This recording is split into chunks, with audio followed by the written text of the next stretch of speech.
Alright, you and I are about to see a world where becoming a god is just a family tradition. Our guy hoped to be a one-in-a-million genius, but he ended up as Han Wu, a total loser since birth. While other kids wake up their divine realms at birth, this guy had to wait until he was 18. Even then, he only got the imperial insects, the weakest core race inside a plain of simple green grass. These grasshoppers have a fancy name, but they are just basic bugs and the core of his new power. He checks his status window and finds his god talent is actually called Favored of Heaven. His skills are growth acceleration and life sacrifice, with a population count that is absolutely off the charts. 800,000 adults and 20 million eggs. These new skills are totally different from the original owner's memories. This must be the broken cheat code he got from reincarnating. Han Wu clicks to see more details. Favored of Heaven is exactly what it sounds like, a lucky choice that grants a unique attribute every level up. Then there is Life Sacrifice, which lets him trade living creatures for random items of equal value. He can use it once per day, and the rewards he gets back are completely random every time. It looks like his life is not a total disaster yet. With these two unique skills, he can fulfill his grandfather's wish. Han Wu checks his insect army. They are not just breeding machines, they have a short 90-day life cycle. After putting together the keywords of breeding, fast growth, and sacrifice, the plan starts to form. Now pay attention, because this is where his genius brain starts connecting the dots. He finally understands how this broken breeding system actually works. He decides to bet it all on one-move victory means respect, while losing means staying a bottom-tier loser forever. The next day, Qin Shuang approaches him with a smug look. Have you made up your mind yet?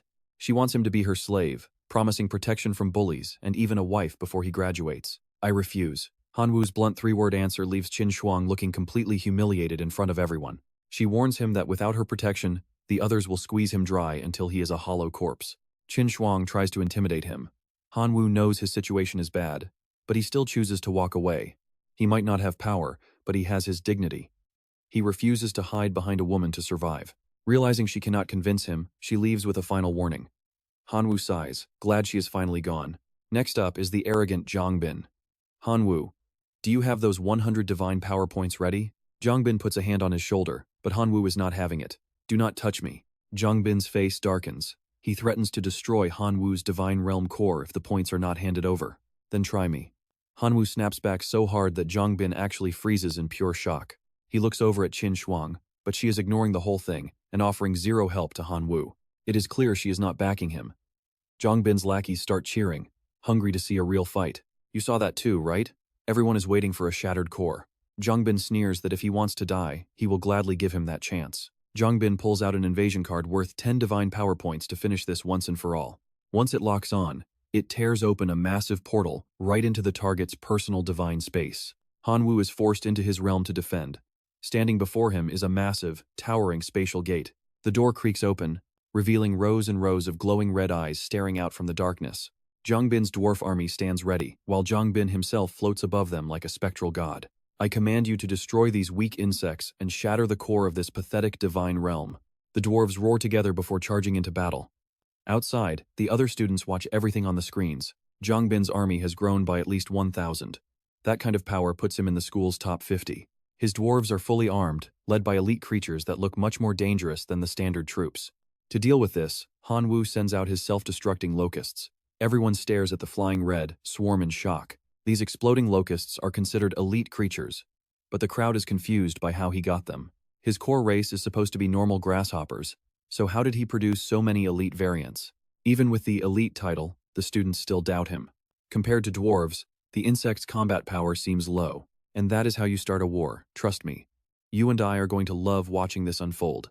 Let's dive into a story where Han Wu sacrifices 2.5 billion grasshoppers just to fuel one massive, desperate gamble for his future. After this massive sacrifice of life, Han Wu is presented with 3 legendary rewards to choose from. Option 1 is 10,000 elite goblin warriors, while option 2 is an eternal spring of life to nourish his world. Finally, option 3 is a tier 1 holy relic called the Water-Cracked Heart, which can spawn explosive core units. 10,000 goblins might solve his current problem, but they are just one-time soldiers. What happens when the next threat arrives? The spring is a long-term investment that won't help him right now, so Han Wu bets everything on the explosive core units.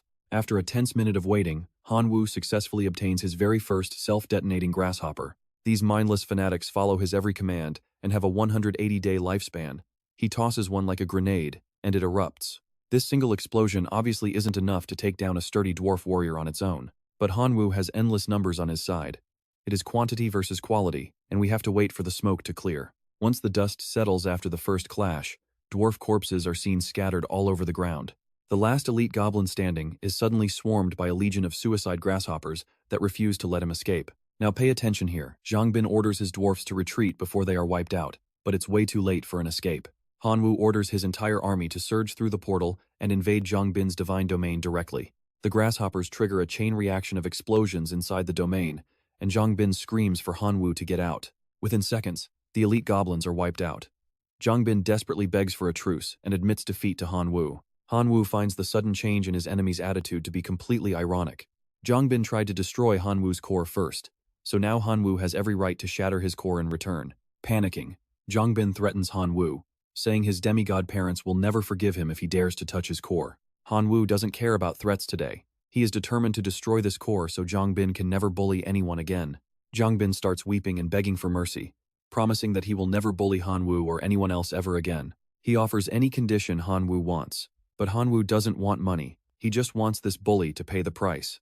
Hanwoo shows zero mercy to the thug who tormented him, but just as he is about to strike, a voice echoes out.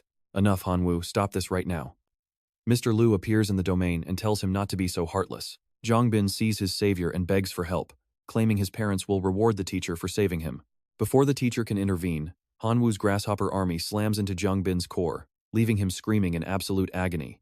Mr. Liu glares at Hanwoo with pure anger, ordering the boy to stand down and stop the attack immediately. Hanwoo just smirks, wondering why this dedicated teacher only decided to show up at this exact moment.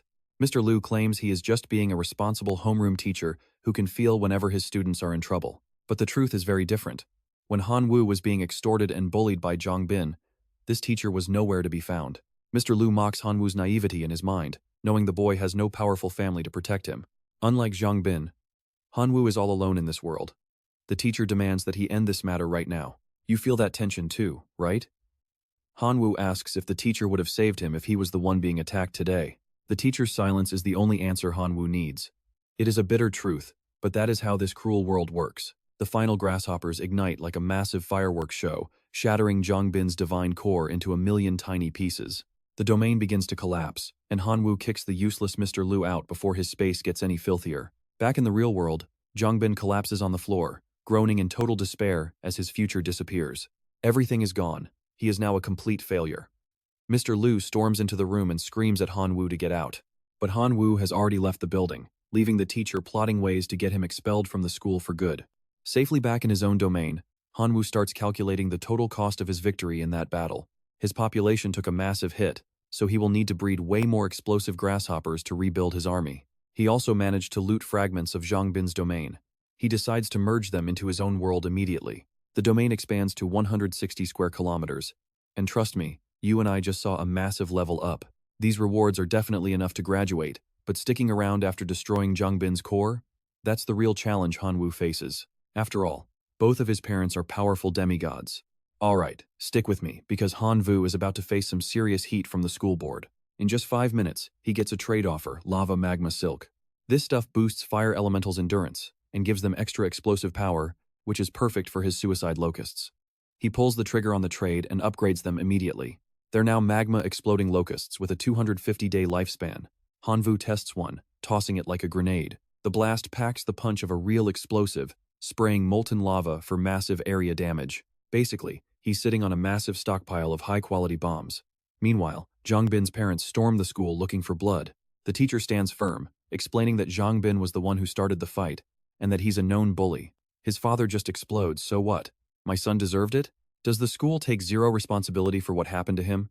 Now pay attention here, this is where the pressure really starts to mount on our main character. Whatever is coming, is coming. Hanwoo decides to face the situation head-on. Supervisor Hua calls with the news. The parents are demanding he be kicked out of school. They're being incredibly aggressive, acting like they own the place. But Supervisor Hua isn't backing down. She's investigated everything and knows Zhangbin was the one who illegally invaded Hanwoo's domain. Since Hanwoo won through his own strength, they have zero grounds to expel him. Zhangbin's mother gets right in her face, screaming that she's protecting a criminal who destroyed her son. Is this what your school calls education? Madam Du, please stop twisting the facts. Hanwoo is a model student who follows every rule to the letter. We have plenty of evidence that your son has been a serial bully. Supervisor Hua is standing her ground. Furious that the school won't fold, the mother looks to her husband to step in.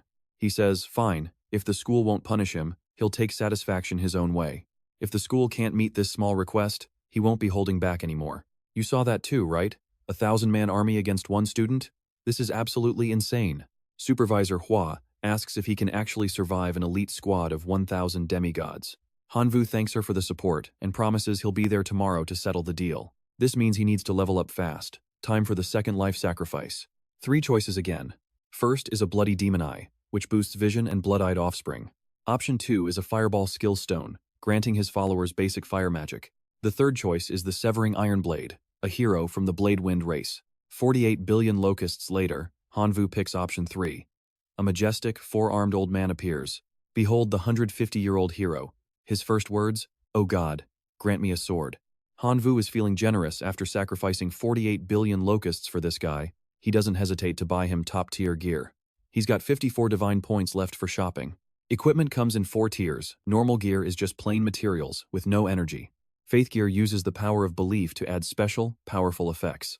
Divine power gear combines spiritual energy with a soul, allowing it to grow over time. And divinity gear is for gods only the ultimate representation of authority. Hanwu drops 50 divine points on a storm greatsword. The hero grabs it with 2 hands and swings, but wait, he has 4 arms. He needs 4 identical swords to reach full power. Hanwu freezes. 1 sword was 50 points. 3 more would cost 150. Does this guy think I'm made of money? But with 1,000 demigods coming for him, he can't afford to be cheap. He has to find the cash. Meanwhile, in her own domain, Qinsang is busy training her lightning birds. And that's where we leave it, trust me. You're going to want to see what happens next. You and I are about to watch Hanwu pass up a golden chance from a true god's granddaughter. Her clan has 23 demigods. Don't you think they could easily handle Zhongbin's vengeful parents? While he's busy, Qin Shuang calls and catches him off guard. He jokes, asking if she's finally becoming his servant. Of course not. She's way too proud, and Hanwu only called to borrow some of her divine power. Borrow my power? With your trash lineage? Beating Zhongbin doesn't mean you're actually special, you know? Your self-destructing bugs are nothing but bird food for my thunderhawks. Hearing that, Hanwu just hangs up. He just wanted a little boost. Did she really have to go that far with the insults? Qin Shuang panics, wondering why she said that. She didn't mean it, and fears he'll totally misunderstand her. She calls back to ask for his account info, telling him to take as much as he needs. With that support, the Sword Peak project finally has 4 massive greatswords ready for action. Hanwu prays Sword Peak works hard, considering he's gone completely broke just to fund this upgrade. Next day at school, rumors fly. Everyone wonders if the Demigod's Legion will flatten his entire domain. They're all waiting to see if he'll stay this calm when his domain core is smashed to pieces. Hanwu saw this coming. These people are only here to watch him turn into a total joke. Now pay attention, because Qin Shuang warns him that a single demigod squad could wipe his locusts out. He has no other choice. So she tries to convince him to become her servant for protection again. She promises her family can pressure the Zhongs until they don't dare to lift a finger against him. He knows she means well but refuses. He tells her to leave so he can prepare for the demigod. Lulu Ocean grovels as he leads Zhongbin's parents in, immediately pointing out Hanwu to the couple. Zhong's mother slams the table, screaming curses until her husband finally has to shut her up. With the Zhong family backing him, Lulu Ocean makes his stance very clear to everyone watching. Get over here, Hanwu. Don't you dare waste any more of Mr. Zhong's precious time. But Hanwu refuses to budge. He's waiting for Dean Shumai, not trusting a Zhong family dog like Lu. You think your tiny problem deserves the Dean's presence? Now start the match before I get really nasty. Lu Luotian tries to act like a big shot, putting on a show of authority for the visitors. Just then, Dean Shu walks in, asking who exactly Lu is planning to be nasty with. He folds instantly. Dean Shu, this is just a small matter. I was only giving my student a little stern advice. Seeing the dean, Zhang's father signals to start. Hanwu is ready, and Shumai officially begins the duel. Zhang Gang activates his card, leading a massive army of werewolf cavalry straight into Hanwu's domain. These are elite wolf cavalry, led by an extraordinary lifeform who has mastered terrifying raw power. Equipped with heavy armor and fierce mounts, everyone agrees that Hanwu is officially beyond saving now. Zhang Gang's soul appears, threatening Hanwu with a cold, menacing voice that echoes through the area. You crushed my son's core yesterday, so today you'll pay in blood with these 2 combat units. 1,000 troops were sent, which translates to 2,000 separate combat units on the field. You and I both know the Zhang family is cunning, and they've stacked the deck against him. Hanwu's elite locust army has exploded to nearly 7 million, up from just 20,000 yesterday. Even if they're low-level elites, producing that many bugs is a power that is simply not normal. Unfortunately, he has no time to grow. His entire future might be destroyed by Zhang Gang today. A million locusts sacrifice themselves in explosions, but they barely leave a scratch on the wolf cavalry. The gap is massive, but suddenly, black clouds gather, and a storm of lava locusts begins to fall. They swarm down from the sky, relentlessly attacking the armored wolves with a heat that melts everything. These lava explosions are far more powerful than the original ones, shocking every single person watching. What kind of terrifying creature have we just witnessed? This isn't what anyone expected to see.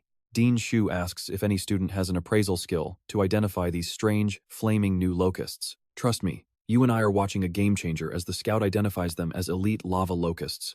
Alright, you and I are about to see how Han Wu completely stuns everyone as he reveals yet another elite species in a single day. Zhang Gang doesn't even flinch. He's convinced his wolf cavalry is superior, so he buffs his 7 wolves with terrifying supernatural power. The wolves exhale a thick, chilling smoke that merges into a freezing barrier, creating a solid wall of frost across the battlefield. It completely tanks the locust fire. This is the power of a demigod. Zhang Gang has the energy to release such a massive and devastating area of effect skill. With a single move, Han Wu's locust swarm is instantly decimated, leaving him with only 500,000 units remaining. Zhang Gang laughs, claiming there's no way back from this.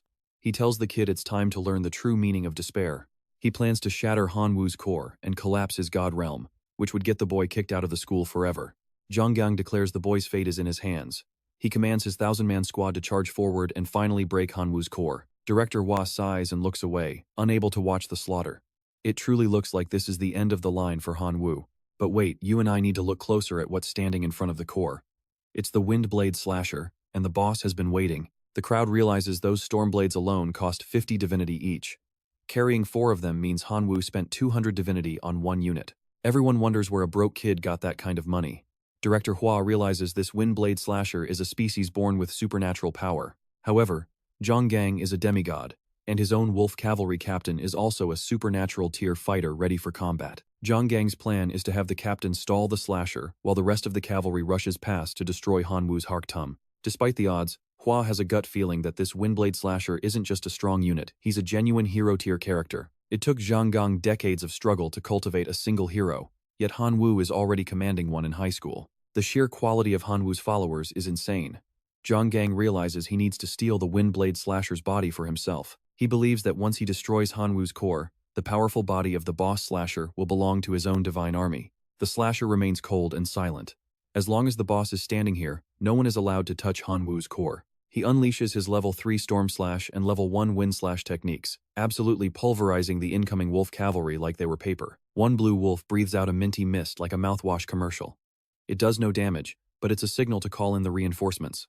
The wolves hear the command and go into a total frenzy, lunging forward like a pack of rabid dogs without any fear. The slasher raises all 4 of his arms, but not to surrender. He's actually preparing his ultimate move, the steel-cutting style. He leaps into the air and slams a sphere of pure energy down, creating a massive shockwave that tears up the very earth. You saw that, right? The power is absolutely terrifying. Every single person in the crowd is left standing there with their mouths wide open. In one devastating display of power, the Windblade Slasher has wiped out the entire wolf army along with their legendary captain. Zhang Gang is furious at his loss and tries to cheat by calling in higher-level wolves. A mysterious voice asks if he's breaking his promise. A strangely familiar voice echoes through the arena, making Zhang Gang jump out of his skin as he realizes who just arrived. The principal has appeared out of nowhere. Terrified of his wrath, Zhang Gang quickly orders his wolves to retreat before things get worse. The principal glares at Han Wu and simply tells him, "Not bad." It's hard to tell if that's a genuine compliment or a threat. After the match, Director Hua gives Han Wu a long lecture about humility, claiming he isn't even in the top 3 of his class yet. That's the final straw for Han Wu. He decides he's done with this toxic environment and chooses to change classes immediately. Lu Luotian, the class teacher, suddenly flips his attitude once he realizes he's about to lose a genius student. He begs Han Wu for another chance, promising to guide him perfectly from now on and fix all the mistakes he's made. But we know the truth, he just wants to cling to Han Wu's talent so he can get a big reward when the boy graduates. Han Wu isn't interested in his lies. He's a man of his word and insists on leaving the class once and for all. Director Hua explains that he can't just agree.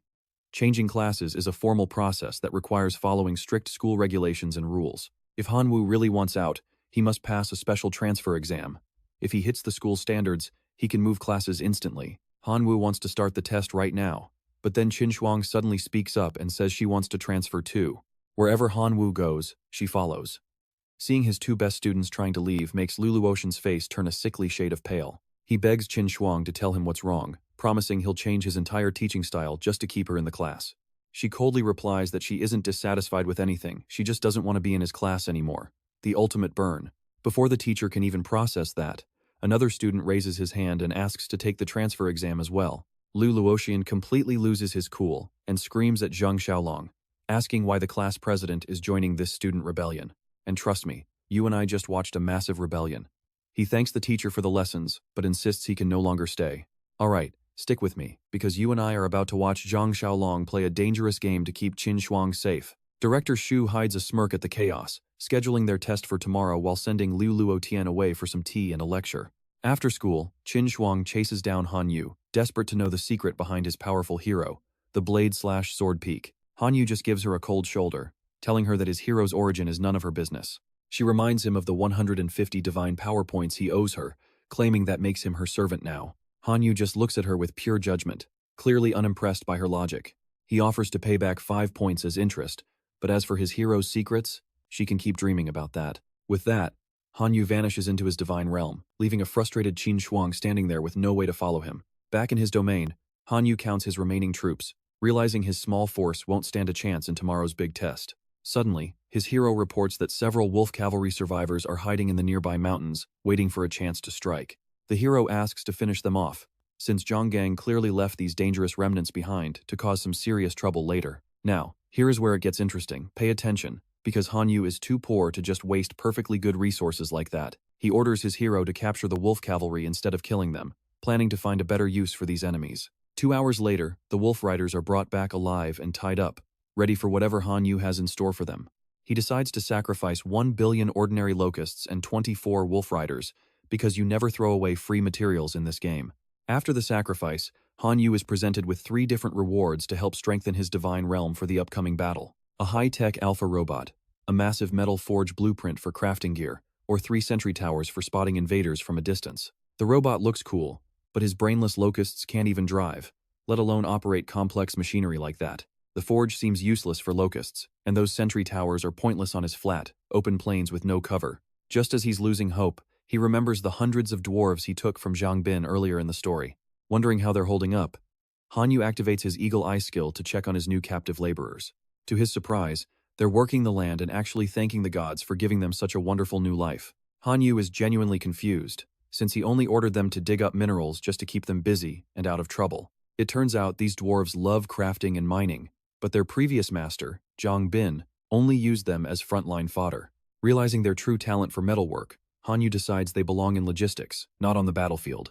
That metal forge finally has a purpose, so he grants it to the dwarves so they can start producing elite gear. The dwarves immediately drop to their knees, praising him as a benevolent god who truly understands their worth.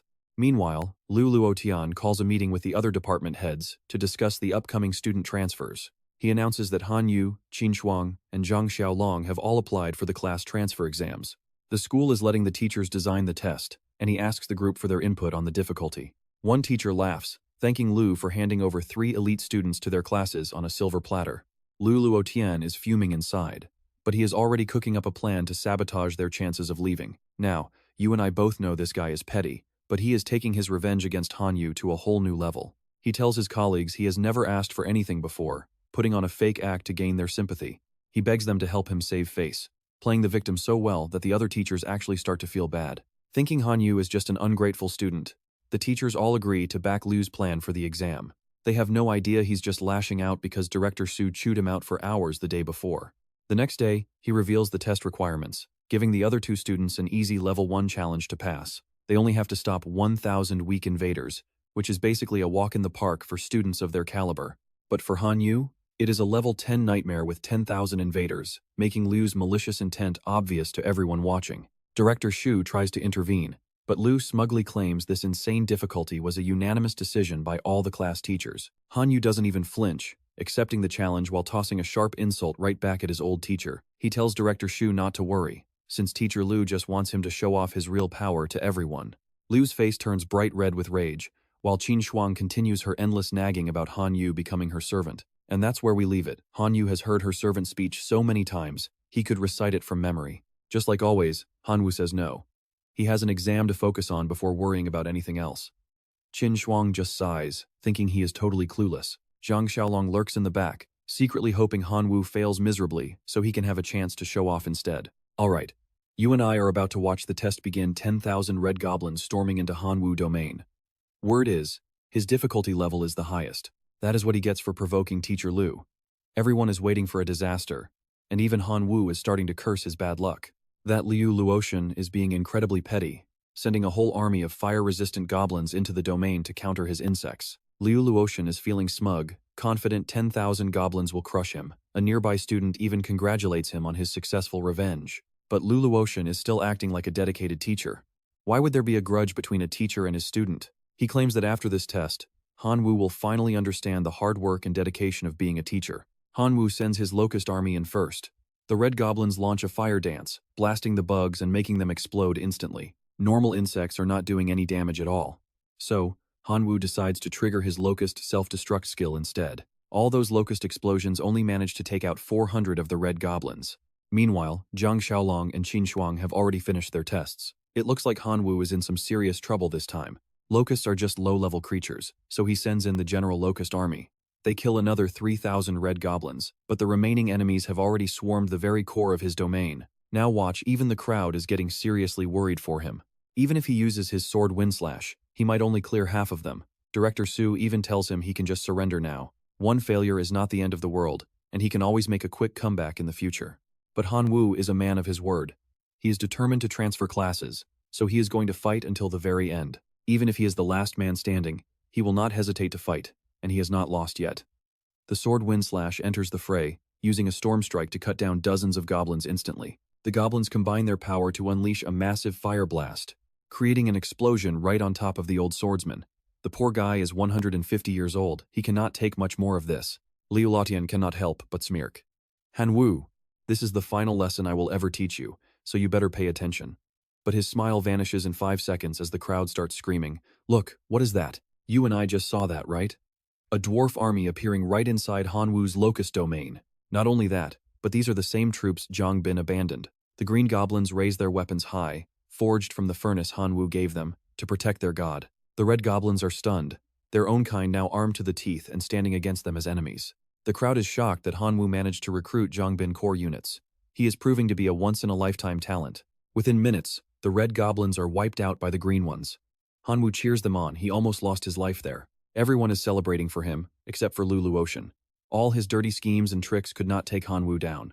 After that, the teachers start fighting over who gets to have this rare talent in their class. Zhang Xiaolong wants to follow Qin Shuang, but she is only interested in wherever Hanwoo decides to go. Hanwoo asks Director Shu why his test was 10 times harder than the standard level. Since it was a joint decision by all the faculty, the director cannot give him a straight answer about the cause. Hanwoo is not letting it go, though. He demands to see the voting results from that day. Now the other teachers are turning on Liu Luotian, regretting that they ever listened to his biased suggestions. Only 2 teachers actually voted against it. Hanwoo is grateful, but he still has to choose between them. One teacher saw Hanwoo potential with the dwarves and wants to double down on their growth. He promises an army of 10,000 dwarves if Hanwoo joins his team to aim for the top 10.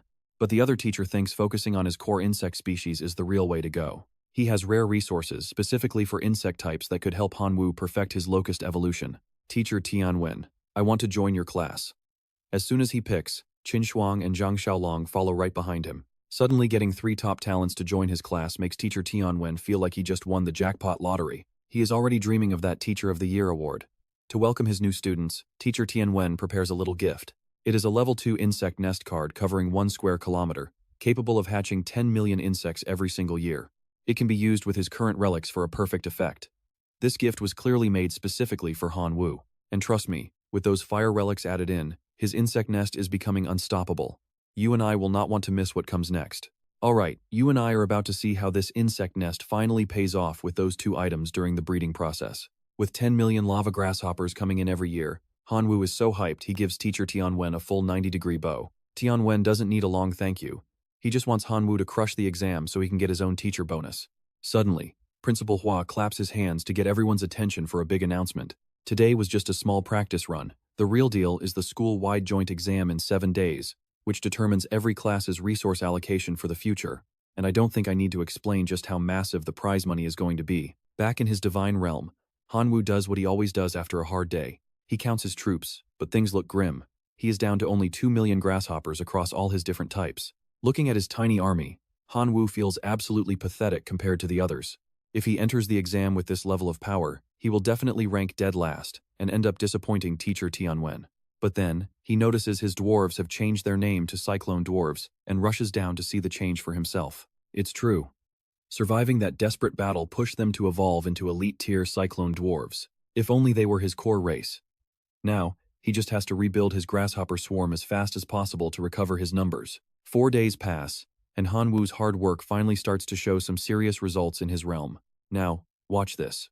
He has got 7 billion grasshoppers ready for a massive sacrifice, and he is praying to the gods for some high-tier loot. Option 1 is a level 2 holy relic, called the Law of Gluttony. It lets his core race eat literally anything to evolve, though it only works on normal life forms for now. Option 2 is a hero template, which could turn a superpowered being into a legendary hero. Finally, there is 1 point of divinity. Hanwoo's eyes are practically glowing because he wants all 3 of these options. Gluttony could turn his swarm into elites, but he would need an insane amount of food to keep them all full. The hero template takes way too long to develop, and he is on a very tight deadline for the school exam. But that divine point, that is worth 100 million divine power. It is like winning the ultimate jackpot. In the end, Hanwoo makes a strategic play and picks the first option, the Law of Gluttony. Since he can't feed 100 million elites yet, he applies it to the nest to breed 1 million a year first. Check this out. 3 days later, even Hanwoo has to scream in surprise. Are these grasshoppers or dinosaurs? His tiny bugs have somehow evolved into giant, terrifying flying machines. He officially names them the premium explosive grasshoppers. They look absolutely terrifying compared to the old ones. Exam day arrives, and Chinsang is back with her usual nonsense, asking if he has finally thought about being her servant. She claims he has no resources and his current strength won't let him stand out against the other half-gods. She even mocks his grasshoppers, calling them nothing more than tiny, insignificant bugs that won't help him. She goes on and on about how grasshoppers are just weak insects, but as usual, Hanwoo ignores her completely. His constant rejection makes her so furious, she looks like she wants to tie him up and drag him home. Watching Hanwoo ignore the girl he can't even talk to makes Zhang Xiaolong's blood boil with pure jealousy. Teacher Tianwen enters the room and starts laying out the rules for this massive school-wide exam. The top students will walk away with insane rewards like holy relics and brand new divine territory. They will also get core fragments and troop legions. Now, let's look at the rules, because this exam is actually divided into 2 very different stages. Stage 1 is pure elimination. Every single student gets the exact same difficulty for their test. If you pass, you get a point. If you fail, you're packing your bags and leaving the school for good. Then comes Stage 2, the ranking round. It is an infinite battle mode for those brave enough to stay and fight. If the invaders break through, you are teleported out. Every wave you survive increases your personal ranking. Failing the first round means immediate expulsion, which is brutal, but Hanwoo is only looking at the prizes. To reward those who wait, students who make the rankings will randomly receive a basic resource card. The top 100 get special prizes, but first place, they get that legendary divine point. Hanwoo is ready to dive in. The countdown for round 1 begins. Hanwoo readies his grasshoppers and goblins for their first battle. A swarm of flesh golems starts pouring into his realm. Hanwoo can't believe the school started the qualifiers with these monsters. Flesh golems are technically normal mobs, but they fight with the raw power of elite creatures. Their skin is 3 inches thick and super tough, but luckily, they move like slow-motion turtles. So, you and I are about to see these golems get turned into literal barbecue by 50,000 exploding grasshoppers. Alright, you and I are about to see if the gluttony law can actually turn these monsters into snacks for his locusts. Hanwoo immediately orders his Cyclops dwarves to charge in and haul those meat golem corpses back to his territory. 15 minutes later, every single corpse is picked clean. For Hanwoo, this test is just a free meal for his hungry brothers. Back in the observation room, the teachers are complaining about how insane the difficulty is for this specific exam round. Teacher Tianwen's class has already lost 1/3 of its students. Currently, the principal is leading 3 deputies to fight on the Abyss front lines. They added meat golems to the test just for fun. As semi-gods, they really should not be overthinking things this much. Tianwen gets hyped watching Jing Hanwoo use those terrifying monsters as simple protein bars for his growing locust swarm. In the eyes of others, these golems are absolute nightmares, but to Hanwoo, they are just walking pieces of meat. Plus, the fact that his followers can resist the intense toxins found in golem flesh is incredibly rare to see. The other teachers are starting to look at Hanwoo's locusts in a new light. This might be a discovery worth researching later. He just got lucky. When it comes to real strength, locusts are nothing more than a bunch of flying bugs. Luo Letian grumbles in jealousy, but Tianwen argues that luck is a talent, and his locusts are actually quite powerful. Right now, those insects have already evolved into superhuman life forms, which is a massive jump in power for any creature. Even if they are bottom tier, superhuman life forms are still far above ordinary beings. Aren't these just bugs at the end of the day? Their overall combat strategy is not even 1% as effective as what a basic goblin can pull off. Tianwen thinks this colleague is being incredibly biased by comparing a locust's weakness to another species' strength. Can anything beat their reproduction rate? Luo Letian stops arguing.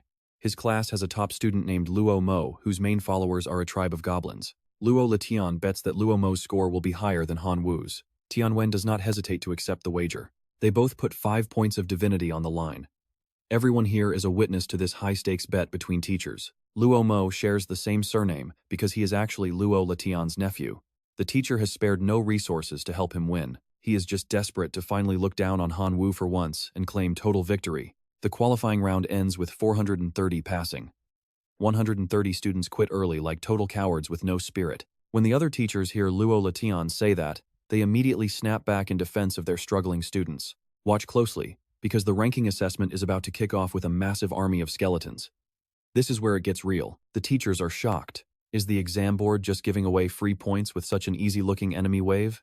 Han Wu sighs, wondering if his bugs can even chew through bone. He sends 1 billion locusts forward to test their teeth anyway. 2 hours pass, and Han Wu is so bored that he is actually starting to fall asleep, waiting for the round to end. These mindless bones are just rushing in to become snacks.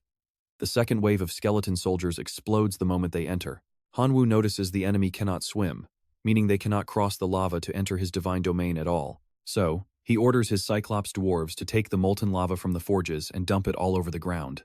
The lava creates a massive river right in front of his gate. Any skeleton stepping into that gets an express ticket to heaven. The professors are impressed by Han Wu's clever strategy. Such high-level tactical thinking makes Tianwen feel extremely proud of him. Luo Letian scoffs, asking what the big deal is. It is only the 7th wave, and his nephew is doing just as well. My student Luo Mo has already reached the 7th wave too. He is not falling behind that bug user at all. Over in Luo Mo's domain, he has green dwarves plus 13 arrow towers, 9 lightning towers, and fireball towers all at level 1. I know what you are thinking, but check this out. Qin Shuang is on a whole different level of wealthy compared to them. She has over 100 lightning towers alone, and her other life forms number in the tens of thousands. It is absolute madness. Luo Mo is just a new money kid, while Qin Shuang is a daughter from the legendary and wealthy Qin family line. Even the teachers struggle to have as many trump cards as she does. Luo Letian feels humiliated but blames Han Wu instead. The 10th wave finally ends, leaving only 18 candidates left. The difficulty for the next invasion is about to spike significantly. A bone controller appears at their gates. This is a heroic creature with the innate talent to manipulate and gather fallen bones. Suddenly, all the bones from the defeated soldiers on the ground start twitching and crawling toward each other as if possessed. Under the command of the bone controller, they fuse together to form a massive and terrifyingly large pillar of solid bone. He gathers the remains into a giant skeleton warrior with insane power. Just one step from this monster crushes an entire tower. Trust me, you and I need to see why that bone giant in his realm is only one color. Something is definitely wrong here. Alright, let's watch as this weak giant skeleton starts trembling on a cliffside. Below is a river of molten lava that has melted every bone in sight, leaving the summoner with nothing to bring back his giant. That is when Father Jianfeng steps in, using his sword slash technique to blow the bone controller away. Round 11, Han Wu passes with a yawn. It is so easy people are actually accusing him of stealing the answers. Lu Luoxian is losing his mind over this. When teacher Tianwen asks for proof, Lu just threatens to report him. Everyone saw it. Han Wu was acting very strange around those bone soldiers during the entire fight. Who cleans up after a fight? Clearing the battlefield like that gave the bone controller a massive power boost. Teacher Tianwen is completely speechless after hearing this guy's twisted and backwards logic. Now watch closely, because Lu Luoxian is doubling down, claiming Han Wu definitely cheated on this exam. But the principal personally set this exam. If Han Wu knew the answers, he would have had to get them from the top. If Lu Luoxian wants to keep questioning, he can go talk to the principal. Suddenly, he has nothing more to say. I must be overthinking things. Han Wu probably just relied on pure luck to beat that bone controller. Even without cheating, this score feels unfair to others. Director Hua is just tired of Lu Luoxian's stubborn attitude. This is a school for elite gods. The word fairness does not even exist in their vocabulary. The strongest person wins. As long as Han Wu did not cheat, it does not matter how he got his results. If we are talking about fairness, Lu Luotian should look in the mirror. He gave his own nephew way too many resources. Then there is Qin Shuang, a wealthy young lady with millions in divine power. Where is the fairness in that? Tianwen had no idea that Lu Mo was actually Lu Luotian's nephew this whole time. No wonder he was so confident in his bet. But as they say, no work, no win. Sure enough, by round 11, Lu Mo cannot handle the pressure and quits. The bet is officially over. Han Wu cleared the round while Lu Mo failed. Tianwen taps Lu's shoulder to remind him about the stakes. Lu Luotian angrily hands over a 5-point divinity card, warning Tianwen to watch his back. 1 hour later, only 3 students remain after round 13, Han Wu, Qin Shuang, and Huang Fei. Huang Fei quits at 14, and Qin Shuang leaves at 16. Now, Han Wu is soloing all the way to round 20. You saw that, right? His locusts are getting stronger as they eat the bone soldiers for breakfast. After 50 minutes, the realm goes quiet for a moment before the difficulty spikes for round 21. The gates open and Han Wu stares at the massive bone spirit lord. Even the teachers are shocked by the principal's challenge. This is the final boss. But honestly, Han Wu is actually starting to get a little bored. He raises his hand to quit. The spirit lord just arrived and is already being dragged out, desperately clutching the door. Suddenly, something flies past Han Wu's face and causes a massive explosion right behind him. Before he can even figure out what just happened, Han Wu is forcibly kicked out of the divine realm. As soon as he steps out, he sees his name sitting comfortably at the #1 spot in the entire school. Tianwen's class is first, while Lu Luotian's rank dropped to 8th. The man is absolutely fuming. Han Wu walks tall as everyone cheers. The kid who used to be bullied is now the king of the school. An hour later, the rewards arrive. Rare exchange cards that make every other student green with envy. Every card looks incredible, and now Han Wu has to choose the best one. It is a real headache. Luckily, teacher Tianwen gives him some solid advice. First, he swaps his territory card for 20 square kilometers of forest. He trades a level 1 artifact for a poison mist orb, adding a new core and building a level 1 temple. He can only trade for 1 weapon, which is not enough for Father Jian Feng's 4-weapon style. He checks out a Hell War hammer, but it requires a fire-type hero to actually use it. That means Han Wu's current dwarf cannot use this powerful weapon just yet. He will have to wait for his dwarf to find a fire hero. Later, Tianwen addresses the class. The final exam has drawn a clear line. Those with real strength will soon become the true elites. Teacher Tianwen calls the top 3 students to come forward and receive their well-earned prizes. And trust me, with 100 points and his choice of any treasure, Han Wu is about to become unstoppable. Alright, you and I are jumping back into Han Wu's journey as he faces a screen full of game-changing choices. He spots the fountain of life and picks it instantly, wanting that raw vitality to flow through his world like a river. This power will nourish his entire realm, breathing new life into the environment and everything living within it. During a break, a guy approaches Han Wu and offers 100 million divine power for just 1 of his godhood points. He claims there is no catch, just agree, and take the cash to live a life of total luxury and change your fate. This guy has deep pockets but 0 godhood, assuming Han Wu would be desperate enough to take any amount of divine power. But our main character shuts him down immediately. He might be poor, but he is not exactly starving in the streets. The guy starts begging, explaining that his grandfather is hitting the true god level and desperately needs that godhood point. On top of the 100 million divine power, he even promises to owe Han Wu a massive personal favor. With that much capital, Han Wu could 10 times his locust army and earn new godhood points easily later on. Now watch this. Just as he is about to agree, his phone pings with a massive transfer from Qin Shuang. Talk about rich girl energy. She transfers 150 million divine power as easily as if it were pocket change. Not only that, she sends a message asking him if 1 godhood point is really only worth 100 million to him. Han Wu is still new here, so he had no idea that it takes massive amounts of faith to condense just 1 godhood point. Usually, you have to use the faith power produced by your own followers to truly stabilize and condense your divine essence. If you try to mix it with the faith power of other gods, the success rate for condensation drops significantly. The market price for a divinity fragment is 145 million, but even then, nobody is actually willing to sell. Realizing he almost got scammed out of 50 million, Han Wu immediately tells the guy to get lost and leave him alone. Suddenly, he is swimming in cash. Having 150 million divine power fall from the sky feels absolutely incredible. Back in his divine realm, he inspects his level 1 temple. Now standing proudly near the red furnace dwarf forge, he places the fountain of life near the desert, knowing it will soon turn this wasteland into fertile and prosperous ground. Next, he bestows the purgatory battle hammer upon the dwarves and listens to their rhythmic songs of praise. They shout in worship, thanking their great god for providing everything they need to grow and thrive in this world. He also grants them a transcendent seed called the God Hammer, hoping they soon evolve into hero-class lifeforms. Han Wu flies off like a true deity. Now he has to check out that poison bead teacher Tianwen mentioned. Speak of the devil, the phone rings. It is teacher Tianwen calling him at the exact right moment. You and I both know a good mentor is rare, and Tianwen wants to share his recent winnings with him. He offers a choice, a card worth 150 million divine power, or a mysterious, pitch-black demon egg. This egg is a trophy from the outer realms, laid by the legendary and terrifying Heaven Demon Insect King. It was refined using a secret poison method into a powerful fetal spirit, specifically for his insect race. Even though it is dead, it produces demon essence that turns low-level bugs into elite Heaven Demon insects every day. Tianwen is sticking to his promise to help Hanwoo evolve his core race into something truly formidable. Most people look down on yellow insects as trash, but with this egg, they can become unstoppable Heaven Demons. Their potential might not match Qin Shuang's elite Thunderbirds just yet, but they are finally catching up. This evolution puts them on the same level as powerful races like elves or high-ranking dwarves in the divine hierarchy. Since he is already loaded with cash, Hanwoo decides to take the demon egg instead of the extra money. The compatibility is perfect.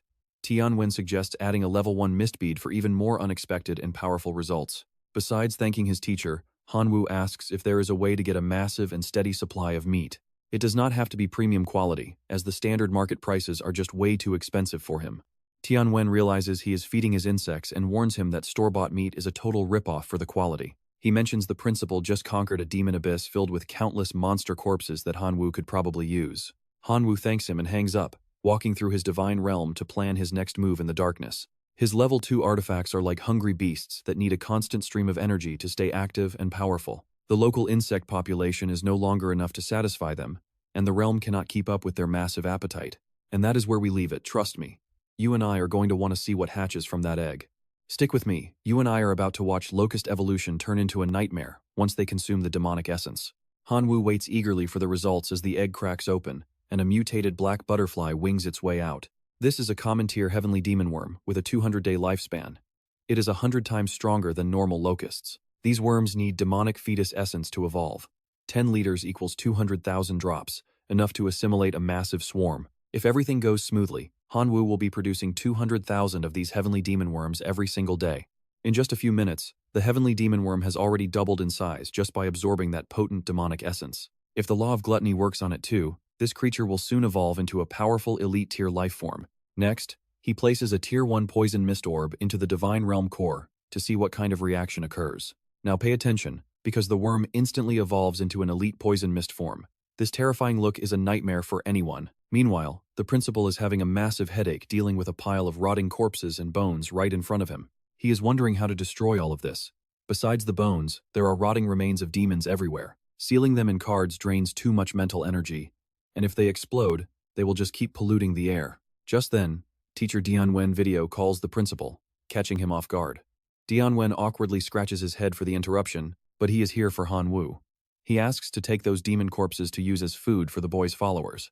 Hanwoo's core locusts already devoured demon corpses during the exam without showing any negative side effects at all. The principal remembers Hanwoo as the student who recently fought against the demigod Zhang Gang a few days ago. He never imagined those tiny locusts could actually be useful for a task like cleaning up these foul remains, but unfortunately, the abyss environment is not suitable for locusts to survive long-term in that specific location. Otherwise, he could just lead a swarm there to clean up all these demon corpses himself right now. So, the principal seals the demon remains into a card and hands it over to teacher Tianwen for Hanwoo. A day later, teacher Tianwen calls the principal again to deliver some truly shocking news from the student. He says those 1 million demon corpses were not even enough for the locusts, and they need a permanent supply. What? You saw his face, right? The principal screams in shock, but then remembers he has to maintain his cool leader persona. Clearing his throat, he says there are enough corpses to go around for everyone, but a long-term supply won't be free. He offers a trade. 1 divine power for 100 corpses, minimum 10,000 power. Minutes later, Hanwoo closes the deal and swipes his card, spending 1 million divine power instantly, leaving the principal speechless. Soon, countless poison mist worms are born in Hanwoo's realm. Now that they are fat and healthy, it is time for them to pay him back by sacrificing their very lives. In return, Hanwoo gets 3 choices. First is 5 giant warriors, all superhuman tier lifeforms. Second is a tier 3 poison explosion skill crystal, allowing his followers to master basic poison explosion techniques, which heroic lifeforms can master to the highest level. Finally, a decomposer to turn matter into pure energy. It was not for nothing that Hanwoo birthed 12 billion elite locusts.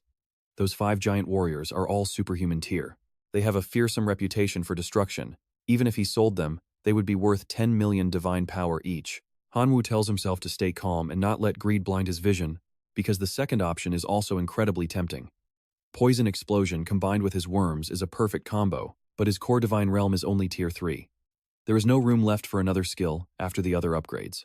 Hanwoo decides on the third choice, a decomposer machine that can break down materials, producing high-quality, expensive energy crystals to feed his magic-based followers with top-tier nutrition. With this machine, Hanwoo can make money while doing absolutely nothing. The massive machine lands as he tests it with ore. 5 hours later, he successfully produces 3 precious iron crystals. These can be used to feed special races or as forging materials, with each one worth 5 divine power points. This is Hanwoo's long-term business path. But then, a prayer comes. Great God, undead attacked us while we were mining. Chief Shenjue is currently holding back those undead monsters, begging for divine grace to save the Jilo dwarf tribe. Their desperate cries from the temple reach Hanwoo's ears. And that's where we leave it, trust me. Those undead are about to regret ever touching Hanwoo's people. Stick with me, you and I are about to watch Hanwoo find Chief Shichlo battling a mysterious skeleton warrior. This bone soldier is a lord, far smarter than your average pile of bones. Hanwoo doesn't save his follower yet, finding this creature interesting enough to scan for info. But the investigation fails because Little Skeleton isn't his follower, and he lacks the high-level skills to peek at its secrets. Completely annoyed by this, Hanwoo summons Godfather Jianfeng to join the fray.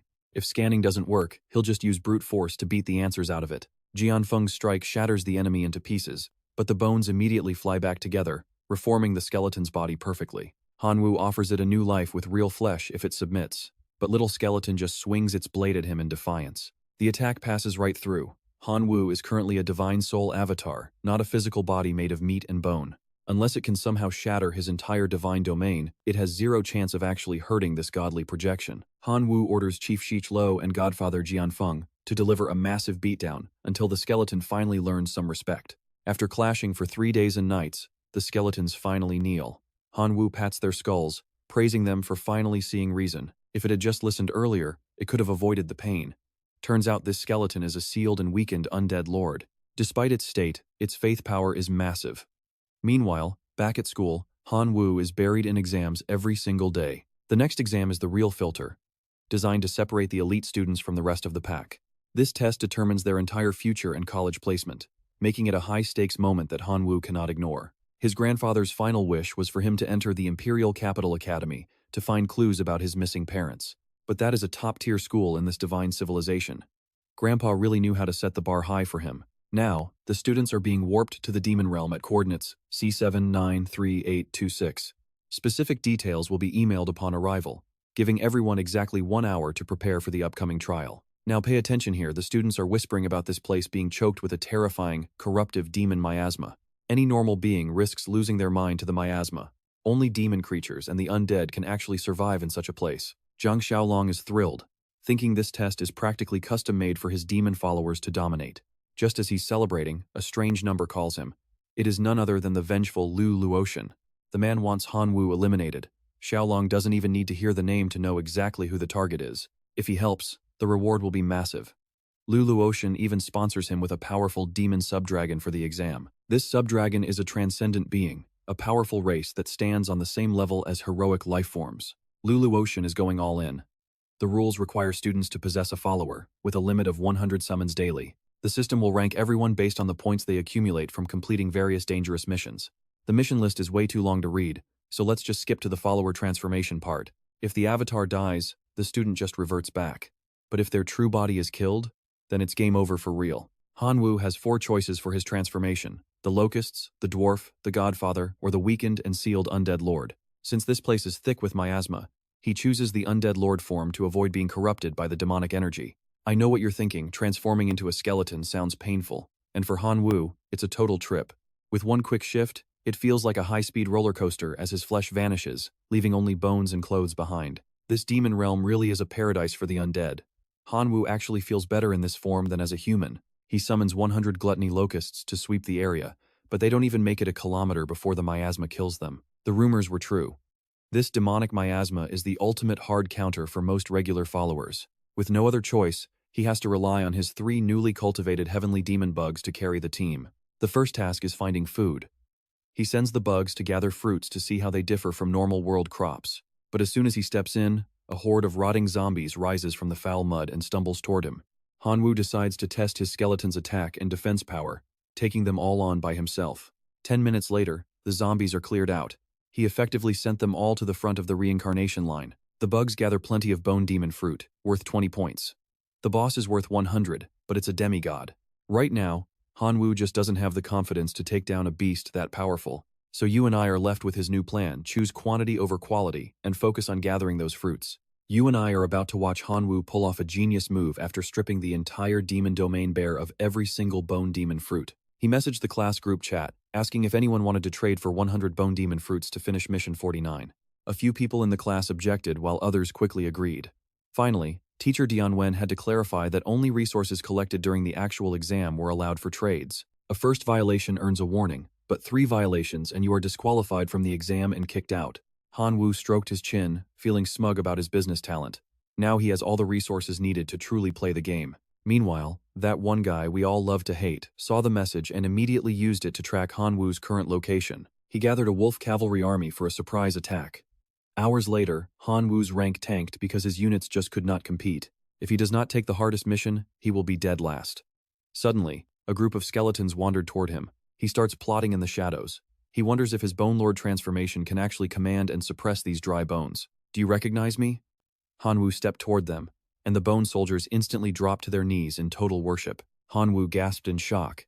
This was truly unbelievable. One sentence was all it took to recruit 10 hardcore followers. He ordered the skeletons to stand up and lead him to their nest to see how many more were hiding there. An hour later, the bone soldiers gathered their entire extended family and brought them to stand before their new master. There was even a cool bone knight riding a wolf cavalry. Hanwoo hit the jackpot. Luck really is its own talent. The bone knight introduced himself. They were once part of the First Legion during the Great War against the flesh demons. His squad got separated from the main army, leaving them with no choice but to set up a camp in this area. Constant invasions from zombs and flesh demons were cutting their numbers down every single day they remained here. Soldiers were sent to find fruits to grow stronger. Since they belong to Hanwoo now, he will make them unstoppable. Another new plan started forming in his head. By the next day, Hanwoo's rank had dropped to almost 180. This is the perfect time for him to act. Hanwoo handed the Bone Knight a powerful milk-bone spirit stone. The soldiers divided the gear among themselves. 10 minutes later, his bone soldiers were more aggressive and bloodthirsty than ever before. They dragged the flesh demon nest right to them. Time to fight. That nest holds up to 10,000 enemies. Hanwoo plans to take on 1,000 himself. A head-on fight is risky, so he came up with a new strategy. Now watch this. He sends one bone soldier to dance at the cave entrance just to cause a massive distraction. It worked. The male demons rushed out like they were in heat. Instead of a dancer, they found a deadly ambush. The first step of the plan went perfectly, and Hanwoo could not be happier with the results. Slain flesh demons can be turned into new soldiers. The Bone Clan's recruitment is wild. His army hit 7,000 in an hour. Only 3,000 demons remained in the nest. Now those are the kind of odds that make a fight worth it. Hanwoo gave the final command. "Everyone, charge." 3 hours later, the Bone Knight presented him with the boss's heart. Mission accomplished. Hanwoo just earned himself another 60 points to add to his total score. You and I can see Hanwoo climbing from 180 to 108, while Zhang Xiaolong is still desperately searching everywhere for him. He guessed Hanwoo cleared the nest. Even if it was shocking, he was sure it was just a stroke of luck. Zhang Xiaolong arrived at the flesh demon nest himself, desperate to track down Hanwoo's exact location. Seeing the bone army Hanwoo built in secret to boost his score, he sent hellhounds to tear them apart. The bone soldiers rushed to protect Hanwoo. Their bones were so hard the hellhounds could barely even bite them. It is only day 2 of the Abyss descent, yet Hanwoo has already built this massive and powerful force. If he is not stopped now, no one will be able to touch him. Xiaolong is determined to end this today. Xiaolong summoned a sub-dragon demon that lunged forward and bit the body of the Bone Knight clean in half. Hanwoo has no idea what he did to deserve this attack. Xiaolong's response to him was pure arrogance. "Because you annoy me. Now, go to hell." The sub-dragon hit Hanwoo directly, sending him flying into the distance. The bone soldiers rushed the sub-dragon to get revenge for their master being attacked like that. Xiaolong retreated, thinking they were just mindless bones. In the bushes, Hanwoo sat up, saved by his Bone Lord revival. He looked over at his bone soldiers who were standing there completely lost and dazed. Hanwoo ordered them to gather the entire army and retreat. A smart leader knows exactly when to pull back. Hanwoo lost this round to Xiaolong, but trust me, next time they meet, He is sending him to the afterlife. Alright, you and I are about to see if Han Wu can pull off the ultimate comeback after everyone thought he was done. Zhang Xiaolong is absolutely fuming after being tricked by that fake death, so he immediately sets out to hunt Han Wu down and finish the job. But when he arrives at the location, the place is completely deserted, as Han Wu had already moved his troops elsewhere. Zhang Xiaolong orders his vile hounds to track the scent, making sure not a single inch within 100 miles is missed. After the sneak attack, Han Wu only has 5,000 bone soldiers left, so he uses essence stones to boost their reproduction speed. Even after absorbing the essence stones, their raw power still is not high enough for what he has planned. To catch the eye of the Imperial Academy, he needs a performance that is nothing short of legendary. He scrolls through the board and picks Quest 64, wiping out the Fallen Demon tribe for 80 massive points and a fireball skill. These fallen demons are treacherous native creatures, though their individual strength is actually pretty average. If this rubbish is actually worth 80 points, it means the scale is massive, likely over 1 million targets. Han Wu realizes he can turn them all into bone soldiers, which is not a bad deal at all. Without wasting a second, Han Wu sets off to wipe the fallen demon tribe completely off the map. 2 months later, the teachers are all busy bragging, and one of them decides to poke at teacher Dianwen. He asks why their star student Han Wu, who was leading the exams, has completely vanished from the rankings. Lu Luo Tian jumps at the chance to talk trash, claiming that Han Wu was just a lucky fluke all along. He calls the kid weak and arrogant, blaming Dianwen for spoiling him and letting him run wild. Dianwen warns him to act like a professional educator, but Lu Luo Tian just refuses to shut his mouth. He keeps insisting that Han Wu is a total loser and that giving him resources is just a waste of time. Dianwen finally snaps, unable to take the insults toward his student anymore. He bets 10 divinity points that Han Wu will take the championship, throwing down a massive challenge. Now watch this, Lu Luo Tian does not have the points, so he bets his entire god office position instead. I will bet my level 3 plague god position against yours, teacher, he says with a smirk. The bet is locked in. All Han Wu needs to do is successfully clear that 80-point mission to win. Getting 80 points is nearly impossible for a high schooler, but doing it guarantees attention from the top universities. Even if he does not take the top spot, he will still have a guaranteed future at a premier school. Back at the camp, the once million-strong fallen demon tribe has been butchered down to less than 100,000. The rest have already been converted, swelling Han Wu's bone army to a staggering 900,000 soldiers. The remaining enemies fall quickly, and within 20 minutes, Han Wu's forces stand victorious on the battlefield. 3 bone soldiers use incredible magic to turn the surviving demons into elite resurrected skeletons of the undead. Han Wu is stunned to discover that these skeletons are even stronger than his own skeleton knights. You and I are seeing a literal cheat code here. These spirits can buff the entire army to be invincible. As the knights clear the field, they bring Han Wu a level 1 fireball staff as a trophy. By adding it to his divine realm core, he can now grant his followers the power of explosive fire magic. He also finds the origin of the abyss, which triggers a massive life force boost for his troops. It is a perfect treasure for his massive swarm. With 1 million soldiers now under his command, he does not have to fear Zhang Xiaolong. After banking those 80 points, he immediately takes a 70-point quest to cause more chaos in the abyss. 3 days of absolute carnage later, Han Wu rockets from the bottom of the list all the way to 4th. Dianwen is beaming with pride, while Lu Luo Tian stays salty, claiming 4th place is still losing. Suddenly, notifications start flooding in from top-tier universities wanting to interview Han Wu immediately. Some second-tier schools are even offering him direct admission without any further testing. Lu Luo Tian screams in frustration, demanding to know why the chairman only announced invites for Han Wu. He points out that there are still 3 students ranked higher than him on the leaderboard.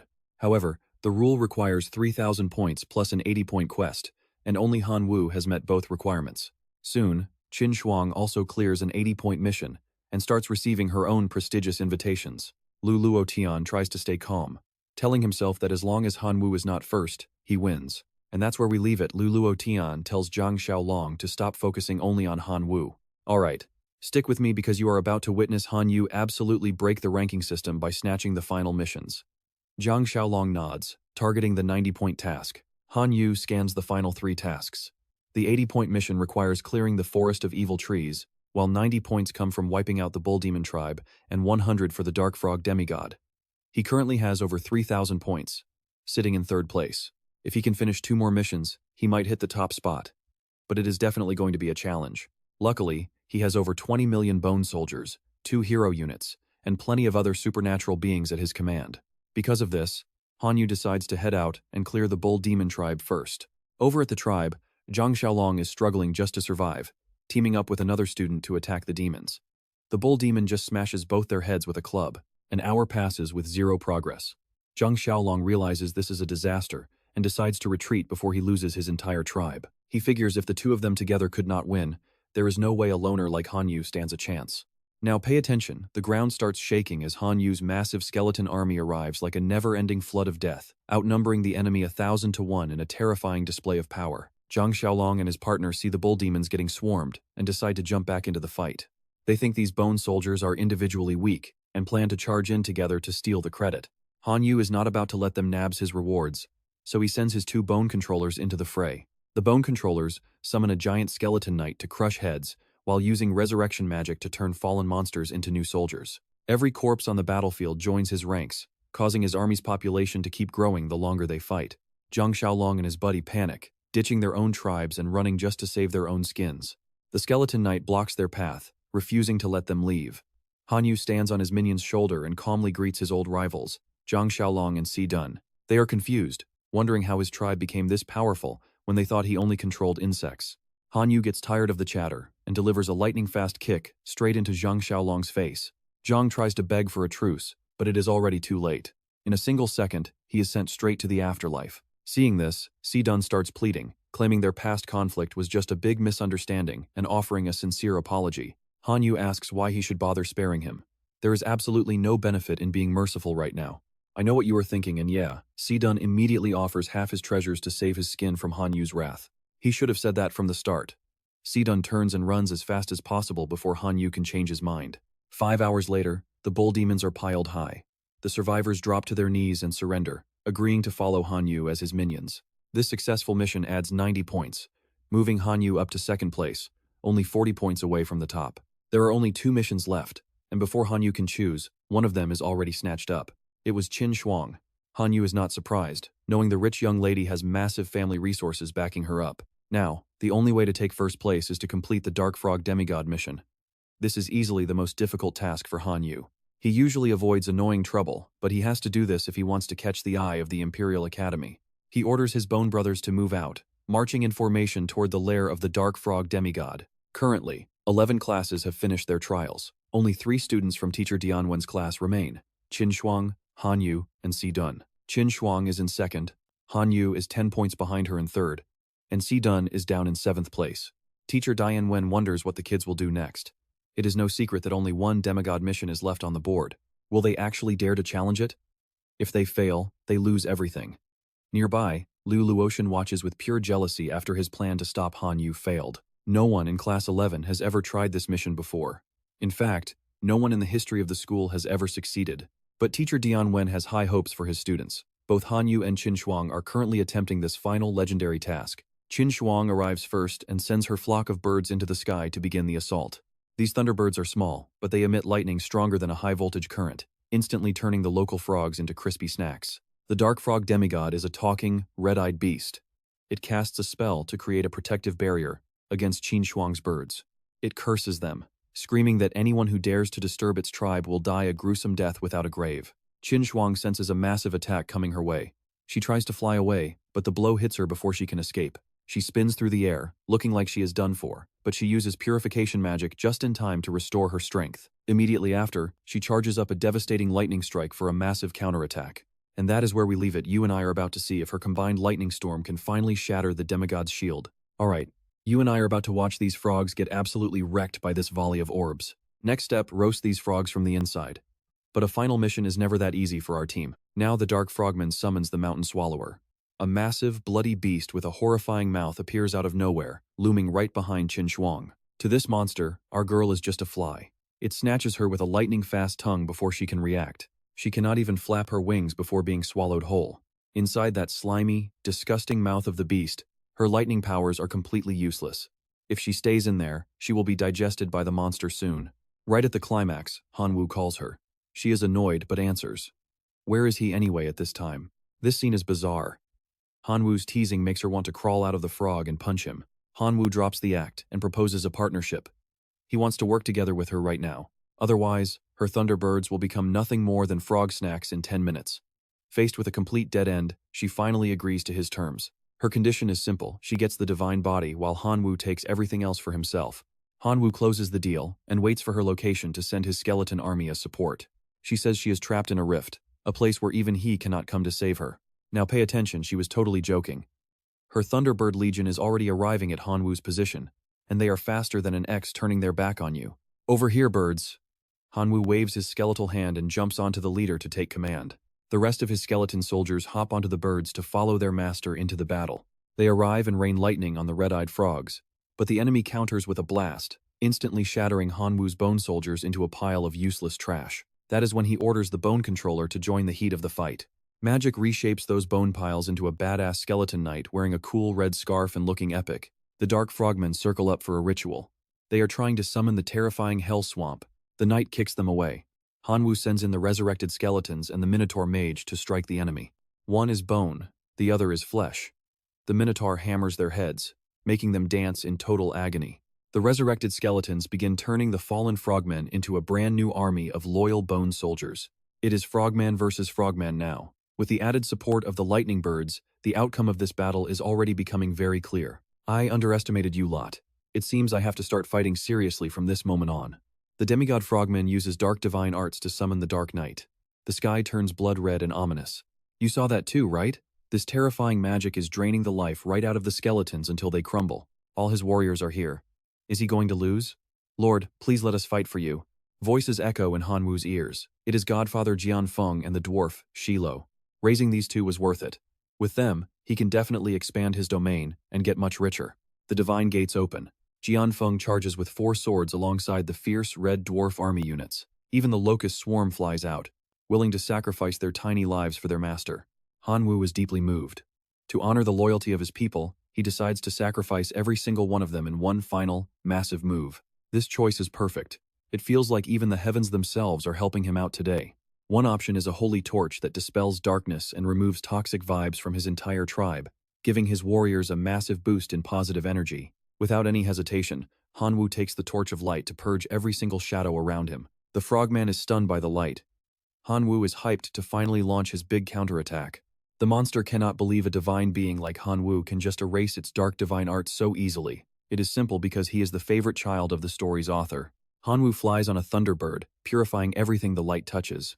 Even those hideous red-eyed frogs start losing their bloodlust once the holy light washes over them. After flying around, Hanwoo finally remembers he was actually supposed to rescue Qin Shuang today.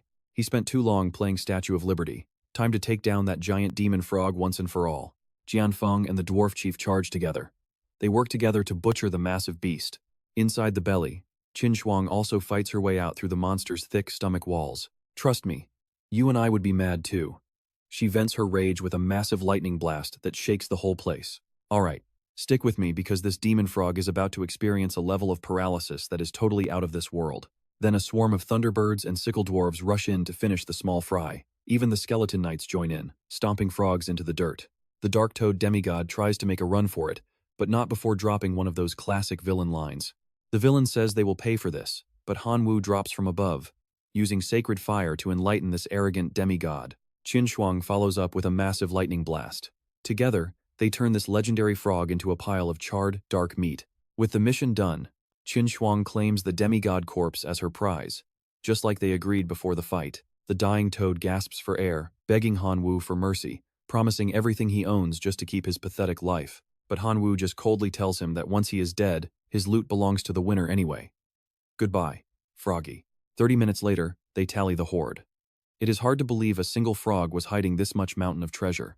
As per their deal, Hanwoo takes the gold, while Qin Shuang only needs the body for her weird research projects. Hanwoo places a crown on Qin Shuang as interest for his debt. She is secretly thrilled but tries to keep her cool. She says she will reluctantly accept it. Finally, the grueling assessment test has officially come to an end. Teacher Tianwen tells them to head back to meet the top university recruiters and school leaders waiting for them. Hanwoo keeps his bone soldiers close. On the way, the teacher warns them both to watch their mouths around the VIPs. The teachers inside are actually true gods. Tianwen leads the students into the room and then quickly makes his exit. Now, pay attention here. Hanwoo is wondering if these powerful gods can actually see through his hidden talents or his forbidden life sacrifice abilities. A recruiter starts with Qin Shuang first. The Qin family is a godly clan with more resources than anyone can imagine. Since she secured a god corpse, he predicts she will use it to craft a powerful lord-level lifeform soon. The real question is her divinity value. The nearby principal feels ashamed just listening to how much potential she has. Qin Shuang is already building a lord entity before even reaching the demigod stage. That is absolutely unheard of. Even school leaders who became gods long ago have failed at this. She honestly reveals she has 4 divinity points. Hearing that, Hanwu is once again blown away by just how insanely wealthy and gifted Qin Shuang really is. She is rich and smart, a total natural. The recruiter announces she qualifies for all 3 of their elite top-tier universities. Once her lord entity is ready, she can choose any school and start her college life early as a prep student. Qin Shuang thanks them politely, but honestly, she knew this was going to happen from the very start. Now watch closely. The recruiter's face goes cold as he turns his attention toward Hanwu for the next evaluation. He looks at the files with a frown. He asks if Hanwu's core race is really just the lowly yellow insect. After Hanwu confirms it, the teacher marks a box and moves on to ask about his current divinity points. He has 1 point, which barely meets their minimum standards. Then comes the final, most pointed question from the recruiters. Let's pause and watch this. They are baffled by how his Sword Peak squad actually tracked down that Bone Lord. This question proves that none of these powerful gods actually understand Hanwu's true power or his secrets. If they are clueless, he sees no reason to tell them. However, since he stays silent, the recruiters are not impressed. If he wants into their 3 schools, he will have to prove himself again during the upcoming final high exams. Director Shu feels terrible that these scouts are too blind to see the massive potential hidden inside of Hanwu. But Hanwu does not care. He is aiming for the Imperial Academy next, not these mid-tier schools anyway. Teacher Tian Wen tries to comfort him. Manhwa is a top school and failing to get in is nothing unusual. He tells the boy there are still plenty of other great universities that would love to have him as a student. But he has no idea Hanwu's eyes are only on the capital. Outside, he finds Qin Shuang waiting for him. She says after she finishes her lord entity, she is heading off to one of those elite university prep programs. The resources there are perfect for her growth. She asks if he is still planning on going to the capital. Hanwu nods. His only goal is the Star Sea at the Imperial Academy to find clues about his missing parents. Qin Shuang changes her mind. If he is going to the capital, then she guesses she will be going there too. As a prep student, she will get massive resources and level up fast. They might even face each other as rivals. So she advises him to become her slave now, while he still has the chance. He just looks at her, confused. You and I know he is rich enough for 3 lifetimes, so why on earth would he ever be her servant? Stick with me here, Hanwu just left, and his cold attitude made Qin Shuang even more obsessed. She thinks he is stubborn as a bone but actually quite cute. Inside his domain, he uses his divinity cards. He now has 2 divinity points and massive power. His core reached level 3, along with many subordinate tribes. New faces are emerging in his world, like the Bone Tribe and the Bull Demon Tribe. Hanwu considers upgrading their combat gear, but his priority is building an evolution path for his core locusts first. Path number 1 uses the source of sinking to create a path of eternal decay for his insects. After entering this sinking path, the little locusts gain massive resistance, and their overall durability is greatly increased. Their lifespan extends while their magic defense skyrockets.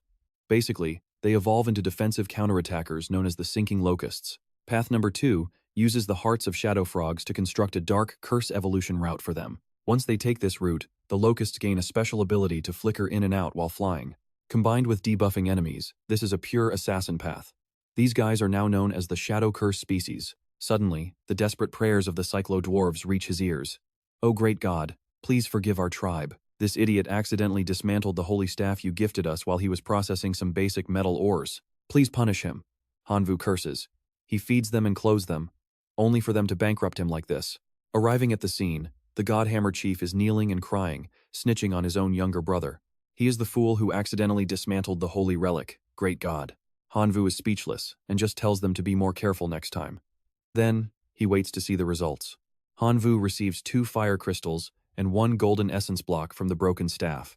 Relic materials are raw forms used to fix holy items. This shocks Hanwu because his law of gluttony is damaged. Let's see if this material can fix it, because seeing is believing, right? Since it is already broken, he decides to go for it. After merging them, the law of gluttony actually begins recovering. Before, a creature needed to eat 1,000 times to evolve. Now, that number has dropped to 999. If he can just find enough holy source materials, he could fully repair his broken law of gluttony. But where on earth is he supposed to find enough high-level holy relics to dismantle? Hanwu checks the online forums for leads, and finds a user posting a desperate help signal. The guy has a holy weapon that got damaged, losing its aura and tanking his overall combat power. He is looking for someone to fix it, but no one is taking the job after so many failed attempts. But Hanwu is different. He has relic materials in hand, so he might be able to repair holy weaponry too. He sends a message immediately.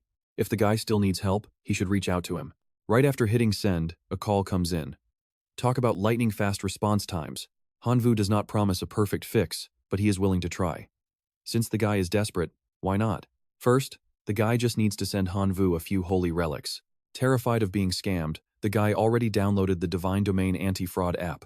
What level of relic does he need? Anything under level 4 he can send now, but level 4 and above will take some time. Hanwoo did not expect to find a rich whale with level 4 relics, but he only needs level 1. Suddenly, a massive crate falls from the sky, nearly crushing his head. Seriously, does it have to be that fast? After counting, Hanwoo finds 100 relics inside. He wonders if he should just take them and run. Trust me, you and I are probably thinking the same thing, but that anti-fraud app sounds way too serious. He dumps all 100 relics into the refiner. 2 hours later, he receives 109 relic materials. He skims 9 pieces off the top and sends back 100, hoping the guy does not notice. The young man is instantly overwhelmed with gratitude. Big brother, you are literally my savior. I am in your debt. Our whole clan begs for your help. Hanwoo covers his ears. Hey, you are being way too polite. Helping others is my greatest joy, and that is where we leave our hero today. Meanwhile, at teacher Dianwen's house, he is testing out the level 3 healing profession he won. Lu Luotian is fuming with rage, but can do nothing except throw petty insults at Dianwen. You and I are diving into a world where even a tiny question can lead to absolute chaos. Hanwoo calls his mentor, teacher Dianwen, regarding a seemingly minor issue. He needs to know how to acquire high-tier core resources to upgrade his divine realm. After searching the top listings, he came up totally empty-handed. According to teacher Dianwen, rare materials like godhood positions, divine nature, or core fragments are never sold out in the open. These elite items are essentially impossible to find on any online marketplace. The moment they hit the shelves, major corporations snatch them up instantly. Ordinary, broke cultivators like them never even stand a chance. But there is a deal. If Hanwoo helps the teacher win a bet, he will share his private collection. There is also one unconventional way. Teacher Dianwen once encountered core fragments that were too low level. Even with great attributes, they just couldn't be integrated properly. Years ago, the teacher participated in a brutal tournament called the Blood Crystal. The grand prize for the winner was a rare Divine Realm core fragment. Fighting other Divine Realm citizens or different civilizations often leads to massive casualties for one's followers. However, victory means claiming core fragments that can repair and strengthen your own realm. Hanwoo just spent a fortune raising his army, so this is the perfect chance to test their strength. He has plenty of insects to spare. The very next day, Hanwoo arrives at the Blood Crystal Arena alongside teacher Dianwen, feeling fired up. Before entering, they must wear masks to hide their identities from powerful demigods who might be watching. This outer realm is full of danger, so they sign their forms carefully. Matches are split into 3 distinct power tiers. These levels are categorized as divine creatures, demigods, and true gods. Unless a participant specifically requests a challenge, fights between different tiers rarely happen. There is no limit on the number of followers, but surrendering requires over 50% of your army to be wiped out first. In this civilization, things move faster than a hungry student running for lunch. Immediately after signing up, Hanwoo is matched and teleported into a multi-dimensional battle space. His opponent is a cocky guy calling himself the Mouse Lord. He mocks Hanwoo, betting that he is just a clueless rookie. The Mouse Lord looks like a total joke, but the crowd whispers that he is actually a cold-blooded killer. Everyone in the stands feels sorry for Hanwoo, thinking he is doomed in his very first match. Hanwoo overhears the crowd and realizes he is facing a surprisingly tough opponent. Watch closely, because the 3-minute countdown to release their armies is finally starting now. The Mouse Lord summons a massive swarm of mutated long-tailed hamsters that fill the air with annoying squeaks. He laughs, asking Hanwoo if he is terrified by the sheer size of his rodent army. Hanwoo is not intimidated at all. If it is a numbers game, he wins easily, summoning tens of thousands of his insects. Seeing that Hanwoo's insects look even more pathetic than his mice, the Mouse Lord continues his mocking laughter. You and I know the truth. Let's see who is actually on the menu today. The rodent army takes position, and on their master's command, they launch a massive rain of arrows toward Hanwoo. Hanwoo commands his sync insects into a defensive formation. Arrows snap like twigs against their rock-hard wings. Frustrated, the Mouse Lord screams for his army to keep firing without a single second of rest. While holding the line, Hanwoo sends his curse insects on a stealthy flanking mission. One insect circles behind, casting 3 debuffs that make the mice shriek. Seizing the moment, Hanwoo launches his Sky Demon insects. The cursed mice start spinning in circles, completely unable to distinguish friend from foe in the chaos. The Sky Demon insects fire venom from their stingers, crushing the mouse army into paste within seconds. The final score? Han Wu has 99.99% of his army left. The Mouse Lord is down to 20%. Fearing total extinction for his race, the Mouse Lord immediately throws in the towel and surrenders. After his victory, Han Wu receives a Divine Realm Core fragment. Touching it, he feels a strange power similar to life sacrifice. Teleported back to the staging area, teacher Dianwen claps him on the shoulder with a huge grin. He praises the boy, thrilled that such an easy win helped him earn a massive amount of divine power. It turns out the teacher is a total gambling addict who bet everything on Han Wu. His casualties were practically zero. He asks if Han Wu wants a second round. Another win means more fragments for the student and more profit for the teacher. Han Wu agrees instantly. His insects need the combat experience to grow even stronger. By day 32, Han Wu won 89 straight matches, losing 100 million insects. His core is level 7, and trust me, you and I are just getting started. Reaching level 8 is getting brutal, needing more fragments than all previous levels combined. Let's dive in, because teacher Dianwen just suggested a high-stakes match against a demigod. If a divine being challenges a demigod, the rewards can skyrocket to 10 times the current amount. If Han Wu wins against a demigod, his loot from those 90 consecutive victories will be multiplied 10 times, yielding 90 common divine core fragments. Han Wu thinks it over for a while and applies for the higher tier match, sending the stadium into a total frenzy. Some people in the crowd have already heard whispers about Han Wu's terrifying grasshopper swarm. Only 30 days since joining Blood Crystal, and he's already an unstoppable monster at the divine being rank. Demigods use high-level divine cores, powerful holy artifacts, and even possess their own unique divine titles. Since they use divine spells, everyone bets against Han Wu, thinking he's too arrogant with his insects. Teacher Dianwen is sweating buckets since he's the only one betting on Han Wu at huge odds of 1 to 100. Han Wu tells teacher Dianwen to bet 10 million divine power on him, but the cautious teacher only ends up risking 50,000 instead. That's basically the teacher's entire life savings. Han Wu absolutely cannot afford to lose this one. If he wins, the teacher will buy a divine weapon for himself. Han Wu is stunned, thinking the gift was for him, but it's just for the teacher. Why was our main character even getting excited to thank him for that? Han Wu enters his divine domain to check his insects, noticing that the gluttony law and poison mist look quite different compared to before. Yuan Zhong shows up immediately, asking if Han Wu is ready to craft some new holy artifact materials today. Han Wu remembers that Yuan Zhong has level 4 artifacts scattered around his domain like common weeds. With a sly grin, Han Wu asks for powerful level 2 artifacts with poison, earth, and fire attributes. Suddenly, a massive crate, even bigger than the last one, drops right in front of him. Han Wu can only shout, "Oh my god, being rich really is on another level." Inside are fire lava balls with earth and fire attributes to boost his tribe's defense, resistance, and recovery. There's also the Shadow Nail, which lets his tribe use a skill that pins an opponent's shadow to stop all their movements. Han Wu is beyond satisfied. Now pay attention here, because he's about to merge these artifacts and create a massive explosion that rocks his entire domain. His insects evolve again, looking more vicious than ever, just as the arena preparations finally finish for the big match. Han Wu teleports in, more experienced now, while the stadium crowd screams and boos loudly. They want the Mammoth Master to crush him. This muscular bearded giant stands ready to show his power. He mocks Han Wu, saying it's his lucky day to face a rookie who doesn't know how big the world is. "Have you prepared a funeral for your tribe yet?" "Man, you sure talk a lot." Han Wu gives a cold reply. But the Mammoth Master keeps rambling on like a typical villain. He summons his giant Mammoth Legion, and the crowd goes absolutely wild as the massive beasts appear. The Mammoth King looks epic, led by the Master riding atop a massive thunder mammoth to show his prestige. "It's your turn, rookie." Han Wu simply releases his swarm of grasshoppers onto the battlefield just like every other time. The Poison Blast Sky Demons are powered by the law of gluttony and poison mist, while the Shadow Curse insects use shadow nails. There's also the Earth Blast Fallen insects, which were raised using the law of gluttony, and those powerful fire lava balls. The Master is actually impressed, seeing how much these insects have evolved since the last fight. Both sides clash instantly. Han Wu sends his Shadow Curse insects to lead the first wave. They fire shadow nails at the mammoths, freezing the giant beasts in place so they can't budge an inch. With the mammoths pinned, the Poison Blast Sky Demons move in for the kill, and there's no escape. Even now, the Master is confident, thinking these insects can't possibly hurt his giant mammoths even if they stand still. You and I both saw that smirk, right? Han Wu simply asks him if he is really that sure of himself. A second later, a massive blast rings out, making the mammoths pull back in pure shock. The Master realizes Han Wu is trying to use overwhelming numbers, so he orders his giant mammoth legion to protect his thunder mammoth. Han Wu counters by sending his exploding lava insects straight into the fray against the mammoths. They get burned by lava hotter than a toxic X, as the Master desperately buffs his army. "Trust me, You and I won't want to miss what happens next.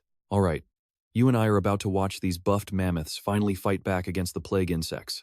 The elephant master smiles smugly. Forcing me to use magic proves you are actually a decent challenge. Once 50% of your clan is wiped out, I will let you surrender. Hanvu does not know fear. Those locusts earlier were just 1/1000th of his total army. Surrender is not in my dictionary. Ox Demon Tribe.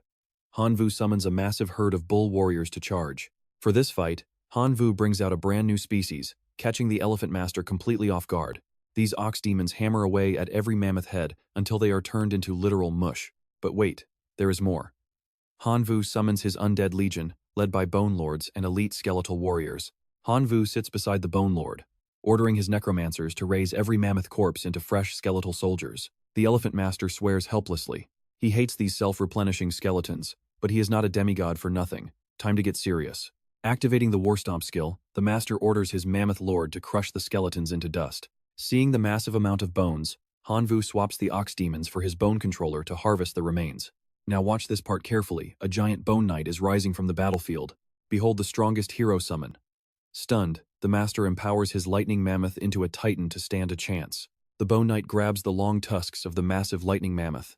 He stops it cold, lets out a roar, and plants his right foot firmly. With a 180-degree spin, he suplexes the mammoth before jumping up to deliver a heavy strike. A massive Sun Goku punch turns that legendary lightning mammoth into a pile of boiled meat. The mammoth uses its 300-centimeter trunk to bind the knight's arm and slam him back down. It raises two massive feet, aiming to crush the skeleton right into the dirt. The knight quickly leaps away, dodging the impact before countering with a heavy level 1 power punch. A massive slap sends the mammoth's face spinning. Hanvu screams to finish it right now. The bone knight leaps onto its head, delivering a painful knock right between the mammoth's eyes. Then, he kindly helps the mammoth remove a tusk. That is some cold-hearted teamwork right there. The master is panicking while the bone knight snaps off the second tusk to secure his family's future. You and I can agree on one thing: this skeleton warrior is incredibly brutal. Hanvu will have to discipline him later. Losing its tusks, the mammoth has zero fight left. It gets kicked right back to the master, who desperately tries to win using pure numbers instead. A herd of mammoths surrounds the knight, looking like tiny ants beneath the feet of the giant. Anything that gets within 3 meters is immediately kicked back to the starting line by those long legs. The battle turns chaotic as a few mammoths finally manage to reach the giant skeleton. They swarm him like ants on sugar. Hanvu immediately sends the Ox Demon King for backup. A swarm of bugs joins the fray, loosening the formation so the Bone Knight can breathe. Any fallen mammoths are instantly resurrected by the Necromancer to fight for Hanvu's side. Using a massive army completely backfired on the master. Soon, his remaining mammoths are too terrified to move. He accepts his total defeat. Light beams erupt from his mammoths, converging into a single shining crystal. This is the core fragment of a demigod's domain. It is way heavier than standard loot. Shocked by his performance, management summons Hanvu for a meeting. They were clearly watching. Hanvu's potential makes him the perfect candidate to become the successor of this arena. This whole place was actually a massive test. They needed a successor for the arena master. Any winner who defeats a higher-ranked opponent is eligible. Hanvu is in total shock as a massive fortune literally falls into his hands out of nowhere. A bloody arena with massive crowds. The amount of divine power earned here makes him an absolute billionaire. Our main character just inherited an empire. Trust me, you and I are going to love this. Alright, you and I are about to see if Hanwu falls for the bait. He senses something fishy and wonders how many rivals are qualified to lead. And he needs to know exactly what happens after he takes over. What kind of perks will he get? And what burdens will he carry? Hanwu is being careful and not letting greed blind him, which earns him points with the management. Right now, there are 349 heirs in this bloody arena. That includes 221 divine beings, 118 demigods, 9 true gods, and 1 master god.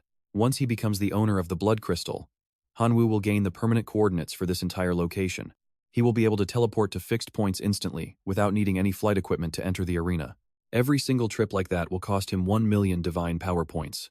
Hanwu will also be allowed to build specialized training grounds within his own divine realm to raise and strengthen his followers. As for the responsibilities, once the number of heirs reaches 500, the arena will trigger the inheritance ritual. Basically, they will pick the best of those 500 by making everyone fight until only one is left standing. Now pay attention to this part. Judging by the arena's history, Hanwu realizes that the inheritance ritual is going to be a total nightmare. 500 powerful contenders facing off against each other, all for a single seat on the master's throne. Since he is only heir number 350, there is still a long way to go. By then, he might already be a god king. Training takes time, so Hanwoo agrees to the challenge. It is all or nothing. Suddenly, a flash of light pierces right through him. Teacher Dianvan jumps out, looking ecstatic. "Hanwoo, you are my lucky charm. We are going to be filthy rich this time." Hanwoo stands there looking completely dazed, so Teacher Dianvan shoves a phone into his hand. He looks down and sees a balance with 10 zeros. Now he has to figure out how to spend 1 billion divine points. Teacher Dianvan suggests he start by buying a high-quality divine artifact. Hanwoo is not sure what to choose yet. He is only a divine being right now and hasn't even reached demigod status, so how could he possibly control a divine artifact? Teacher Dianvan just scoffs. He recently heard about a wholesale shop for divine gear that will definitely have something perfect for Hanwoo. "I know what you are thinking, this teacher sounds like a salesman." Suddenly, a voice shouts, "Grasshopper, I finally found you!" Chuangchu charges forward like a starving tiger. Hanwoo immediately hides behind Teacher Dianvan and sends out a desperate SOS signal. Teacher Dianvan steps up, puffing out his chest to protect him. Nobody touches the student who just made us 1 billion divine points. Chuangchu immediately raises his hands in surrender.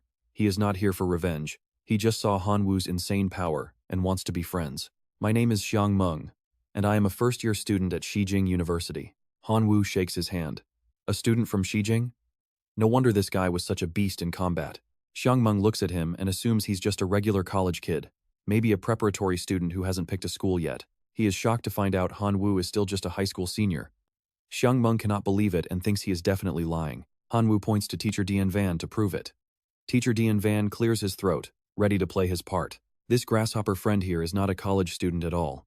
Even though many universities have reached out, he is aiming high and only wants the imperial capital. But the imperial capital showed no interest. Xiang Meng understands now. He likes Hanwoo's ambition because the imperial capital is one of the top 3 elite schools in the country. So, Xiang Meng promises to report Hanwoo's talent to Xijing University so they can give him a proper entrance trial. Once he gets back, he needs to focus on upgrading his core followers as much as possible. If he plays his cards right, this could be his chance to finally get noticed by the imperial capital. Hanwoo can't believe his former rival is helping him. Xiang Meng just laughs. "You have massive potential, kid. The road to godhood is long. Having allies to lean on makes the journey a lot easier than trying to fight through everything all by yourself. Plus, if Hanwoo passes the entrance test, the university will give Xiang Meng a nice resource bonus for the recommendation. No wonder he is being so helpful." Hanwoo is genuinely grateful. Xiang Meng advises him to invest heavily in resources now. He needs to cultivate hero-class lifeforms to be fully prepared for the imperial capital's grueling entrance exam. A little later, Teacher Dianvan actually takes Hanwoo to a treasure pavilion that specializes in wholesale second-hand divine artifacts. The quality of the gear might be questionable, but the staff members are absolutely top tier. No wonder wives don't want their husbands shopping here. They follow a girl inside to meet a master named Tony. Most professional barbers are named Tony, so Hanwoo wonders if this salesman Tony is actually any good at his job. And that brings us to the forge. You and I are about to see if this big, pot-bellied blacksmith is the real deal or just all talk. Alright, you and I are about to see if our main character can handle a shady deal with a legendary craftsman.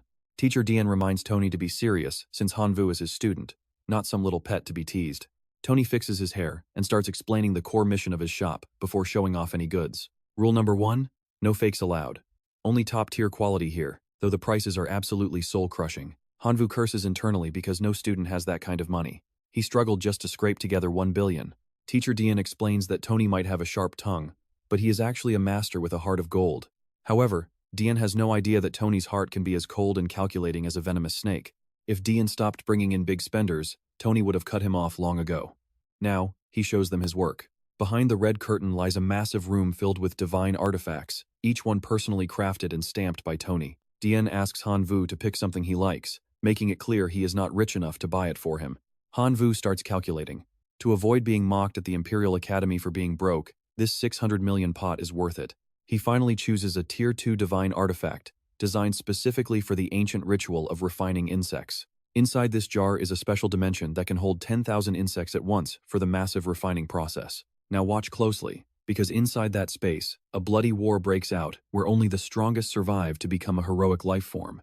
On top of that, this special jar comes with a divine skill that allows the user to attract insects. The range depends on the divine power used. Even if it is Tier 2, this is the perfect tool for Hanwoo. Teacher Dianvan looks on with pure pride, happy that his student has such a sharp eye for quality. That will be 4 divine attributes or 580 million divine power. Will you be paying in cash or transfer? Tony rushes to close the deal, giving Hanwoo a shock. Teacher Dian has to step in to start bargaining. Since they are practically family, Tony eventually agrees to a discount because Hanwu is such a high-value customer. He sets the price at 600 million and throws in a free Finding Eye artifact. Hanwu leaves before he gets upsold, but Tony chases after them, shouting about a special artifact he just finished from a lost civilization.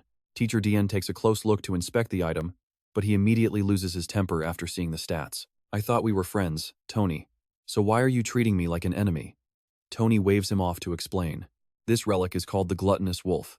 It comes from a dead civilization and grows by literally devouring other divine artifacts.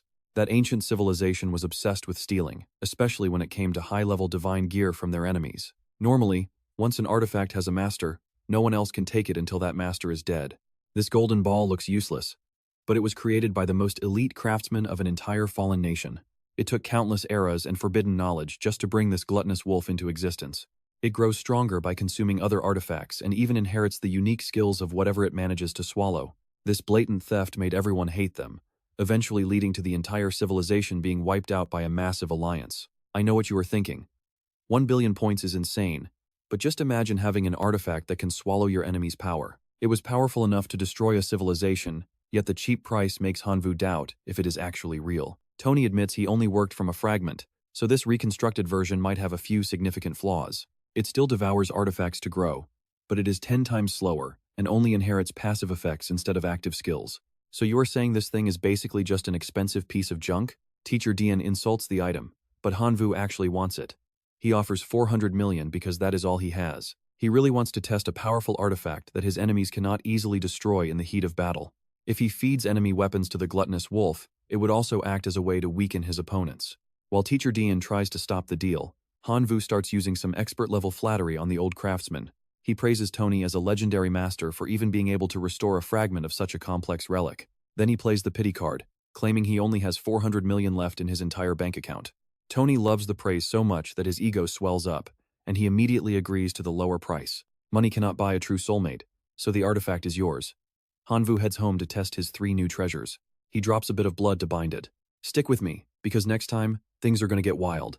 Alright, you and I are about to see if our main character's gamble finally pays off.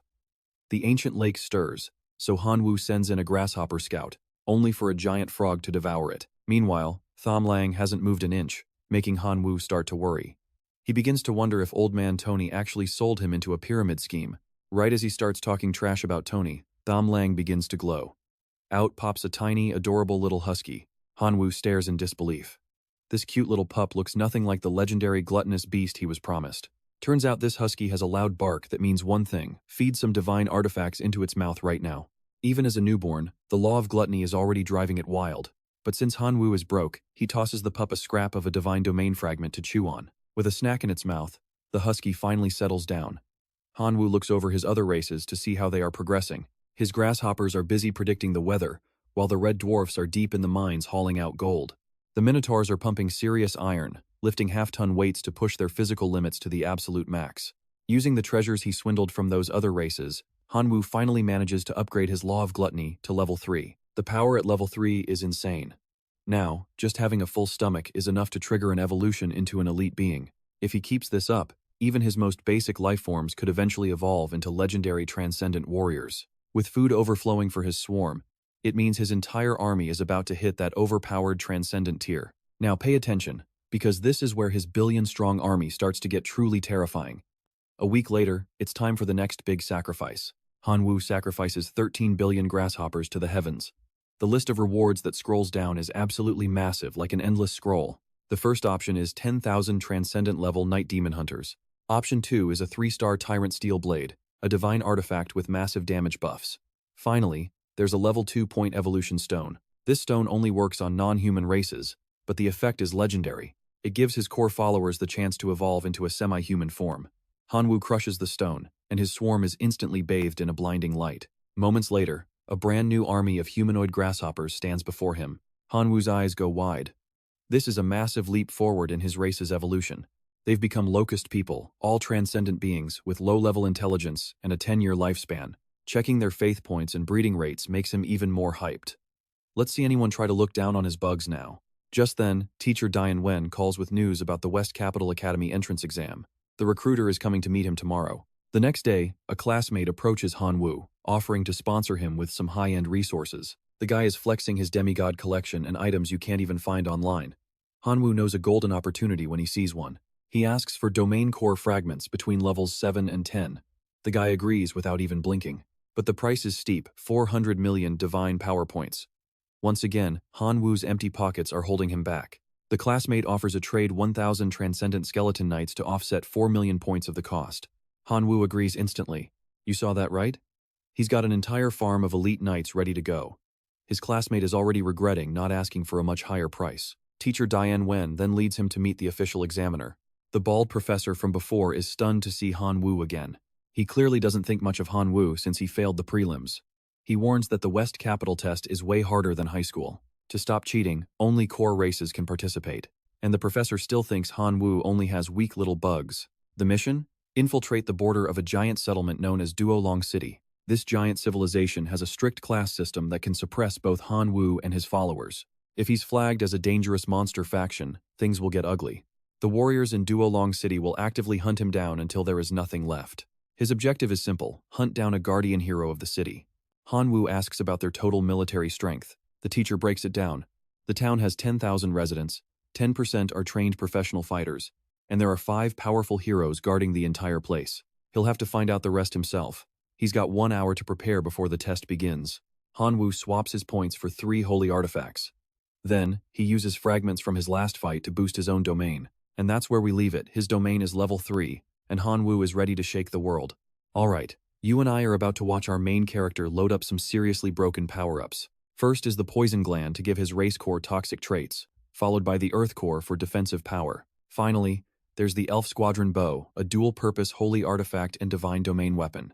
It lets his units summon energy bows, while Hanwoo himself can summon the true elf squadron bow. With the loading complete, most heaven demon bugs gain poison glands. Half the downward bugs boost their defense, while the yellow swarm heroes prepare for combat with their new bows. Preparations finished, the recruiter gets ready to teleport Hanwoo to the outskirts of Duolong City. Using this teleport sphere feels new to Hanwoo. He falls from a sky portal but sticks the landing perfectly.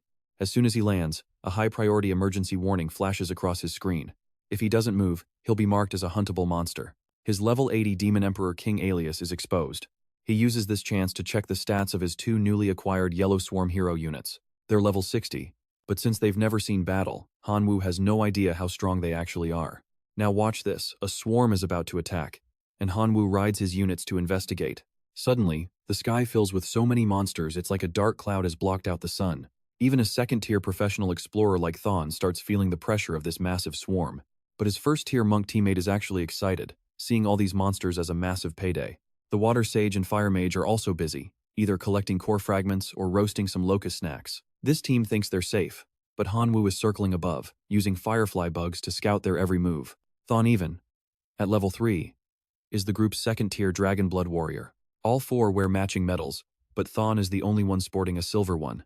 As the clear leader with the best gear, Thon orders a retreat before the sky turns completely black. But you and I know it's too late. Hanwoo sends a yellow swarm hero down to play. They thought these were just normal bugs, but these creatures are actually high-level, third-tier monsters. Thon tells everyone to split up while he stays behind to stall this terrifying enemy. Thon swings his sword with everything he's got, but the monster barely feels a scratch. They have 0 chance. Without warning, the yellow swarm hero lunges forward, attacking with blinding speed. It kicks Thon, sending him flying 100 meters away, before turning its sights on the rest of the team. The others scramble for cover, but before they can even blink, the monster is already on top of them. The creature is having the time of its life hunting them down. There's nowhere left to run. In no time, the squad is tied up in a corner. Hanwoo steps out, looking incredibly annoyed. The monk starts screaming insults, calling Hanwoo an ugly monster and telling him to stay away. Hanwoo is fuming. He's always been proud of his looks, and now some random guy is calling him ugly? He tells them if they want to survive this remote wasteland, they better start answering his questions. Thon and the monk just glare at him, looking like they want to rip his head off. When asked what they see, the monk refuses to answer a hideous monster like Hanwoo. Before anyone can react, the yellow swarm hero standing by Hanwoo suddenly snaps. It pierces the monk through the chest, leaving even Hanwoo completely stunned by the sudden violence. Hanwoo screams at the bug, reminding it that he only wanted to scare them, not kill them. The bug is terrified of its master's rage, standing there with its mouth open, sweating bullets. Seeing the carnage, the water sage and fire mage completely lose it and start screaming in terror. Annoyed by the noise, Hanwoo poisons the rest. Thawne finally asks what he's really after. Hanwoo repeats his strange question. It's so random that Thawne doesn't even know how to respond. He honestly describes what he sees, but he's describing the giant bug's big eyes and long antennae instead. Hanwoo starts overthinking, realizing Thawne is describing the bug's ugly appearance to fearmonger against him. But you and I know that's fine. An ugly, terrifying image is exactly the reputation he needs. Let's dive into a story where the main character plays 0 games. Hanwoo grills Thawne for 3 straight hours until he gets every single answer he needs. Once he has the goods, Hanwoo keeps his word and steps forward to finally untie Thawne's restraints. The second he's free, Thawne bolts like he just saw a ghost. He has to report news of the monster army to the Adventurers Guild immediately. Hanwoo lets him run, but don't be fooled. He's silently tracking Thawne's every move from high above the ground. Once they reach the right spot, he orders the grasshopper to knock Thawne out cold. It's the only way, given the current situation. His identity has to stay a secret for now. Hanwoo gets back to work, moving on to the next phase of his plan. Now, pay attention here, because the odds are stacked against him. He realizes there are millions of explorers out here, and 3 people just aren't enough. While he's brainstorming how to boost his combat power, a group of outcast goblins appears, eagerly waiting for his command. Hanwoo feels a flash of disappointment, but hey, it's better than having nothing at all, right? Most of these goblins are low level, but their leader is level 62, and has already reached the 3rd class awakening. But wait, how could these monsters actually have player classes? It turns out the leader has been snacking on adventurers who carried class fragments, absorbing their powers in the process. This gives Hanwoo a brilliant idea to upgrade his own grasshopper swarm. He decides to put that plan into motion immediately. He orders his entire swarm to hunt down explorers and harvest as many class fragments as they can find. 3 days later, the fragments are ready. You and I are about to see if this insane gamble to upgrade his swarm actually pays off. Hanwoo tosses the fragments into the air, and the system offers 4 choices: lawyer, martial artist, warrior, or archer. He picks archer since his hero-tier grasshoppers really need some long-range firepower to round out their skills. He's already dreaming of the future. Once he levels up more, capturing any hero he wants will be easy as pie. Suddenly, another grasshopper arrives with news. Apparently, there's a mysterious cave nearby that they simply can't get close to. Hanwoo has them lead the way. When he arrives, he feels a crushing pressure mixed with a hint of divine power. He looks down and spots a massive orange dragon, heavily chained and fast asleep. He remembers his teacher mentioning ancient civilizations that sealed away enemies they couldn't actually kill. This black dragon, Elphys, is one of those poor souls. He's level 103 now, though he was much stronger before the seal. Elphys actually holds the unique traitor class. Since he's a special race, all his other info like gear, divinity, and talents are completely hidden from view. Suddenly, the dragon's eyes snap open. The grasshoppers panic and try to flee, but Hanwoo's voice stops them dead in their tracks. The traitor black dragon, Elphys, towers over them, looking ready to absolutely demolish Hanwoo's entire squad. Hanwoo tells everyone to split up and run, as Elphys unleashes a barrage of dark, smoky attacks. 5 minutes later, Hanwoo pokes his head out and asks if the dragon is done yet. That just makes Elphys even angrier. Elphys opens his massive maw, charging up a terrifying ball of energy. Hanwoo dives back into hiding once again. But honestly, the dragon is all bark and no bite. He keeps firing off these massive attacks but hasn't hit a single target. After 10 minutes of wasting energy, the dragon starts to tire out. Hanwoo reappears, claiming he's only there to help. Obviously, Elphys isn't buying it. He thinks he's already seen through all of Hanwoo's pathetic little tricks. He warns Hanwoo to leave before he gets angry, or he'll turn him into a snack. Since talking failed, Hanwoo pulls out his bow and fires the first shot. "Take this, you big lizard!" But the moment the arrow touches Elphys, it just bounces right off his scales like it was nothing. The dragon laughs, calling him a mere insect with no hope against his defense. So, Hanwoo switches to his sword. He lunges forward with a powerful overhead strike, but it doesn't even leave a tiny scratch on the dragon's hide. He changes his strategy, channeling 10,000 points of divine power into a strike aimed right at the dragon's head. Since the dragon won't listen, Hanwoo uses his ignore defense slash, successfully drawing blood for the first time. Elphys is furious that a human dared to wound a great traitor, but Hanwoo just barks right back at him. He warns the dragon that he has plenty of weapons, and one might just log him out permanently. That gets the dragon's attention. Elphys finally agrees to talk and asks what Hanwoo actually wants from him. You and I can see the problem here, right? He needs the dragon's help to take down a powerful hero inside Dragon City. But there's a massive problem. Elphys has been sealed here for hundreds of years and literally cannot leave his spot. These chains were forged specifically for this beast. Even its own dark magic couldn't rot them away, let alone a human weapon like Hanwoo's. Alright, You and I are about to see if Hanwoo can actually break a god-tier artifact. Exactly. The rebellious black dragon doesn't lie. Hanwoo ignores the talk and summons a massive fireball in his palm. He has a theory on how to break the lock, but he isn't sure if it will actually work. His plan? Melt the middle link. He shoves the flame into the chain, snapping it right before the dragon's shocked eyes. Seeing the first link break, the black dragon demands Hanwoo cut the rest of the chains immediately. It even gets arrogant, shouting, "The great rebellious black dragon Elfi orders you to obey me right now." Hanwoo isn't amused. He asks the dragon to repeat that, and the prideful beast actually says it again. Hanwoo only broke that first chain as a show of good faith because he needs the dragon's help. But wait, this lizard actually thinks it's the boss? Watch how Hanwoo handles this attitude. For Elfi, killing heroes is easy work, so it keeps nagging Hanwoo to hurry and unlock everything. Suddenly, Hanwoo changes the deal. He wants the black dragon to serve him for 100 years as payment. The dragon loses it, calling Hanwoo human trash and laughing at his insane delusion. Why would a mighty dragon serve a mere boy? Hanwoo turns cold, reminding the beast that if he can save it, he can also delete it forever. If it refuses the contract, it'll just become a massive pile of experience points for him to harvest. Plus, dragons are walking treasure chests. Those bones would make some legendary weapons once the dragon is dead. That threat sends a shiver down the dragon's spine. It quickly bows, agreeing to serve Hanwoo for 100 years, just to get out of those miserable chains. Satisfied, Hanwoo pulls out a magic contract with a grin, and tells the dragon to sign it. Elfi reads the terms and flips out again. This isn't a partnership, it's basically a slave contract. No way, dragonkind will never be slaves. But as it's screaming, Hanwoo pulls out a job fragment. Instant silence. Hanwoo knows the beast is weak and starving for energy, so he uses the fragment as bait. You and I both know nobody can resist a power-up this good. One second it's shouting about pride, the next it's signing the contract with its claw. Hanwoo keeps his word. Once signed, he releases his little wolf to devour the remaining chains, finally freeing the dragon. After years of imprisonment, Elfi the Black Dragon is free. Meanwhile, at the Great Dragon City Guild, trouble is brewing. 5 legendary heroes have gathered after hearing rumors that the seal on the Black Dragon has been broken. They realize the dragon must be incredibly weak right now. The holy hero suggests this is their chance to strike. The saintess warns that the dragon will hide to recover. Since the world is huge, finding it will be like finding a needle in a haystack. They're going to need help from every adventurer in the Great Dragon City to track it down. Then there's the Icefire Swordsman, looking elegant in his pure white outfit. He insists on attacking first. The dragon's dark aura will soon drive nearby monsters into a frenzy, making them way more dangerous. Across the room, the Windwalker hero stays totally calm. He thinks everyone is overreacting. After all, it's just a dragon that's been trapped for centuries. He brushes it off and looks toward the Dragon Slayer, the man with the most authority there. Don't you agree, Big Brother Dragon Slayer? The Dragon Slayer's eyes are sharp as knives. It's just a giant lizard. What's there to discuss?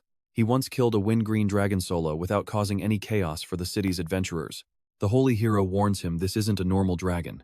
Ancient texts say Elfi is a traitor to its own kind. The Dragon Slayer scowls, clearly annoyed by the warning. Are you doubting my strength? He's a level 4 Dragon Slayer chosen by destiny. His sole purpose is to hunt dragons. His arrogance is so overwhelming that the holy hero doesn't even know how to respond. He decides to handle the Black Dragon himself, telling the others to just stay back and guard the city. Everyone clearly respects him, or maybe they're just afraid of his overwhelming power. The Windwalker hero follows closely behind like a little puppy. You and I are definitely going to see a massive clash soon. Let's dive into a story where a monster alliance is about to turn the tables on humanity.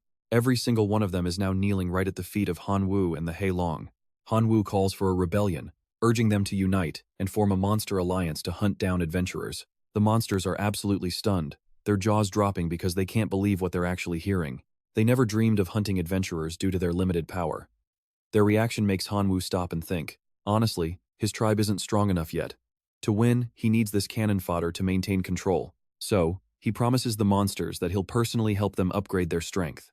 Once they join his alliance, they'll be rewarded with energy crystals to boost their internal power. Days later, the plan starts. Heilong bleeds so Hanwoo can bathe in it for his Tier 3 breakthrough.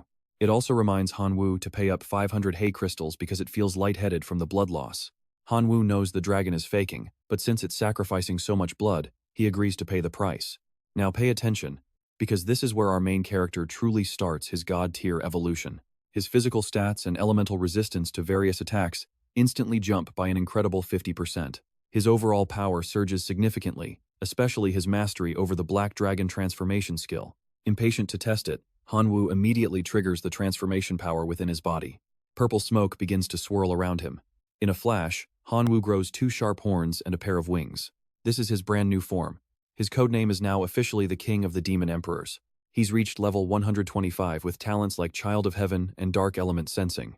With his legendary dragon equipment and other rare talents, Hanwoo has reached an entirely different level. He feels confident enough to duel the city heroes, but suddenly, the Heilong lets out a massive roar. What's happening?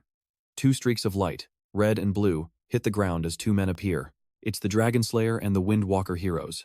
They've found the dragon's lair, and the Slayer wants blood. If he can kill the Heilong, his Dragon Slayer profession will finally reach its ultimate peak. He orders the Windwalker to seal the area so no other monsters can interfere with his hunt. The Windwalker raises his hand, creating a massive green dome called the Storm Barrier over the city. Just like that, Hanwoo and the Heilong are trapped inside the Windwalker's forbidden zone. When they see the level 125 Demon King, they're shocked such a strong monster exists here. Hanwoo wanted to master his skills before hunting heroes, but it looks like the heroes came to him. The Windwalker's real name is K-Smith, a level 131 powerhouse with elite mace mastery.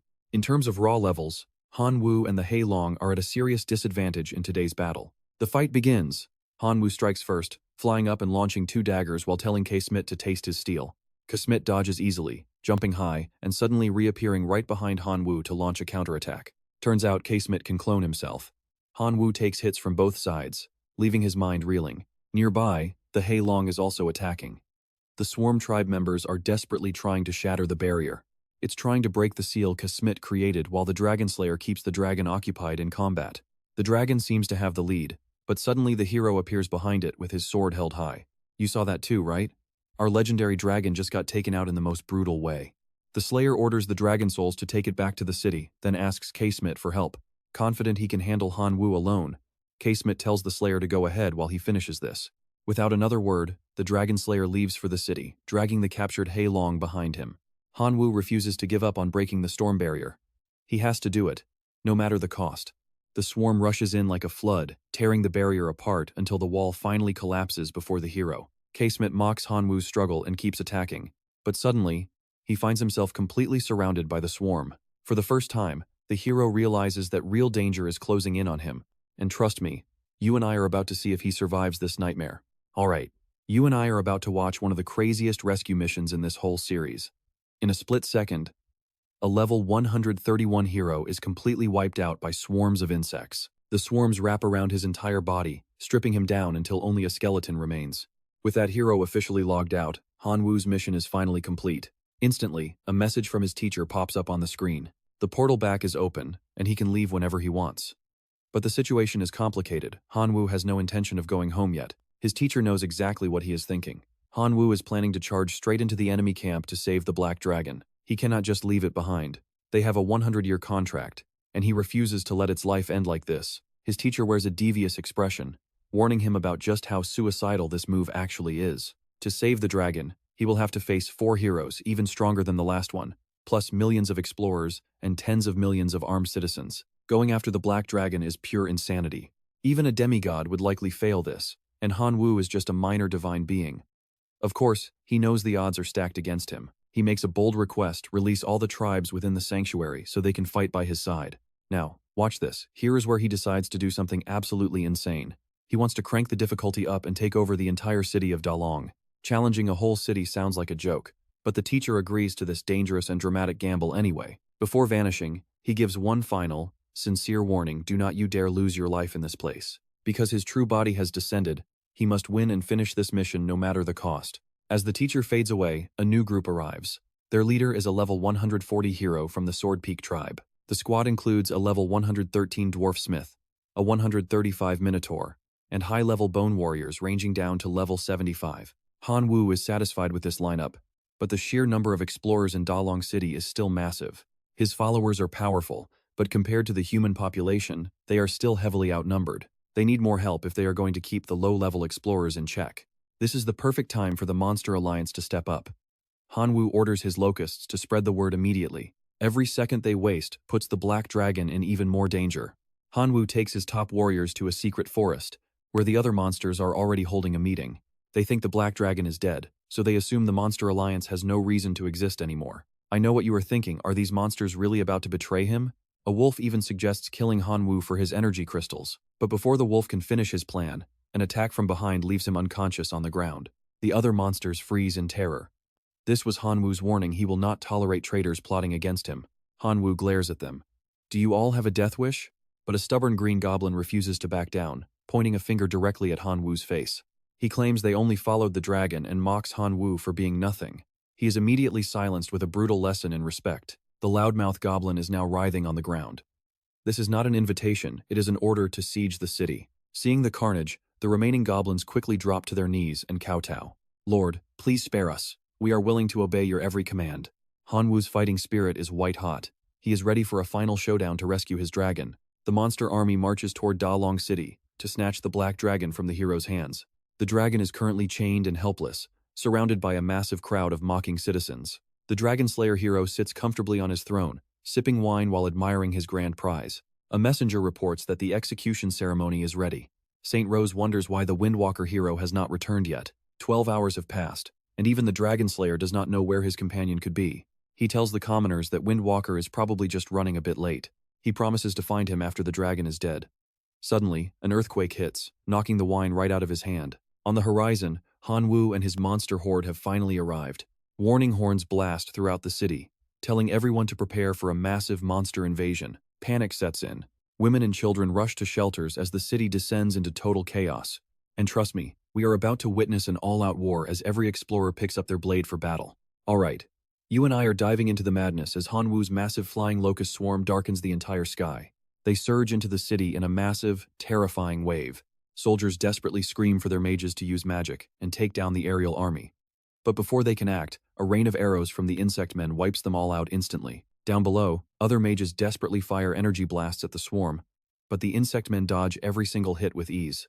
As the monsters press their attack harder, it becomes clear that their unity is a force that simply cannot be underestimated. Han Wu stands tall in the back, commanding every move of his army. Little Bone, Bone Crawler, it is time for both of you to move out.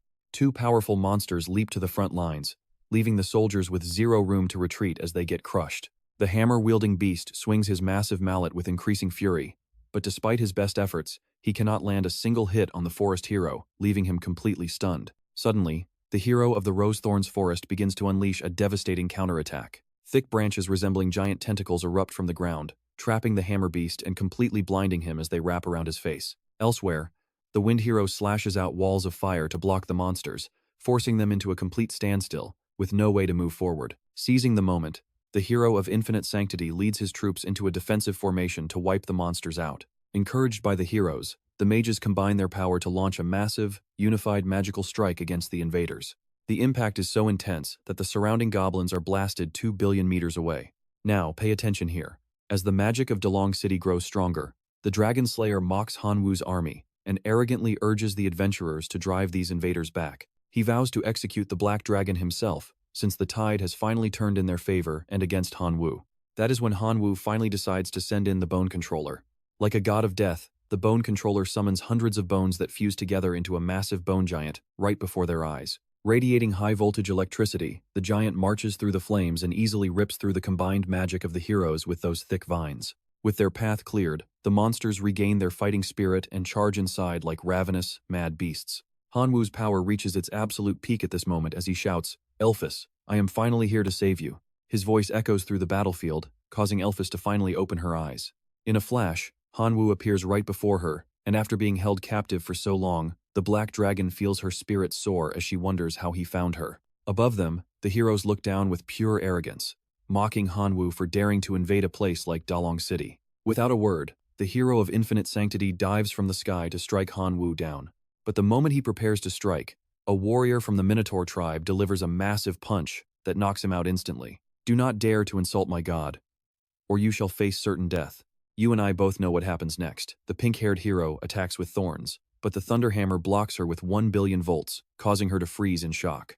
The Dragon Slayer hero has officially reached his breaking point. Only a few minutes remain, but his entire plan is falling apart right before his eyes, and he cannot let this chance to level up vanish into thin air. He summons his dragon souls to attack, but Han Wu's forces tear them apart the moment they appear. The momentum is shifting toward Han Wu as the Dragon Souls and the Skeleton tribe clash, but suddenly, the Bone Crawler screams out that he is incredibly hungry. He leaps onto the back of a dragon soul and takes a massive bite, making the dragon scream in agony as it loses control. That dragon probably never imagined a day would come where a skeleton would suddenly leap onto its neck and start treating it like a snack. Seeing his precious soul being eaten, the dragon slayer rushes into the air to take revenge for his beloved creature. How dare a lowly skeleton touch my dragon soul? The dragon slayer slashes his sword, sending the skeleton crashing down as he screams about the creature being tired of living, which is pretty ironic for an undead monster. Bone-crushing sounds echo as it hits the ground, but seconds later, the skeleton heals and jumps back into the fight. The dragon slayer stands there in total shock, thinking he had already finished the creature off. But this creature is more persistent than a leech, biting into the dragon soul again without mercy, while the poor beast can only scream for help. What kind of insane monster are you supposed to be? The dragon slayer has likely never met a monster in his entire life that would resurrect that quickly just to get another bite of food. Despite the heavy blows, the bone crawler keeps fighting because the real mission is to rescue Elphys from Delong City. Stick with me. Hanwoo orders Greedy Wolf to finally break the locks and free Elphys once and for all. Alright, stick with me as we watch Hanwoo become a legend by saving a caged dragon.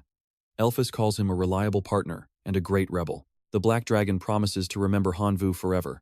Naturally, our main character is pretty happy about that. He jokes that the dragon should serve him for another 100 years to pay back his kindness. He tosses Elphys 2 dark star stones to heal the wounds from the last few days. It feels like a fated connection. Even though the contract makes the black dragon his servant, Hanwoo treats him like a brother. Suddenly, his instincts scream that something is wrong. Godhammer is losing ground and in serious danger. The enemy vines are closing in on him fast.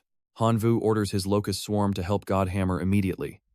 This situation is critical, and they need to find an exit fast. If they do not, the only thing waiting for them is total defeat. His entire monster army will be wiped out if this keeps up.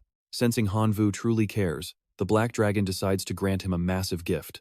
Elphys clearly trusts Hanwoo with his life. Now, he wants to grant our main character a special title. From this day forward, you too shall be known as the Great Rebel. Elphys rises up and fires purple beams from his eyes into Hanwoo while chanting ancient spells. In an instant, Hanwoo's power hits a whole new level. He now holds 3 insane powers: Black Dragon Morph, Dark Mist, and the legendary Dragon Slash. Now watch this part carefully. Hanwoo strikes. He lunges at the Dragon Slayer hero with a blow that is impossible to block. That power is so overwhelming that the hero's body cannot take it, and he starts coughing up blood. While the Dragon Slayer hero is weakened, the Drybone clan surges from behind and stabs him right through the heart, finishing him off. They use a soul-summoning ritual to claim the fallen hero's spirit, evolving into a brand new mutant lifeform known as the Hero Blood Withered Bone. On the other side of the battlefield, the Saintess hero is now facing a brutal assault from Hanwoo. She refuses to give up, screaming about how he dares to take her equipment. Hanwoo just smirks and tells her she is next on the list. He orders Godhammer to show her zero mercy. With the Saintess dealt with, Hanwoo assists in taking down the Icefire Sword hero, striking from the shadows to break his stance. The evolved hero lifeform finishes him off with a lethal cross-slash technique. Seeing the other heroes fall one by one, the infinite holy hero panics and tries to run away.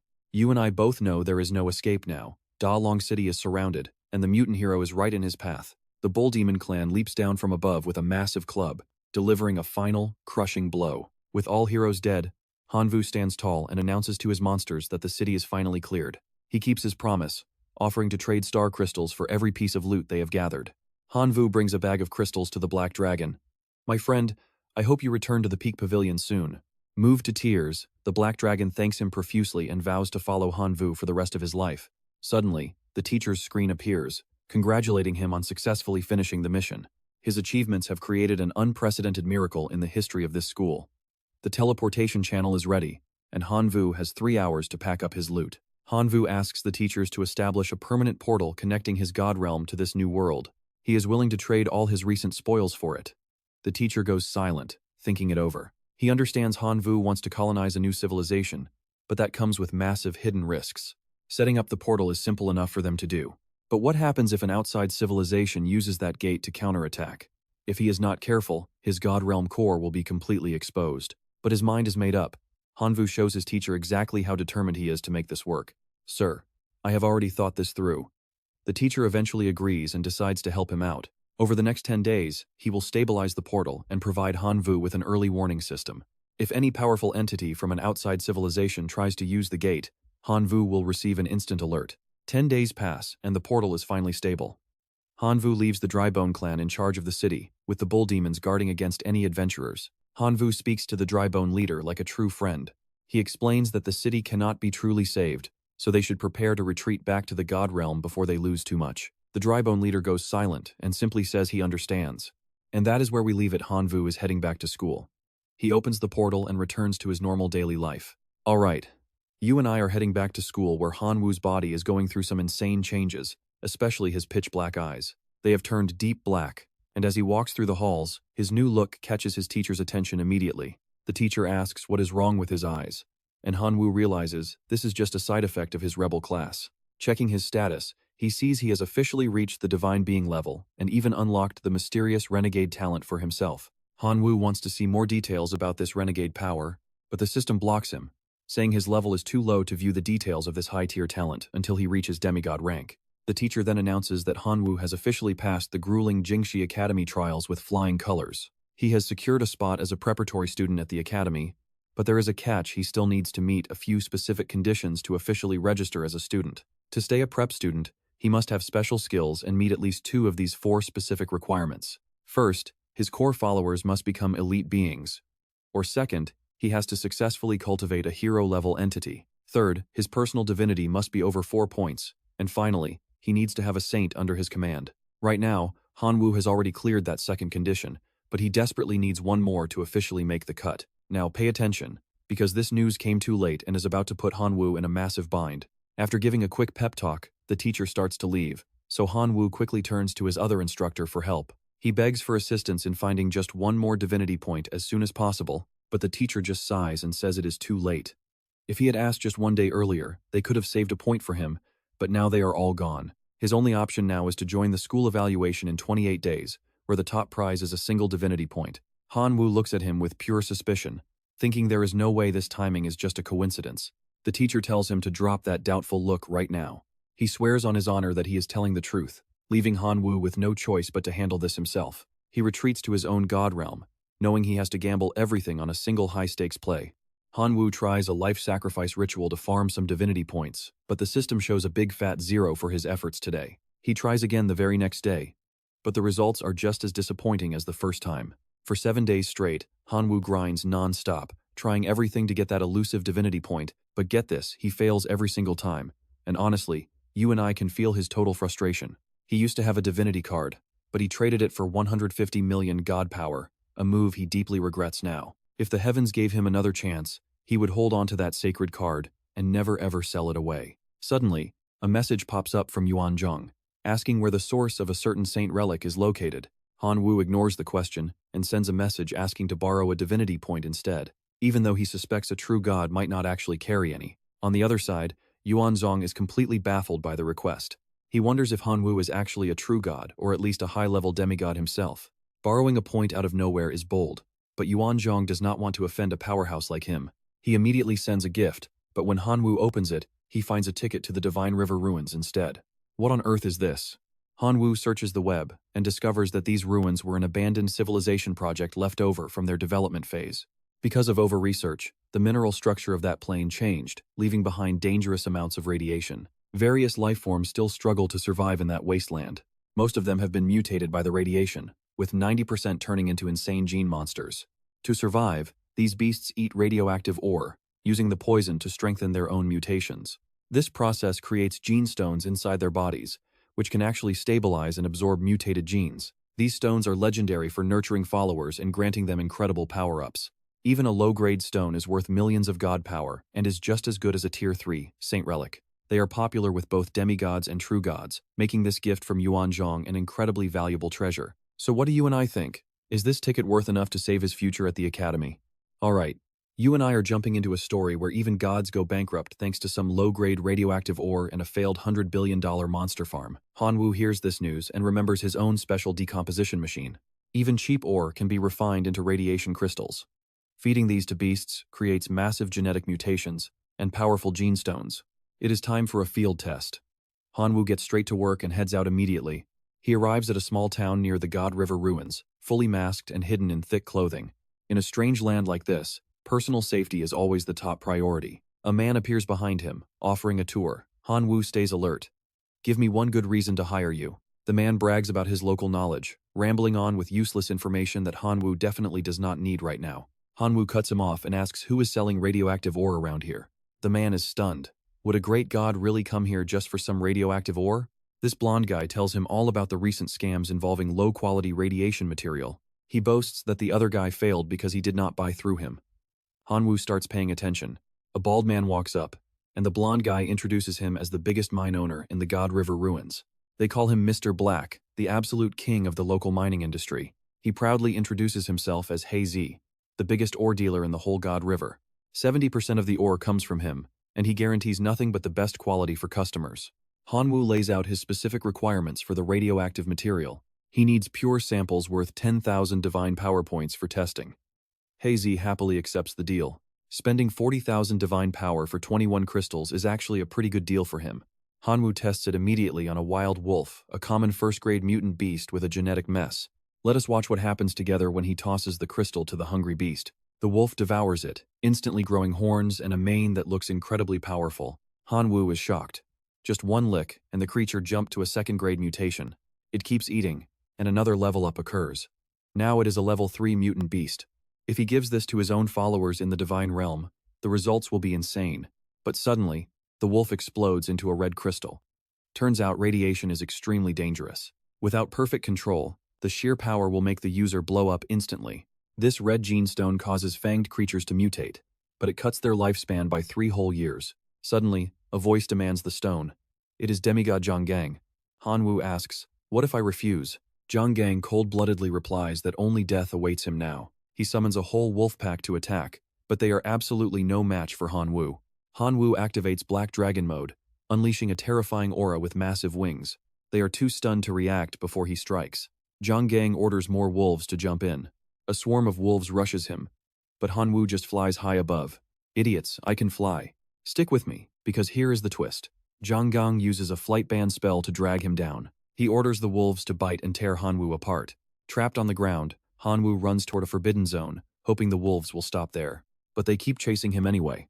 Zhonggang screams for his wolf cavalry to hunt him down. Hanwoo has to hide fast. Zhonggang enters but senses a strange energy. He orders a retreat for the time being. Hanwoo waits underwater until they leave before finally coming back to the surface. On shore, he sees mutated fish and realizes this river is full of deadly nuclear waste. He checks his map and realizes this entire river does not even exist. He is lost, and a group of mutant monsters is closing in for the kill. So what do you and I take from this? Never corner a god who has nothing to lose. Alright, you and I are following Hanwoo, our main character, as he barely escapes and wanders through a forest where death hides behind every tree. He searches for a safe place to hide. Looking around, he finally spots a massive, ancient building standing in the distance. This is the Shenhe Luo Shu, an abandoned sanctuary left behind by the legendary Shenhe civilization. It is likely a powerful relic of that lost age, and taking shelter inside is definitely a much safer bet than staying out in this dangerous wilderness. Hanwoo takes on his black dragon form and takes to the sky, heading straight for the mysterious structure. Up close, it looks like a haunted castle that has been empty for centuries. Despite the silence, he stays on high alert for any hidden threats. There is no telling if this place has become a den for savage beasts or something even worse. Moving deeper inside, he finds scattered papers and a strange, glowing light that immediately catches his attention. He senses a powerful ripple of energy. Ahead, a group of figures in black cloaks are gathered around a mysterious, pulsating light source. Hanwoo watches from the shadows, curious about what kind of dark ritual they are performing here. Hiding behind a wall, Hanwoo spies on the mysterious cloaked group. They are arguing about their failed investments and the hundreds of millions of dollars the God King spent to hold this ritual today. The figures place glowing blue stones into a circular array, which shoots a massive pillar of light high into the sky. It turns out the purpose of today's ceremony is to break the ancient seal left behind by the Shenhe civilization. The cloaked figures have finally touched the power of the seal. Hanwoo remembers reading about the Shenhe ruins. They were sealed away because the risk factor was simply too high for anyone to handle. It seems the God King mentioned earlier has been secretly working here to find a way to unlock this dangerous power. Luckily, these ruins have a strict limit. Only life forms with less than 10 points of life energy are allowed to enter. Now watch closely, because this is the exact moment the real nightmare begins as the mutation source starts to break free. Suddenly, the system notification turns blood red. It warns that the person breaking the seal is not a registered Shenhe super soldier. Since an intruder was detected, the process of removing the seal has been instantly suspended by the security system. The system triggers its anti-theft mode and releases a swarm of mutant beasts. The mutation source is forcibly separated from the seal and is now being heavily suppressed. The cloaked people are hit by a wave of sonic energy, leaving them clutching their heads and screaming in pure agony. Hanwoo stands to the side, still trying to process the chaos. Then, a voice speaks up and sends them into a frenzy. The voice introduces itself as the mutation source. It wants to find a host among the humans who just weakened its prison. The mutation source invites everyone there to play a little game. The winner becomes its lucky vessel. However, one cloaked man shouts in anger, refusing to participate in what he calls a completely ridiculous and twisted game from the mutation source. He even tries to threaten it, claiming his kin from the divine realm will level this entire place if he is not released. But he clearly underestimated the true power and cruelty of the mutation source he was dealing with. From the very start, they were completely cut off from their divine realm. Then, a level 6 mutant beast makes its terrifying entrance. The creature immediately blasts everyone back, filling the room with terror. Hanwoo calmly raises his hand to speak up. He explains that he also lost contact with his divine realm and cannot summon his kin. The cloaked people look on in confusion, wondering where he even came from. The mutation source tells him not to worry. It opens a special gate, allowing him to finally reach out to his own divine realm. You and I both saw this coming 3 hours later. The cloaked group sits in despair as their kin are utterly destroyed. Only Hanwoo is smiling. He has a secret weapon, a disintegration machine that can break down 6,000 radiation crystals. His grasshopper is currently only a level 3 mutant. Hanwoo keeps encouraging it to eat as many bluestones as possible. After 3 months of non-stop eating, the grasshopper evolves from level 3 to level 6, a transformation that leaves everyone around them with their eyes wide open. To test this new strength, the mutation source orders its own beast, Guerrilla, to step forward and fight. The beast begins its hunt, swallowing every victim in its path. The mutation source laughs hysterically, mocking them by saying losers do not deserve to live. The monster Guerrilla turns its hunger toward the remaining cloaked people who are cowering in the corner. They are all trapped inside the massive jaws of Guerrilla. Their desperate screams for help fill the air as they realize their lives are over. Finally, it is Hanwoo's turn. The mutation source looks at him with a challenging glare and says it is time. The evolution is complete. Hanwoo calls his beast a Chiang. It ate so many gene stones to gain this strength that its mutation is currently a bit overloaded. However, Hanwoo feels a bit of regret because a Chiang's remaining lifespan has been dropped to only 1 single day. But right now is the moment for it to show its true worth and fulfill its most important purpose. Hanwoo finally has the monster's attention. Trust me, you won't want to miss what happens in this next legendary battle. Alright, you and I are jumping right into a battle where a massive dragon gets humbled by one single, devastating punch. Gamora refuses to stay down, charging forward to snap Akwang's limb while letting out a twisted, mocking laugh. But Akwang's body instantly regenerates, pushing Gamora over the edge. This terrifying evolution even has the origin mutation feeling impressed. The two of them continue their brutal exchange for hours on end, locked in a complete and total stalemate. 18 hours pass with zero progress. Gamora keeps lunging in, but he can't land a scratch, only digging his own grave. Witnessing the carnage, the origin mutation is absolutely loving every second of this high-stakes and violent performance. What a magnificent spectacle. Wouldn't you agree, my dear and precious vessel? Hanwoo plays along perfectly, acting strangely affectionate toward the green slime creature until even the monster feels his skin crawl with absolute disgust. The origin mutation simply declares that from this moment on, Hanwoo's body belongs to both of them. He casts a spell, merging his essence into the boy. Instantly, a brand new status window pops up before them. His identity isn't just Hanwoo anymore. Now, the origin mutation is officially listed right alongside his name. Confused by his own identity, Hanwoo freezes as a blue flame suddenly appears and calls out to him. This flame is the origin mutation itself, the very source of the super mutant genes now flooding his entire system. Living like a parasite, it grants Hanwoo the power to eventually surpass even the greatest and oldest divine civilizations. They're symbiotes now, forced to help each other. The slime talks non-stop, but Hanwoo just wants to leave. Escaping is easy. The seal is gone and the guardian Gamora is dead, meaning they're finally free to walk out of this place without a fight. However, once the seal fully vanishes, it'll attract a swarm of demigods and true gods to the ruins entrance. The moment the barrier drops completely, wait for it, Hanwoo realizes gods are coming. Facing those gods alone without any divine artifacts would be total suicide. Hanwoo realizes his only choice right now is to run for his life. Hanwoo teleports straight to the bloody arena just as the barrier outside finally shatters into nothingness. Just as expected, the greedy gods rush inside looking for treasure, but find the place completely and utterly empty. All that's left is Akwang's corpse, making Zhang Gong highly suspicious that Hanwoo was recently at the site. One leader wearing a crown-like hat explodes in rage, realizing his precious treasure has already been stolen away. He orders his followers to send signals day and night, demanding they find the signal seed at any cost. Hiding at the arena, Hanwoo realizes that one teleport alone cost him 1 million divinity points, making a return to school totally impossible. Suddenly, a notification pops up. An heir of the evil dragon divinity has officially challenged him to a duel. Rejecting 3 challenges means losing his heir status at the arena, so he really can't say no to this. Someone's already looking for trouble. Without hesitation, Hanwoo clicks accept and prepares for the coming battle. The match begins. Hanwoo and his opponent stand face to face, trading sharp insults before the real fighting starts. Hanwoo summons his bone skeleton tribe, catching the evil dragon's successor completely off guard with this tactical choice.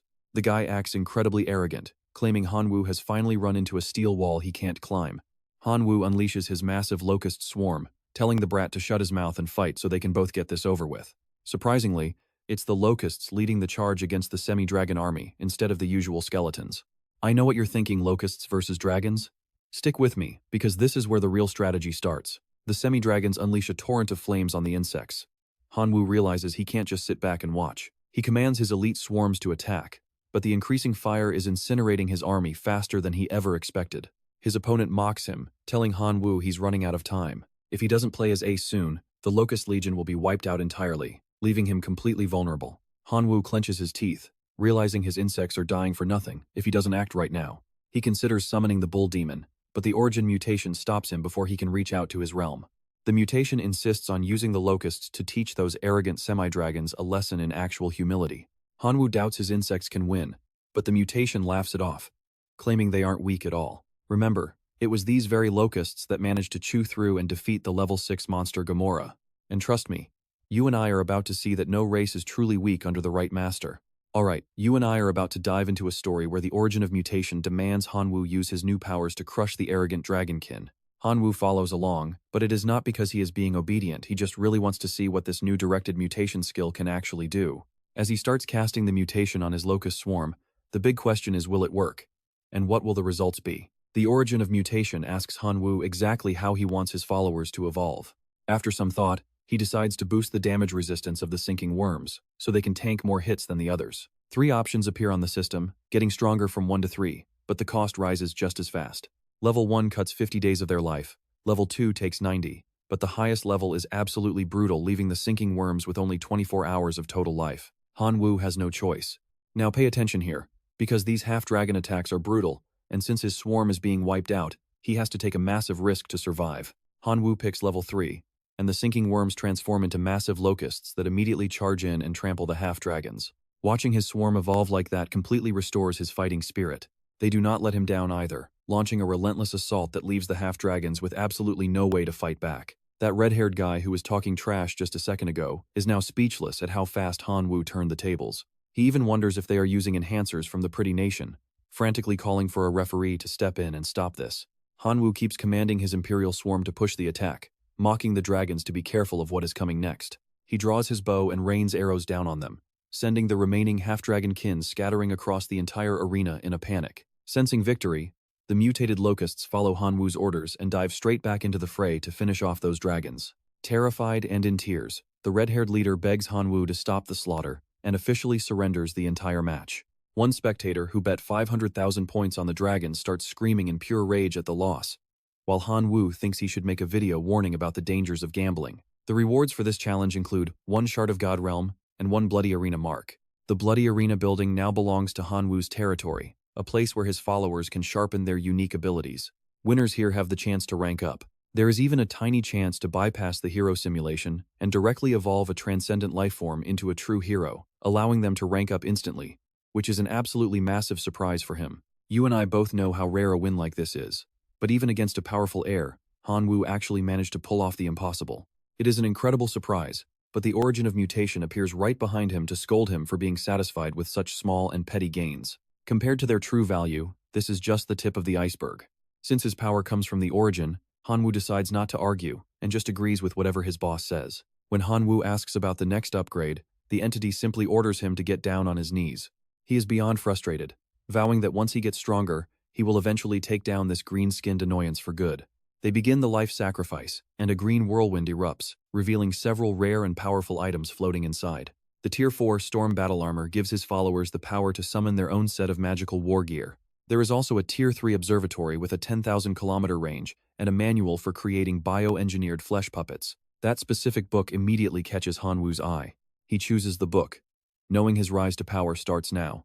And 6 months later in his territory, he successfully creates his very first biological flesh puppet. It might not be pretty, but its raw power is already on the same level as a hero being.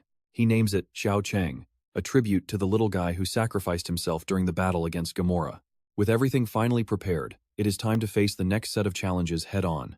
Remembering his grandfather's words, he steps into the gates of Jingxi Academy. He promised to reach the Star Sea and find his parents. And 3 days later, he arrives at the legendary Imperial Academy, stunned by the incredible sights before him. This place houses the very best.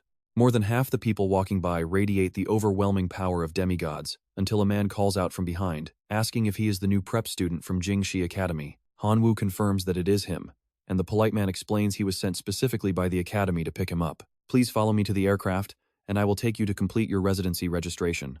The flight takes him to a new location where the man leads him directly to his future dormitory. Seeing the place is totally empty, Hanwoo asks where the teachers and students are, and trust me, you and I definitely want to know what is coming next. Alright, you and I are about to see if Hanwoo can survive this elite school. The man says this entire place is just for him, and Hanwoo is floored. Is all this flash really necessary? The guy finishes up and heads out, reminding him to be in class tomorrow morning. Hanwoo explores the grounds for a bit. Knowing legends study here, he takes the chance to absorb divinity in the area. The next day, the classroom is buzzing with rumors about Hanwoo. And the things they are saying are not pretty at all. They are calling him total trash, a backdoor student who only got in because he knows the right people. Hanwoo ignores the chatter, but he knows these guys are already plotting a way to crush his spirit and reputation. While he is lost in thought, a teacher suddenly appears behind him and calls his name. Good grief, it is Lena. The gorgeous prep class instructor leads him inside to start the lesson. But once he enters, he spots a familiar face. Qin Shuang jumps up the moment she sees Hanwoo. Her reaction instantly draws every judgmental eye in the room toward them. The whispers start again. Why is a goddess like Qin Shuang friends with this guy? They look way too close for comfort. Lena introduces Hanwoo and his history with Qin Shuang, but a student suddenly slams his desk and interrupts her rudely. Teacher Lena, I want to know why this guy is in our class. That is Shu Tai, and his attitude is making Lena very annoyed. Lena gives him a freezing glare. Listen, Shu Tai, I do not care what you learned before, but in my class, you raise your hand. Her sharp gaze sends him shaking. Teacher Lena, I am so sorry. I should not have been so impulsive. Please, forgive me for my behavior. It is pretty clear these students are absolutely terrified of their beautiful teacher. Once he apologizes, Lena's smile returns. She tells the class if they want answers, they should just ask Hanwoo directly. Now watch this. The teacher pulls a total U-turn and leaves Hanwoo alone with a pack of hungry wolves. Shu Tai refuses to back down. He challenges him right then and there, but Hanwoo shuts him down immediately. Frustrated, Shu Tai lunges forward to start a fight. Qin Shuang has had enough of this childish behavior from her classmates. She slams her hands down and stands up, demanding they stop this pointless drama right this second. Hanwoo looks at her and sighs. Everywhere this girl goes, a pack of simps is sure to follow her around. A group of 3 approaches Hanwoo's desk, but Qin Shuang quickly jumps in front to shield him from them. What do you think you are doing? If you want to bully him, you will have to go through me first. The guy does not budge. He shouts right back at her, telling her to mind her own business and get lost. He even mocks Hanwoo for hiding behind a woman, which finally makes our main character's face go dark with anger. Now pay attention, our main character is finally done playing nice. He slams the desk and stands up to face them.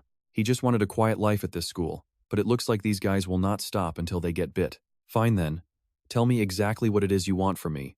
Shu Tai claims that a backdoor student like him has no right to be here and demands he transfer out immediately. The guy gets even bolder, pointing his finger right in Hanwoo's face while laughing and trying to act tough. He warns that if Hanwoo does not leave voluntarily, they will keep messing with him until he finally gives up. Hanwoo looks at these idiots with pure disdain. He turns to Qin Shuang just to make a mockery of the situation.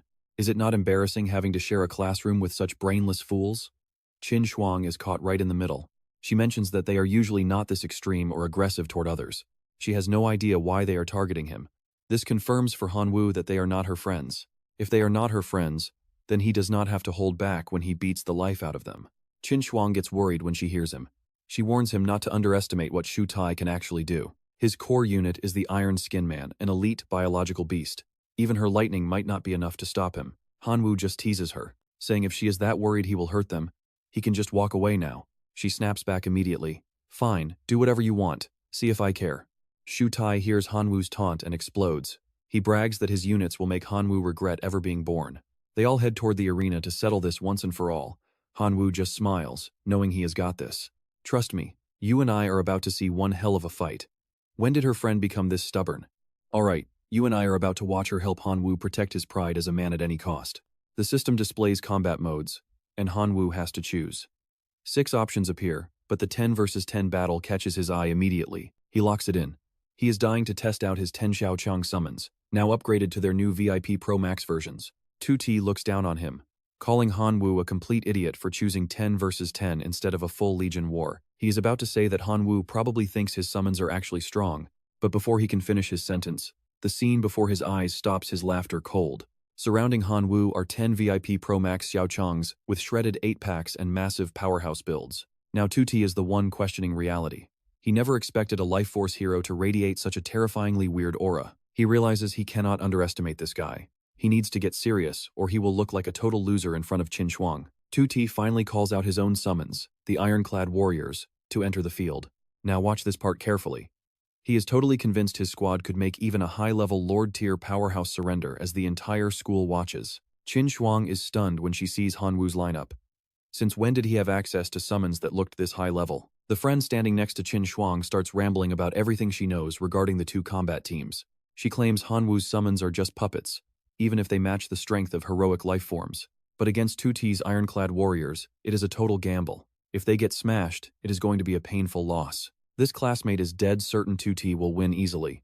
She just wants to see the transfer student cry in a few minutes. Everyone around is gossiping about these rare life force puppets. They cost an absolute fortune to acquire, yet Hanwoo just casually brought out 10 of them. Qin Shuang wonders how Hanwoo has this much money when he has no one to rely on. But that does not matter right now. They have to see the result of this clash first. She will ask him later. In the arena, the fight officially begins as 2T orders his ironclad warriors to charge and overwhelm the enemy. The ironclad warriors rush Xiaochang, raining down a relentless barrage of heavy punches. Every hit echoes with a thunderous boom.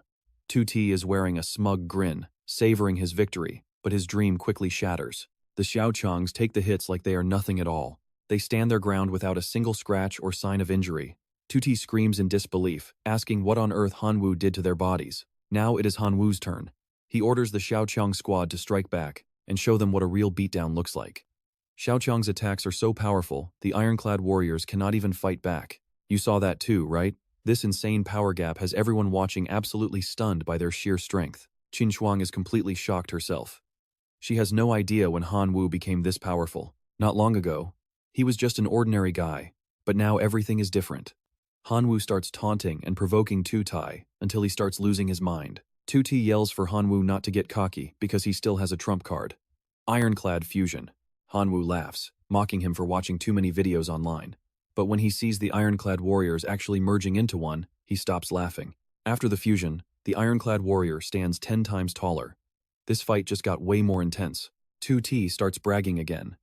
He vows to show Hanwoo the true power of a real elite student today. Hanwoo pretends to be terrified, putting his hands to his chin and shouting, "Wow, so powerful." 2T thinks Hanwoo is finally terrified.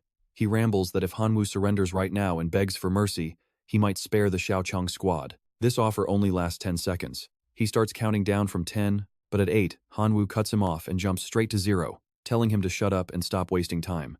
2T is frozen in shock at Hanwoo's response. He tries to threaten him again, saying he warned him, but then he notices the Xiaochangs who looked half dead a moment ago are now standing perfectly fine with huge smiles on their faces. Hanwoo orders the 10 Xiaochangs to charge and smash that iron shell to pieces. One starts ripping out the internal wiring, while another spits a thick slime all over it, turning the mighty giant into a weak mess before it finally collapses into a pile of scrap. 2T's friends witness the whole thing and can only say that the Xiaochang's fighting style is beyond brutal. 2T watches as his precious summons fall one by one.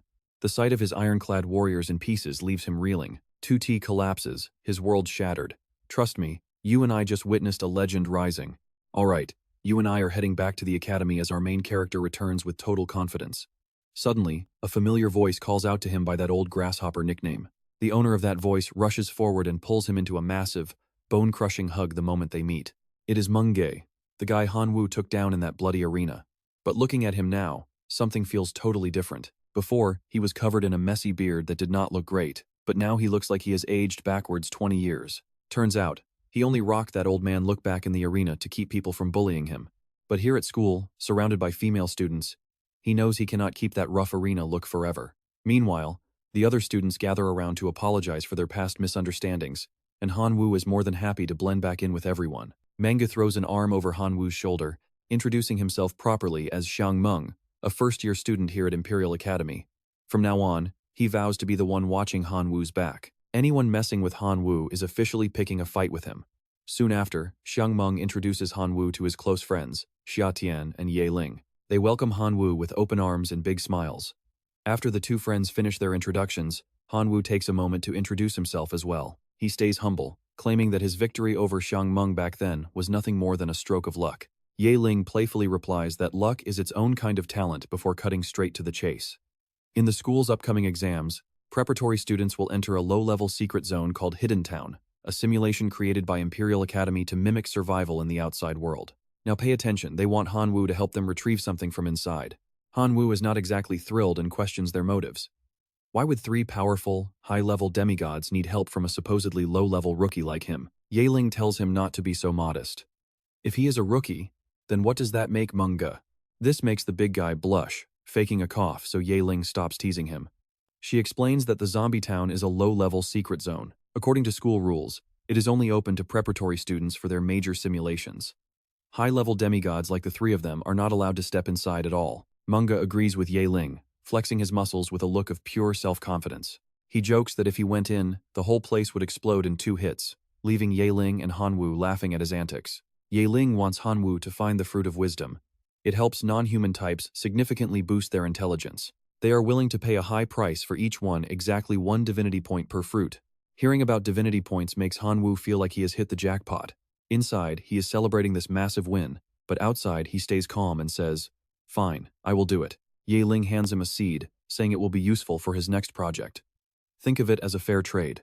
As night falls, Han Wu finds himself unable to sleep, his mind completely preoccupied with the thought of those divinity points. He originally planned to become a demigod once he hit 6 points, but today, China has opened his eyes to some brand new knowledge. It is true that reaching 6 points allows you to begin the ritual to become a demigod, but starting as a 6-point demigod means you will be stuck with the lowest, Tier 1 godhood in the future. Students at Imperial Academy refuse to waste their potential like that. Instead, they keep accumulating divinity up to 10 points, which allows them to fuse with the highest, Tier 5 godhood down the road. Han Wu is absolutely thrilled about his future prospects. You and I both know he's aiming for the top tier. Sina has high hopes for him, so he's determined to earn those divinity points. A few days later, during class, a classmate approaches Han Wu to discuss the details of the upcoming academy exam. It turns out to be exactly what Meng Ge's group had already mentioned. Shu Tai walks over and tries to bait Han Wu into a bet. It seems that after their last fight, this guy still cannot let go of his grudge against Han Wu. He wants to bet on who gets the better grade. If his score ends up higher, Han Wu must stay far away from Qin Shuang for the rest of his life. But if Han Wu wins, then Shu Tai promises to give up on the beautiful Qin Shuang for good. Han Wu mocks him, wondering how someone with such a low IQ even got into Imperial Academy. The truth is, Qin Shuang has never spared a single glance for a guy like Shu Tai. From Han Wu's perspective, this entire bet is completely and utterly pointless. But this guy is stubborn. He ignores Han Wu's insults, willing to pay any price as long as he can keep Han Wu away from Qin Shuang. Suddenly, Qin Shuang appears right behind them, wanting to confirm every single word that Shu Tai just finished saying. "Listen, Shu Tai, did you just say that if Han Wu's grade is better than yours, you will stop stalking me forever?" A frustrated Shu Tai makes a face, asking Qin Shuang why she refuses to date him when his feelings for her are so incredibly genuine. With an attitude like that, who would ever date him? Qin Shuang brushes it off, demanding an answer to her previous question. He gives his word of honor. Qin Shuang turns to Han Wu, asking for his help. Taking this bet would really do her a huge favor. Han Wu agrees, but reminds her that everyone here is a genius. If he somehow loses, he jokingly begs her not to hit him. And there we have it. Trust me, you're going to want to see how this bet ends after Qin Shuang puts all her faith in Han Wu to crush that annoying Shu Tai. Alright, you and I are diving into a world where class trips are actually dangerous survival games. The zombies here are hospitable. They will literally rip your head open and eat your brains just to welcome you. Every night, they go on a wild rampage. Right after arriving, 2 students are already complaining about being hungry. Divine storage rings are blocked here. Han Wu ponders, even as gods who could go 10 days without food, things are different now. Since their artifacts have lost all their power, could this actually be a brutal test of survival? He checks his system and sees his core skills are still active, so this problem should be easy to solve. Hanvu asks Qin Shuang to scout the town with him, and she agrees to go without any hesitation. Qin Shuang summons her peacock to fly over the town and offers Hanvu a lift, but he politely declines. No thanks, I can manage. Hanvu transforms into a black dragon and takes to the skies toward the town. Qin Shuang follows closely behind. Together, they start exploring Zombie Town to uncover the mysteries hidden within its dark streets. After flying for a while, Hanvu and Qin Shuang manage to push deeper into the heart of Zombie Town. While Hanvu admires the town's facilities, Qin Shuang's stomach suddenly lets out a very loud and hungry growl. Her stomach is screaming for food. Hanvu laughs and suggests hitting a nearby restaurant, leaving Qin Shuang blushing in total embarrassment. Stop laughing. They find a dusty old shop, and as they enter, the owner greets them with a very welcoming smile. Hanvu awkwardly tries to explain their current situation to the shopkeeper, mentioning that they are travelers from another town. He explains that they have lost every single penny they had on their journey and are currently completely broke. Hearing this, the owner flips. He pulls out a gun, aims it right at them, and starts shouting aggressive threats. Get out of my shop right now, you penniless trash. Qin Shuang is furious and ready to fight, but Hanvu stops her. Stick with me, their lives depend on staying calm. Currently, their physical bodies are no stronger than those of ordinary humans in this place. If they are exposed, they will be sent back instantly. Hanvu remembers the seed senior sister Yeling gave him earlier. He pulls the seed from his pocket, holds it out to the shopkeeper, and asks if he is interested. The moment the owner sees that golden seed, his eyes start glowing like the high beams of a car. Like he just found a legendary gem, his entire attitude shifts in the blink of an eye. He flips faster than a pancake. 1 second he is calling Hanvu a beggar, and the next he is bowing. The owner offers to buy it for 10 gold coins. It seems these seeds are incredibly valuable in this town. Hanvu tells him to prepare food for both of them first, before they discuss any business deals. The owner happily agrees. Soon, delicious and colorful dishes fill the table, and the two start eating with pure excitement. While eating, Hanvu asks about the town's situation. Since he has the seed, the owner is happy to help him. This is a strange place where humans and zombies actually live and survive side by side. Humans hunt down the zombies to gather money and other vital survival resources. Zombies eat human brains for power, swarming the streets every single night to hunt anything that moves and invading homes. To survive, humans rely on swords, handguns, and most importantly, these mysterious, magical plants. The shopkeeper confirms this is a rare Tier 3 plant seed, which is exactly why he wants it at any cost. Hanfu ponders. Wait, you and I both recognize this setup, right? This is just like a game he mastered in his past life. Tier 1 plants are like common life forms, while Tier 3 plants are at least as powerful as supernatural, transcendent beings. Rare seeds can be bought at town shops for a high price, or dropped by killing zombies out there. Hanvu looks at Qin Shuang, and with just one glance, they both know exactly what needs to be done. Being outside at night in this town is way too dangerous for anyone. They need to find a place to settle down and stay safe first. The owner suggests buying a house from the mayor to become residents, or just finding a hotel for the night. With all the information they need, Hanvu and Qin Shuang head out to explore. First priority on the list? Buying a new home. And trust me, you and I just saw exactly what happens to those who can't adapt to this world. Qin Shuang watched that scene and couldn't help getting goosebumps. That shop owner actually followed through on his threat. Luckily, Hanwu stopped her just in time, or they would be in the same mess as that student. Now, they're heading to the mayor's office. Property prices in this town start at 1,200 coins per unit. Hearing the cost, Qin Shuang starts to panic a bit. Right now, she doesn't have nearly enough to afford even the cheapest shack. Hanwu steps in, happily offering to cover the bill. Let me pay for it. Stick with me here, because the mayor's next suggestion is about to flip the script for our duo. He says he has a place with a great environment, but it's pricey. We're talking 2,350 gold coins. As soon as Hanwu and Qin Shuang see the house, they can't help but gasp. The mayor really wasn't joking about this luxury. It's gorgeous. It even has a massive swimming pool. Both of them have eyes practically sparkling at the sight. In unison, they tell the mayor they're taking it. We want this one. The mayor smiles, but there's a catch. Town rules have some very specific regulations about co-owning property. To share a house, the two buyers must be a married couple. He looks at them and asks, "So, you guys getting hitched? Now, pay attention here. This is where things get really awkward for our heroes. Don't blink, because this next choice is huge." Mayor Cho Jeniger glares at them, raising his chin. "What's the matter? You two don't want to be husband and wife? Then you can't buy this house together." He explains this is a traditional town that doesn't allow random flings between residents. Hearing this, Qin Shuang starts fidgeting with her fingers, putting on her best innocent and pitiful face. "We didn't mean it like that, we."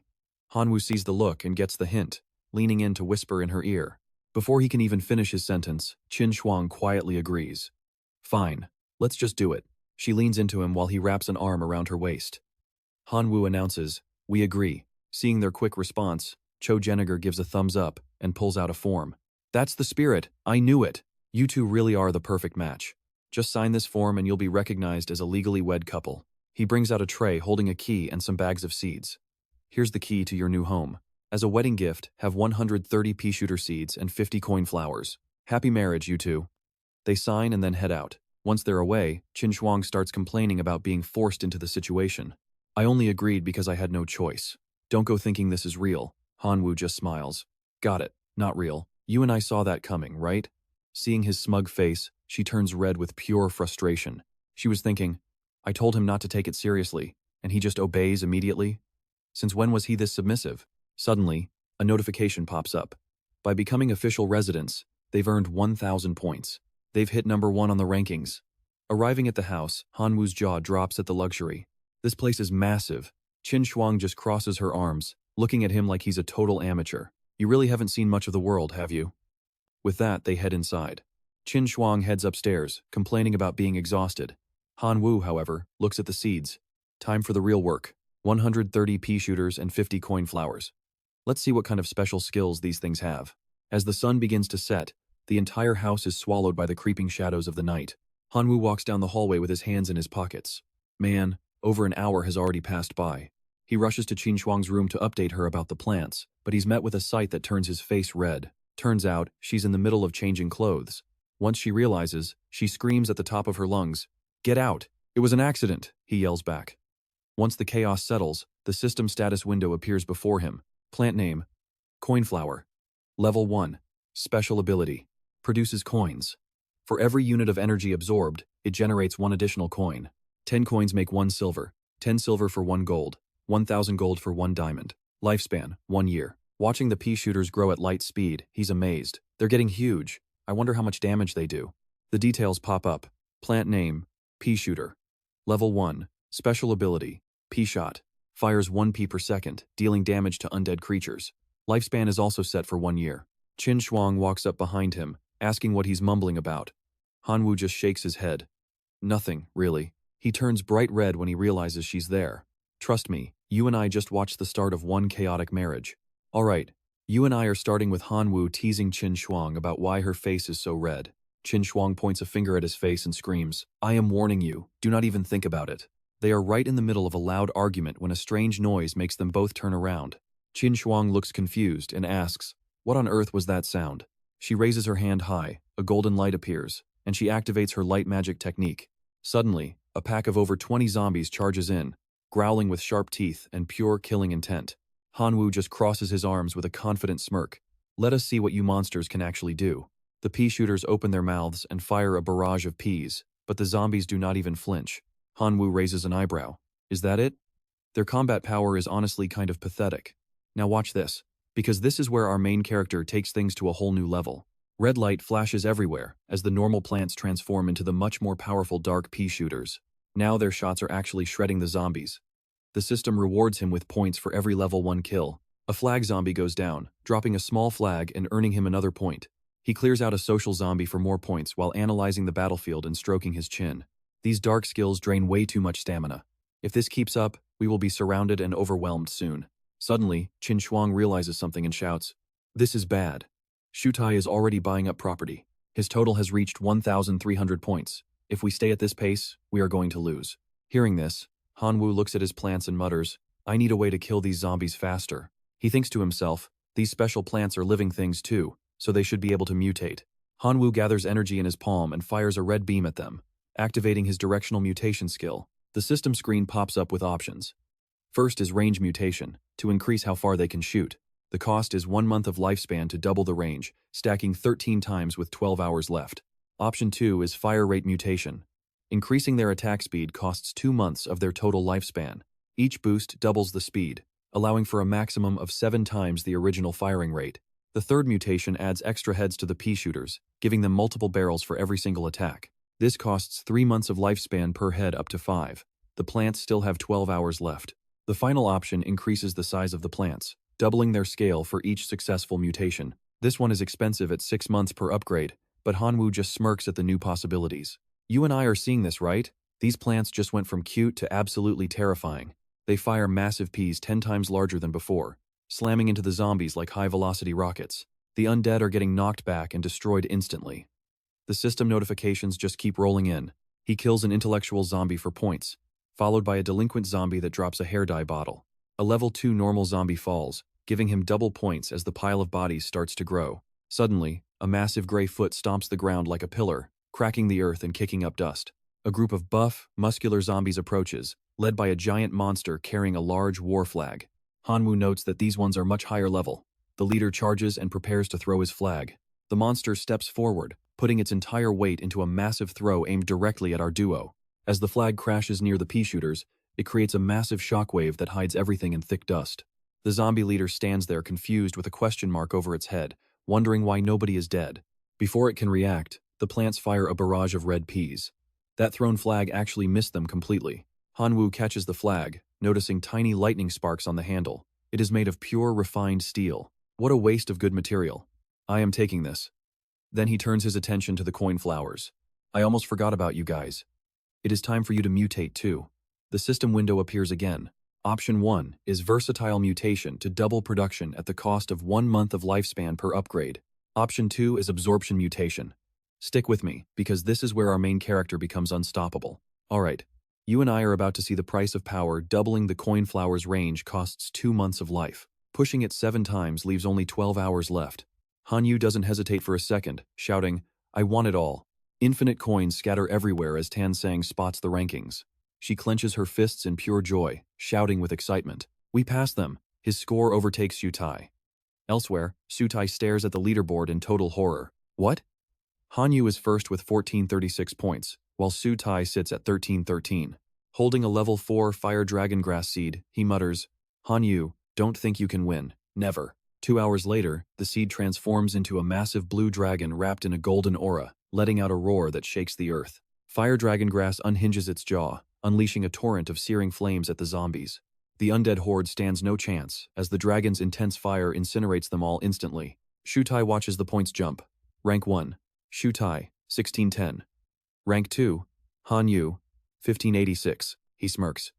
Hanyu, I've checked you out. You're just a penniless orphan with no family at all. How dare you challenge a true god descendant? I will make absolutely sure you suffer a humiliating defeat today. Now pay attention behind the mountains. A massive, brilliant fireball erupts with blinding light, incinerating every single zombie as they desperately try to shield their eyes. Back to Hanyu, where countless gold coins are literally covering the entire ground. Tansang asks, the first night is over. Your plant's power just exploded. How did you do that? Surrounded by glowing gold, Hanyu crosses his arms. Actually, I have a mutated life-modifying ability. Tansang stands up, staring at the system leaderboard with pure excitement. That power is totally broken, but we're still trailing way behind in the current rankings. Shutai sits at first with 200,000 points, while Hanyu has 128,000. Hanyu remains calm. Don't worry, the real game has only just begun. We'll process these to trade for even higher tier seeds soon. Time flies, and the moon rises. Hanyu now has 2 massive, fierce plants guarding a line of pea shooters. He feels confident. With level 2 and 3 plants ready, this wave is in the bag. On the roof, Tansang uses her binoculars. We've got trouble, these zombies look different. Mounted night zombies and a level 4 dancing king are slowly approaching from the distance. She's horrified to realize these aren't normal zombies. A zombie wearing a red suit and a massive afro appears. Hanyu gasps in shock. Now you and I know this is bad. A level 4 boss? How do we even fight that? He thinks fast. Kill the lights. They're drawn to electricity. Maybe he won't see us. Tansang nods and kills the power. Instantly, the entire area is plunged into total darkness. Hiding in the shadows, she whispers, Is it working? I don't hear anything moving. Hanyu watches them move toward a faint light. Thank God, they're heading for the salon next door. They stay perfectly still, watching the Dancing King zombie as it slowly shuffles through the dark. He smirks. Use light magic. We'll wipe them out and steal all their points. Tansang agrees. She raises her hands, activating a golden orb of pure light magic. The orb blasts forward, catching the zombie horde completely off guard. Seeing their comrades fall, the night zombies turn and charge toward her. The pea shooters react instantly, opening fire with a barrage of seeds. The peas strike with massive force, knocking the zombies back into the dirt. A rider lunges at Tansang. but a level 3 plant punches him right in the face. Han Yu checks the rankings. Shu Ti is still first with 232,000. Han Yu is second. Third place is Sun Qingnian with 99,000 points. Sun Qingnian? How is he growing this fast? Suddenly, a voice calls out from behind. Haha, did my speed scare you? You're looking at the top of the leaderboard. He turns to see him hugging Hannah Sal. Is he seriously just riding her coattails? Suddenly, these intelligent zombies use long poles to vault high into the air like professional Olympic athletes. Sun Qingnian shouts his order. Oak tree sharpshooters, fire. They spray acorns like bullets. The acorns explode like grenades. And trust me, you and I haven't seen the half of it yet. First place is mine. Stick with me, you are about to see some absolute ranking chaos. Han Vu scowls at the arrogant guy jumping in, but Tan Sang just adds fuel to the fire by mocking him. What is wrong? Are you jealous of him, or just plain envious? Seeing her laugh at his expense, he fires back with a lethal comment that shuts her up instantly. If he loses, that idiot keeps stalking her. Meanwhile, the zombie king raises his arms for a massive summon. Suddenly, two yellow-haired zombies, one old and one young, crawl out from the dirt. Level 2 dancers join the fray. Now, 3 zombies are slowly advancing toward the house together. Han Vu watches from afar and scoffs. That level 4 zombie just shattered the freeloader's entire defense. The zombie king marches forward, then suddenly steps on a green object and gets launched into the air. That green trap was a spring bean. Han Vu watches in shock as the powerful king hits the ground. What the heck? He curses under his breath before pointing forward to give his plants a command. Pea shooters, focus your fire right now and take this zombie king down for good. On his command, they unleash a non-stop barrage of peas at the towering zombie king. But the king is unfazed. The peas just click off his body while he smirks and mocks them. Tan Sang suggests retreating inside, since their current plants cannot stop a powerful level 4 zombie like this. But Han Vu refuses to budge. If they retreat now, the entire match is over. Now watch this part carefully. Our main character is finally about to go all out. Han Vu rushes the zombie king and lands a heavy, smoking punch right in his rotting face. After that thunderous strike, a visible wound appears on the zombie's smoking and damaged face. Still, he is not satisfied. Time to get serious and end this fight once and for all. He crosses his arms. Now, taste the power of my honorable and respected idol armor strike. He unleashes a rapid-fire barrage of punches into the zombie's gut. Take this, machine gun fist. The zombie king collapses as his neck snaps, hitting the dirt and dying right on the spot. The system confirms the level 4 kill, dropping a rare level 4 seed as a reward. He scores crocodile leather boots, a special dance book, and 500 points. He rubs his aching, swollen hand while letting out a heavy sigh of relief. Killing a level 4 is brutal. My hand is nearly dislocated for only 500 points. From a distance, someone is watching the fight through binoculars with a very curious, intrigued smile. That person watching him is actually Diep Lin. She sighs about the hidden rankings, while Hangman begs her to let him see the battle too. He looks and notices the kid is actually working with the goddess of the preparatory class. The kid has some talent. He is almost as stylish as I am. Don't overrate yourself like that. Do you think our junior can actually find the wisdom fruit for us in this place? Diep Lin replies that it depends on his progress in exploring the dangerous zombie town. If he treats this like a simple game for points, he will miss the high-level resources available here. You and I are probably wondering the same thing. Can he actually take first place? Or maybe we trade Hangman to teacher Lena for viewing rights. Suddenly, Lena appears right behind them. Do I really seem that violent to you? That familiar voice makes her skin crawl with fear. Lena stands there looking stunning and asks which student they are putting all their bets on. They stammer out Han Vu's name. Lena nods and finally grants them permission to watch the feed. Everyone follows Lena into the office and shuts the door tight behind them for privacy. Lena waves her hand, and a screen appears showing Han Vu's battle in real time. Now we can watch the show. On screen, Han Vu orders a strike on an armored zombie. Pea shooters concentrate all firepower and kill it. They immediately unleash a heavy and continuous barrage. He leaps high into the air as the peas slam into the armored zombie's body repeatedly. Trust me, you and I can see he is on another level. Old Hang, you deserve that loss. Wait, what is going on? Wait, you and I need to see this. Why is a level 3 zombie attacking her territory? Usually, this setup wouldn't attract anything that strong. On the screen, Sun Qingnian is standing behind Hannah's salon. Right in front is a spring bean trap. Every monster that gets near is just launched away by the traps. The observers are stunned. Honestly, this is so shameless. It is like he is just bullying the undead. Who is sponsoring this reserve student anyway? He is unexpectedly powerful. Lena crosses her arms. That student is Sun Qingnian, and he has 0 sponsors. Xiang Meng is in total disbelief. Impossible. How is he this strong then? Yiling watches the screen and sneers as Sun Qingnian and Grandma Salon get cozy. Honestly, What a total gold digger. This batch of reserve students really has all types of people, tossing their dignity aside just for points. The leaderboard shows Shu Ti in first with 314,000, then Sun Qingyan with 213,000, and Han Yu at third. Everyone gasps in shock. First place is Shu Tai? Now pay attention here, he is way ahead of second and third place.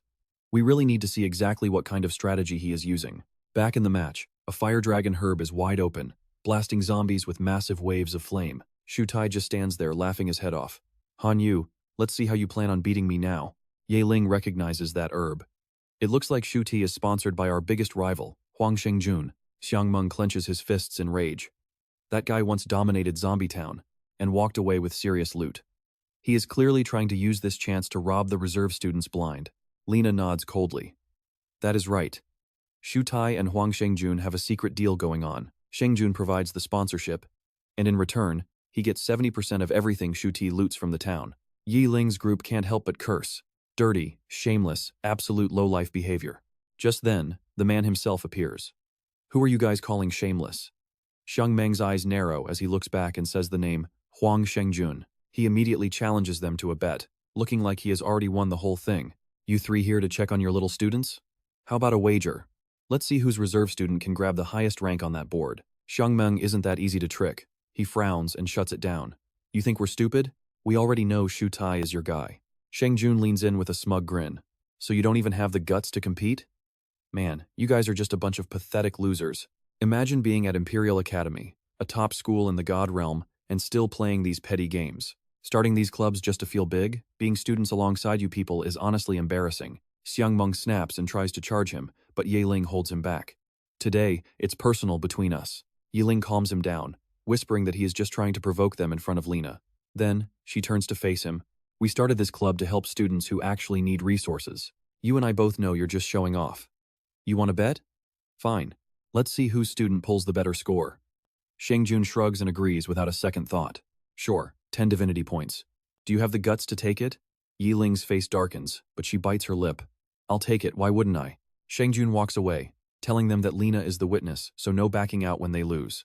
Xiang Meng finally cools off and asks Ye Ling if this is okay.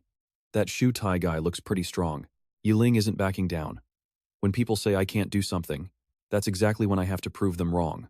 Besides, our junior Han Yu is no slouch either. Lena notes that if Han Yu is the first to uncover the truth behind Zombie Town, he might actually win this.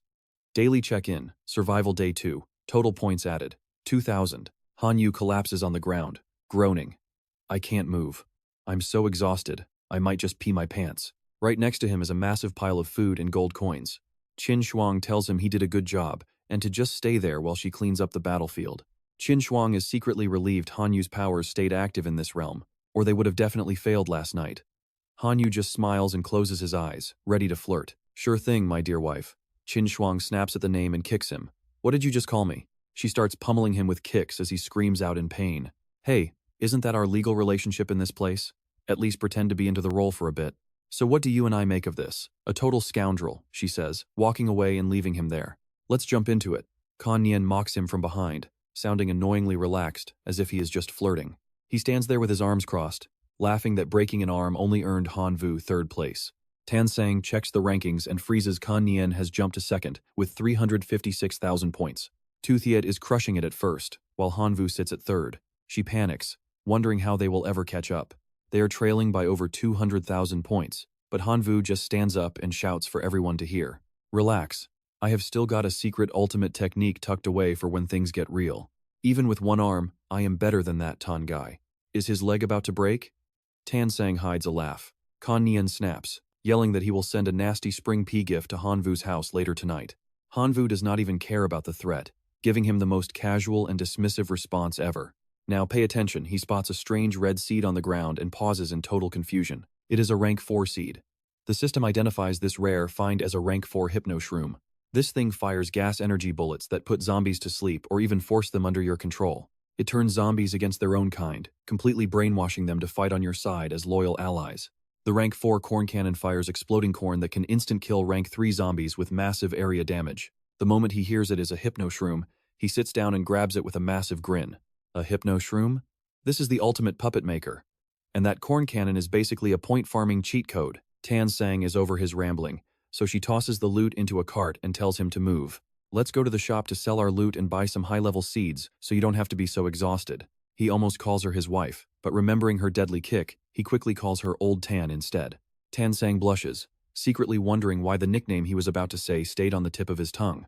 An hour later, the two of them have finally finished selling every single item in that crowded cart.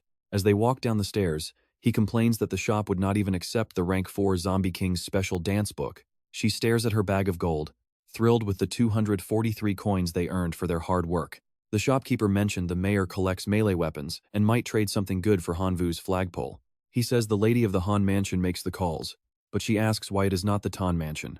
Hanvu jokes that if it was the Tan mansion, he would just be a lowly live-in son-in-law. Tan Sang chases him in a rage, while Hanvu runs for his life, screaming about domestic violence. Domestic violence! Help! Suddenly, at the mayor's house, a voice barks out in total shock. What? You want my collection? He looks at them skeptically but admits that flagpole is a very rare find. You and I can feel the tension as Hanvu stays silent, making the whole room feel awkward. Suddenly, he breaks the silence, feeling a strange vibration coming from one of the ancient swords on the wall. That sword is calling to me. He grabs it, and a red-gold aura erupts, resonating with his dragon blood. He turns around with a look of absolute certainty. Mayor, I want this. He agrees, but warns that the flagpole alone is not enough for such a trade. Hanvu pulls out the Black Kit dance book and a rank 3 seed as his final offer. The mayor shakes his head, rejecting the dance book and demanding 2 rank 3 seeds instead. Hanvu realizes it is a fair deal and agrees on the spot. Deal closed. The mayor smiles, mentioning that their neighbor, Lady Salon, might actually find that dance book quite interesting. Hanvu holsters the sword and leaves, excited to see what kind of mess Kan Yen is making. As they step outside, they run right into Tu Thiet and his massive fire dragon grass coming their way. Hanvu is genuinely impressed by the grand and flashy display. Tu Thiet acts arrogant, saying the gap between them is growing and Hanvu should just give up. Surrender now, and maybe I will let you and Tan Sang share a classroom in the future. Hanvu does not even care, walking past with his hands casually tucked in his pockets. You and I just witnessed a total burn as he asks his wife if she knows that idiot. Alright, you and I are diving into a jealous showdown as Shutai grits his teeth, furious that Hanwu dared to call Tan Shuang his wife. He vows to crush our hero into dust.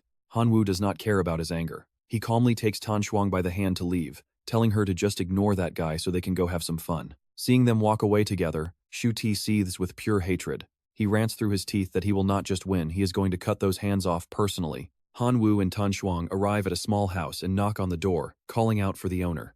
Madame Salon, are you home? Hannah Salon and Qing Nian step outside.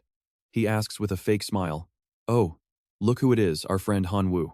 Madame Salon assumes he is there to demand compensation and immediately shuts him down. She reminds him that he is just the new neighbor who recently moved in next door. My sweetie told me all about last night. If you are here to ask for damages, you can just turn around and walk away right now. Hannah Salon insists that she will never pay for his total lack of ability. Qing Nian takes the chance to act arrogant as well. Hanwu just shakes his head and tells the madame that she has misunderstood his visit.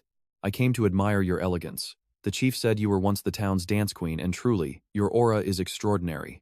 I happen to come across an item that I believe only someone like you is worthy of owning. Blinded by her own pride, she snaps coldly at him. Don't think flattery will make me change my garden's layout. Not a chance. Now pay attention, because the book he pulls out right now is a total game changer for everyone involved. Madame, will this item change your mind? Hannah looks curious, but Qing Nian just scoffs in annoyance at the sight of it. Ha! Bringing a ragged notebook to make peace. Hanwu, aren't you being a bit too pathetic right now? Suddenly, her eyes light up like she just found a mountain of gold. This is the long-lost dance technique of the Dance King. Name your price. Even if it costs my entire fortune, I do not care, I must have this book. Seeing how excited she is, Qing Nian starts to panic. If Hanwu asks Madame Salon to kick him out of the house, he knows his life is completely over. His attitude immediately flips 180 degrees as he starts smiling brightly at his classmate. Hanwu, we are old friends, right? Our hero ignores the kiss-up and hands the book over. Madame Salon, please keep it and preserve this dance. If I find any other related manuals in the future, I will be sure to send them your way as well. She accepts it happily, looking very regretful. Han, thank you so much. Please forgive my earlier rudeness toward you. You can just call me Hannah from now on. I am thrilled to have such a great person as my neighbor. After the gift is delivered, Hanwu and Tan Shuang wave goodbye. Hannah happily tells them to come back and visit whenever they like. Suddenly, the system notification pops up. A friendly relationship with the legendary dance queen, Hannah Salon, has been established. 30,000 points? You and I both know that is a massive reward for just one gift. He is absolutely stunned by the haul. He wonders if making friends like this is the real key to progressing, instead of just grinding zombies all night. Tan Shuang sees his shocked expression and asks curiously, "What is going on? What did you just do?"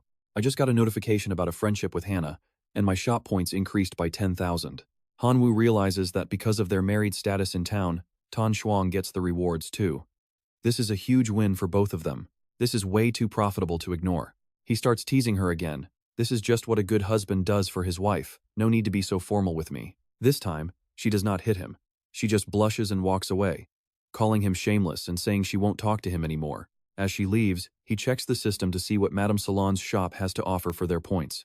The shop has level 3 clover seeds for 10 points, dance courses for 20, divine costumes for 35, and wisdom fruits for 90 points. He grins, feeling very satisfied.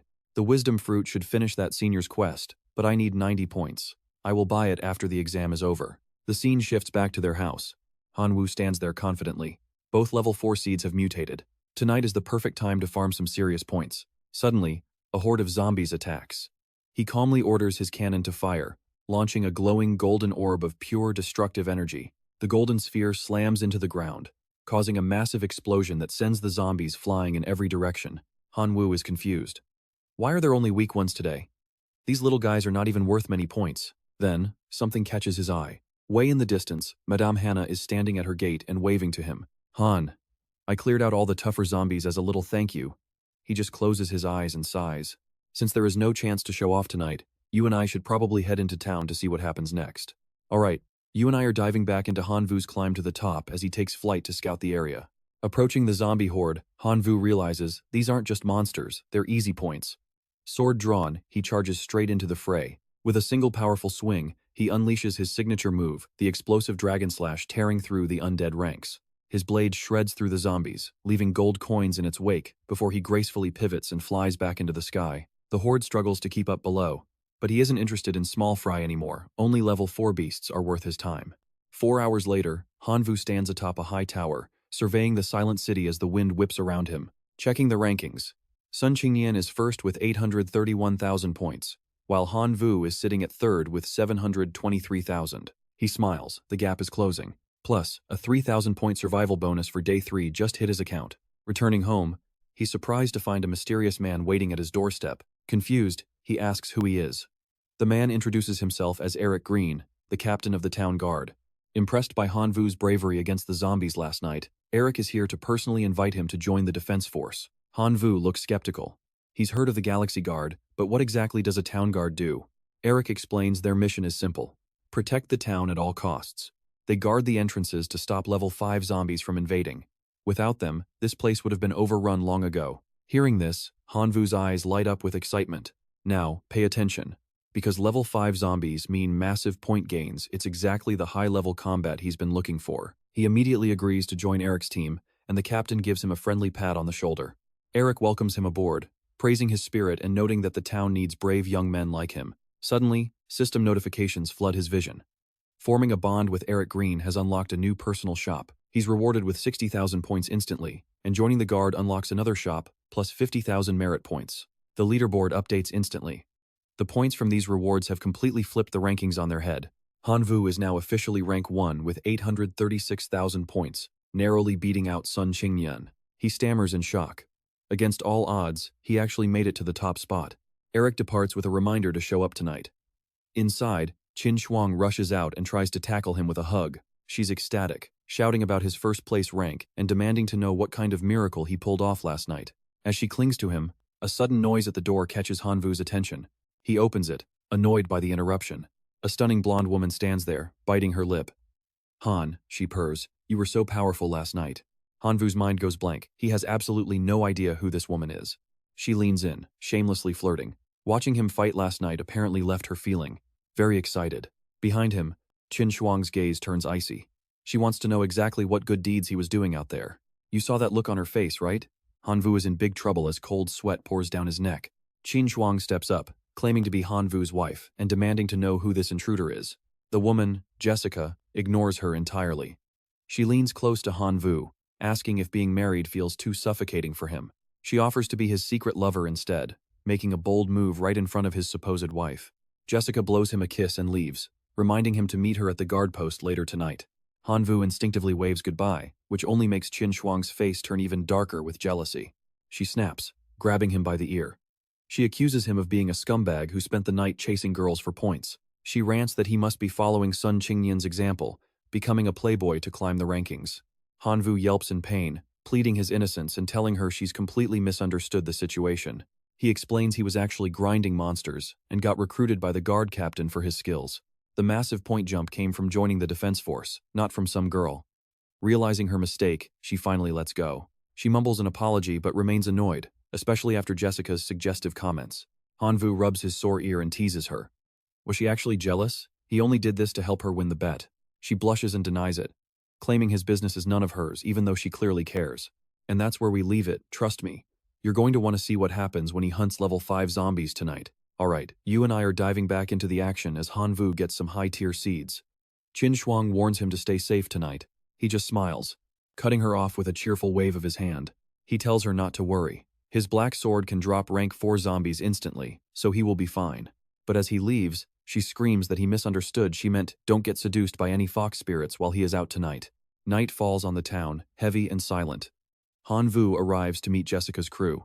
Jessica immediately clings to his arm, whispering if he missed her during the few hours they were apart. A massive guy with twin hammers sighs, telling Jessica to knock it off already.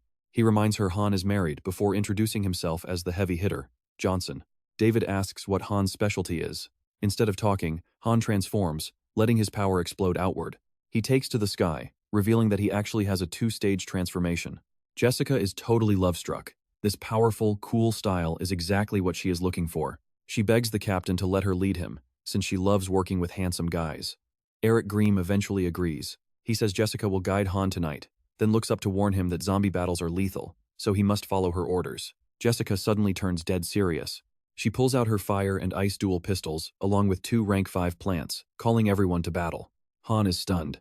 She has 2 rank 5 plants, 1 fire shooter and 1 frost shooter. Now watch this part. Johnson fuses with a rank 5 nut giant, causing his muscles to swell to insane proportions as power surges through him. He transforms into a massive, dark-skinned juggernaut of pure muscle. David steps up, wielding a golden sword and a blue spear.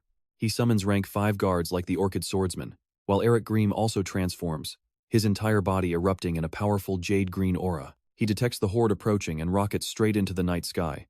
Jessica unleashes a hail of bullets, taunting the monsters to come get some. 3 zombies charge in, but Johnson slams into the fray to intercept. His hammer crushes a zombie's head, but his expression suddenly turns to pure shock. You see that? The head is fine, but disgusting tentacles are sprouting everywhere. The tentacles lash out, leaving Johnson completely paralyzed with fear. Eric screams for Johnson to move, blasting the zombie with a concentrated surge of green energy while shouting for the monster to die. David impales another beast. High above, Hanvu watches the intense battle unfold.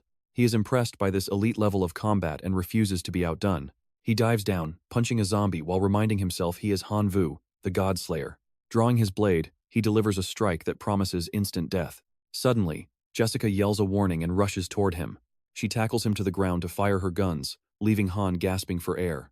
He can barely breathe as her shots tear through the zombie's arm. Jessica quickly explains the dire situation. Rank 5 zombies have massive endurance. Even if you wound them, they won't stop their attack. Han realizes his mistake and thanks her. She tells him to stick close and support her before charging back into the horde. Han joins the assault, watching his merit points climb by 3,000. After earning a rank 4 seed and fighting for 3 hours, Han is exhausted. He wipes his brow, drained, while the town guards keep fighting effortlessly. He wonders if these guys are using some stimulants. Jessica notices his fatigue and teases the handsome boy for getting tired so early. She jokes that his stamina is too low to be her boyfriend.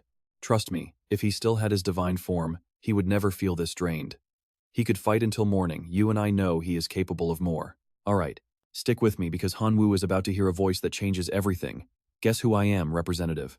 He is pulled into a void of pure white with a glowing blue orb. Source of mutation, Hanwu mutters. Finally decided to pay me a visit? The orb pulses. I can smell the rot of that widow from the deep grave.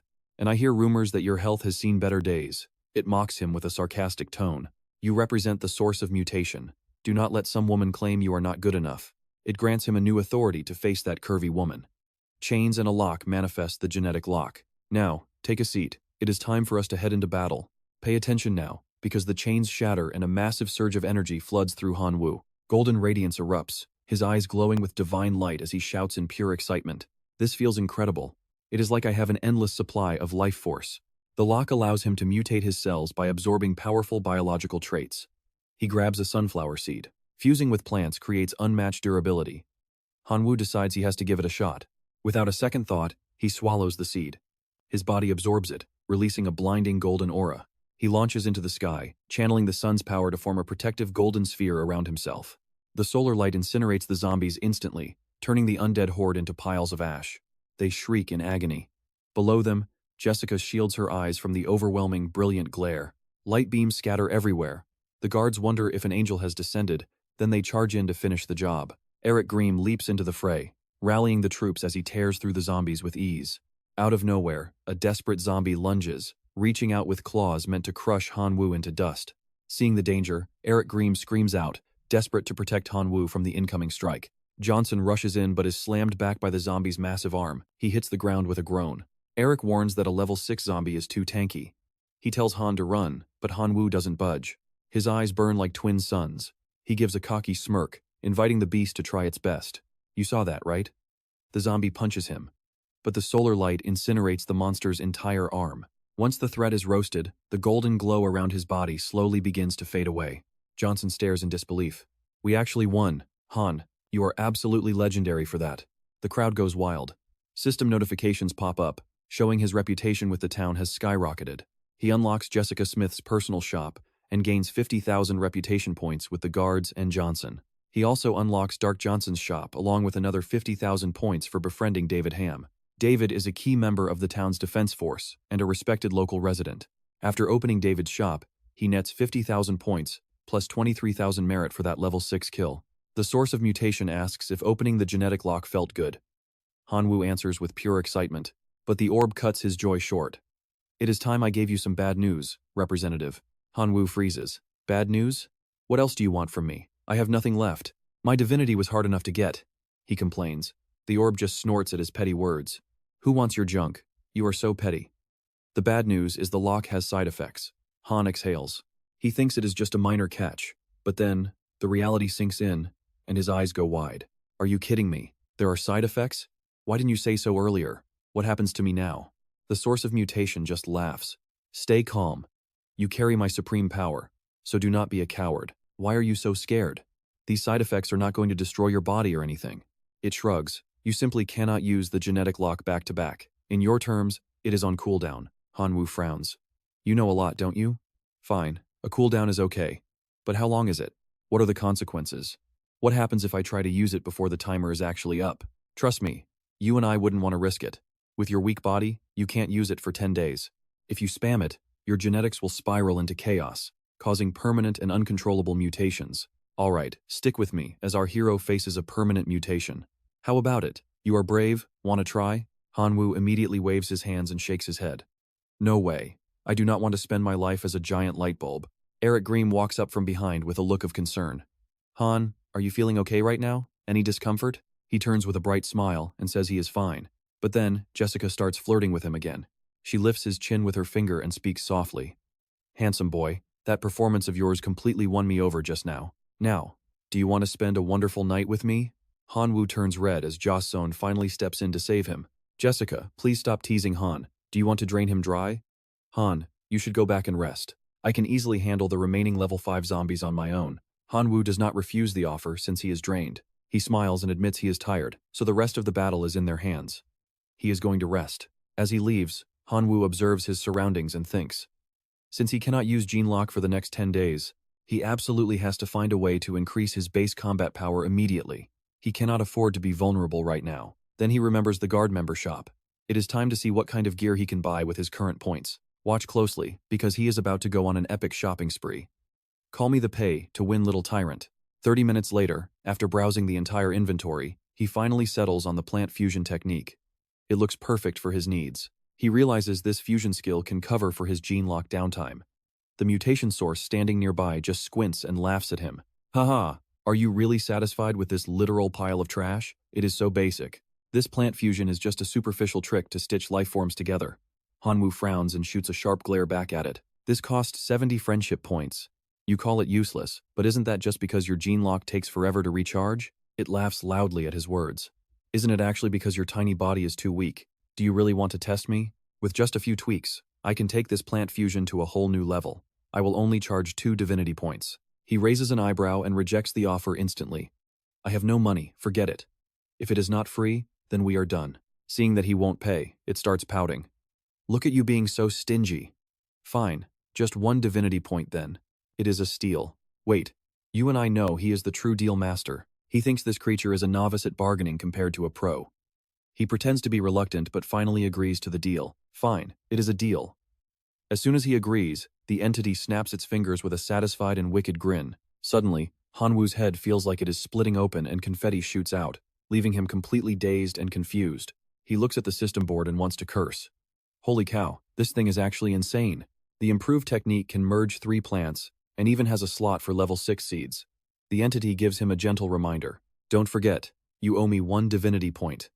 He nods, promising to pay, and happily inserts his new attribute card to activate it. Since his attribute is darkness, he decides the first slot should be reserved for a level 5 dahlia flower. Daily check-in for survival day 4, plus 4,000 points. He crosses his arms and smiles at the rankings. His score is skyrocketing. Looking at Qin Shuang's progress, they might be able to defeat Shu Ti in less than 2 days. Hanwoo is first with 1.4 million points, followed by Sun Qingnian, Shu Ti, and Qin Shuang in 4th place. The scene shifts back to the house they share together. Hanwoo walks in and sees Qin Shuang looking busy. He asks if she is okay, and she looks up with a sarcastic smirk. You look like you're in a great mood. Did you enjoy your time with that hot girl? He immediately starts making excuses. Not at all, it wasn't like that. Qin Shuang ignores him and starts dividing up the loot, throwing his share to him. Take this and sell it yourself. Hanwoo holds up his sword and walks over. I don't need this, you can keep it. Besides, why are you acting like a stranger? We are basically like a married couple. She turns red and punches him in the head. I will rip your mouth open. We said we would split everything 50-50. I am not the kind of girl who takes advantage of people, and I definitely do not need your pity or your charity. Hanwoo screams in pain and quickly surrenders. Fine, I get it. She finally lets go and turns to leave him alone. All right, I am going to dance class with Lady Sha Lan. Go rest by yourself. He rubs his head and tells her to be home early. He can't help but think that Qin Shuang is actually incredibly smart. She really knows how to play the long social game. Trust me, you and I are watching a master of social engineering at work. She knows exactly how to win people over. All right, stick with me as we return to the town 9 days later. Hanwoo arrives with a smile, calling out, Hey everyone, I'm finally here. Jessica sees him waving and greets the handsome boy, but as he gets closer, he notices their grim faces and asks, What's wrong with everyone? Why does everyone look so incredibly worried? Jessica explains that tonight is the monthly lunar eclipse. She warns him that the zombie invasion is about to get way more violent than usual. During the last eclipse, they lost Jasmine, a brave member of the guard team who never made it back home. Eric Greem crosses his arms in guilt, whispering that Jasmine's death was entirely his own responsibility. He vows that as long as he is breathing, he will not let anyone else fall tonight. Johnson and David both nod in agreement. Captain Eric? Jessica steps forward, grabbing his hand while looking completely overwhelmed with anxiety. She tells Hanwoo she might not be able to protect him, so he must promise to run the second things get dangerous. Hanwoo goes quiet, knowing he is currently the weakest guard here. If things go south, he will likely be the first one to go. Is she actually worried about him? He pushes the dark thoughts aside and gives her a bright, reassuring smile. He tells her that, as a man, he should be protecting her instead. That charm leaves Jessica totally mesmerized. She tells him to stay safe. Hanwoo immediately opens his system panel, knowing he needs to hit the merit shop for some upgrades. The screen flickers to life, showing a shop filled with an endless variety of powerful items. With 95,000 credits left, he starts shopping. He quickly selects the Golden Dragon herb to boost his stats. The moment he uses the item, strange black marks begin to spread rapidly across his skin. The herb reacts with his black dragon blood, triggering a massive mutation. Just like that, his total power doubles in an instant. Eric watches the sky begin to shift, his face tightening.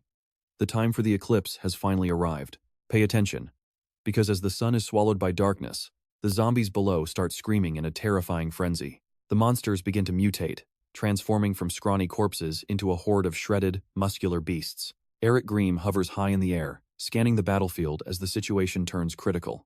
He warns that the zombies have leveled up. He tells everyone to brace themselves for a brutal, all-out war. Jessica grips her gun with total determination. Beside her, Johnson also mutates, his body swelling with raw muscle. Understood, Captain. David dons his heavy armor and levels his spear, ready to impale anything that moves. Hanvu takes to the air, signaling his readiness. Suddenly, the mutated horde roars and charges like a violent storm. Eric fires a massive orb of blue energy into the crowd, screaming for his team to hold the line.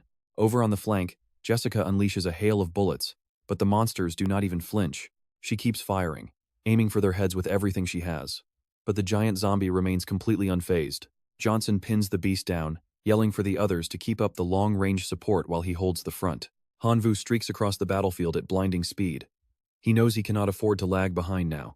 He draws his blade and unleashes his dragon-slaying slash, cleaving straight through the massive mutated zombie. As the smaller ones swarm him, Hanvu delivers a lightning-fast blink kick right into the leader's face. Eric Green watches from the rear and shouts out his praise. Han, incredible work out there. An hour into the slaughter, the ground is littered with the corpses of the monsters Hanvu took down. With no end in sight, Eric orders Jessica to get reinforcements. She sprints away, screaming for them to stay alive for her. Over on the other side, David gets cornered. A zombie's claws tear into his shoulder, leaving a bloody mess. He cries out in agony. Johnson rushes in to save him, but David tells him to just save himself. Seeing his men in trouble, Eric Green charges forward, guns blazing to provide some desperate cover fire. "I've got you," Eric yells. He channels all his strength into a devastating punch right to the zombie's jaw. "You and I know what this means." In the middle of the chaos, the system announces his cooldown is finally over. Hanvu smirks, knowing the timing is perfect. He steps in front of the team, offering to buy them some time. Eric looks worried and warns Han not to be reckless. He tells him to run if things get too dangerous. Hanvu looks back with a confident smile. He reminds them that he is a member of the Guard too. He vows to protect the townspeople with everything he has, then reaches out to activate his secret skill. His body erupts with a massive surge of blue energy. "Trust me, you're not going to want to miss what happens next. All right, you and I are about to dive into this chaos as these magical spears pierce right through the zombies, leaving Eric Green absolutely speechless. They are too strong." Once the horde finally collapses to the ground, Han lets out a long, exhausted sigh of relief. But the peace is short-lived. A stray zombie suddenly lunges out of nowhere, catching him completely off guard as he yells in shock. Where did this one come from? Jessica yells for Han to hang on as she arrives with a group of survivors right behind her. "We are here," she shouts. The mayor orders his team to charge ahead and finish them off while Jessica pushes her limits to join the fray. Suddenly, Eric Green shouts a warning from above. "Hold it.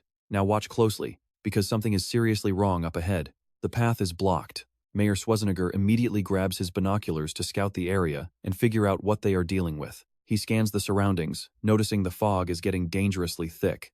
"This mist feels wrong," he mutters, as Eric Green rushes over to warn him. "Mayor Schwarzenegger, the fog is rising. We can see through the dark, but this heavy mist is completely impenetrable to our eyes. If you have any plants that can clear the air, you need to bring them out as soon as possible." Without a second thought, he pulls a level 4 blubber seed from his pocket. He places it in the pot and begins to cultivate it immediately. A second later, the seed bursts through the dirt, and a massive clover plant stands tall right before everyone's eyes.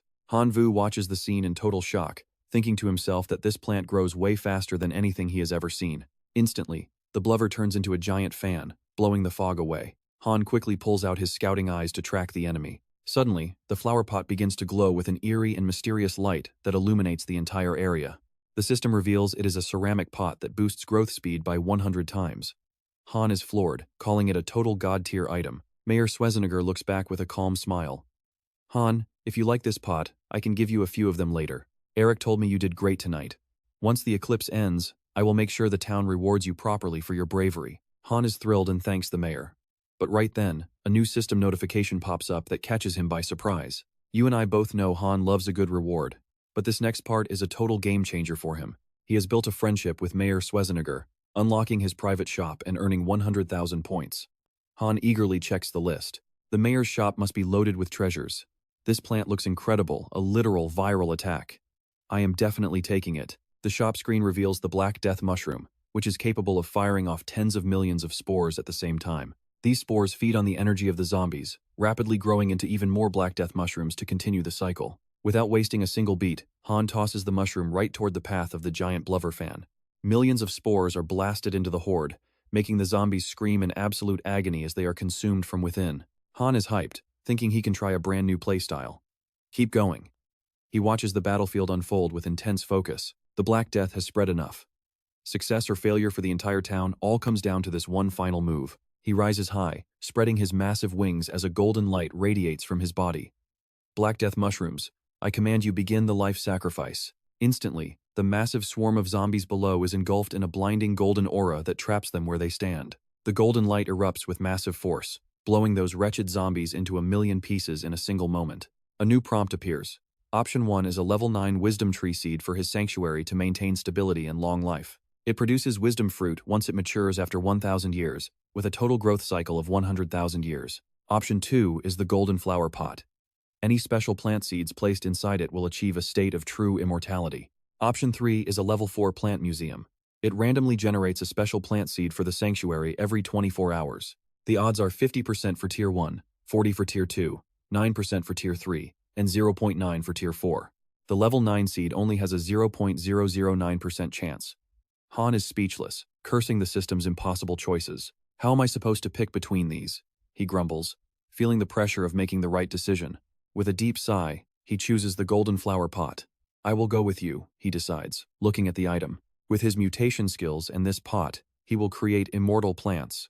The possibilities are endless, even that level 9 seed will be his eventually. Suddenly, the zombies start getting back up. Eric Green panics and screams a warning to the group to stay alert. It is not over. The horde is rising again. Mayor Schwarzenegger, Jessica, and David immediately take their defensive positions for battle. Han Vu is worried. The Black Death mushrooms are not strong enough yet. He needs to evolve them as fast as possible. He looks at the golden pot and activates his mutation skill, planting the Black Death mushroom inside it right away. The system confirms the mutation is a success, boosting spore production. Stick around, because things are about to get messy. Alright, let's dive back in.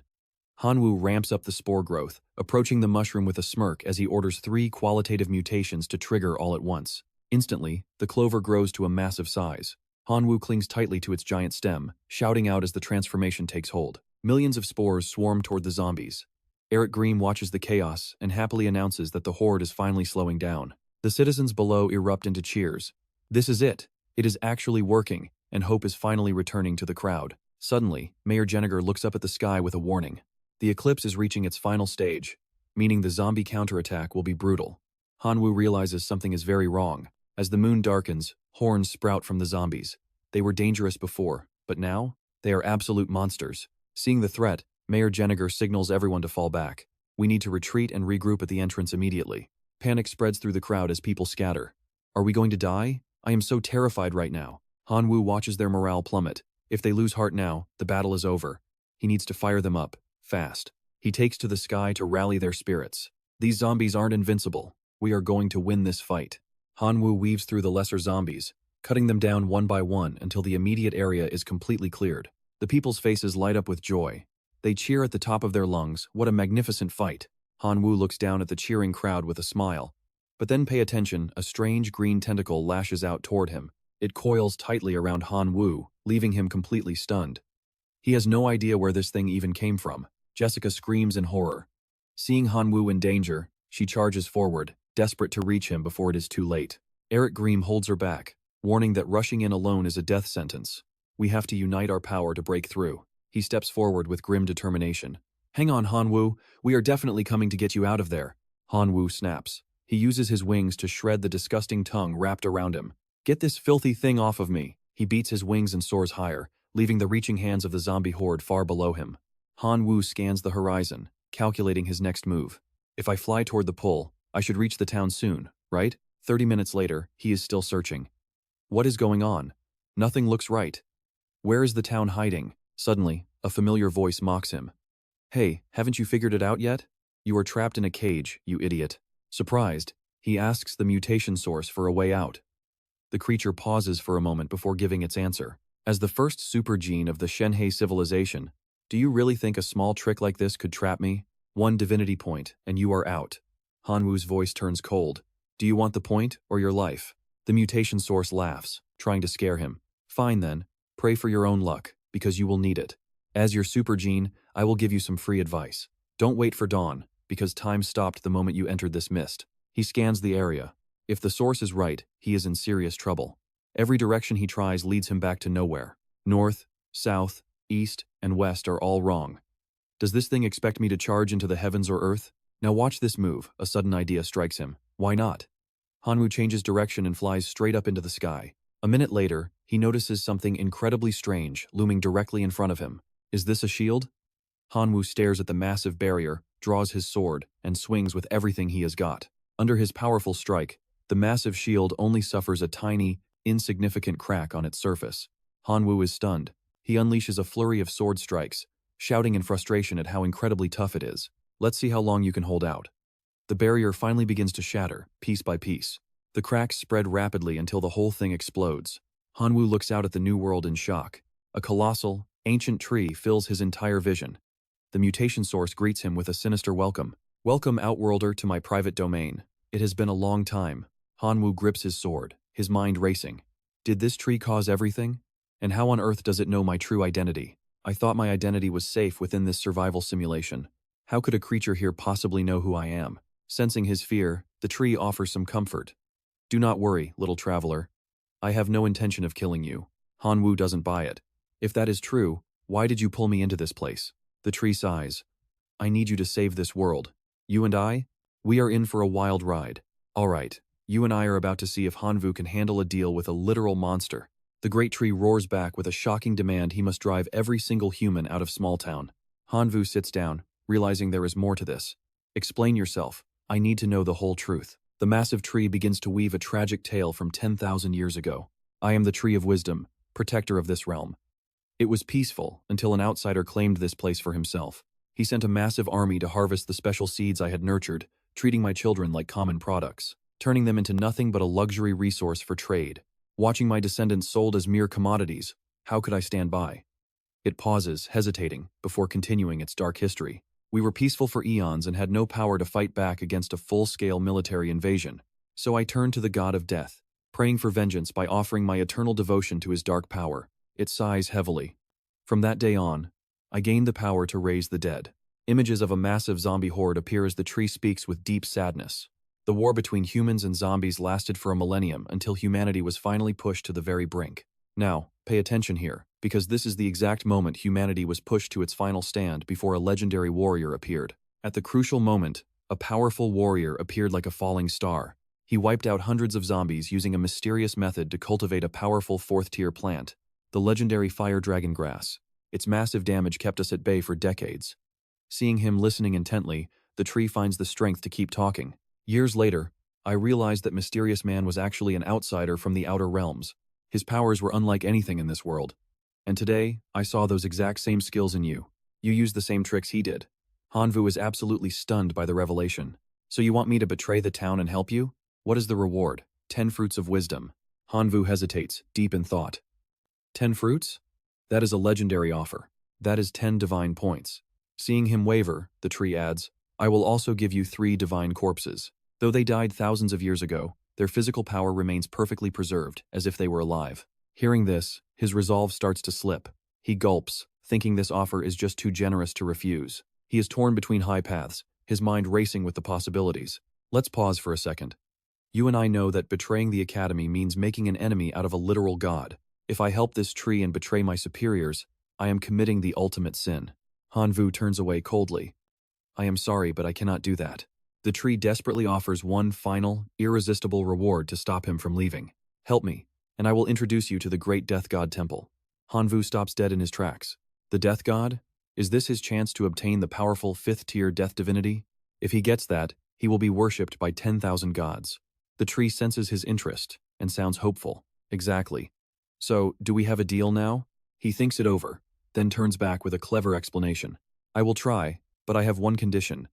I need to contact my divine realm and bring my followers here, because I cannot win alone. The tree goes silent for a moment. That is not impossible to arrange, but you must swear an oath. If you break it, your followers will be cursed until they are completely wiped out by darkness. Hanwoo is surprised, but then he quickly understands why it is so paranoid.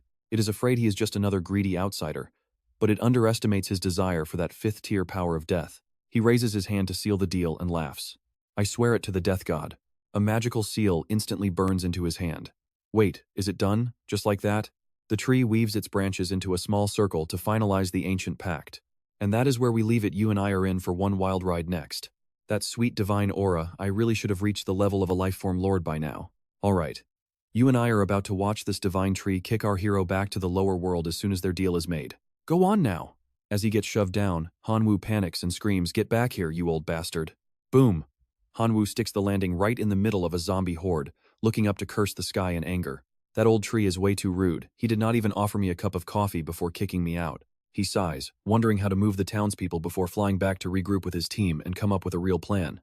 Eric Grimm spots him and cheers, "Look, it is Han. Han is finally back with us." Jessica immediately turns around to see him as Hanwoo touches down safely right in front of the whole group. Jessica rushes over for a hug, relieved that he is safe, while Johnson and Eric run up to join them. Hanwoo is definitely blushing. "You really are something, Han." Mayor Jeniger laughs while placing a proud hand on the young boy's shoulder. "To recognize your massive contribution, I am officially awarding you the title of honorary citizen of this town." Hanwoo just gives a bashful smile. "Oh, it is nothing. Really. You are giving me way too much credit." As the zombies vanish in the light, the crowd cheers for their victory, while the game system flashes a brand new notification. First is Hanwoo with 12 million points. Second is Qin Shuang, followed by Sun Qingnian and Shu Tai with 7 million each. Shu Ti grinds his teeth in pure rage. How on earth did that guy get so many points? Watch closely, because this is where Shu Tai decides to stop playing fair and starts planning something truly evil. "If I cannot beat you face to face, then do not blame me for stabbing you in the back." He grabs a bag and leaves. 20 minutes later, he slams the bag on a table and asks the man if he is the town's most lethal assassin. "There is 8,000 gold coins in here. I want you to make sure Hanwoo never breathes another word again." The assassin gives a slow nod and promises that the job will be done. Just wait for the good news. But as Shu Tai leaves, he has no idea a scout eye is watching him. Back at the mansion, things are getting tense. Hanwoo watches the whole thing and laughs, so he wants to play dirty because he cannot win a fair fight? If that is how it is, do not blame me when I end you. He immediately gives a command to his insect swarm. "Locust kin, it is time to eat. Go forth and feast." The swarm immediately begins tearing through the local flowers and trees, leaving nothing but destruction in their wake. Using their razor-sharp teeth, the insects systematically annihilate every plant they find. It is a literal feeding frenzy. Qin Shuang finds Hanwoo and asks in a panic, "Why are you letting your own insects destroy everything in here? You and I saw that coming, right?" He calls it a secret and jokes that if he told her, he would have to kill her. Qin Shuang is not having it and pinches his ear hard. "Oh really? You would kill me? Now start talking." Hanwoo yells out in pain, but a sudden commotion outside makes both of them freeze in total shock. "Hanwoo, get out here right now." Shu Tai storms in, pointing a finger and shouting that this has to be his fault. Hanwoo just laughs and asks the young master what kind of good deed he is being accused of now. Suddenly, the swarm dives towards Shu Tai, making him duck and cover in terror while he continues to scream insults. "You are shameless, Hanwoo. You do not have special plants like mine, so you sent these bugs to ruin my harvest. Do you really think you can defeat me using such pathetic and underhanded tricks like this?" Hanwoo just smiles. "Stop talking nonsense. How could my swarm even get in here? Your logic is totally flawed. Besides, 12 million points is way higher than 7 million. I am not great at math, but I know this gap is clear. Can you even catch up to me?" He mimics driving a motorcycle just to mock Shu Tai's precious vehicle. Shu Tai grinds his teeth, his eyes filled with pure hatred as he spits out more nasty insults at Hanwoo. Shaking with rage, he swears to himself that Hanwoo will never see the light of tomorrow morning. Meanwhile, the townspeople are swarming the local shop, desperately shouting at the owner for help. "Give me pesticide. I need some too. We have to save our plants." The shop owner explains that they are completely sold out. "We will make more soon, so please come back tomorrow." An old man slumps in despair. "What am I supposed to do? Without pesticide, my crops are finished. Trust me, you and I are in for a wild ride. His level 4 carnivorous plants are dry, and tonight looks impossible. Stick with me, we're watching Hanwoo play this entire town. Dear citizens, the town is launching an emergency evacuation plan. Tonight, we're opening the chapel for everyone to take refuge. Everyone, please rest there for the night." Hanwoo watches the mayor's greedy calculations with a cold, knowing gaze. While the residents flee, he'll unleash his locusts to devour every last bit of those special plants left behind. With those plants gone, the townsfolk will be completely defenseless against the upcoming zombie horde. When that happens, they won't have a choice. They'll have to pack up and leave for good. Scene shifts. Eric Grimm spots him and looks surprised. "Hanwoo, you finally arrived? Today's mission is simple. The zombies took heavy losses last night, so take a well-deserved rest today." Jessica happily rushes over, grabbing his arm. "If you want to hang out, you're always welcome with us." Hanwoo points behind him. "I think I'll just wander around and scavenge for any leftover items." Suddenly, a scout eye flies in with a report. Shu Tai and the assassin are making their move. Now pay attention. Hanwoo heads toward a secluded spot to wait for his prey. Hanwoo sits there calmly as the two rush toward him. Gentlemen, you've finally arrived. He looks up at them. You kept me waiting quite a while. Tutai turns to the assassin, furious. Did you talk? The assassin responds coldly. You can insult my character, but never my professional integrity. Tuti ignores him and turns to Han Wu, shouting in a pure rage. Whatever, it doesn't matter. What matters is that today, Han Wu, you die right here. Han Wu remains unfazed. Are you sure you want to do this? The university definitely keeps records of these things. How will you explain my death? He grits his teeth. The local assassin killed you. Nothing to do with me. The assassin scoffs. Stop wasting time talking to a dead man. I'm ending this now. He enters a combat stance, unleashing his phantom shadow technique to shroud the area in darkness. A spiked whip extends, lashing out before he lunges forward, aiming his dagger right at Han Wu's handsome face. He shouts phantom strike as a flash of light erupts from his blade. But then he gasps in shock. What? Using golden dragon form, Han Wu snaps the dagger's tip. He mocks them, asking if 8,000 gold only buys this much skill. The assassin turns on Tutai, screaming about being sold out. Tuti is baffled and screams, Han Wu, how on earth did you know about our plan? Han Wu looks at the two idiots and summons his minions. Now, it's my turn to play. He turns to his summons with a smirk. Boys, greet our guests, would you? Tuti panics, shouting in disbelief. Impossible, how can you still summon your kin? Not wanting to waste time, Han Wu points at the assassin. Kill him for me. His minions swarm the assassin all at once, leaving the man drowning in pure despair. Han Wu slowly draws his sword and approaches Tutai. As for you, I'll handle you personally. You can't kill me! The Academy tracks everything that happens here. You and I both know the Academy will find out. Han Wu stops, stunned, then breaks into a wide grin. Oh, you're right. I'll just beat you to a pulp and toss your body to the zombies. When the zombies finish you off, it won't have anything to do with me, will it? Realizing he's doomed, Tuti bolts, screaming for help while begging Han Wu to stay away. A second later, Han Wu glides over, grabs him by the collar, and slams him into the dirt. Tuti's face is swollen as he pleads. Stop! My family will never forgive you for this. Just wait for the true god's vengeance. Han Wu lifts him up with a mocking smile. Fine. Anyone who doesn't show up is a coward. He then hurls the boy straight into the zombies. Elsewhere, Han Wu discusses the situation with his subordinate. Go see if anything else is left. Not bad. Save some scraps for me. He then spreads his wings and flies off with a final instruction. You guys rest. I'm taking the next shift. Time passes as the blood-red sun sets over the town. Panicked voices overlap as the town leaders and citizens gather in a heated argument. It's over. My crops are gone. Trust me, you and I just witnessed a town fall into ruin. Alright, you and I are about to dive into a town hall meeting where Mayor Chozenegar is listening to his desperate, complaining people. The church is overflowing and there is no room left. Losing his cool, the mayor snaps back that he knows how hard things are.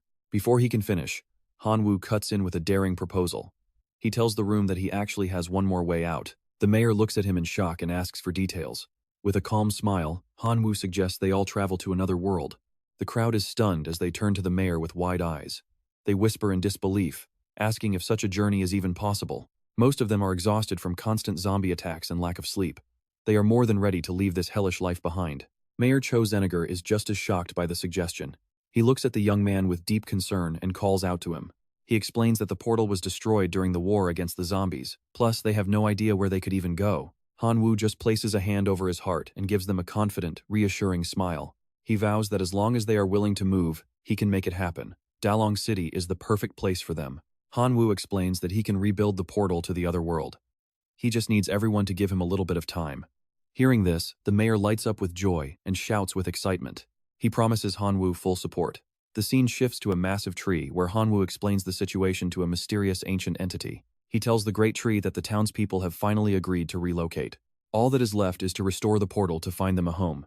The spirit laughs, saying it has finally waited for this day. It thanks the Outlander and promises to fulfill its end of the bargain. Under tonight's full moon, Han Wu just needs to bring the people to the entrance of the secret forest. As night falls, the scene moves to the hidden gateway deep within the woods. Pay attention here, the mayor and his people arrive, nervously asking if the portal will truly appear under the light of the full moon. Jessica gazes up at the massive tree in awe. She asks the group if that legendary giant is actually the Tree of Wisdom. Everyone looks up to see the massive tree perfectly aligned with the moon. A strange light begins to pulse, leaving the entire group speechless. It really is the Tree of Wisdom. Suddenly, the portal activates, and the crowd erupts into cheers as the gateway to a new life opens. As the citizens begin to walk through, Han Wu waves them off. He tells them he hopes their paths will cross again someday. The people are moved to tears as they bid him farewell. The mayor cries, calling Han-woo their true savior and hero. Suddenly, Jessica leans in and plants a quick kiss on Han-woo's cheek, catching him completely off guard. She turns away blushing and tells him to never forget her as she disappears into the light. The portal slowly fades away, leaving Han-woo alone. He sighs, relieved that this incredibly long survival trial has finally come to an end. Back in the real world, Miss Lena stands before the class with a serious expression and addresses her students. She announces that the evaluation for the secret zombie town is over. Everyone is suddenly transported back into their familiar classroom. She looks over the survivors and offers her congratulations to everyone who successfully made it back from the dangerous trial. However, she notes that 2 students died. She coldly hopes they will be stronger in their next life to face the coming challenges. Han-woo realizes with a chill that dying in the simulation means dying in reality. This entire evaluation system is absolutely heartless. He thinks to himself that the trial is too cruel, and briefly wonders if Shu-tae is gone for good. Suddenly, he flinches as he sees Shu-tae sitting right there, staring at him with eyes full of pure hatred and resentment. You and I saw him go down, right? So how is he still alive? Han-woo is stunned as Miss Lena starts announcing the scores. Miss Lena ignores the tension and reads the results. Han-woo takes first with 16 million points, followed by Qin Shuang with 12 million. Third place goes to Sun Qingyun, who finished with 10 million points. That is when Shu-tae stands up and shouts that Han-woo cheated. Han-woo looks over to see his rivals, smirking with malice. Miss Lena looks surprised and asks Shu-tae if he actually has any proof to back up such a heavy accusation. Glaring at Han-woo, Shu-tae claims they saw his locust swarm and puppets inside the zombie town during the mission. His 2 lackeys immediately jump in to back him up, claiming they saw the exact same thing. Miss Lena just smiles calmly. She explains that the survival simulation never actually forbids students from summoning their own kin or followers. She tells the class that Han-woo used his own strength and a bit of luck to bring his allies into the trial. Listening to this, Shu-tae realizes his plan is failing. Trust me, you and I need to see this. Shu-tae is furious, accusing the teacher of favoritism as he threatens to report her. Lena immediately sharpens her gaze, staring him down. You want to report this to who? That is your right. However, as your instructor, I have the authority to punish you for disrespecting your teacher. Alright, stick with me because this kid is about to learn that Lena is not someone you mess with. She shoves him through a time portal, declaring his sentence. You will spend 1 year doing hard labor in the Black Prison. Toothiet screams in total despair. What? No, I do not want to go. She immediately glances at his 2 followers with a smile that sends shivers down their spines. Anyone else want to join your friend? One of them quickly stammers.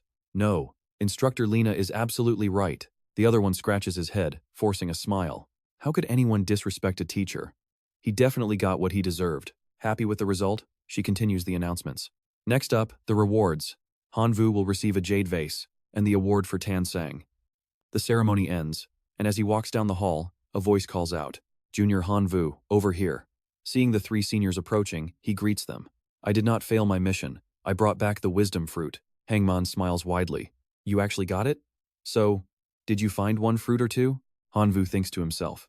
Before the trial ended, he traded all his friendship points for wisdom fruits, including the ones from the Tree of Wisdom. He had 12 in total. He already spent 9 to trade for divine points earlier. Outwardly, he acts modest. I am sorry, my abilities were limited. But 9 divine points is not a small... Before he can finish, Hathien gives a thumbs up. Wait, you actually got 9 whole fruits? Junior, you are incredible. Dieplin looks at him with pure joy. Thanks to your first place finish, we even managed to take 10 divine points from Hong Tong Quan. So keep those 9 divine points for yourself. Now, come with us to grab some delicious, spicy food and celebrate.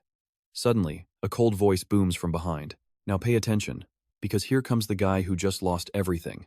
Celebrating already? You must be Han-woo, the brat who cost me 10 divine points. Hangman immediately steps forward to protect him. Hoang Thong Quan, what do you want? Han-woo is confused. Senior Mon, what is going on here exactly? Diep Lin smiles. Someone is just acting crazy because they lost. Hathien explains that this guy is Hoang Thong Quan. He has always been our rival. He even came to provoke us before the exam started. So we placed a bet on who could secure the first place spot. Junior, thanks to you, we just won 10 divine points. Han-woo looks at the angry rival. Senior, I wonder, who exactly did you bet on? Hathien answers with a smirk. That kid who uses the fire dragon grass. Han-woo laughs. You mean Toothiet? Wow, Senior Huang, you really are blind. The rival screams. Say that again if you have the guts. Hangman and the others step up, laughing. We will say it 10 more times. What are you gonna do? Realizing he is outnumbered, he decides to run for his life, shouting a desperate threat back as he escapes. You better watch out. Your next joint class is against us seniors. I will show you what true hell feels like. Hangman turns to him. Junior, I am sorry. Our little bet ended up making you an enemy of Huang Thong Quan. We might not be able to protect you in that class. Han Vu pats his shoulder. It is fine, senior. I have been threatened plenty of times these past few months. And look, I am still growing up healthy. This exam was a success with many rewards, so I am heading back to focus on my training. Diep Lin adds, Junior Han Vu, come to us if you need anything. Ha Thien nods. We have got your back. The scene shifts to a massive, distant hall. Let's pivot for a second. Somewhere far away, a semi-god requests an audience with the God King. Sitting on his throne, the God King asks why he has come. The man bows. Greetings, great God King. My name is Zhang Gang. I have come to report clues regarding the wreckage at the God River ruins. I have a specific suspect in mind. Hearing this, the king stands up. Speak quickly. If your information is true, you will be rewarded handsomely. Zhang Gang immediately opens a small box, revealing one of Han Vu's mechanical grasshoppers hidden inside. Great King, I discovered the remains of this grasshopper in the ruins of the God River. I know a player who uses these exact grasshoppers. His name is Han Vu. I believe he is involved. The God King is intrigued. Han Vu? How much information do you actually have on this boy? And trust me, you and I are about to see this kid's past get exposed. Alright, you and I are diving into a story where a student becomes a god-tier threat. Right now, the God King is absolutely losing his mind. You seriously think a lowly student could enter the God River ruins and crush the 6 demigods I sent? Seeing the God King's fury, the man immediately drops to his knees, trembling as he begs for forgiveness. Great God King, please calm down. At first, I didn't believe Han Yu could even reach those ruins either, but I took his photo to investigate the area, and I found undeniable proof that he was definitely there. He explains everything that happened. I discovered that Han Yu bought a massive batch of radiation ore from a local shop recently. The divine power payment records and his in-registration prove it. The God King glares at him with pure menace. Listen closely, demigod. If you're lying to me with fake news, I will personally make sure you suffer. Suddenly, he tosses a chest in front of him. Fine. Take your reward and get out of my sight. Zhang Gang stares at the chest, overjoyed. Thank you, great God King. Thank you so much. Now, stick with me because the God King isn't done. He orders his men to track Han Yu's signal to find his treasure. A cold light flashes in his eyes. If it really was that kid, he's going to turn him into literal ash. Meanwhile, Han Yu suddenly lets out a massive sneeze. He wipes his nose with his hand and lets out a long, tired sigh. Seems like the weather is getting cold. For the next class, he needs to focus on leveling up fast. Han Yu smiles at a special pot. The gift from Lena is amazing. It binds plant seeds to this jade flower pot. Every single growth cycle guarantees he will receive more of those rare, special plant seeds. Growth speed depends on the plant tier. The higher the tier, the longer the cycle takes to mature. After using it, he smiles, satisfied. This level 6, Shadow Vine, combined with his fusion skill, can unleash terrifying shadow manipulation powers. By binding the jade flower pot with these seeds, he will have an endless supply of shadow vines for his army to use forever. Looking at the 3 dried corpses, he realizes god remains can be refined into divine flesh energy. This will help create a locust lord. Feed it the fruit of wisdom, and its combat power will skyrocket. Suddenly, a call from Miss Lena surprises him. Han Yu answers, sounding confused as he says her name. Wait, you and I need to hear this. The news she's dropping is actually pretty bad. Worried, he asks if this has something to do with that zombie town inside the secret realm. That town was a gift to the academy from Master Shu Haiquan, one of our top teachers. Now, the coordinates are destroyed, and the town is completely lost. Master Su found out you were behind it, and trust me, he is absolutely furious right now. Han Yu points at himself, panicking. Wait, am I getting expelled? Lena just smiles and shakes her head. Technically, you didn't break any rules.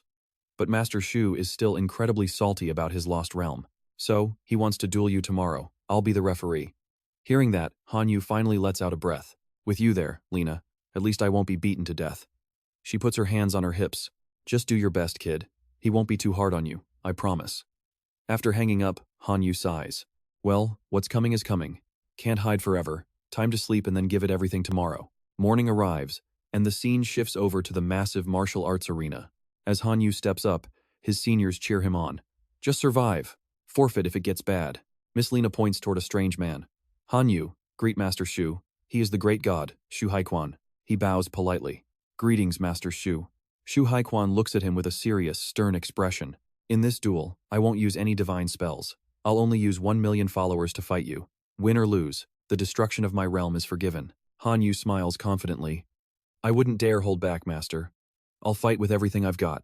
Lena checks the system and officially announces that the duel has finally begun. The location is the Hill Zone.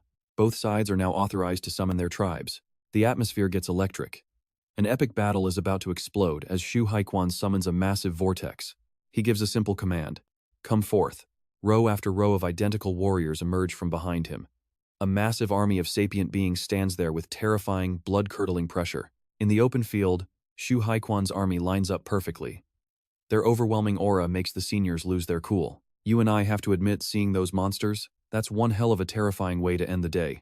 Alright, you and I are about to dive into a moment where arrogance meets absolute shock as Xia Tian smirks at the guy's ignorance. This is Homo sapiens, a rare subspecies of humanity with off-the-charts potential. Their base level is naturally extraordinary, possessing elite-tier intelligence and power that puts them in a league of their own. Once they reach maturity, just a tiny bit of effort is enough for them to evolve into full-blown heroic rank lifeforms. Yeling watches the ferocious scene with her legs crossed, unable to hide her genuine admiration for them. Even without a single heroic rank lifeform present, the raw pressure radiating from this group is just as intense as any top-tier entity you could find out there. Our boy Han Wu is actually doing all right. Hearing this, Xiang Meng starts panicking, shouting at Han Wu with everything he has. Little brother, just surrender. Giving up now only counts as half a loss. Remember, a man's revenge is best served cold, stay alive first. Before he can finish his rant, Shu Hai snaps, telling him to shut up. He stands leading the Homo sapiens, facing Han Wu's lonely figure. Seeing the boy stand perfectly still makes Xiang Meng's heart ache, as he starts thinking the worst about the situation. He assumes Han Wu is paralyzed by fear. He gives the boy a deep, searching look and asks if he's yielding his summons. That's when Han Wu finally moves, waving his hand back to summon a massive swarm of explosive locusts out of thin air. Now here's where it gets interesting. Watch as he excitedly shouts for the fight to start, while his explosive locust swarm completely surrounds the stoic Homo sapiens at the gate. Shu Hai was initially feeling a bit disappointed in the boy's performance, but now he's witnessing a total nightmare. It's like a bolt of lightning hit him. Could this really be a superhuman life form? Not only that, but the sheer numbers are terrifying. His eyes go wide once again as he sees another horrifying image appearing before him. What? A powerful new entity suddenly emerges right before his eyes. It stands out prominently in the middle of the explosive locust swarm, forcing Shu Hai to realize he's looking at a Lord-rank life form. He shifts his gaze back toward the massive swarm. The sight of ferocious red figures gives him another massive shock he didn't see coming. Are those red dwarfs behind the locusts? And wait, the one leading them is another Lord-rank life form as well. Everything Han Wu summons is a beast, even a creature from the ox demon race that's radiating enough power to make the man panic. There's even an ox demon? Why is it another Lord-rank life form? Following right behind them is a majestic legion, the Blade Peak Warriors. Their leader appears at the boy's call, making Shu Hai scream out, "A Lord rank from the Blade Peak race? Just how many summons do you have?" I'm literally running out of words here. From the glowing gate, a line of skeletal soldiers marches out in perfect formation behind a bone commander. Their aura is absolutely not to be ignored. Shu Hai's mind is completely broken by this army, as he wonders, is that the skeleton race now too? He stares at Han Wu's powerful units with his jaw dropped, his brow furrowed in pure disbelief at the scene unfolding. There are 5 different Lord-rank entities here, including a bone controller, who is known as the strongest fighter among all heroic rank lifeforms. Let's pause, you and I are looking at power that even demigods couldn't muster.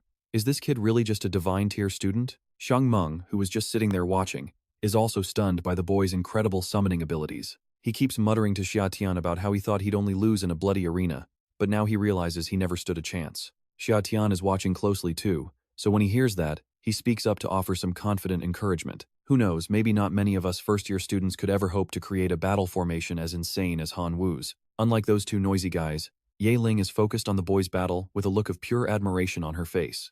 She can't stop praising him in her head. If he officially enters the Imperial Capital Academy, he'll definitely reach the top in a single leap. Even though the 3 of them have different thoughts, they're all ultimately happy to support and cheer the boy on. Go for it, little brother Han Wu. Show them what you're really capable of. With that extra boost of motivation from the group, Han Wu's will to fight grows. A single command from him is all his army needs. The explosive Locust Legion launches their attack.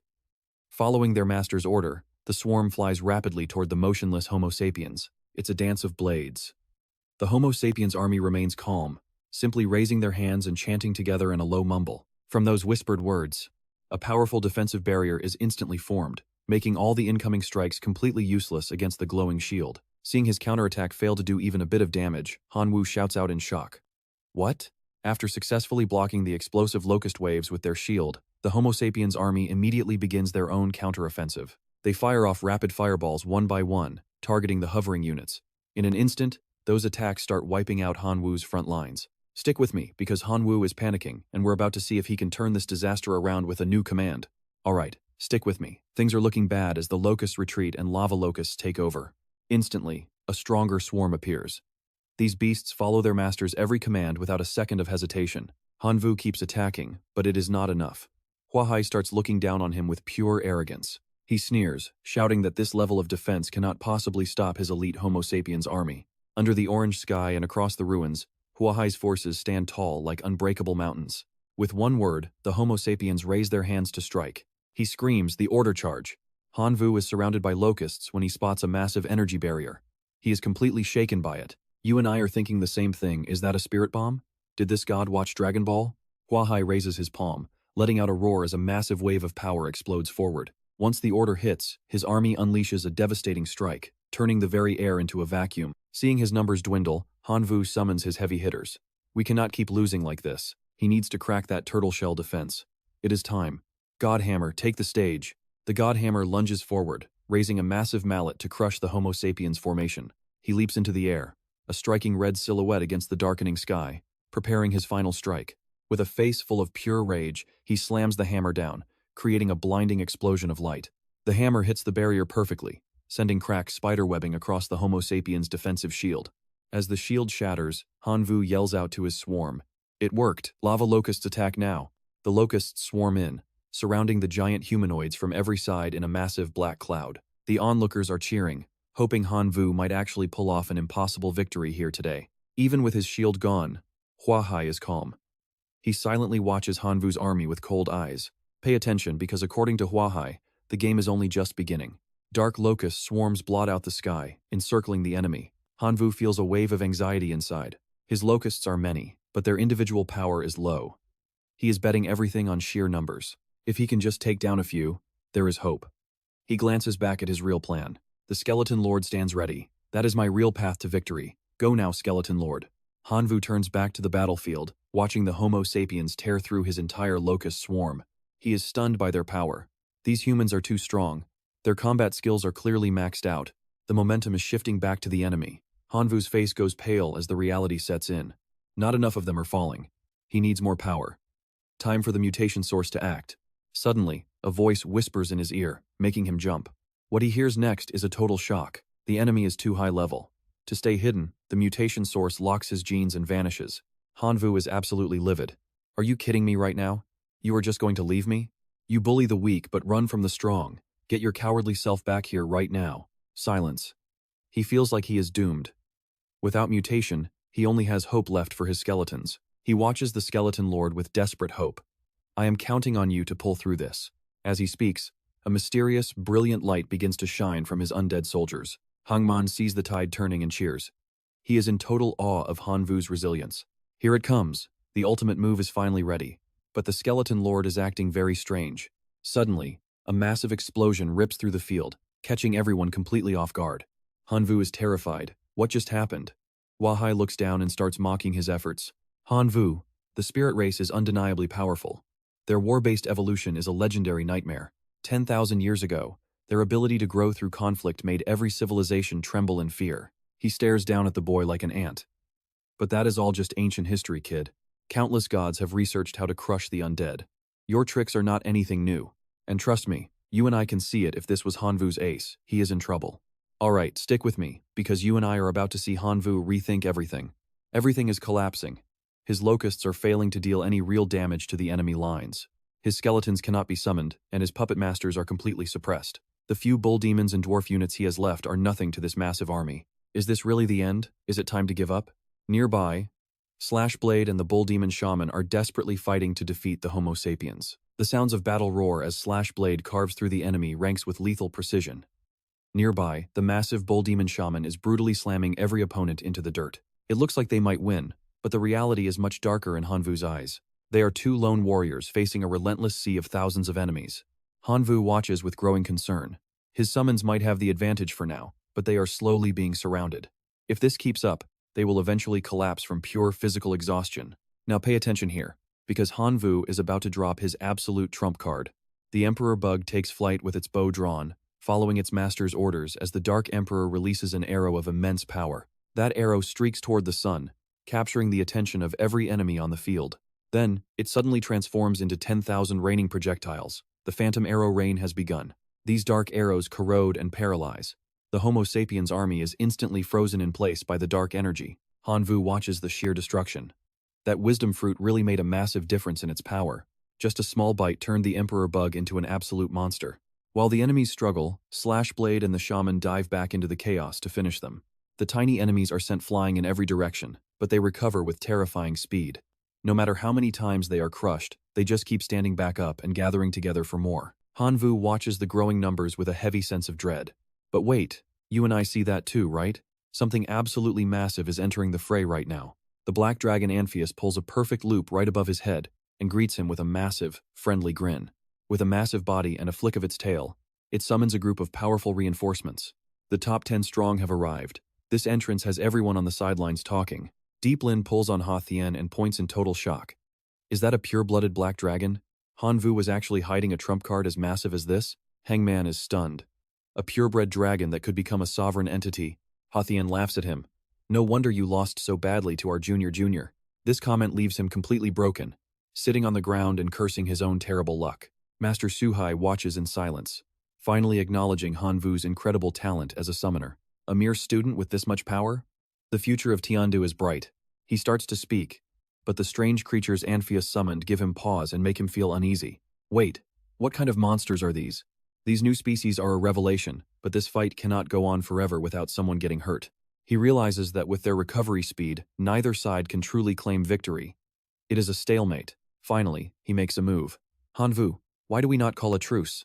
Hanvu is confused, but Amphius just roars in total refusal. No truce allowed. Hangman cannot believe his ears. Did the master just ask for a ceasefire in the middle of a fight? Hathien asks if the master is actually afraid of Hanvu now. Diep Lin is excited. If people hear about this, Hanvu will be famous. A familiar voice interrupts. What exactly do you think will happen to Hanvu? Lina tells the kids they know nothing at all. If Master Shuhai used his full strength, Hanvu would not stand even a single ghost of a chance. Deep Lin stammers out a greeting to Lady Lina. Lina knows the master has recognized Hanvu as a top-tier genius talent. He will never let a talent like this go to waste. It looks like your junior Hanvu is about to rise straight to the top of the world. Shuhai steps forward. Fighting now would only lead to a pointless sacrifice for both of us. He even offers the remaining army as a gift, but Amphius refuses to stop and demands more blood. Trust me, you and I definitely need to see what happens next. Alright, stick with me because Hanyu is about to get an offer he absolutely cannot refuse from the legendary Master Shuhai. Are you actually serious, teacher? Shuhai folds his hands, strictly stating he will gift the humans on one condition. Once Hanyu joins the academy, he must enter his lineage. Hearing this, Hanyu points to himself in pure shock. Wait, join your personal lineage? Before he can react, Karina grabs his shoulder, urging him to hurry up and thank Master Suhai immediately. She explains he is one of the top 3 legendary teachers at Imperial Capital Academy, both powerful and an elite educator. To put it in perspective, the line of students wanting to study under him usually stretches 500 meters long. Hanyu just scoffs, muttering that 500 meters only equals about 1,000 people if they are packed in. Karina holds her head high, retorting that the academy only admits 2,500 students every single year. Convinced, Hanyu bows a full 90 degrees, formally agreeing to become the master's personal student. He even offers to perform the ceremony right now, but Shuhai solemnly accepts the deal, confirming that the boy has officially agreed. Now, absorb the remaining 820,000 humans into your divine realm. Consider this a small gift, but we will settle the official ceremony once you have formally joined the academy. Master Shuhai holds his head high, stating he has zero interest in training anyone else but him. Now watch this part closely. Because Master Shuhai sets a brutal condition before he can join the academy, Hanyu must reach the rank of perfect demigod. Do you understand the assignment? Still bowing low, Hanyu cautiously replies that he has got it. That means his divinity must reach 10 full points. But Shuhai adds a more serious requirement. Hanyu must also find a lead on the death divinity. It is a massive challenge, but completing these 2 tasks will officially make him a true student of the master. Suddenly, a group of seniors rushes over, loudly congratulating their brand new junior brother, Hanyu. Shuhai cuts them off with a stern look. Have you all seen enough yet? He warns them not to leak a single detail about today's events to anyone, especially not to their own teachers. Do you understand? Xia Tian grins, saying they know their teacher's personality if he asks. They would never dare to keep a secret. Understanding the hint, Shu Hai tosses 3 golden cards into their hands with a frustrated huff. The 3 seniors share a sneaky laugh for those cards. They will keep their mouths shut until they die. You and I both saw that coming, right? Those gold cards were the only way to keep these guys quiet. The next morning, Qin Shuang nervously fidgets with her dress, asking Han Yu if he can help her with a favor. She reveals her clan is forcing her into a marriage with the Shu family. She is just a pathetic sacrifice. Han Yu is annoyed. What era is this for people to still be pulling that forced marriage nonsense? She sadly explains her parents are only low-level demigods, so they cannot change her powerful great-grandfather's mind. Her patriarch is the clan's only true god. His word is literally the divine will for the entire family. Curiously, he asks who the groom is. Is it Shu Tai? Qin Shuang is too ashamed to even look him in the eye. She explains that since Shu Tai failed his classes, they switched the groom to his older brother, Shu Gang. Now here is where it gets interesting. As Han Yu realizes the Shu family is absolutely desperate to force this marriage through, Han Yu promises to help if it is within his power. He will do whatever it takes to stop this marriage. Hearing that, Qin Shuang feels a huge weight lift off her shoulders as she thanks him sincerely. He gives her a cheeky, teasing look, saying it is fine after all. They were married once before. That comment makes her snap, and she delivers a stinging slap, yelling at him to shut up. Ouch, that hurts. He turns to her with a red cheek, saying that is the real her, so stop being so depressed now. If she does not want this marriage, he will go back with her to cancel it. He finally touched her heart. Qin Shuang closes her eyes and agrees. Cut to 3 days later at the Qin clan manor grounds. Wait, you are not actually some kind of princess, are you? She calmly reminds him that while Qin Manor isn't the capital, it is still a massive city of 10 million residents. A servant approaches respectfully, announcing that the master and madam are waiting in the main hall. Trust me, you are going to want to see what happens next when Han Yu officially meets the family, as Qin Shuang introduces her friend to the elders. Han Yu. Hearing the introduction, he looks surprised. Let us dive in together. Oh, so you are the young lady's classmate? You must be a genius from the Imperial Academy's elite prep class. My apologies for the disrespect. Noticing his respectful tone, Han Yu politely replies, Uncle Zhong, you are being too formal. Not wanting to waste time, they quickly get in the car and depart. Inside the car, you and I can see Qin Shuang is sitting in total silence, her eyes filled with a deep, lingering sadness. Seeing her like this, Han Yu sits beside her and gives her a reassuring pat on the back. Do not worry, no matter what happens, I will protect you. Hearing those words makes Qin Shuang relax just a little. Even though her face is still gloomy, she manages to force out a single word in response. Yeah. After driving for a while, the two look out the window as Qin Shuang nervously whispers that they have finally arrived. The car stops in front of a massive iron gate. Deep inside the brightly lit mansion, a loud, angry voice begins echoing through the halls. Last year, when the family divided the profits, my wife and I got nothing. Now that you need a political marriage, you push my daughter forward? That is total nonsense. Whoever wants this marriage can do it themselves. My daughter is not going. Old Six, you cannot be this stubborn about it. Qin Shuang has enjoyed family resources since she was a child. It is only right that she sacrifices herself for the sake of the family now. Standing right outside the main door, the two hear every word of the shouting inside. Third uncle, which of your children has not benefited from family resources since they were born? Why do we not see any of them sacrificing anything? Your own daughter wasted resources on a backdoor deal just to get into a second-rate university's prep class. I think she is the one who should be sold off for this marriage. Marrying her off would actually save our family a lot of resources. Another voice suddenly cuts in, telling Old Six to watch his mouth and show respect to his elder brother. Now pay attention. Han Yu realizes this entire family is just a complete mess, treating their own children like nothing but products. Losing her cool, Qin Shuang rushes inside and screams that she refuses to marry into that trashy Shu family. Inside, a group of guards stands at attention while a man in red, the third uncle of the Qin family, sits arrogantly and shouts with fury. This is outrageous. The adults are talking. How dare a junior like you interrupt us? Where are the guards? Miss Qin is tired. Take her back to her room so she can rest. Seeing how tense things are getting, a man wearing glasses tries to play peacemaker. Little Qin, as a member of this family, you should do your part for our future. The Shu family comes from a line of true gods, and they are incredibly wealthy. Once you marry in, you will have all the resources you could ever need. Following third uncle's orders, a group of guards lunges toward Qin Shuang. Luckily, someone steps in just in time. Her father rushes over to shield his daughter, shouting at the top of his lungs. I am standing right here. Let us see who dares touch a single hair on my daughter. Third uncle stands up with a cigarette in his hand, telling Old Six that spoiling his child like this is only going to ruin her. Qin Shuang's father refuses to back down, showing his absolute anger as he shouts. She is my daughter, and I will spoil her as much as I want. My daughter is a student at the Imperial Academy. She has the potential to ascend and become a true god one day. I will never let you people destroy her bright future for your own selfish gain." Hearing him shout, the eldest brother points a finger right in his face. "This is rebellion. Old Six, do you really want our true god ancestor to beg you to agree?" He screams until the veins pop out on his face. "Your daughter might be talented, but right now, she is not even a half-god yet. Reaching the level of a true god could take decades, or even hundreds of years from now. You and I can see they are desperate enough to sell her out just to survive at any cost. Just imagine the horror of other families trampling us into the dirt." Terrified, he continues, "If our family no longer has a true god to protect us, do you know what those hungry rival families will do to us? You know the answer better than anyone, and it is a burden you cannot carry." Outside, Han Yu overhears everything and asks Uncle Zhang what Qin Shuang's marriage has to do with their only true god. Uncle Zhang sighs deeply. While their ancestor was traveling through an outer civilization, he got himself arrested and is now facing a forced execution. In that world, only another true god has the authority to step in and intervene. After searching everywhere, the Qin family found that only the Shu family's true god was willing to help. Thinking it over, Han Yu rubs his chin. Qin Shuang has massive potential to become a true god herself in the future. The Shu family is using this tragedy just to steal her away. What a calculated move. Wait, a true god? Isn't that idiot Yuan Zhong a true god too? He pulls out his phone to call Yuan Zhong.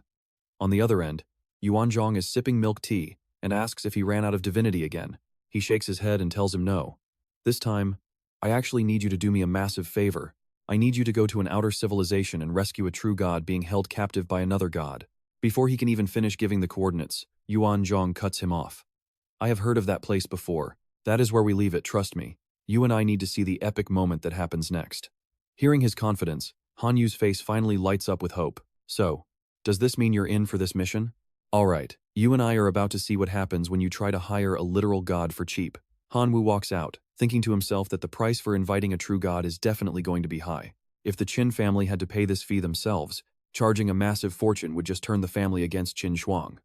So, he asked for the payment in sacred essence instead. How much sacred essence is a true god's appearance worth? Hearing this, the man on the other end simply smirks. "Simple. I am fixing my god-tier sniper rifle, and the total cost comes to 30,000 sacred essence. The fee for this job is 30,000 sacred essence. Fine, it's a deal then. 30,000 sacred essence to rescue a true god. I am sending you the coordinates to sign the contract." Back in the living room, the third elder is still screaming at Qin Shuang, calling her selfish for resisting. Suddenly, a voice grabs everyone's attention. "Wait!" Han Wu walks in, making the third elder snap. "Who are you? Why are you in the Qin family's main house? Guards, get in here and throw him out right now." Sensing he is in danger, Qin Shuang steps in front of him, shouting that he is just a classmate. "He's here to help me." The man in glasses sneers, clearly disgusted by the idea of a student helping them.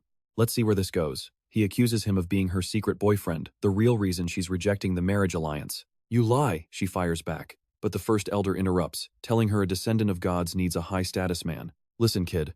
Let me ask you, does your family even have a true god in its ranks?" Han Wu quickly replies that it's just him. No true gods, and not even a single demigod in his family line. "But I do have a few bottles of six-god floral water." Qin Shuang is speechless, while the elders mock him. "If your family has no god, how could you ever provide for her? If you marry a guy like this, you'll be eating dirt for the rest of your life. This divine power card has 500 million enough to live comfortably. Take it and stay away from Qin Shuang." Han Wu eyes the gold card and flashes a polite smile. "Oh, well if you insist. If that's the case, I'll use this 500 million as a down payment to hire a true god to save your patriarch." The first elder looks at Qin Shuang, telling her the money finally revealed this man's greedy, true face. "Did you hear that? He says he'll hire a true god with 500 million. 500 million for a god? He's lost it." The man in glasses can't stay calm, laughing at Han Wu with a mocking tone. 500 million to hire a true god? You think they're like cheap cabbage you can just buy on the street? I think this kid is just intentionally wasting our time while we're trying to save the patriarch. Even Qin Shuang's father warns him. He appreciates the support, but tells Han Wu not to talk nonsense. "Shuang, tell your friend," but she cuts him off before he can even finish his sentence. "Now, you and I might doubt him, but she doesn't. If Han Wu says he can hire a true god, he will. I trust him." The first elder is fuming. "Fine, kid. If you're so confident, go ahead and do it. Let's see exactly how you plan to pull a true god out of thin air for that price." Han Wu just stares back. "Who said anything about hiring your family's true god? You really think there isn't any other true god out there besides yours?" The first elder loses it. You're just here to cause trouble. Take the money and get the hell out of here. He's about to snap when the third elder notices a strange change in the air. Wait, big brother. A massive pressure fills the room, the unmistakable aura of a true god. Hanwoo smiles. Looks like he's arrived. The third elder is shaking. It must be. A true god has actually come to our aid. The Qin family has stood for ages. Of course, other gods would show up to help the patriarch. The man in glasses sneers at Hanwoo. Once he lands, your pathetic lies are going to be torn apart. Hanwoo just sighs. Sure, whatever you say. Why don't you just ask him yourselves when he gets here? High above, the true god Yuanzhong is silently watching the entire drama unfold from the distance. The true god descends, his power shaking the ground. As he lands, the crowd starts rushing toward him. You and I know they're in for a shock. Welcome, true god. Alright, you and I are about to see what happens when a hidden powerhouse finally reveals his legendary connections. A demigod? Not even worth mentioning. Upon hearing those cold words, the old man turns away, his face pale and his voice trembling with visible hesitation. Meanwhile, Hanyu stands to the side, stifling a mock laugh. Not wanting to waste time, Yuanzhong asks who Hanyu is. From a distance, Qin Shuang's father is baffled. He wonders if this true god is actually a classmate his daughter invited over. Nearby, the third and fifth elders ask in unison, does this brat really have the power to invite a true god here? Hearing his name called, Hanyu steps forward with a worried expression. That would be me. Yuanzhong looks surprised. Oh really? Then, Yuanzhong points directly at his face, realizing this young boy is the person he has been looking for. A mere demigod who has not even reached divine status yet? How could I be brothers with him? Are you really Hanyu? Hanyu lets out a startled cry. To prove his identity beyond any doubt, he quickly reaches into his belongings and smiles. Is it not obvious? Old Yuan, surely you recognize this origin holy relic, right? The proof is right there in his hand. Once confirmed, Yuanzhong rests a hand on his shoulder. I did not expect you to be so young. Hanyu laughs back. Well, you look pretty young yourself. Entering the living room, Yuanzhong gestures to the crowd. Are these all your family members? Hanyu shifts his gaze toward the head of the Qin family and speaks coldly. No. I have no relationship with them. Seeing that cold stare, the old man realizes the boy is holding a grudge. Curse it, this kid remembers how we treated him. Dropping all pride, he quickly turns to Qin Shuang's father. Brother, that young Hanyu is your daughter's friend. You must convince him. The third elder joins in, pleading for help. That is right. As members of the Qin family, we share both glory and disaster. You should not let small past grievances put the entire Qin family in danger now. We need that young man's help. The fifth elder also tries his best to persuade him. Think about it, brother. If this true god takes action, everything changes. Now pay attention here. The family that looked down on him is suddenly desperate for his help to stop the forced marriage. Not knowing what to say, the father looks at his daughter. Qin Shuang is equally confused by their sudden change in attitude. Her father approaches her and says, Daughter, I never knew you had such an eye for talent. This boy is truly capable. You must seize this opportunity right now. If your grandfather is saved, you will be the greatest hero in this entire family. Once that happens, we will see who dares to use your marriage as a gambling chip ever again. Go and talk to him. Qin Shuang bows her head, her face turning bright red with embarrassment. Father, what are you saying? We are not in that relationship. Seeing her blush, he laughs loudly. It is only a matter of time. I know your personality. Why else would you bring him? Besides, this kid is not bad looking at all. Now go, you should be the one to go and speak with him. Looking over at Hanyu, Qin Shuang hesitates to speak. Hanyu, I. Before she can finish, Hanyu turns and calls out, Qin Shuang, come here. He has already agreed to help you rescue the true god of your family. It is all settled. Tell your family to bring the information and tokens related to the true god. We will be departing immediately to start the mission. Shocked, Qin Shuang asks, so fast? What about the payment? Is it really 500 million points of divine power as discussed? Before she can say another word, Hanyu quickly covers her mouth. Do not worry about the gifts. Just do as I say. You all just need to follow my instructions and get everything ready. He gives the family a firm, commanding look. You and I both know Hanyu is a total legend for covering that massive cost for her without saying a single word. On the other side, Yuanzhong turns to the Qin family head. Do not forget the things you promised me in exchange. The old man responds quickly, promising not to forget.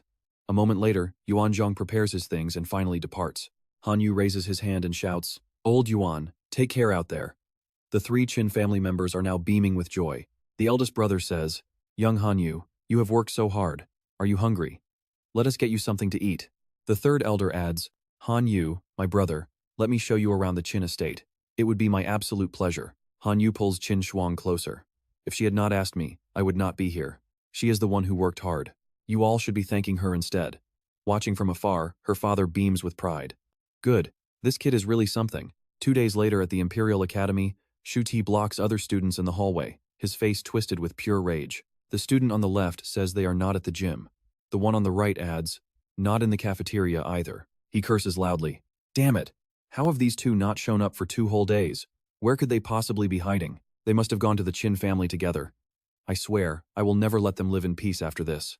And trust me, you and I are about to see some serious drama in the next chapter. A furious voice echoes. They are together. They have no respect for our Chin family. Ancestor Shu and his 2 sons are absolutely fuming with rage.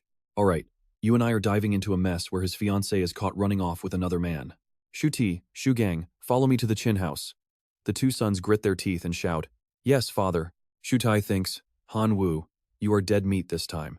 Meanwhile, Han Wu and Qin Shuang are meditating in peace. Looking at Qin Shuang, he calculates everything. 500 million divine power traded for over 100,000 holy relic fragments. With 73,000 units to upgrade his gluttony law to level 4, his hero grasshopper army will be ready soon. Qin Shuang notices something's off and looks over. Han Wu has a huge, excited grin on his face right now. She asks, confused, What on earth are you thinking about that is making you drool like a complete idiot? Suddenly, Uncle Zhang rushes in, panicking. He screams, It is bad. Everything is going wrong for us right now. Seeing his terror, Qin Shuang asks worriedly, Uncle Zhang, please tell us, what on earth has happened to everyone? He replies, The Shu True God is here with Shu Ti and Shu Gang. Your father says you must run. Inside, a man's voice rings out. Based on the formation's warning, they will arrive in less than 10 minutes. Now pay attention here, because this sudden visit from a true god is about to change everything for our heroes. Qin Shuang's father snaps. Our ancestor is being rescued by a true god now. We do not need this marriage alliance. The eldest sighs and explains. 6th brother, you are too naive. The Shu family true god is no pushover at all. If he finds out we are backing out, he will use it as an excuse to tear the Qin family apart. Hearing this, Qin Shuang's father turns to him, his anger boiling over as he prepares to argue his point. Then we hide the truth and stall for time until our ancestor returns. The 3rd brother scoffs at the idea. Do you think the Shu true god is a fool? He came here personally because he has it all calculated. The 5th brother sighs, speaking slowly. Right now, our family has no true god present here to protect us. If the Shu true god really wants this marriage alliance, our best move is to just agree to it. If a true god loses his temper, all 10 million people in the Qin village will face a total disaster. Qin Shuang's father clutches his chest and roars, Nonsense! How could I ever face my son-in-law if we agree? He is the one who sent a true god to rescue our ancestor. He is our family's true savior. The 3rd brother snaps back. That was our only choice. Do you want your daughter to ruin the whole village? He points right at the man's face and yells, 3rd brother, I have had enough of your pathetic attitude. My daughter is a burden? You better explain yourself to me right now before I lose my mind. The eldest scolds them both. You both have children. When will you grow up? He then shares his final plan. You and I saw this coming. They are going to settle this mess with a massive martial arts tournament for her hand. The 3 are shocked. Her father fumes. Are you really treating my daughter like some kind of prize or property? The 5th brother nods in approval. I think the eldest has the right idea. This way, we offend no one. The 3rd brother adds, 6th brother, stop hesitating. This is the only way to save the entire Qin family. Suddenly, a booming, stern voice rings out from above, making everyone jump in a state of pure terror. Is there no one in the Qin family to welcome a true god? The eldest leads the group outside. Ancestor Su, your presence brings great honor to our humble home. Ancestor Su just barks out a cold order. Stop the nonsense. I am here to hold a wedding for my grandson before I leave to help your ancestor. Bring Qin Shuang out here immediately. The eldest steps forward to speak with the powerful old man. Ancestor Shu, her friend already sent a true god to help our master. Please, show her some mercy today. He explodes in a rage, screaming, A mere demigod dares defy me? You think I won't lose my temper? A massive light erupts on the spot, radiating a truly terrifying level of divine power across the whole area. Seeing his fury, the elders fall to their knees. Please, Ancestor Shu, put away your terrifying divine power. Suddenly, Qin Shuang runs in, shouting, Stop it! Do not destroy my home and everything we have built. Shu Tai points at Han Wu, who is running toward them. Brother, that is him. That is Han Wu. Shu Gang nods. Good. He will not be leaving this place alive today. Ancestor Shu then approaches Qin Shuang. So, what do you and I think? Will she marry him to save her family? Or will Han Wu step up? Alright, you and I are about to see what happens when a true god tries to force a marriage on the wrong girl. Pure delusion. The third elder rushes in to stop her, begging her father to keep her quiet before the ancestor snaps. The first elder cowers in fear, apologizing to the Shu ancestor. He claims she's just young and ignorant, promising a strict lesson later. In an instant, the Shu ancestor glares at Han Wu. So this kid is the great benefactor the Qin family keeps talking about? He accuses this brat of destroying the sacred bond between their two families. A debt that won't be paid back in words. Give the true god an explanation now, or don't expect to leave this place alive. Han Wu remains completely unfazed through it all. He calmly asks if the laws of the divine realm actually forbid helping others. Is the mighty Shu family really that petty? Shu Ti immediately snaps, calling Han Wu a dead man for disrespecting his grandfather. The tension in the air is absolutely electric. Han Wu just laughs. He was just being fair, yet the great true god of the Shu family is this thin-skinned? Pathetic. Shu Gang stares him down with pure hatred, screaming his name. Han Wu. He gives him one last chance to walk away. Leave now and they might forget this, but stay? That's a direct declaration of war against the entire Shu family legacy. Han Wu just smiles, locking eyes with him. There's no fear here, just the cold confidence of someone who knows his worth. Provoking the Shu family? Challenge accepted. Shu Gang instantly charges, charging his power into his fingertips for a lethal strike. He calls Han Wu's bravery suicide.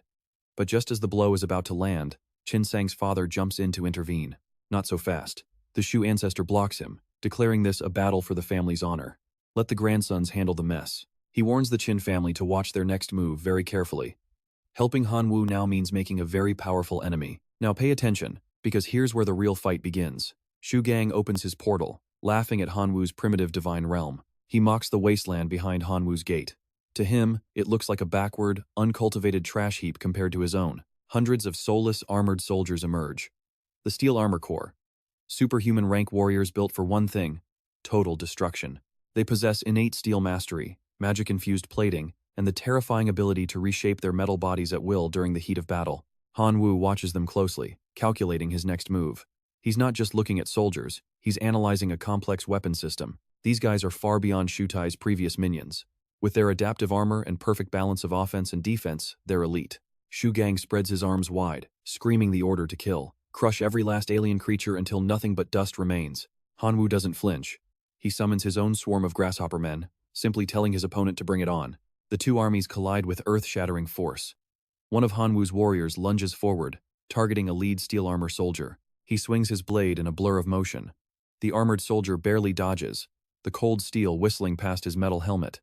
Another insectoid takes the opening, leaping high and slamming its weight down on another soldier. The battlefield is pure chaos now. Shu Gang grits his teeth, realizing he underestimated his prey. But even with that strength, Han Wu is still just a human. He raises his hand and summons the iron-armored divine soldier. A massive, god-sized metal arm tears through the fabric of space. Shu Gang's smug grin returns as his trump card arrives. The divine soldier towers over the battlefield, radiating an oppressive, suffocating aura. The giant's eyes glow with a murderous light as it swings a colossal sword, cleaving through Han Wu's swarm like paper. It's a slaughter. With one massive strike, the divine soldier severs the arm of an insectoid lord, leaving the others in shock. You and I both saw that coming, right? These high-tier lords have infinite potential, but they're getting wrecked out there. Shu Gang sees Han Wu's stunned expression and erupts in laughter. He thinks he's already won this clash of gods. He mocks the so-called lords, calling the entire grasshopper tribe nothing but garbage that can't take a single serious hit. Han Wu just smiles back. Garbage? Fine. He's about to show them the true, terrifying nightmare of the swarm's evolution. Directed mutation, activate. In an instant, the grasshopper swarm begins to pulse and warp into something far more dangerous. Shu Gang's confidence vanishes, replaced by pure confusion. Han Wu points forward, ordering his new giants to commence the total assault. He points forward and screams for the mutant grasshoppers to charge. Let the real nightmare begin. Realizing the danger, Shu Gang desperately orders his troops to drop their weapons and form a full-body iron defense wall. The iron-armored divine soldier retracts its sword, the metal flowing and shifting as it prepares to absorb the incoming impact. The blade shatters and reformulates into a massive, unbreakable shield. Han Wu just laughs. The real show is only beginning. He speaks very softly. The mutation source triggers, instantly evolving the swarm into high-tier grasshopper men with power that defies all logic. The evolved grasshopper men lunge forward, slicing through the divine soldier's shield. Trust me, you and I are going to want to see what happens next. All right, you and I are about to see Han Wu humiliate this bully, asking if his insects are still weak. Seeing Shu Gang's silence, Han Wu decides it is time to give him a real demonstration of his true power.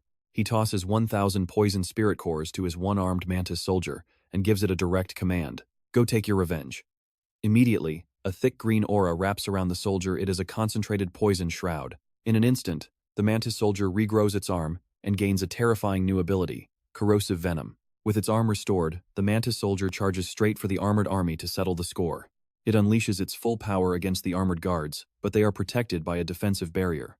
But wait, watch closely. That barrier is starting to crack, leaving Shugang screaming in panic as he wonders what is happening. Terrified, Shugang tries to retreat, but Hanwoo just laughs. My territory is not a place you just leave. Seeing Hanwoo's calm attitude, Shugang is instantly paralyzed with fear and stammers out, asking what he wants to do. He looks behind Hanwoo and freezes in pure horror. It is the four great lords. Shugang collapses and crawls backward in fear, wondering how such monsters exist, just as the portal pulses with strange energy. Then, the black dragon Amphius emerges from the portal, leaving the villain shivering in total despair.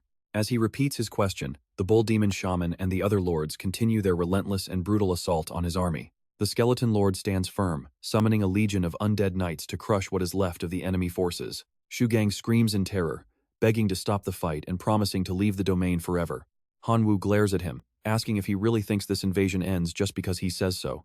Now it is Hanwoo's turn to send his entire legion to invade Shugang's territory, making the bully realize he cannot wait. If he does not stop this counterattack, his own divine domain will be completely destroyed from within. Gritting his teeth, he makes a desperate choice and screams to shut down the teleportation portal immediately. The massive doors of the portal slowly begin to slide shut as the connection is finally severed. He thinks he is safe, right? Well, you and I know Hanwoo is always 3 steps ahead. While his army flees, the insects have already infiltrated. He breathes a sigh of relief until the portal swings wide open right in front of him again, leaving him completely confused. Hanwoo steps forward and calmly explains that while his low-level insects are weak, they can build a bridge connecting divine domains.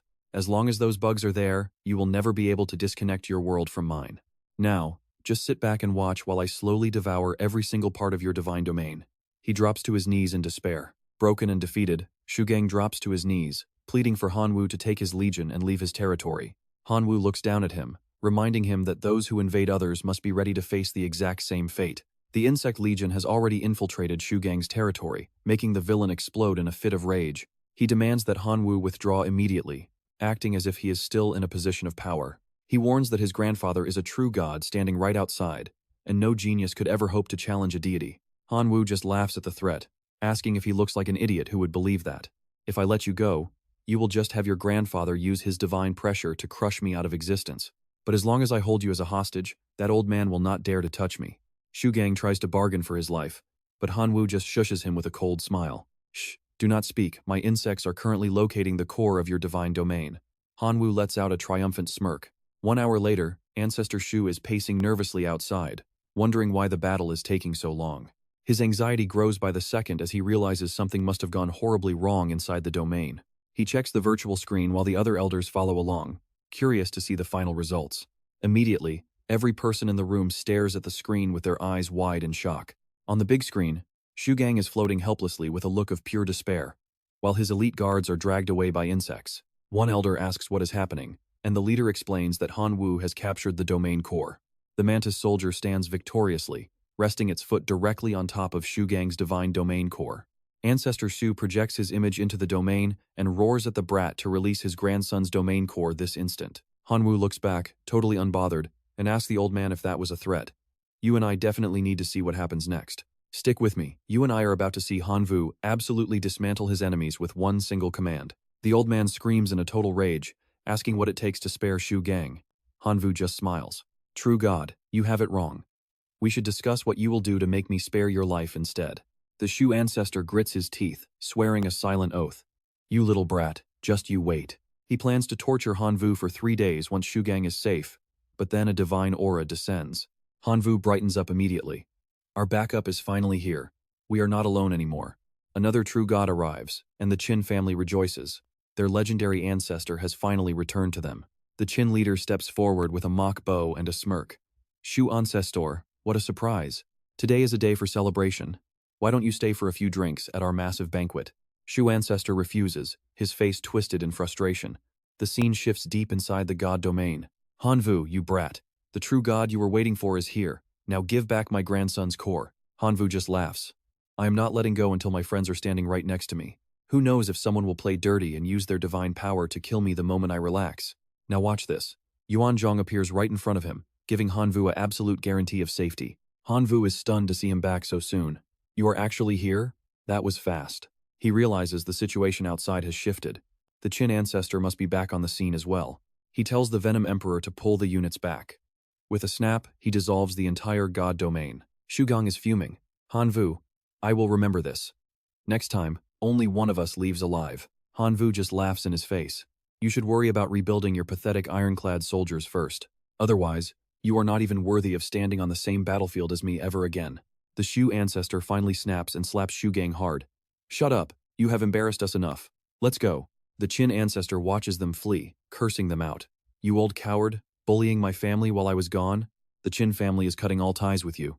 That marriage arrangement? Consider it dead and buried. The entire Qin family stands tall, watching the 3 generations of the Shu family run away like cowards. The Qin ancestor smiles and hands Hanvu a reward. Young man, thank you for standing up for us.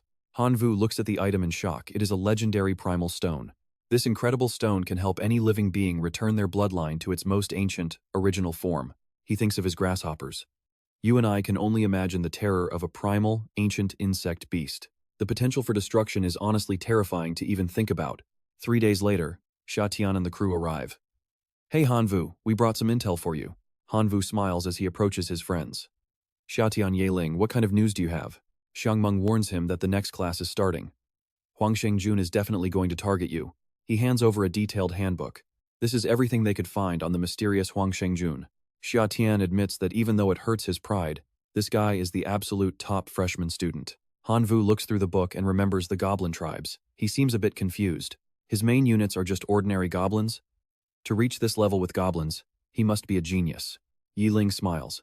Hanvu, you led a bunch of simple grasshoppers to victory. You are way better. Xiatian nods in agreement. Exactly. He has nothing to be afraid of. Well, mostly. He only has a few hundred Lord-tier units and 3 kings, plus 3 high-tier divine positions. No big deal. Hanvu stares at them, completely stunned. Wait, you don't think that is worth worrying about? The 3 of them play dumb while the scene shifts over to the quiet comfort of Hanvu's home. He meditates, knowing Huang Shengjun will try to slaughter his 3 grasshopper lords first. He cannot afford to lose a single one of them in the upcoming battles. He thinks about using the super regeneration ability he used when creating the little strong units. But is that enough to stop Huang's massive army? Trust me, we are about to find out. Stick with me, you and I are about to see how our hero upgrades his Black Death mushrooms for the epic fight ahead. If they can still deal massive area of effect damage, things will be much safer. He immediately opens the system to search. After searching for a while, he finally finds it. A huge smile spreads across his face. Once he holds the item, the system confirms the order. He begins fusing it with his mushrooms as the scene shifts to the academy. Inside the Imperial Academy hallway, Lena points at the board and begins addressing the gathered students. Listen up, class. This lesson will test your anti-infiltration skills, with the first-year seniors acting as your examiners. To keep things fair, the seniors can only use the power levels they possessed exactly 1 year ago. Anyone who successfully defends their god realm against these senior invasions will receive a special reward. Fail, and you'll be sent to the boring black prison. So get ready, because the invasion is about to begin. Suddenly, a massive pillar of light appears before Hanwu. Without hesitation, he steps into the strange, glowing portal. Someone is already waiting inside. Huang Shengjun stares at him with a smug, arrogant grin. I'll show you real hell, Hanwu, he screams. Now watch this carefully, because the battle is about to get absolutely insane as he orders his army to kill. Hanwu's eyes widen as he evaluates the field. Not bad. This battle array is actually quite impressive. He spots the goblin mobs in front the melee units. Then he looks over at the rows of goblins, smirking with pure malice. These are clearly the physical ranged combat units. Next, Hanwu notices the red goblins, high-level lifeforms known as the Flame Goblin Square Formation. Nearby, fierce blue goblins form the Frostbone Squad. Their 2 leaders sit atop massive wolves, looking down at the battlefield. He immediately realizes he's facing 2 powerful Lord-tier lifeforms. Hanwu charges forward, shouting, "If that's how it is, then my Locust army will show you a real formation." He stands there with his arms wide, ordering his Locust army to form their ranks. First come the standard squads, followed by specialized divisions that make up the bulk of his massive swarm. Heaven Demon, Abyss, and Dark Curse bugs all take their places. Finally, the primitive locusts and the Locust Lord emerge. Huang Shengjun is shocked that trash-tier creatures could actually reach this level. He actually has some talent, he thinks. I better take this seriously so I don't fail miserably. He turns and orders the bone and flame goblin squads into position. With a single command, thousands of projectiles are launched directly at Hanwoo's position. Projectiles slam into the locusts, but Hanwoo isn't worried. You and I both know he's not going down that easily, even with this massive opening pressure. It won't be that simple, he mutters, taking command. The Abyss bugs set up a heavy defense, while the Heaven Demon and Dark Curse bugs loop around the front lines to strike the goblin ranged units from behind. The entire swarm moves in perfect sync. The goblins in front desperately fire their crossbows at the incoming swarm. Sensing the danger, Huang Shengjun screams for his first melee squad to fall back and defend. Hanwoo smirks. Too late. He orders the primitive locusts to launch a direct assault. Heaven Demon and Dark Curse units, finish off those ranged goblins now. Hanwoo commands. Huang's face turns pale with rage as he glares at Hanwoo. You think I'm as weak as those other guys you beat? I'll show you my true power, Huang shouts, pointing forward to launch his next attack. Square formations 3 and 4, switch to fire magic. Focused fire, now. Suddenly, a literal storm of fireballs rains down toward Hanwoo. Watching his defensive barrier start to crack, Hanwoo realizes the shield is about to break. Huang doesn't stop, ordering another massive volley that causes earth-shattering explosions all across the battlefield. The locusts trapped outside the barrier are torn apart by the relentless barrage. Huang laughs, spreading his arms wide. Now you'll finally pay for insulting me before, Hanwoo. Goblin lords, enter the fray and finish this. 2 massive goblin lords charge forward, swinging their weapons to crush the locust army. Destroy their locust lord, Huang commands as Hanwoo quickly analyzes the new threat. With 2 lords guarding the goblin formation, things are tricky. His hero-tier units won't be able to deal enough damage while those lords are standing in the way. Locust lord, draw those goblin lords away from the main group, Hanwoo orders. And trust me, you're going to want to see what happens next. You and I are about to see a genius turn a goblin army into lab rats.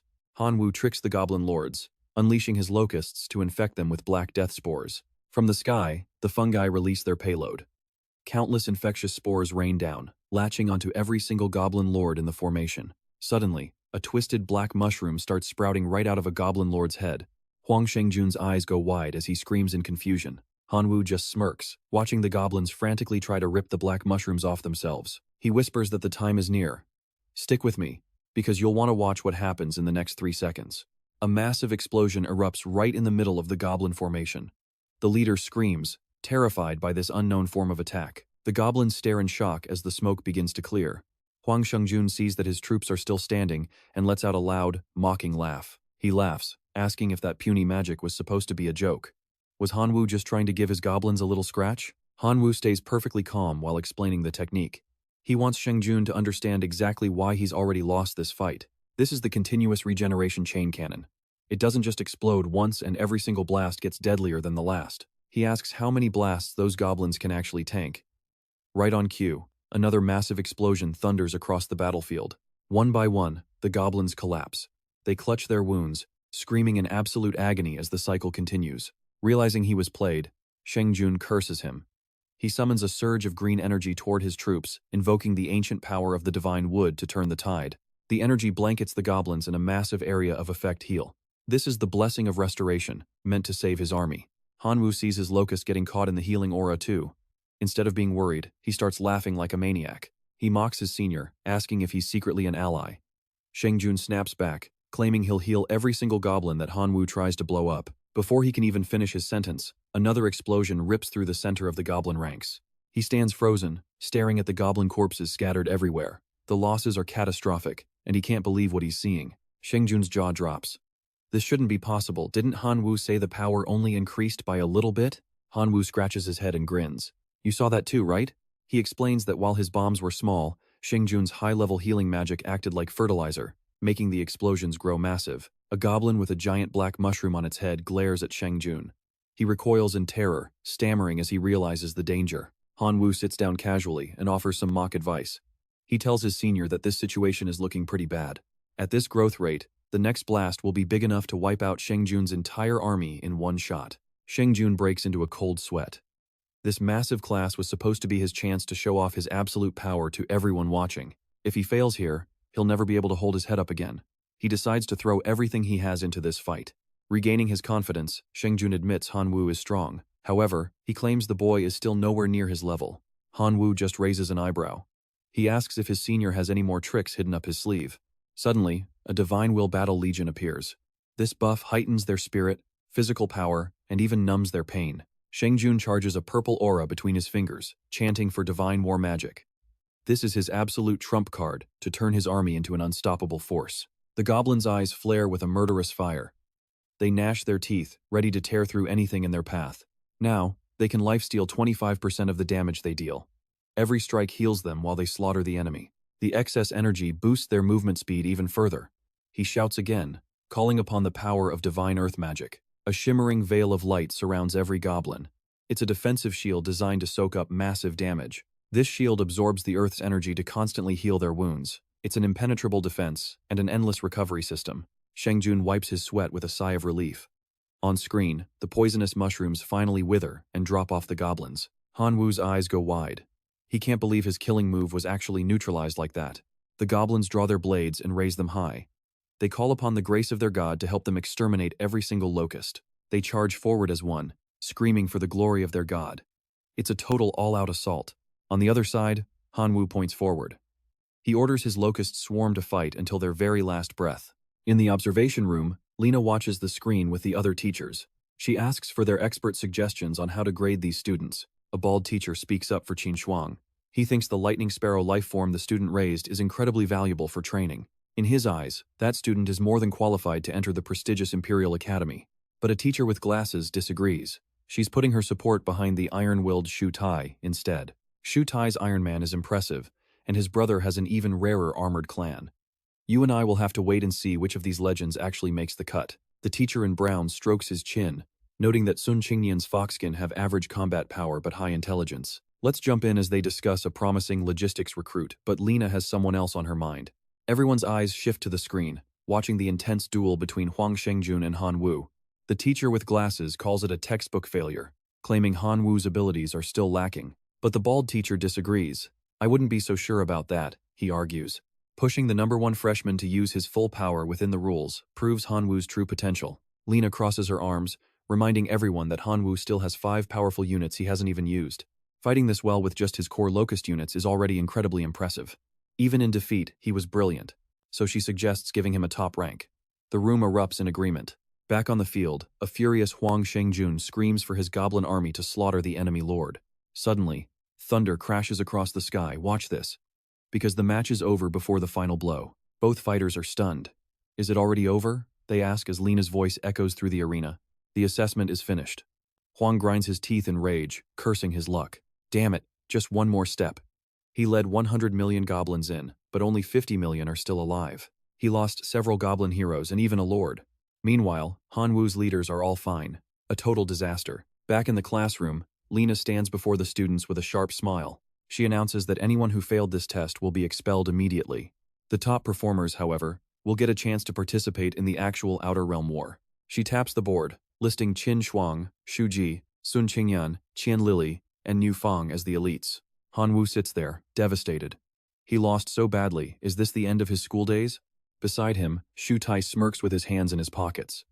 So that's all you've got, Hanwoo? Qin Shuang tries to comfort him, noting that everyone saw his skill against a top-tier senior. Shu Ti just scoffs. A loss is a loss, what else is there to say? But you and I are about to see Shu Tai's jaw drop when Lena announces the 6th name. Shu Tai looks like he just ate a brick. Refusing to accept it, he demands an explanation. Lena raises an eyebrow. Shu Ti leans over Hanwoo, asking what the actual grading criteria were. Why does someone beaten by a senior still get an excellent grade? Lena explains that the grades were decided by her and several official teachers from the Imperial Academy. Even though Hanwoo lost, his performance earned high praise from every single instructor present. That is why they all agreed to give Hanwoo a top score. Her eyes turn cold and murderous as she asks Shu Tai if he is satisfied with that answer. Shaking in fear, he backs down.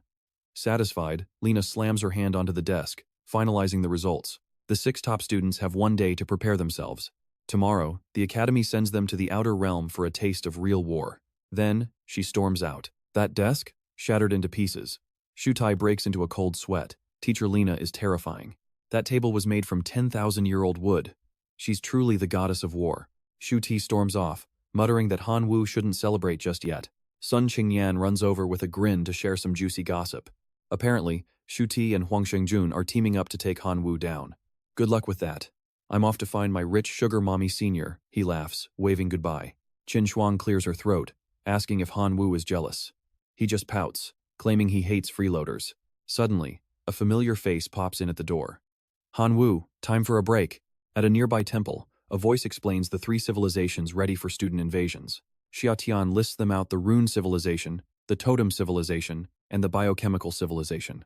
Trust me, things are about to get even crazier with the secret gift they have for him. Ye Ling hands the silk bags to Han Wu, explaining they hold info on 3 civilizations and support items. But he can only open them later. You and I both know these bags are about to be his literal lifeline in the chaos ahead. Han Wu takes the bags, thinking to himself, reaching the level of a perfect demigod is the absolute prerequisite if he wants to officially join Master Shu Hai's inner sect. He knows he has to go all out in this outer world war trial to truly sharpen his skills and evolve his power. As his friends cheer him on, Lena hands login rings to Han Wu and Ye Ling, explaining that these are Godrealm access devices. They allow reserve students, who are still just divine beings, to finally connect with the Godrealm and its vast power. With the others already waiting on the rooftop, they move out quickly and board the massive high-tech spaceship. Just like that, the spaceship plunges into the deep cosmos, tearing through a wormhole into the unknown reaches of space. As the ship glides through the stars, Han Wu gazes out the cabin window until the system announces the outer world war has officially begun. The spaceship finally touches down in a completely desolate and savage land. Standing on a jagged rock, Han Wu surveys the horizon before pulling out the bags to see what his seniors actually left for him. But wait, watch this. 2 of the bags suddenly crumble into dust, leaving him completely stunned as he shouts, "What? Did they really just vanish?" With only 1 red bag remaining, Han Wu curiously opens it, whispering that he needs to see what kind of treasure is hidden inside. He pulls it open to find a mysterious, ancient scroll and several glowing runes hidden within the red fabric. The scroll reveals this realm is ruled by the Rune Civilization, where these ancient symbols are the absolute source of all existing power. According to the records, there are 26 basic runes that make up the foundation of this entire world. These can be arranged into billions of combinations, but only stable, powerful ones are recognized as true rune words. A single rune word holds enough massive power to literally reshape the earth and the heavens. Han Wu pulls out the runes, realizing these 10 cards hold a special energy known as planar origin. This is a rare power source capable of directly strengthening a realm's very will. Owning more planar origin allows for higher-level life forms to be born, and it is also the fuel used to communicate with the God realm. The most common way to get more is by hunting the creatures here and extracting their essence as raw planar origin. After thinking it over, he throws the runes out. Time to let the 5 little toughies take the stage. Han Wu's gaze turns ice-cold as the slaughter begins. An hour later, he is laughing. I only gathered 0.5 units after all that? Looks like I really need to increase the numbers. Looking at his cards, Han Wu summons 50 primitive locusts, using his 5 remaining summoning cards to build his massive swarm. Aiming at a target below the cliff, he shouts for them to move out. The locust army dives down to seize the enemy camp. Somewhere else, Shu Ti holds a mysterious box with a devious and satisfied grin on his face. Now, here is where things get dangerous for our hero. This rust demon is stronger than any lord, and is specifically built to destroy Han Wu. He pulls a plastic bag from his pocket, revealing a single, dark strand of hair hidden inside. According to Huang Shengjun, placing Han Wu's hair inside will allow the rust demon to lock onto his target and eliminate him instantly. Shu Tai drops the hair directly into the cursed box.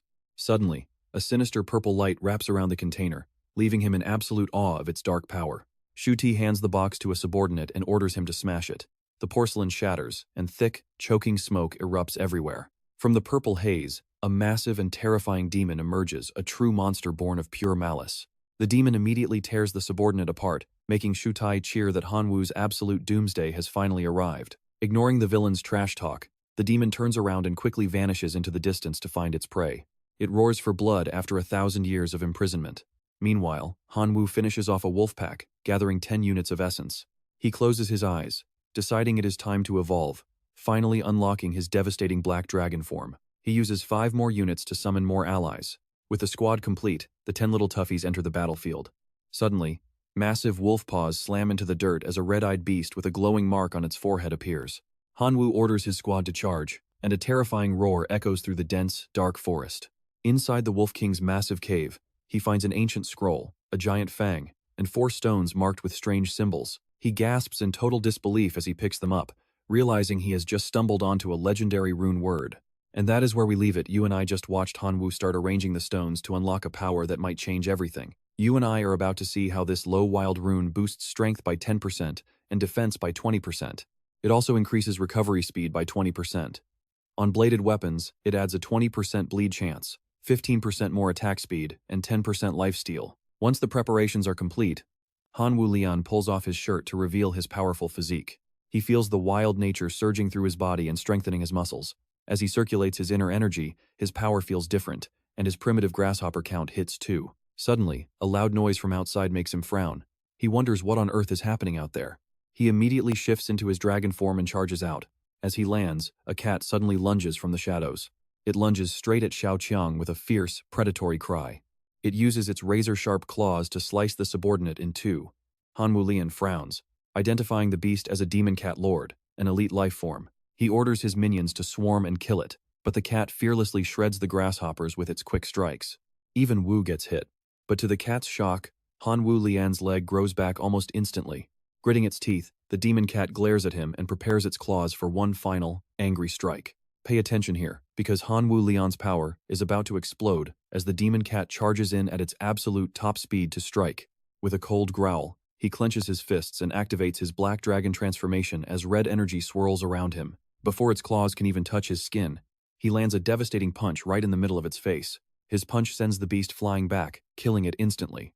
The system announces the successful kill of the Lord-level being, granting him 2 units of plane origin. Hearing the notification, he just smirks. This is going very well for him. Now he can finally summon his skeleton army. With enough power, he might even be able to reach semigod rank in the Outlands very soon. 3 days later, his scout insect reports a Firestar mine cave up ahead. He is ready for the hunt. He commands his massive army to march toward the cave. After giving the order, he leaves the area at high speed. At the entrance, a purple mist drifts out. He stops, sensing human breath inside. Has someone already found this place? He cautiously observes the surroundings before slowly making his way deeper into the dark cavern. Suddenly, a wave of intense heat slams into him. He staggers back from the impact, shouting about the extreme temperature. As the heat lingers, a fire-scale lion appears.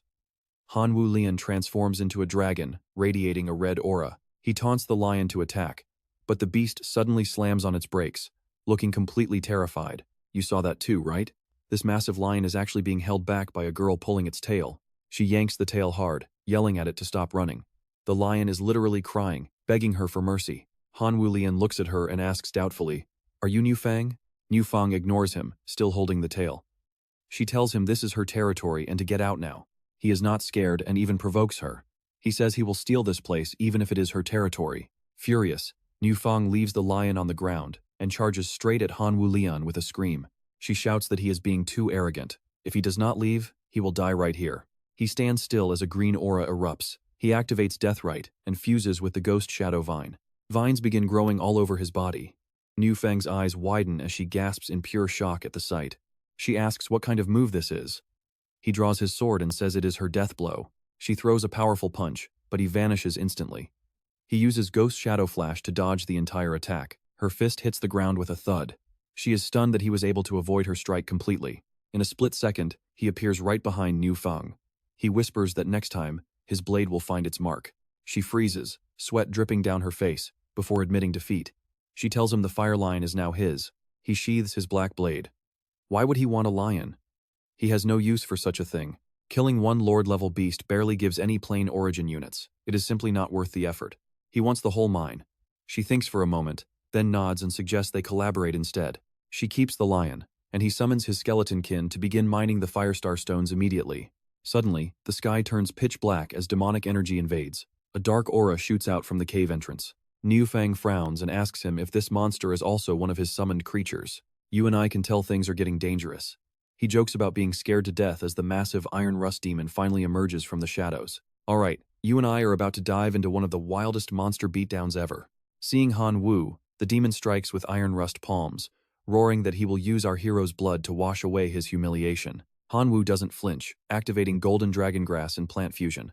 Behind him, 2 massive golden dragons emerge from the void to devour the demon whole. Golden Dragon Breath shatters the Iron Rust attack. Seeing his move broken, the demon lets out a cold, angry laugh. He unleashes a massive Iron Rust strike that shreds his own clothes through raw pressure, while Han Wu counters with Ghost Shadow Flicker. Beside him, Niu Fang prepares a massive fireball to melt the demon's iron armor. Realizing fire is the ultimate weakness, Hanwoo decides to summon the Crimson Forge Dwarf and his legendary godly hammer. He activates a burning rune card, summoning the Crimson Forge Dwarf into battle. Hanwoo orders his summon to crush that demon into absolute dust. The dwarf glares coldly and bows, promising to obey the orders of his divine master. Gripping his weapon, a purple aura explodes as he prepares to launch a devastating assault.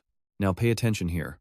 The demon fires a massive barrage of diamond-shaped arrows, but multiple snakes sprout from the dwarf's back to block every single incoming strike with absolute ease. The Iron Rust demon fails to defend against the counter. The demon's body is half torn apart, and he starts begging for mercy in pure terror. But the dwarf ignores him, bringing his hammer down with relentless force. The impact creates a massive explosion, burying everything in a thick cloud of dust. Hanwoo cheers from the sidelines, shouting for the dwarf to keep smashing and show no mercy. The dwarf delivers one more crushing blow. Hanwoo covers his eyes, shocked by how brutal it is getting. The demon is left flattened on the ground, staring up at the hammer in pure terror. Hanwoo signals him to stop and stares at the demon's trembling soul. Jojo notes it is still alive. Hanwoo nods, realizing demons are hard to kill. If he leaves him alone, he might come back for revenge. Looking at him coldly, Hanwoo decides to let the bone controller devour the demon's soul instead. Terrified of death, the demon begs to be a humble servant, promising his eternal loyalty and absolute service, just to keep his soul intact and avoid destruction. Hanwoo squats down and points his finger directly at the demon's broken body. He makes the demon sweat by demanding a binding soul contract, as he does not trust his words. The demon desperately agrees. Hanwoo quickly opens his system interface to draft up the official contract. The slave contract is set between Hanwoo and the Iron Rust demon. Niu Fong watches in awe. You and I both know Hanwoo is more ruthless than any black market merchant. A blue light seals the deal. Hanwoo stares him down, asking what kind of special abilities this demon actually possesses. The demon explains his rust blood allows him to transform into rust and manipulate metal at will. He can even rot metal items and living beings. Hanwoo finds it interesting but notes many players use fire. Since fire counters rust, the demon has a very obvious and fatal weakness. Afraid of being discarded, the demon offers to become Hanwoo's personal weapon and serve his master. He can rust any weapon he touches. Hanwoo stops, looking satisfied with this new tactical advantage. Hanwoo agrees to the plan, and the demon finally breathes a sigh of deep relief. He stabs his sword into the soul, and the demon's spirit flows directly into the blade. Carrying the sword, Hanwoo feels his combat power has increased several times over. Now, closer to becoming a perfect demigod, he plans to expand his army and gather more origin power. A few days later, deep in a vast forest, a mysterious figure in green watches from the shadows. The cloaked man is horrified, wondering if he is really looking at an actual undead legion. Seeing the massive scale, he realizes the undead count has reached 500,000 soldiers, and he must report it to his lord immediately. Panicked, the cloaked scout retreats as fast as possible to inform the city lord. The lord of Langdong City slams his chair in a rage, demanding the scout repeat his report. 500,000 undead? The scout trembles and bows, sweat pouring down his terrified face. He confirms the undead legion has already reached a position just a few dozen miles from their city. The city lord falls into a silent panic, knowing he has fewer than 50,000 guards available. Even with mercenaries, they only have 100,000. Trust me, you do not want to miss what happens next. Stick with me, you and I are about to see if 500,000 undead can actually topple a fortified human city. Immediately send a distress signal to the nearby cities. A subordinate rushes out to obey the city lord's desperate command. One day later, a scout arrives at the city walls with a report. City lord, the reinforcements from the other cities have arrived. Check this out. The city lord is celebrating because 300,000 guards and 50,000 priests just showed up to save him. Excellent. Those priests can suppress the undead. This time, those monsters are finished. Guards, listen up. Soldiers, mercenaries, and holy priests. We are about to face a battle for survival. We swear to stop this undead legion. Below the walls, the massive army shouts in unison. Protect our homeland. Crush the enemy. Clad in shining armor and mounted on his horse, the lord raises his hand. Move out. Wipe out the undead army. Under a locust tree, Hanwoo and Ngu Fuang receive an urgent report from their scout. Sir, we have a situation. A human army of 350,000 is closing in on us. Hanwoo looks thrilled and laughs. Oh? They want to fight? Ngu Fuang is caught off guard and turns to him. What is it? What is going on? He stands up and cracks his knuckles with a smirk. My scouts say an army is coming to hunt us down. Want to go big and farm some world essence? Ngu Fuang frowns at him. You just want to use me as a tool, don't you? Do you really think I am that stupid? Hanwoo ignores her and heads toward the human army alone. He drops to the ground to scout their movement. Hearing a rustle next to him, he is surprised to see Ngu Fuang crawling right beside him, mimicking his every move. Wait, I thought you didn't want to get involved? She just shrugs. My hands are itchy, okay? Do not think I am helping you. Hanvu laughs and pats her head like a puppy. I really like that aggressive side of yours. She annoyedly slaps his hand away and hisses at him. Stop touching me, the enemy is almost here. In the distance, a massive cloud of dust rises as the human cavalry charges forward. They move in perfect formation until Hanvu suddenly stands up and roars for his skeleton army to ambush.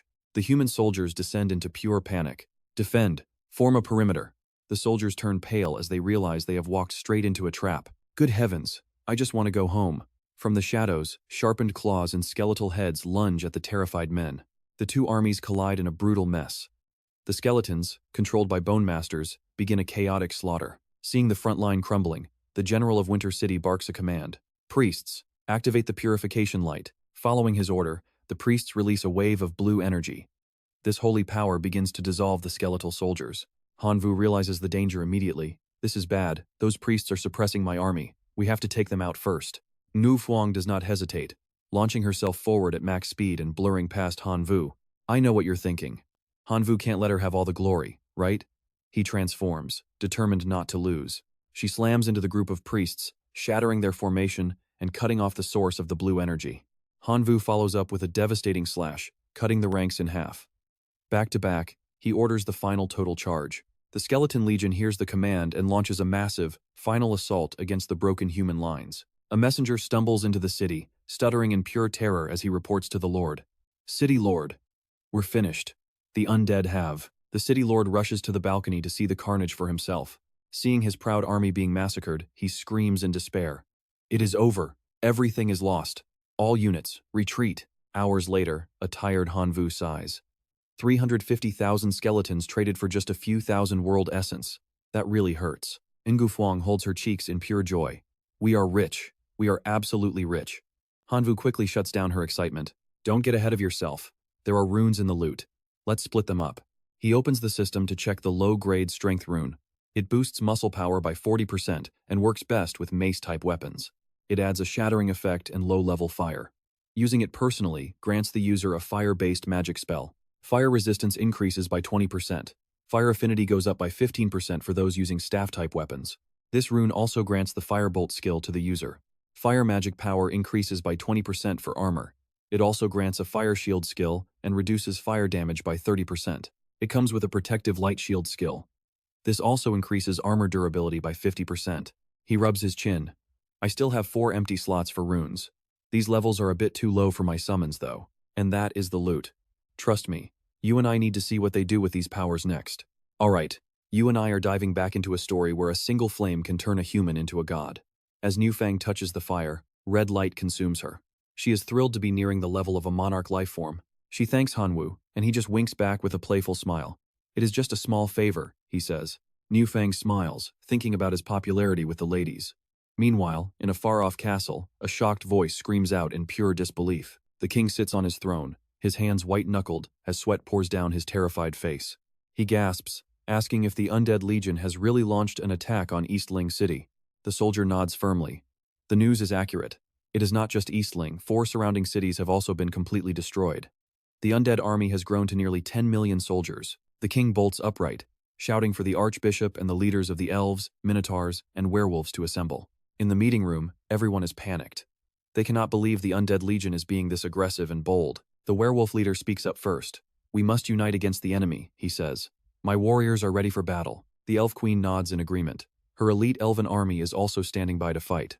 The king decides they will combine all 4 nations and the Holy Order to wipe out these skeletons.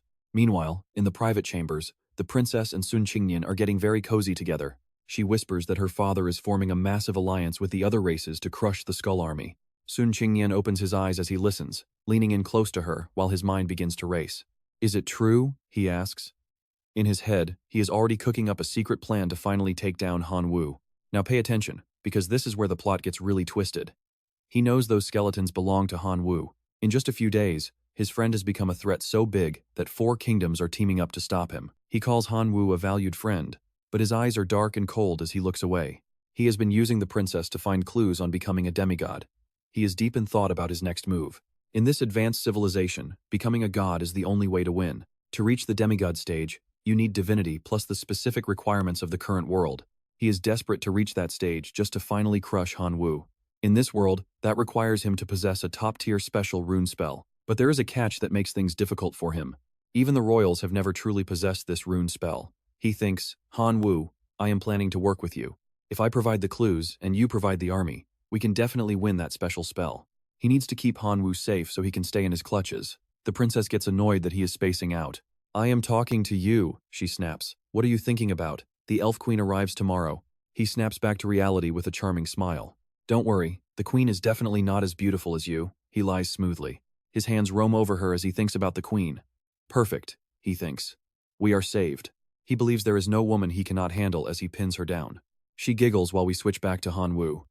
You and I know he is in deep trouble, but watch this dragonfly message. He is stunned. 4 nations and the church are all teaming up to hunt him down?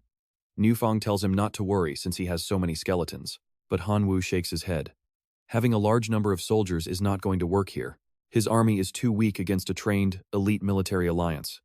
This is real trouble, he sighs. Suddenly, the mutation source pops up, laughing at his misery. Look at you, it says. You still need me to solve your problems. Han Wu is not in the mood for talk. He asks if there is a real way out of this. The spirit demands payment. 1 point of divinity first. Han Wu is fuming inside. You always want payment before you even speak. Do you even know anything else besides asking for my points? Tell me the plan first, he demands. So I can see if your idea is worth the high price. The spirit laughs. I know a secret about rune civilization that can help you. A specific spell can trigger a massive evolution. Han Wu is desperate and asks which one it is. Han Wu realizes the plan makes sense and hands over 1 point of divinity. The spirit happily accepts it despite his anger, thanking him for the support. After taking the point, it floats close and whispers the secret technique directly into his ear. Han Wu grins and crosses his arms. Interesting, he says. Let's give it a shot. That point was actually a great investment. Trust me. You and I are about to witness an epic counterattack. Nufang just wonders why his facial expressions keep changing so much. Alright, you and I are about to watch our main character pull off his most devious trap. On the human side, the army faces a massive bone legion below while locusts swarm the sky above. Both monsters are on the same side, answering only to Han Wu. The human soldiers charge, stabbing into the swarm. Thinking the kill is too easy, they cheer, we did it, they are going down. But as the locusts are sliced open, their blood sprays out, carrying deadly black fungus spores onto the soldiers. The soldiers watch in horror as black smoke rises from their skin, and strange mushrooms begin to sprout. What on earth is happening to us? One soldier tries to rip a mushroom off, but his body instantly erupts in a terrifying red and black aura. The skeleton legion watches them with blood-red eyes as the soldiers' faces turn pale with pure terror. Soon, the soldiers lie dead across the field. Han Wu and Nufang arrive, finding the victory effortless. Those black fungus spores are incredibly effective. Taking these guys out did not take any effort at all. Han Wu laughs, feeling satisfied that the tens of thousands of divine power points were not wasted. Now, watch this. The source of mutation explains how these spores transform into a virus, fueled by runes to spread the plague. Using a medium-tier plague rune, he mumbles an incantation over a mushroom while holding it close to his mouth. Once applied, the target becomes a host.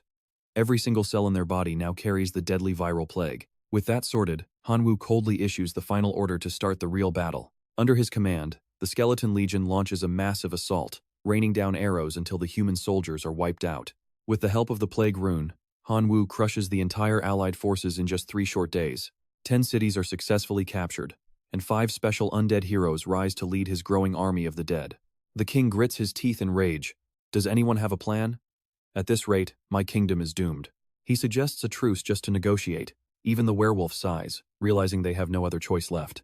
But the king is confused. Negotiate with whom exactly? They have fought this undead legion for days, yet they have never even seen the leader. Suddenly, shouting erupts outside. The doors open for Qing Nian, the princess, and the elf queen. He asks to handle the negotiations himself. The werewolf looks at him with doubt. This kid has never seen a battlefield, yet he wants to lead negotiations? The king looks at his pale face with total contempt. You are just a pretty boy. There is no place for you here. Qing Nian just smiles back confidently. The princess steps forward. Father, I believe he is more than capable. Qing Nian's confidence grows with her support. Does your majesty not even trust his own daughter? The elf queen backs him up, claiming he is the smartest person in the room and that both she and the princess agree he should try. Now, you and I are about to see if this kid can actually survive this impossible negotiation with the terrifying undead. Bound for the undead territory, The king officially hands over the heavy burden of the negotiations. Qing Nian travels alone to the bone-chilling lands, where he spots Han Wu sitting just a short distance away. Han Wu senses someone watching and turns around in surprise. Is that really you? He quickly jumps down, throws an arm around his friend's shoulder, and asks why on earth he has come to the outer regions too. Qing Nian just laughs. It is a long story. I will tell you another time. I am here representing the Four Nations Alliance to discuss a ceasefire.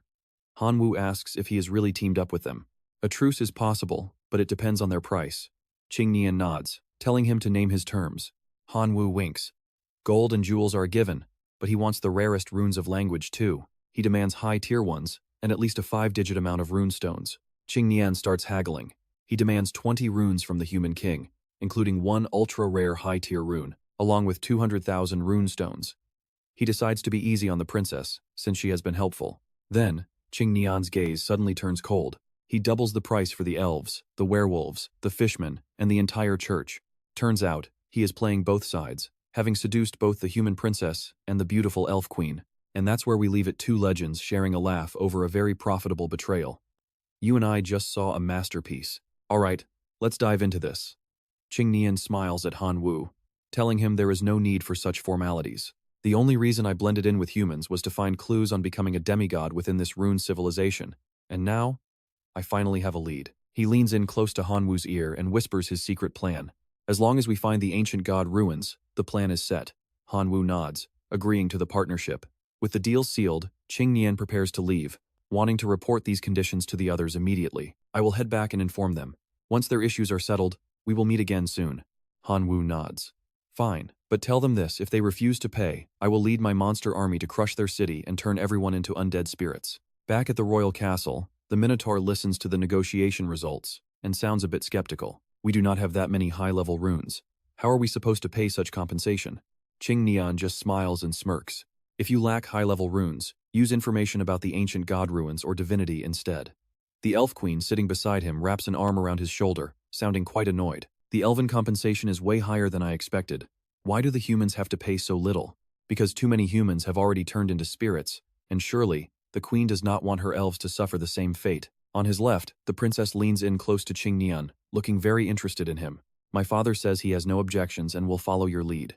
She asks him with a seductive look. Did the negotiations go smoothly? I did not fail you, so where is my reward, princess? She blushes deeply and whispers, of course you will get one. Before she can finish, the door bursts open. It is the God King, and he looks absolutely furious. This is daylight robbery. How could you agree to this? The Holy Order will never bow down to those undead creatures. Qing Nian just shrugs, acting totally indifferent. The Minotaur and Werewolf both share the same thought: let the Order fight another round. Watch this closely. If they win, no more compensation. If they lose, they can just pay up later. Down at Bright Harbor, the skeleton army stands in a massive formation, ready to launch a devastating attack. The God King frowns from the city walls. Previously, when the Alliance fought together, things were much simpler. Even though we deployed many priests back then, the core strength of our order remained completely untouched until now. I have summoned all the elite crusaders for this holy war, along with my 3 most powerful elite army divisions. These commanders have power nearing that of a demigod and have never known defeat. This clash will be the decisive battle for the order, and the outcome is still anyone's guess. Back at Han Wu's place, glowing crystals are sprouting everywhere. He looks around. Every structure here is built from light crystals, creating a very unique and powerful atmosphere. The area is overflowing with holy light, which is extremely effective at keeping the undead forces at bay. Dressed in a black cloak, he watches the human soldiers, noting that the Pope provided elite army info ahead of time. Han Wu clicks his tongue. Their combat power is staggering. He rubs his chin, thinking that Bright Harbor is currently like a wall of steel, so a reckless frontal assault is out. To conquer this city, I first need to find a weakness. But how do I handle Bright Harbor? Stick with me here, because he is about to reveal a secret weapon. Han Wu swallows a purple crystal without hesitation. Suddenly, green vines erupt from the ground. His gene awakening ability is finally unlocking. He closes his eyes as the ghost shadow vine appears, surrounded by a mess of tangled roots. He grabs hold of it to test its power. With a sudden swing, he unleashes a ghost shadow flash, looking quite satisfied with his new weapon. This ghost shadow vine is even better than expected. Han Wu leaps forward, swinging the spiked vine. It is time to play with those crusaders. Sensing movement, they turn around, shouting, "Who goes there? Freeze!" He raises his sword with the ghost shadow vine trailing behind. Without a word, he strikes the crusaders with both weapons. The two crusaders are caught off guard, frozen as the attack lands. One of them has his wrist pierced by the vine. A dark mist begins leaking from the wound. The other sees his wounded comrade and yells to purify it quickly. But the man shakes his head, saying it is useless. Soldiers notice the commotion and rush over. Seeing the injured crusader, they roar for everyone to capture the intruder immediately. One brave soldier jumps high, thrusting his spear at Han Wu with immense force, determined to see where the intruder can hide. An axe blade whistles through the air toward him. Han Wu stands perfectly still, making no move to defend himself. But as the axe strikes, his silhouette vanishes. The weapon hits the ground, shattering the earth. The soldier is left completely baffled. He was sure it was a hit. Suddenly, Han Wu reappears beside him. You and I are about to see a total slaughter. All right. You and I are jumping into the action as Han Wu slashes through the soldier's stomach.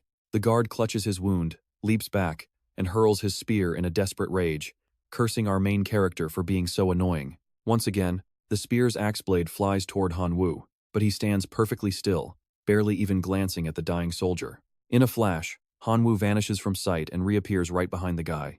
Without a single second of hesitation, he raises his blade and delivers a fatal strike to the guard's back. The soldier collapses to the ground, still clutching his gut as the life fades away.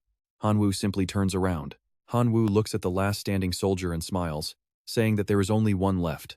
The guard stands tall, completely fearless even after seeing his partner slaughtered. Suddenly, a bright golden aura erupts from his body, covering him in holy power. Han Wu recognizes that golden glow immediately. It is holy light. He realizes this is bad news, as that power is designed to suppress his undead energy. While Han Wu is momentarily distracted, two priests create a spirit barrier, shouting to capture him while they have the chance.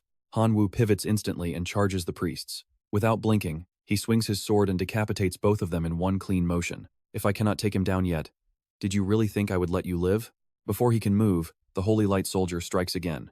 Pay attention here, because even more priests are waiting in the shadows. A massive cloud of purple energy rises from a nearby building, surrounded by the cold corpses of the fallen priests. Standing atop a demon shadow vine, Han Wu decides the time is right. He commands his massive skeleton legion to invade the city. The skeletal army charges. As they swarm the city, purple miasma spreads everywhere, clashing with beams of holy blue light that shoot out and incinerate the skeletons where they stand. A soldier is suddenly consumed from within as the purple energy crawls into his body and eats him. The battle at Lightport is a massacre, with over 2 million priests dead. 3 elite legions are decimated, while Han Wu's skeletal forces also take a massive hit. 15 million skeletons have been wiped out. The God King is completely broken by the scale of this tragedy. He blames himself, wondering if he was wrong. If he had just agreed to the compensation, would the church have avoided this absolute devastation? It is a nightmare. What now? The God King opens his eyes, brow furrowed and drenched in a cold sweat. Keep fighting or surrender? A voice calls from the door, claiming they can help push back the skeleton army. The God King spins around in shock. The visitor is none other than Shu Ti, Han Wu's ultimate rival. Outside, the battlefield is nothing but a wasteland of rubble and smoke. Priests scramble to heal the wounded when giant skeletons suddenly ambush them. Soldiers scream out in terror that the Bone Legion is back. Han Wu's face darkens as he growls a single order. Attack! The massive skeleton giants surge forward in a wave. You saw that too, right? The royal army is totally overwhelmed, getting absolutely crushed and sent to the afterlife. Suddenly, the phantom of the Pope appears, calling them lowly undead spirits. He shouts to boost morale and calm his men, while sending a chilling warning to Han Wu's army. Stop your filthy steps and retreat from Lightport if you want even a small chance to survive. Otherwise, the gods will bring down judgment. The skeletons hesitate, feeling a sense of dread as mysterious glowing orbs fall from the sky. From within the spheres, giant iron men slowly step out into the battle. This holy army of steel marches forward, shaking the earth with every step, ready to crush the undead with iron fists. Han Wu gapes in shock. Iron men? He grits his teeth, looking around in total confusion. Since when did Zhu Tai join forces with the Pope? Hidden in the shadows, the Pope watches everything unfold. The Iron Men charge with brutal force, effortlessly snapping the necks of the skeleton warriors. The priests regain their courage, summoning their power and screaming to wipe out every single one of these hated undead. Avenge our fallen brothers. Divine justice is here. Han Wu's expression turns grim as he raises his hand. He coldly orders the skeleton giants to strike, and shards of purple energy rain down from the heavens.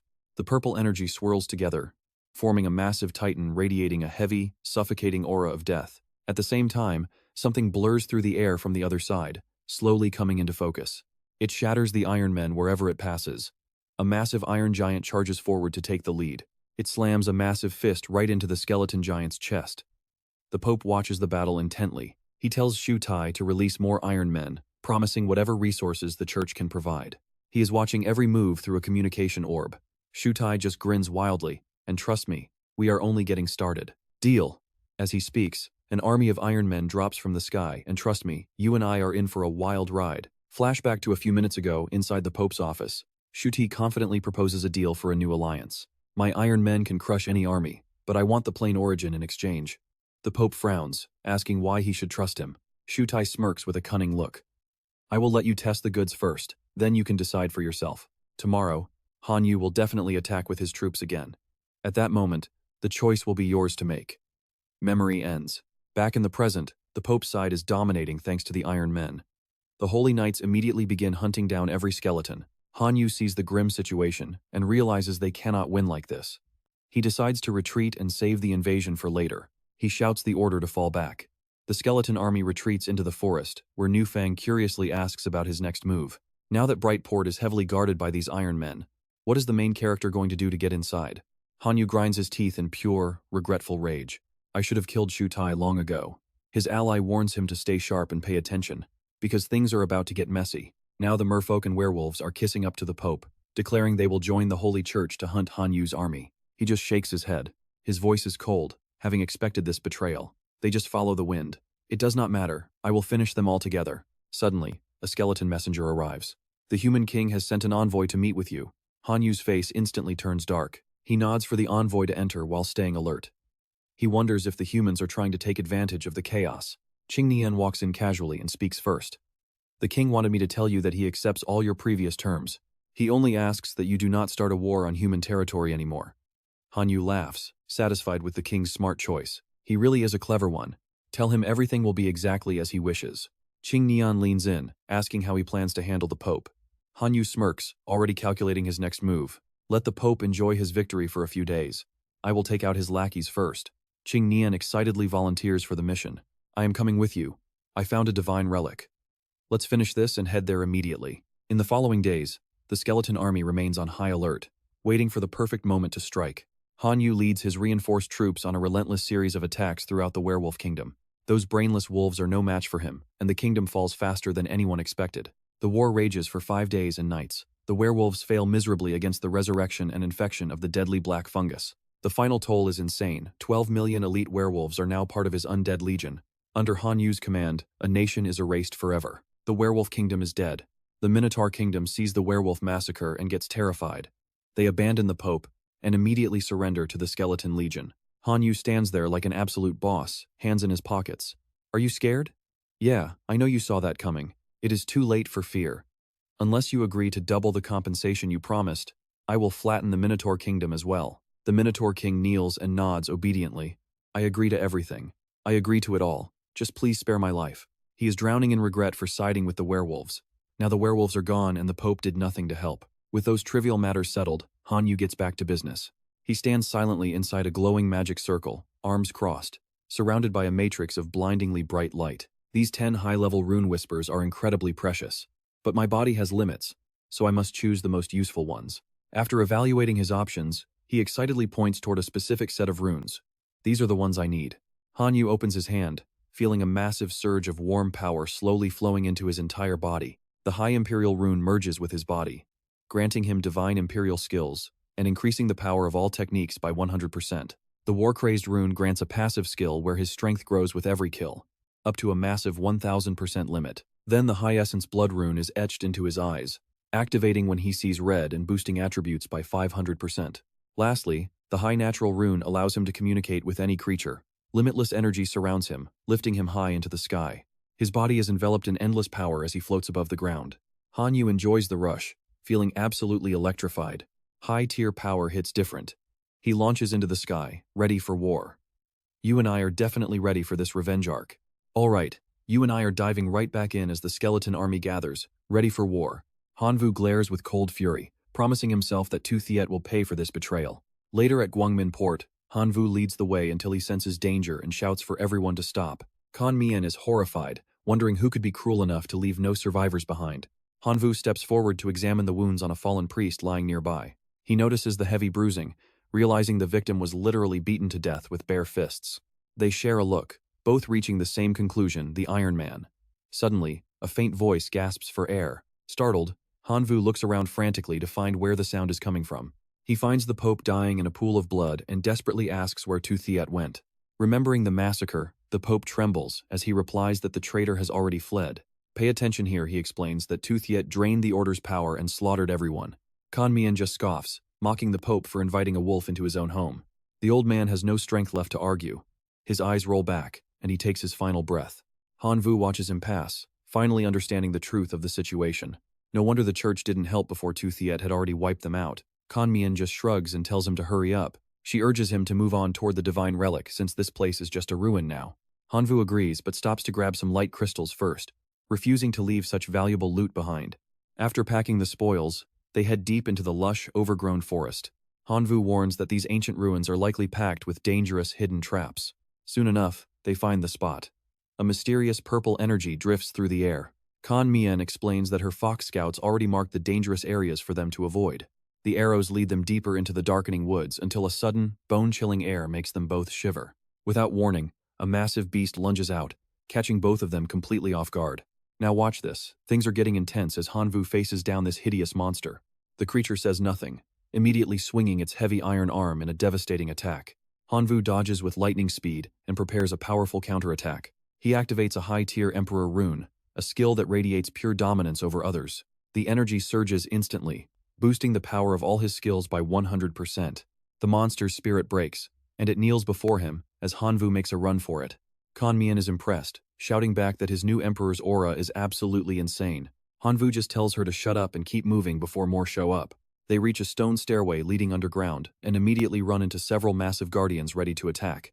Annoyed by the constant interruptions, Hanvu prepares to cast another ancient rune. This time it is a nature rune, allowing him to link his mind with any living soul. He closes his eyes, focusing his consciousness to communicate directly with the beasts. He tells them they're only here for a trial and asks them to step aside peacefully. But the monsters just roar in defiance. Fine, then we will have to do this the hard way. Hanvu lunges forward, delivering a brutal punch straight into the monster's core. He expands his body's size and bellows a cold warning to the others. With insane speed, he lands a crushing knockout blow on the second beast's chest. The remaining creatures growl, charging all at once to take down the bold intruder. Hanvu looks excited for the brawl, while Mian just watches with a tired sigh. She tells him that is enough. But Hanvu is not finished playing yet. He summons his skeleton squad while Mian brings out her own fox army. And trust me, you and I do not want to miss this combined army's ultimate clash. Taking that chance, Hanwu and Qingnian move fast, heading deeper into the cavern. He looks back nervously at the brutal fight behind them, finally letting out a sigh of relief. Damn, good thing he dragged him along, or he would have died here. Let's see what happens as they find a hidden cave filled with floating portals. Qingnian shouts with pure excitement, saying this is the place. This trial area doesn't just grant demigod power, it rewards you with incredibly rare and special mystic runes. Suddenly, the sound of heavy footsteps echoes from behind, getting closer by the second. It seems the monsters have caught up. Hanwu looks around, realizing there is no way back. Qingnian suddenly bolts toward a specific side. He jumps toward a glowing blue rune, shouting that this one is a perfect match for him. Before vanishing inside, he stops to give Hanwu a quick, friendly warning to stay safe out there. Seeing him vanish like the wind, Hanwu just sighs at how fast he ran off. He finally picks his own rune.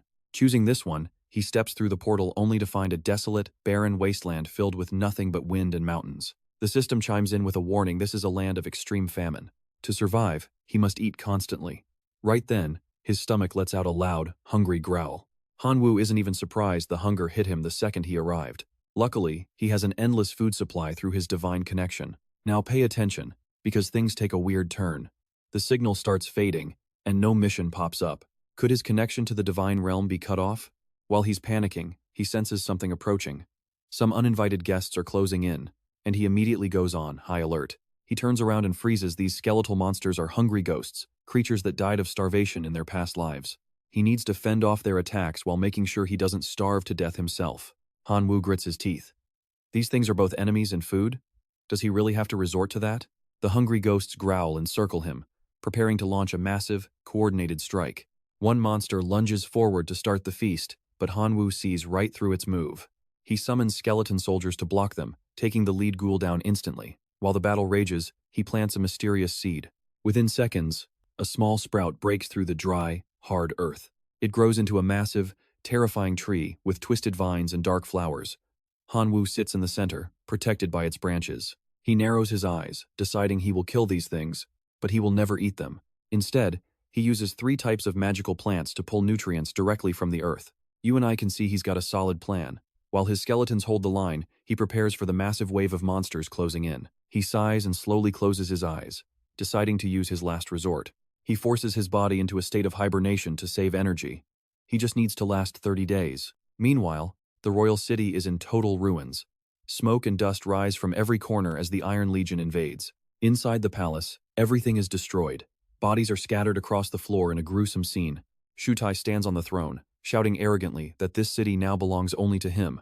From the Holy Order to the human kingdoms and the Beastmen lands, his Iron Legion has crushed them all. He laughs, thinking about the Elf Queen's kingdom, which is currently struggling behind a failing barrier. He mocks their desperate attempt to survive. The Elf Kingdom might hold out for a little while, but they won't last much longer. A moment later, one of Shuti's iron soldiers drags Nufang right before his feet. Shutai steps down and smirks, touching her face while threatening her.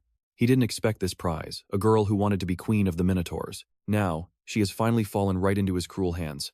Nufang angrily cuts him off, spitting that he should just wait until Hanwoo returns. He strokes her cheek and laughs coldly, confident that Hanwoo isn't coming back to save anyone. Qingnian led him to the ancient ruins, a place where you either die or get torn apart. If he couldn't even beat my iron rust demon, how could he survive that place? He's definitely dead by now. Turning away, Shuti orders his guards to throw her into the dungeon. And that's where we leave it. Nufang is trapped, while another soldier arrives with more news. Trust me, it gets wilder. Alright, you and I are about to watch a total snake move in this valley. Qianlili has Qin Shuang cornered, and Zitai is absolutely loving every second of it. Good work. Qianlili is greedy, but hey, pay her enough and she definitely gets the job done. He stares at Qin Shuang's silhouette with a twisted grin.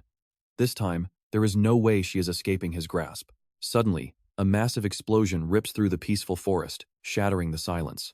The Iron Demon army is clashing with Qianlili's forces. Qin Shuang watches the chaos, completely caught off guard. Wait, Zitai's machines are here? Why on earth are they fighting Qianlili? She thinks it over and nods. If they both take each other out, this might be her chance to run. A second later, another huge blast rocks the entire battlefield. Steel clashes and screams fill the air, then silence. Absolute, chilling silence. Not even the sound of someone breathing. She is terrified, wondering why everything just stopped. Just as she is panicking, a familiar voice calls out her name. Classmate Qin Shuang. It is Zitai. He strolls up with a fake, friendly smile, acting like a hero. He claims he heard Qianlili was trying to trap her and rushed over. Luckily, he chased her off. She keeps it polite and thanks him, but he leans in, getting way too close for comfort. Don't mention it, he says, acting humble while hiding his true intent. She senses the danger and heads for her giant bird. We are leaving. ZT frowns immediately, asking her if she is really trying to go already. He steps closer with a gentle look, offering her a deal she cannot refuse. Stay here and partner with me.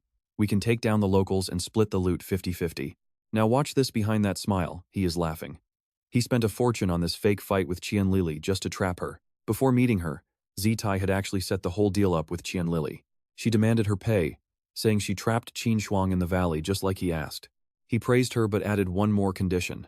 She had to play along with one final scene. What kind of scene? Simple, let my iron army beat your forces into the ground. Qianlili exploded in anger. She summoned 2 million golems.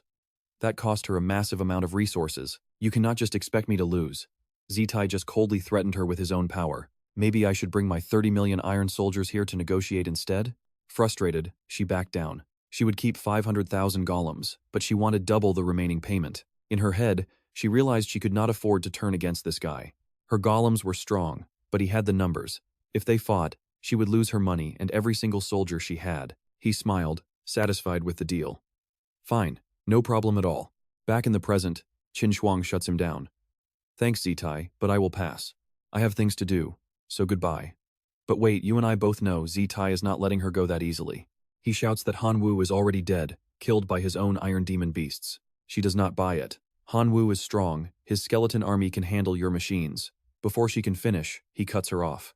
Zitai loses his patience and snaps at her mid-sentence. Those pathetic skeletons do not stand a single chance against my iron army. Qin Shuang is done talking. She screams at him to get lost and turns away. Suddenly, a massive thud. She looks back in horror as an iron beast pins her giant bird down. She is furious now, demanding to know what he thinks he is doing. He drops the act. With a sneer, he tells her she is staying with him whether she likes it or not. I am the strongest here. From now on, you do exactly what I say. If you do not, you are never leaving this valley. He grabs her by the throat, lifting her high off the ground like a doll. Terrified and crying, she screams out for help. Han-woo, save me. In a distant place, Han-woo snaps awake, gasping for air. It was just a nightmare. He has been in seclusion too long. He wonders if Qin Shuang is actually in danger. Then he sees his withered, bony hand. You and I just saw a major problem. What happened to him? All right, you and I are about to witness the moment this skinny kid finally ascends to godhood. Han-woo cannot believe his eyes, wondering how he got this thin, but a nearby fight between corpses and skeletons distracts him. Han-woo slowly pushes himself up, causing both the hungry undead and the skeletal army to freeze in their tracks. Seeing the heavy losses on both sides, he smirks. 30 days really did fly by quickly. After 30 days of hellish training, he successfully obtained the special Emperor rank rune word. It works directly on his body, allowing the host to dominate the digestive power of any living being. Holding the rune, Han-woo looks satisfied. Without a second thought, he decides to absorb that special Emperor rank power. Inside his consciousness, the rune word merges completely, forming a small vortex within his mind.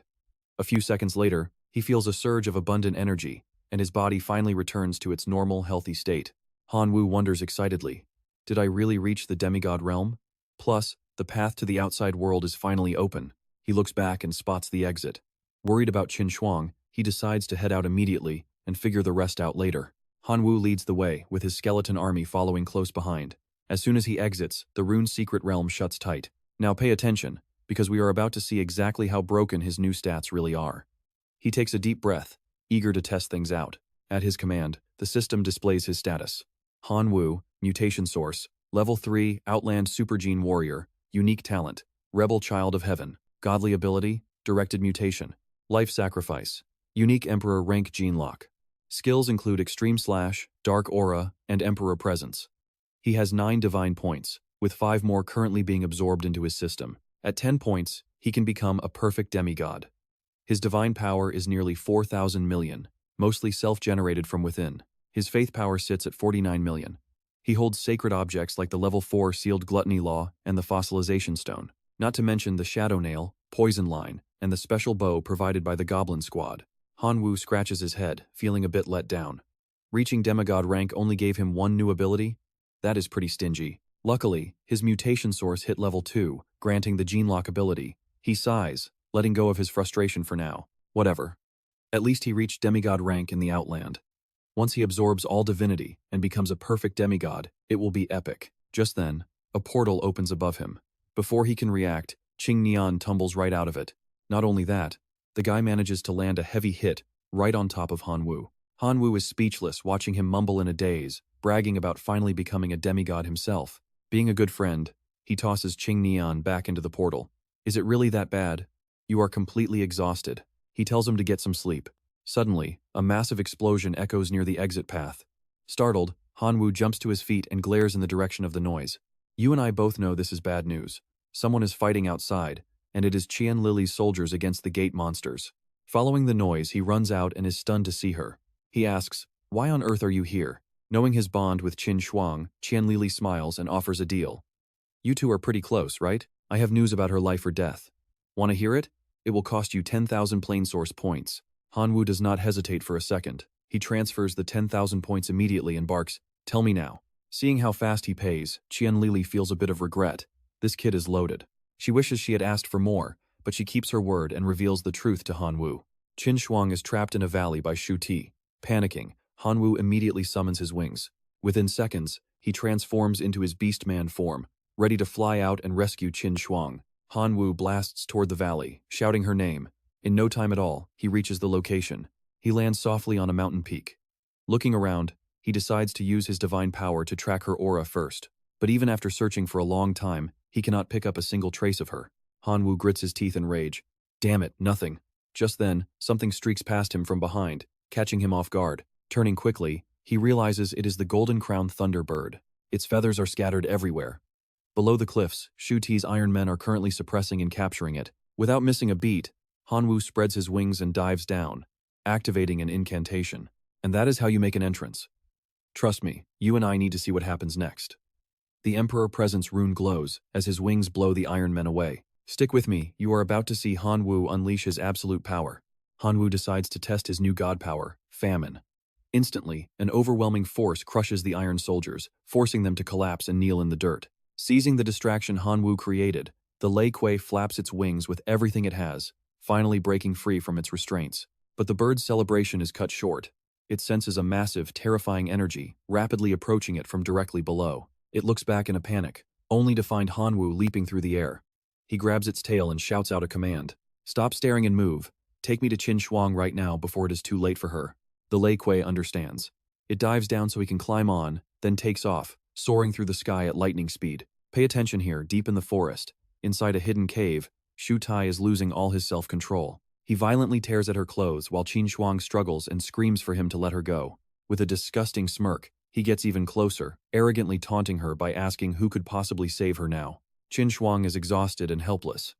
But just at the absolute breaking point, Han Wu bursts onto the scene. He kicks a stone with pinpoint accuracy, smashing it right into Shu Ti's head. The villain staggers back, clutching his skull and screaming in pure rage. Who dares sneak attack me? His eyes bulge when he sees Han Wu standing there completely unharmed. How are you still alive? He stammers. Han Wu ignores the questions. Seeing the state Qin Shuang is in makes his blood boil with absolute fury. Exploding with rage, he lunges forward and buries a fist into Shu Ti's face. Even if you die, I won't. Spitting out blood, Shu Ti wipes his mouth and glares at Han Wu with eyes full of murderous intent. Today is the day I kill you, Han Wu. The hero just raises an eyebrow and gives a cold smirk. We both know what happens next. Han Wu activates his god power, Famine, as a glowing seal appears above Shu Tai. Suddenly, Shu Tai collapses, clutching his stomach in agony. I am so hungry, he cries. Why am I so starving? He glares up, teeth chattering. Did you do this to me? He wheezes. Not wasting a second, Han Wu delivers another heavy blow to his gut. Shu Ti cannot take the pain and falls over, vomiting uncontrollably. Gasping for air, he looks up in terror. Have you become a demigod? Han Wu coldly summons a blood-red sword, deciding to let his enemy know exactly how much he has lost. Your iron beast did not kill me. Instead, it is now my slave. He swings his blade with blinding speed toward the panicked villain.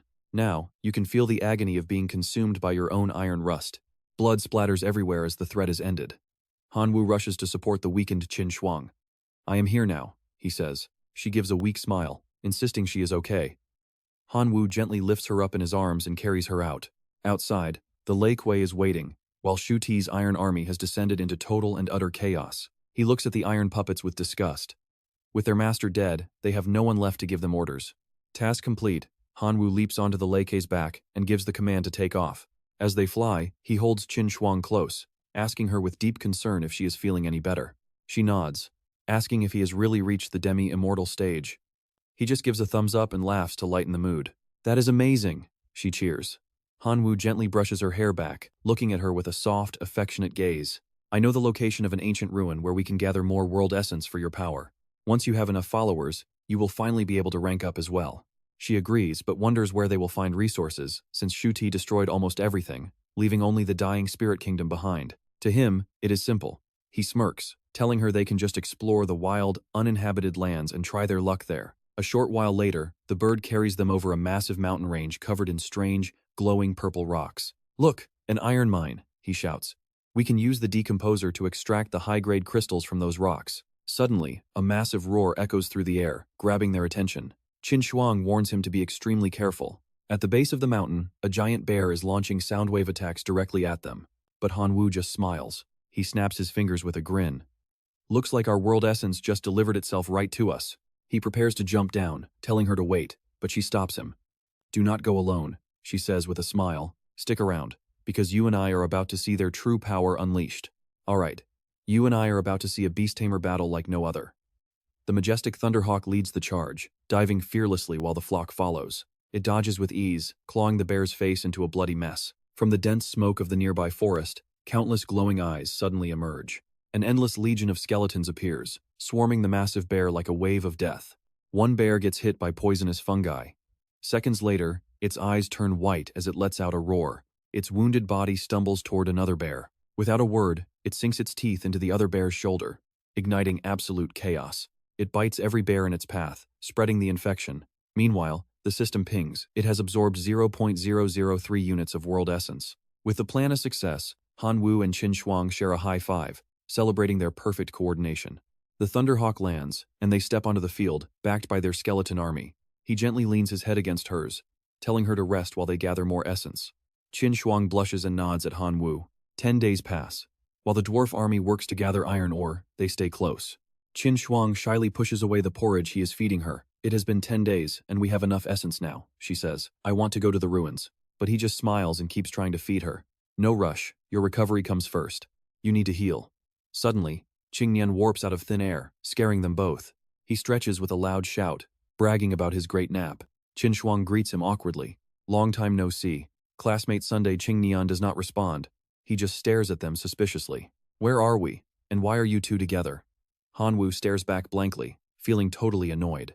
Of all the times to wake up, he chooses now to be a total third wheel. Now pay attention, because Han Wu is about to drop a total bombshell.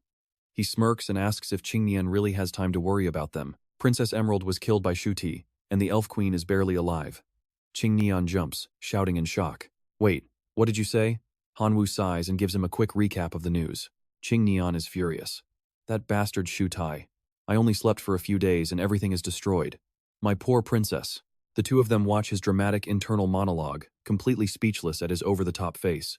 After his rant, he turns around in a panic, ready to bolt. The princess is gone, but I have to save the queen. We have a history after all. Catch you later. Trust me, he is something else. Qin Shuang watches him go, thinking he is quite romantic. He is just a flirt, Han Wu scoffs. Forget him and just rest for a few more days.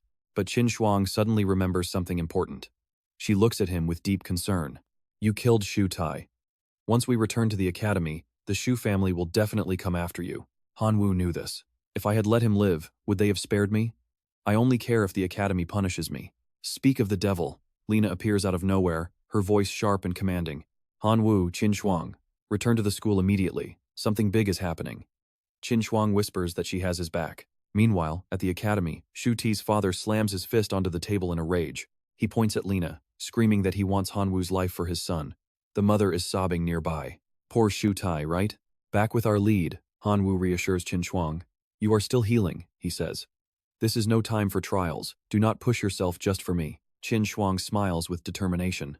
Who said this was for you? Reaching the demigod rank has always been my dream. Han Wu wants to argue, but she playfully places a finger on his lips to silence him. Do not worry. You already gave me the maps and intel on the ruins. I am definitely going to pass this. He finally gives in. I will wait for you. She heads to the portal, promising to see him later. Once she is gone, Han Wu sighs and commands his strongest skeletons to follow and protect her. The undead soldiers obey instantly, charging into the spatial rift after her. Time crawls by. A full month passes, and Han Wu is still by the portal, his heart heavy with dread. Why is she not out yet? It has been 30 days. Even the skeletons have not sent back a word. She must be in danger. Trust me, he is going in. All right, you and I are about to watch Han Wu storm the gates of this trial without a single second thought. Entering the portal, he faces a massive army of giant monsters but refuses to show even a hint of fear. Han Wu immediately transforms into a powerful demon, coldly commanding the creatures to get out of his way right now. Instantly, a giant dragon appears, dropping a massive aura that forces those monsters to their knees in terror. After they are neutralized, he quickly flies high into the air to begin searching for Tan Shuang. Right then, Han Wu spots a strange floating sphere and reaches out to touch it with his hand. He realizes the gate to this trial is already locked, making it impossible to open from the outside. But he decides that if it won't open, he will just break it down. Han Wu chooses the direct approach, using raw force to smash into the sphere, but he is instantly sent flying backward. Annoyed, he wonders if someone who already finished the trial is forbidden from re-entering. He decides to combine 3 ultimate seal techniques for one final attempt. 3 massive attacks are fired off simultaneously: High Emperor, High War Mad, and High Crimson. Han Wu launches all 3 strikes at once, and the sphere finally cracks under the sheer pressure. He successfully forces his way inside, but is immediately met with a sea of mysterious portals in every color imaginable. Here is the part we watch closely. Which path did she actually take? Realizing he is acting too impulsively, he takes a deep breath to calm his mind. He tells himself to stay focused and sense where Tan Shuang's energy signature is the strongest. Just as he prepares to search with his divine sense, a high portal flashes with light. Tan Shuang Tuyet suddenly slides out from within that glowing gate. Seeing that she is safe, Han Wu cannot hide his joy and calls her name. He rushes forward to catch her, ensuring she lands safely in his arms. Tan Shuang wakes up startled in his embrace. Hanwu happily asks if she is alright or if she suffered any injuries during her trial. Unfortunately, Hanwu trips over a random rock on the ground. He loses his balance, and both of them go crashing down with a heavy thud. Once they stop moving, the scene is enough to give anyone a nosebleed. Hanwu is still holding her tight, but their lips are just inches apart. Extremely embarrassed, she quickly pushes him away and tells him to let go. Hanwu can only blush and scratch his head in awkward silence. She excitedly summons her new seal to show it off, telling him that she finally managed to level up her power. Her special grade lightning now affects the human body directly. All lightning skills are boosted by 500%, and she has unlocked the lightning domain. Hanwu praises her success, noting his own energy is close to breaking through from the Lord rank to the Monarch lifeform level. Suddenly, Lena calls with a very serious tone, informing Hanwu that the school is demanding his immediate return to campus. The signal cuts off right after the message. Tan Shuang stands up and firmly grabs his hand, insisting that she will go back with him. Over at the academy, 3 individuals are waiting by the teleportation portal, looking very unfriendly. You saw that coming, right? The principal is absolutely losing his mind and immediately orders the guards to arrest Hanwu on the spot.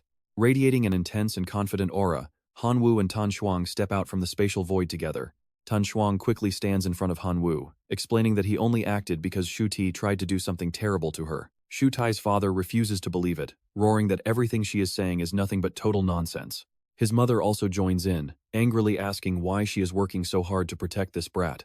Tan Shuang walks right up to the principal and firmly suggests that he read her memories for the truth. The principal agrees and immediately activates his power to peer deep into the girl's recent past. Real memories flash before them. The images of Shu Tai attacking her and Hanwu intervening appear clearly. Shu Tai's parents are left speechless, unable to believe their son would do this. The principal waves his hand for the guards to leave them alone. He turns to Hanwu with a very stern and serious expression on his face. He admits Hanwu saved her, but because his force was excessive, he must be suspended from school starting right now. He is banned until the college exams. Hanwu is surprised, but Tan Shuang thinks the punishment is far too harsh. Hanwu just laughs to comfort her, saying he was already planning to take a long break from classes. He wants to focus on absorbing divinity, which will allow him to ascend to the level of a semi-god. 15 days later, before leaving the school, he bows to the ancient statue and reports that his divinity absorption is finally finished. With his divinity reaching a full 10 points, he prays for a perfect breakthrough into the rank of a semi-god. The moment he finishes, the statue erupts into a blinding golden light. A diamond-shaped ray emerges from the statue's eye, radiating a source of energy that is both incredibly pure and overwhelmingly powerful. That divine crystal flies toward him and merges into his body. Power surrounds him completely. Hanwu is overjoyed, realizing his prayer was accepted and he has received the divine light. This energy contains the power to change the world.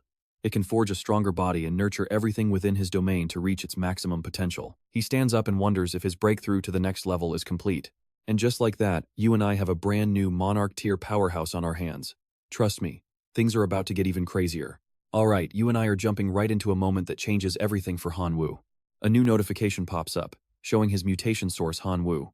Level 2 Semi-God Super Gene Warrior status reached. Unique talents include God-Chosen 1, Rebellion, and Godhood Orientation with Life, Sacrifice-Directed Mutations, plus Black Dragon Fusion, Heavy Power Slash, and the Dark Dragon Transformation. Next is Pure Fusion, Emperor's Haki, and Level 5 Rebellion God Sense, Awakening the Soul-Devouring Eye. The Life's 4 blessings allow him to grant longevity to his followers using his divine power. The fusion skill lets him consume divine power to merge anything with absolute compatibility. Reaching semi-god tier unlocked that rebellion sense, finally awakening his soul-devouring eye. He gazes at the free soul energy drifting through the air, wondering if this is his ultimate divine power. Hanwu starts testing every power he has, Shadow Cloak, Black Dragon Form, and more. Distinct energies of Plant Fusion and Emperor's Haki swirl around him, merging together to create a brand new and terrifying source of strength. He enters a new form, growing majestic horns, wings, and a sleek black tail. With a flick of his wrist, a shockwave of energy tears through the air, obliterating a nearby wall. He's impressed, the fusion power is insane. He decides to call this form the Black Dragon Transformation. Reverting to his human form, he summons a Jiajiang Insect King to test his new fusion theory. Now pay attention, because he's about to try fusing his powers with a living creature. Hanwu stares at the massive monster standing before him and can't help but feel impressed. It's reached the hero tier. This thing could easily wipe out the Ox Demon Tribe's champions in seconds. It's a massive upgrade, but fusion costs divine power. He realizes he just burned through several million points of divine power in one single experimental session. Looking at his energy reserves, he grins as several fire sparks materialize in his hand. He calculates that one crystallized fire spark can sell for 1.6 million divine power.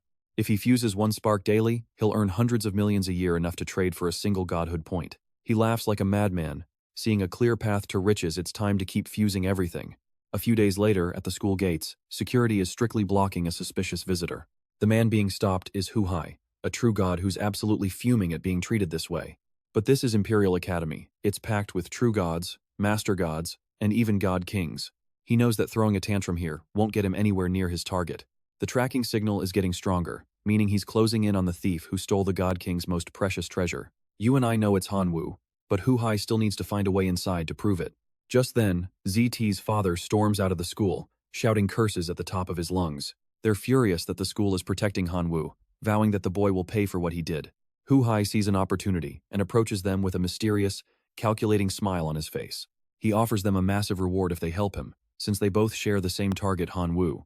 Inside the guest room, the parents are back to being loud and arrogant, demanding justice for their fallen son. Lena shuts them down immediately, stating the investigation into ZT's death is already finished.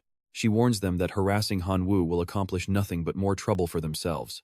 Meanwhile, Hu-Hai secretly activates his tracking device, and the reaction from Hanwoo is incredibly strong. It's confirmed this kid is definitely the thief who made off with the God King's legendary treasure.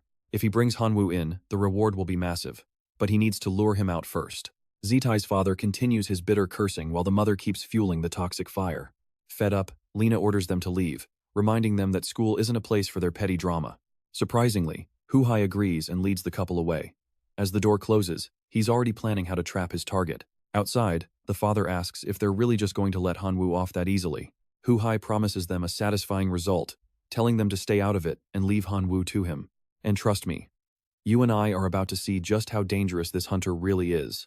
Alright, stick with me, because our main character is about to step into a whole new world of danger. While the trash leaves in a huff, Hu-Hai stays behind, listening in as Lena comforts Hanyu. She stands by him with a warm smile, reassuring him that Shuti brought his own death by overestimating his pathetic strength. Killing him in self-defense was the right call. Hanyu just nods to put her mind at ease, though honestly, he is not bothered at all. He tells her not to worry, because their words only push him to grow even more powerful and stay focused on his path. Lena laughs, proud of her star student. After all, he has finally reached the rank of a perfect demigod. Next up, he needs to master Divine Sense and pass the Imperial Academy exam, or he is getting expelled. Suddenly, she summons a golden mark and hands it over. She has got a ticket to the outer ancient battlefield. It is time for him to test his luck and get used to the brutal competition among demigods. Hanyu accepts it with gratitude, promising her that he will definitely live up to her high expectations. Outside, Hu-Hai has heard everything. He smirks, thinking the outer ancient battlefield sounds like the perfect place for a little fun. Now, pay attention here, because a new rivalry is brewing. As Hanyu leaves, Hu-Hai whispers that they will be meeting again very soon. He realizes the ticket is for 2 people. Going alone would be such a waste, so he decides to call someone up. The call connects, and Tianwen appears on screen, asking how life is treating him at the Imperial Academy. Hanyu excitedly shares the big news. He has finally broken through to become a perfect demigod. He asks the teacher to team up for an exploration of the outer ancient battlefield, wondering if he is available. Tianwen is shocked but thrilled. A perfect demigod already? He is absolutely in for the ride. They agree to meet at the Imperial Teleportation Station tomorrow morning at 8 a.m. sharp. Later at home, Hanyu starts packing. He needs to pick out the most useful sacred artifacts for the journey. He finally narrows it down to a few core items that will give him the edge he needs. This includes the level 4 Law Seal, a level 2 Pointed Stone, a level 4 Doppelganger Manual, and a level 4 Fire Thunderbomb. With determination in his eyes, he vows to succeed. But then, thoughts of Qin Shuang make him hesitate. This trip will take months, and she is about to go into seclusion to absorb her divinity. Let's switch scenes to later that night. Someone knocks on Qin Shuang's door, and she is stunned to see Hanyu standing there. He tells her there is no need to go inside. He is leaving for the outer ancient battlefield tomorrow. He just came to say goodbye, worried he would miss her once she started her meditation. She is caught off guard by the sudden news. He awkwardly scratches his head, hoping they will both be stronger when they meet again. As he turns to leave, Qin Shuang suddenly grabs his hand and asks him to walk with her for a bit. A moment later, the two of them are strolling side by side under the soft glow of the streetlights. Qin Shuang smiles, glad she did not start her seclusion today, or she would have missed this farewell. Hanyu jokes about them being on the same wavelength, but she just asks if he is truly prepared for such a dangerous place. Still worried, she summons a sacred artifact and hands it over to him. It is the level 4 nether seal. It has its limits, but she insists it will be useful for his journey. The effect activates once it is loaded into the Divine Domain Center, allowing core followers to transform into soul forms before death, specifically for heroic life forms. Hanyu's eyes sparkle with realization. This nether seal is perfect. His divine sense needs to swallow souls through his mystical eye to level up. The more soul energy he absorbs, the faster his power will grow. He smiles and thanks her.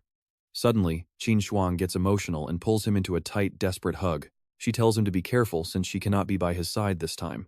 This time, Hanyu takes the lead. He holds her shoulders and leans in for a deep, passionate kiss. He remembers the feeling of his lips on hers, and surprisingly, Qin Shuang does not pull away. She leans in even closer. Hanyu is overjoyed. She did not reject him. After that kiss, their relationship is finally official, and his heart is soaring. After one last lingering hug, he looks into her eyes and tells her to wait for his return.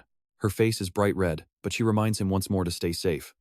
The next morning, Hanyu meets Old Tian. You and I can see his excitement. He has been here waiting all night just for this. Time to head out. Both of them bite their fingers at the same time, dropping blood onto the golden badge to activate the portal. As the blood hits, the badge erupts in a blinding golden light. A swirling stream of deep crimson spiritual energy begins to spiral around it, quickly expanding into a massive vortex. All right, let's step through the portal with Hanvu and Dianvan as they enter the ancient battlefield together.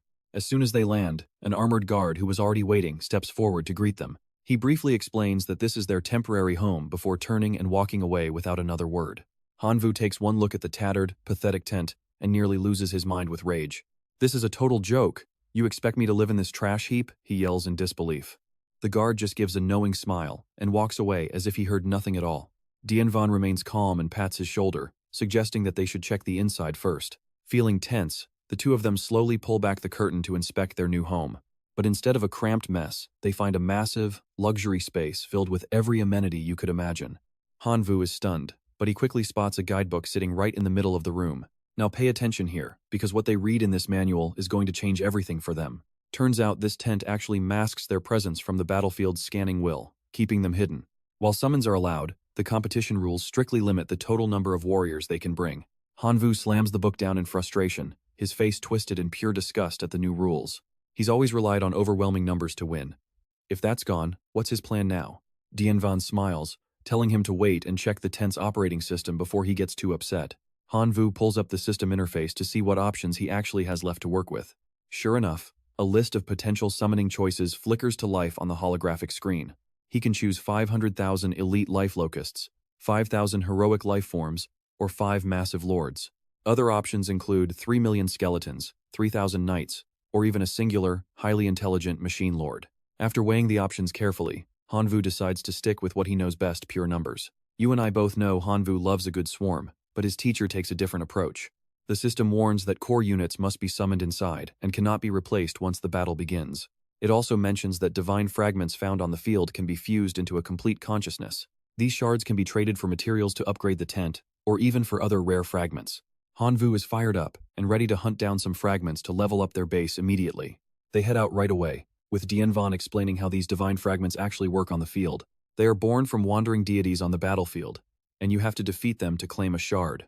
These spirits are categorized by the color of the glowing halo pulsing beneath their feet. White is the lowest tier, providing level 1 shards, while blue yields level 2 rewards. But the real prizes are the spirits with red halos, which drop legendary level 5 fragments. Suddenly, Hanvu hears something and signals for silence, quickly ducking behind a massive rock. He grins and points into the distance, whispering for his teacher to take a close look. A flash of light streaks across the horizon right in front of where they are hiding. It's a divine spirit with a white halo, looking far more imposing than anything they expected. Dianvan is impressed. Despite the white color, this spirit's brightness suggests it is top tier for its rank. Hanvu can't wait anymore and releases the powerful beast he chose back in the tent. Go on, Dark Emperor. Show this guy exactly what you are made of. A massive, terrifying beetle appears and launches itself forward with a deafening, aggressive buzz. It moves like a streak of black lightning, aiming straight for the armored warrior's throat. But the warrior is fast. He counters the ambush with a precise, lightning-quick strike of his own. In a single, brutal clash, one of the Dark Emperor's massive claws is sliced clean off. Trust me, you and I are watching the beetle's rage explode as its dark energy takes on a life of its own to swarm the warrior. Alright, you and I are diving into a brutal world of gods. A dark fragment takes root, rising silently as binding chains. By the time the knight realizes it, it is already too late. Dark vines clamp down like tentacles, freezing his every move. The Dark Emperor seizes the opening and charges in for the kill. His sharp strike pierces the knight's chest, completely obliterating his soul core in one shot. The knight grimaces in agony as his body begins to shift, transforming into floating rank 1 divine fragments. Teacher Dian Wen can't help himself. He jumps up in excitement, absolutely stunned by the outcome. Incredible! Harvest those fragments immediately. It is only rank 1, but 8 pieces? That is a solid haul. Han Wu steps forward, picking up a rank 1 fragment to examine it closely. He wonders if this is where the divinity resides. 8 pieces of rank 1 shards, definitely not a bad start. Dian Wen is over the moon. Their first battle and they already have a great haul. He explains that even though these are rank 1, the divine arts they contain are extremely useful. Their value is higher than normal shards. We can likely trade these for rank 2 resources later on. Impressed by the teacher's deep knowledge, Han Wu grins like he just struck gold. Teacher Dian Wen, I definitely picked the right partner. With your expertise, our harvest is going to be massive. Suddenly, the scouts return. The Dark Emperor army reports back. He smiles, already picking out their next unfortunate target. Now watch closely. The scouts found a new mark, a swarm of beasts cornered by his army, but Han Wu isn't impressed by the minerals they carry. It is all low-level trash to him. The loot won't be as good as the last one. He's ready to leave, but Dian Wen stops him cold. No, even small meat counts. Han Wu nods. He makes a fair point. Time to wipe them all out. Dian Wen summons his rabbit spirit to join the fray. The Dark Emperor unleashed a sonic wave. The desert erupts into a chaos of explosions and clashing steel. Han Wu and Dian Wen finally finish off the entire swarm of spirit beasts. Divine shards float everywhere, but the actual profit is honestly pretty disappointing for them. Dian Wen counts only 30 fragments, barely any 2-star shards. Han Wu is starting to feel bored. At this rate, getting high-level shards will take forever. Suddenly, a scout lands on his shoulder to report. Dian Wen asks if they found something. Han Wu shakes his head, his face turning serious and alert. Teacher, 2 people are staring at us from 30 degrees to your right. They are definitely after our shards. What should we do? Han Wu's gaze turns razor sharp as he looks back. Trust me, you're going to love what he does to anyone who tries to steal. The stalkers have no idea they are in danger. They keep watching, thinking they have the upper hand. Big brother, their squad is tiny. Total newbies, easy to bully. The fat one stops him. They have only killed a few low-level spirits. The haul is too small. Let us keep following them and wait until they get fat before we strike. The skinny one praises the idea. Brilliant, big brother. But back at the camp, Teacher Dian Wen is worried. He does not want to deal with desperate thieves, so he suggests a quick retreat. Han Wu just laughs it off, putting an arm around him. Don't worry, teacher. Everything is under my control. Trust me, my Dark Emperor will alert me to every single move those 2 idiots make.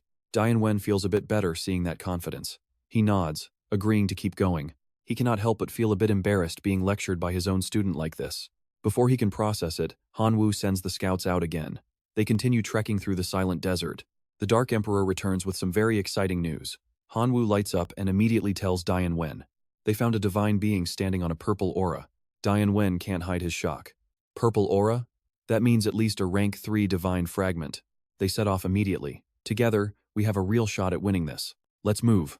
They arrive to find the area choked with dust.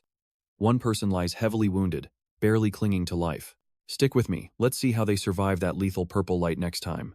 All right, you and I are jumping right into the aftermath of a brutal showdown. The minions it killed were all Lord-level lifeforms. This thing is definitely a master of wind elements. At that point, your rabbit soldiers can hold it down, master. We will set a trap for the armor guard, using clone tactics and self-destructing lightning fire units for attrition. Master Tianvan wants to exhaust it with carrot missiles until it dies, but Han Wu is feeling much more confident.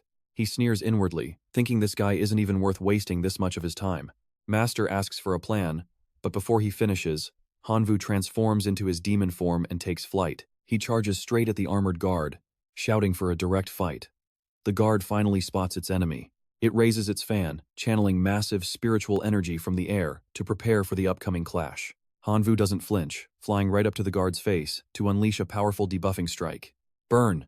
The guard is frozen in shock, completely sealed before it can even react. Now watch closely. He summons his god sword and delivers a massive slash that tears through space. In an instant, the guard feels the crushing pressure before its physical form shatters into countless divine consciousness fragments.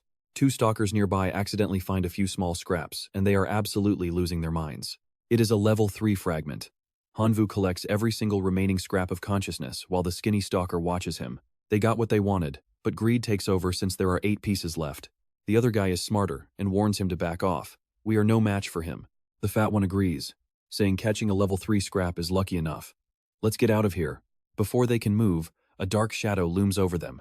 Hanwoo has already appeared right above. You saw that too, right? He blocks their path with eyes full of pure killing intent.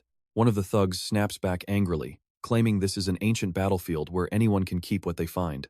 How can you even prove this level 3 fragment belongs to you anyway, he demands.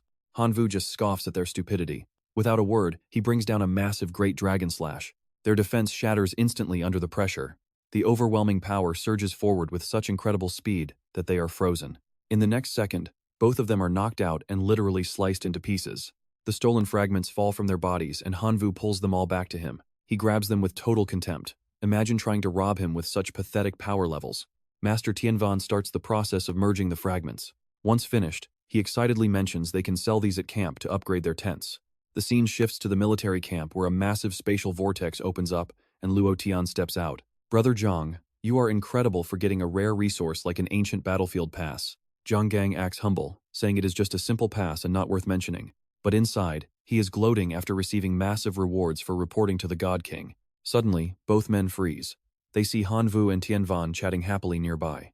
These fragments can expand our tent's range to 2 kilometers. They head out to find more fragments for a bigger upgrade, but that is exactly when they meet their rivals.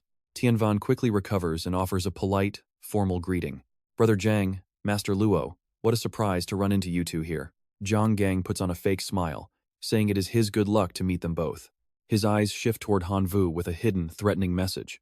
Mr. Hanwoo, I have been looking for you ever since we left the Shenhe ruins. Hanwoo plays dumb, wondering how this guy figured out he was actually at those ruins. He was wearing a mask provided by Tianvan back then, so he hopes this guy is just bluffing. Zhang Gang just chuckles and claims he has the wrong person, but you and I know this is just beginning. Alright, you and I are about to witness Hanwoo pull off a breathtaking level up. Zhang Gang fake compliments the boy for reaching the half-god rank, but inside, he's absolutely fuming and comparing him to his own useless son. One shattered divine domain means a lifetime of being nothing but ordinary. After a polite goodbye, Tianwen quickly cuts the awkward conversation short to get moving. He glances back nervously, wanting to leave before a real fight breaks out between them. Seeing no objections, Tianwen wastes no time pulling Hanwoo away from the group. Once they are gone, Luo Tian demands to know why they let the kid leave so easily. He reminds Zhang that Hanwoo crippled his son, but Zhang just scoffs coldly at him. As long as he stays in this ancient battlefield, they will definitely cross paths again soon. Luo Tian smirks, already planning to upgrade their camp and crush the boy later on. He's betting a brand new half-god won't stand a chance against their combined clan forces. Pay attention here, because Tianwen is about to drop some heavy warnings on Hanwoo. Since he lacks divine arts, Hanwoo is currently no match for Zhang Gang's sheer power. Tianwen suggests retreating, but Hanwoo is tired of hearing how strong their enemies are. He argues that arriving here first gives them a massive advantage they shouldn't waste. Hanwoo isn't impressed, but his teacher sighs, knowing he's being dangerously naive. Rumor says Zhang has a backer helping him train a monarch-level creature recently. He urges Hanwoo to save his strength for the Imperial Academy entrance exam, but Hanwoo refuses to back down from such a rare opportunity in this place. He tells his teacher that one man isn't enough to make him run away. Tianwen is absolutely fuming at how stubborn and disobedient his student is being. Hanwoo just gives a cheeky reply before quickly making a run for it. He knows getting stronger is the only way to deal with Zhang Gang for good. Using his soul-devouring eye, Hanwoo begins grinding to upgrade his rebel divine job. After 6 rounds of grinding, his rebel job finally hits the level-up mark and transforms. A satisfied look crosses his face as he examines his brand new form and power. Now he has to choose between 2 powerful new paths for his divine arts. Option 1 is the Sword of Rebellion, which swaps physical and magic damage types. It's a versatile weapon that can even merge with other rare equipment he finds. It offers a fixed effect that makes his close-quarters combat absolutely lethal. Option 2 is the Dual Pistols of Rebellion for devastating long-range firepower. These also swap damage types and can fuse with other powerful guns he might find. You saw that coming, right? Choosing between paths is never easy for our hero. He weighs his future carefully. Will he be a warrior or a gunslinger? After a moment, he makes his choice and summons the Sword of Rebellion to test it. Since he loves greatswords, this blade is the perfect fit for his fighting style. This isn't an ordinary weapon. It's a shapeshifter that amplifies all his melee skills. He runs his hand along the sharp edge, testing the weight of the new blade. He realizes that absorbing more souls will actually cause the sword to evolve further. Feeling ready, he steps out of the tent to test his new gear in the wild. He swings the blade, and a sharp energy wave easily slices a tree in half. Hanwoo stares at the result, confused since he didn't use any special attributes yet. He decides to launch another strike to see what's really going on here. The blade glows intensely, gliding through another massive trunk like it was nothing. Trust me, you're going to want to see this because his corrosion effect failed completely. Alright, you and I are about to see what happens when curiosity leads to a massive power-up. This time, Hanyu strikes the ground, shattering the earth and leaving a thick cloud of dust behind. He is stunned to find the shattering effect of a heavy weapon appearing on his sword of rebellion. Examining the blade closely, it clearly possesses dark attributes, but it does not behave normally at all. Failing to show the usual effects of the dark element, the sword of rebellion is living up to its name. Hanyu smirks as a plan forms this would be perfect for tricking enemies. Suddenly, Diane Wen approaches from behind and shouts happily, "Hanyu, I did it! I sold that divine scroll, so we can upgrade the tent." He stops, shocked by the ruins, and asks, "Han, what are you doing?" He smiles and replies, "I evolved a very interesting divine art that suits my style perfectly." After hearing Han Yu explain how its powers work, Dian Wen stands there with his jaw dropped, completely speechless. The boy confidently rests the sword on his shoulder, ready to handle Zhang Gang if he dares to show up. Still worried, Dian Wen quietly warns him to be careful, but Han Yu just brushes it off and urges his teacher to go check out their newly upgraded tent instead. Dian Wen can only sigh in resignation. Soon, a notification pops up at their new base. The training area has expanded to 4 square kilometers. He steps inside to admire the comfortable new furniture. Hanyu is thrilled. 4 kilometers is plenty of space to summon even more kin. Dianwen agrees they must move fast. With that, both of them enter a state of deep cultivation. Hanyu focuses entirely on mastering the Sword of Rebellion. After days of training, his experience in the rebellious job path grows rapidly. As for Dianwen, he now commands a Lord-tier life form with incredible combat strength. Now pay attention, this is where the danger starts creeping in from the shadows, and things are about to get really intense. He is certain that Han Yu is the thief who stole the great God King's precious treasure. This time, he will drag the boy before the God King. Suddenly, a portal opens and 2 people step out. It is the parents of Shu Tai. They immediately demand to know if the true God really has a plan to kill Han Yu. Hu Hai frowns and replies, "I brought you here, didn't I? I will help you get revenge for your son, Shu Tai. Just listen." The father finally calms down after hearing that firm promise. But wait, another portal ripples open right after that. The next arrivals to join the party are none other than Zhang Gang and Luo Tian. Luo Tian greets him excitedly. "Great true God, you have finally arrived." He eagerly asks when they should strike, since they have been monitoring Han Yu for a long time. Hu Hai calmly tells them not to rush. Secretly, he is disgusted. He is a true god, yet he is doing this. Bringing 4 demigods to deal with 1 newly promoted kid feels like a massive waste of resources. However, since these are the God King's orders, he has no choice but to follow. Hu Hai smirks, feeling like victory is already in his hands. You and I both know Han Yu is ready for a fight, but the massive trap closing in on him is looking absolutely deadly. Once the order drops, the red-winged Dark Phoenix and Dian Wen's spirit rabbits charge from opposite sides. The enemy gods cannot stand against such a fierce, coordinated assault. The divine shadows shatter into dust, their bodies dissipating into spiritual energy that floats in the air before Han Yu collects it. He smiles, looking at the flickering flame in his palm. With the tent upgraded, he can now summon a much larger army of kin, making him stronger and leveling his job even faster. Dian Wen absorbs the energy and smiles, praising the young man's incredible progress. That energy form you evolved yesterday is working remarkably well for our team. To think, in just a few short days, you have already mastered 3 divine arts. Suddenly, a powerful wind kicks up, revealing 2 figures. Han Yu smirks and greets them coolly. Shu Tai's parents stare at him with pure hatred, their eyes burning with rage. Without a word, Han Yu leaps forward with his sword. He knows they want revenge, so he strikes first to take the upper hand. Shu Ti's father grits his teeth and pulls a glowing blue sword out of thin air to block. The two clash violently, but his blade is quickly overwhelmed. Under the sheer force of the Sword of Rebellion, the glowing blue steel begins to crack. Trust me, you are going to want to see what happens next. Alright, you and I are about to watch one hell of a revenge match kick off right now. Hanvu sneers back mockingly. "I will be happy to send you both to join your son in death." He leaps into the air, transforming instantly. Dark purple skin and jagged wings erupt as his monarch life force reaches a new level of power. The parents grit their teeth in fear. He is just a demigod, yet he is already touching monarch power? They must kill him now before he becomes unstoppable. The father roars his orders. He summons an Iron Legion to swarm Hanvu. "Kill him!" The young hero just smirks, twisting his body to dodge the initial rush. He readies his next move. Dianvan watches nervously, calling out a swarm of rabbit spirits. Go, support him before it is too late. The parents activate their ritual seal. A dark green magical sphere expands as they combine their forces. Hundreds of iron soldiers merge into one massive titan. Hanvu just grins, summoning a Dark Emperor servant to the field. The Dark Emperor charges, but the giant iron golem swings its massive blade, shattering his summon armor in a single blow. The servant body crumbles into pieces. The parents laugh cruelly, mocking the boy for being so arrogant and overconfident. Hanvu just smirks.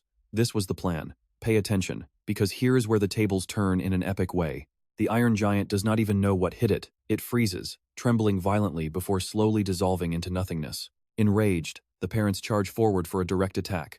Just die already, you monster. He dodges effortlessly.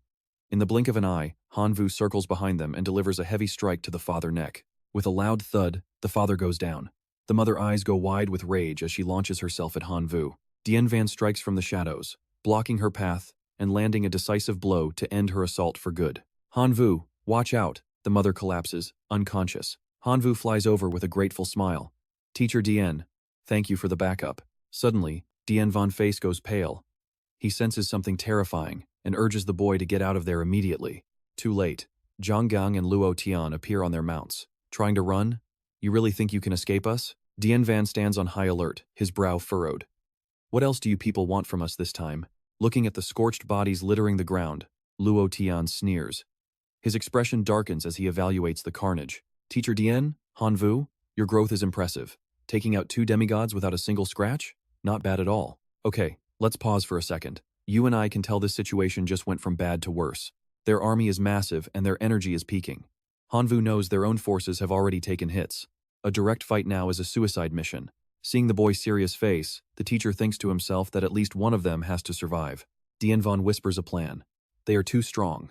I will use everything I have to create an opening. You just break through. Once you are in the air, they will not be able to touch you. Hanvu looks at him, moved by the sacrifice. Teacher, you are really going to risk your life for me? The man growls back. Do not waste time. I only have one shot. Hanvu places a steady hand on his shoulder to calm him down. Teacher Dian, stop. It has not come to that yet. I can handle this situation myself. Just trust me, and keep your eyes open for anything. Luo Tian's smirk widens into a mocking grin. Handle it? You think a brat like you can actually handle us? Our 40 million strong army will wipe out your pathetic remains in seconds. It is over for you two. Zhanggang acts like a saint, adding his own arrogant piece. Teacher Dian, we only came here to capture Hanvu. If you stay out of this, I promise I will not make things difficult for you. Dianvan stands firm. As a teacher, I will never stand by and watch my student die. That is my ultimate principle. Luo Tian glares with venomous eyes. Dianvan, do you really think you are being some kind of noble hero? Wait until your entire clan is slaughtered. Let us see if you are still talking about principles then. Zhanggang laughs. We could have been friends, teacher. But since you are throwing away this chance, do not blame me for what happens. He gives the command, and the wolves reveal their fangs. As the cavalry charges, Dianvan calls his rabbits to launch a bomb. The rabbits spin at high speeds, turning into deadly aerial projectiles that tear through the air toward the enemy. The vicious wolves roar and strike. The poor rabbits are swiped out of the sky, vanishing into nothingness under the heavy claws. Dianvan squeezes his eyes shut, unable to watch the carnage. Rabbits are so cute. How could you be so heartless? Hanvu frowns, pulling out a magical leaf and putting it into his mouth. His blade warps. Trust me, you and I are going to want to see what this final form can do. All right. You and I are jumping back into the chaos as a massive tree erupts behind Hanwu, transforming his blade into a mutated Soul Reaper's scythe.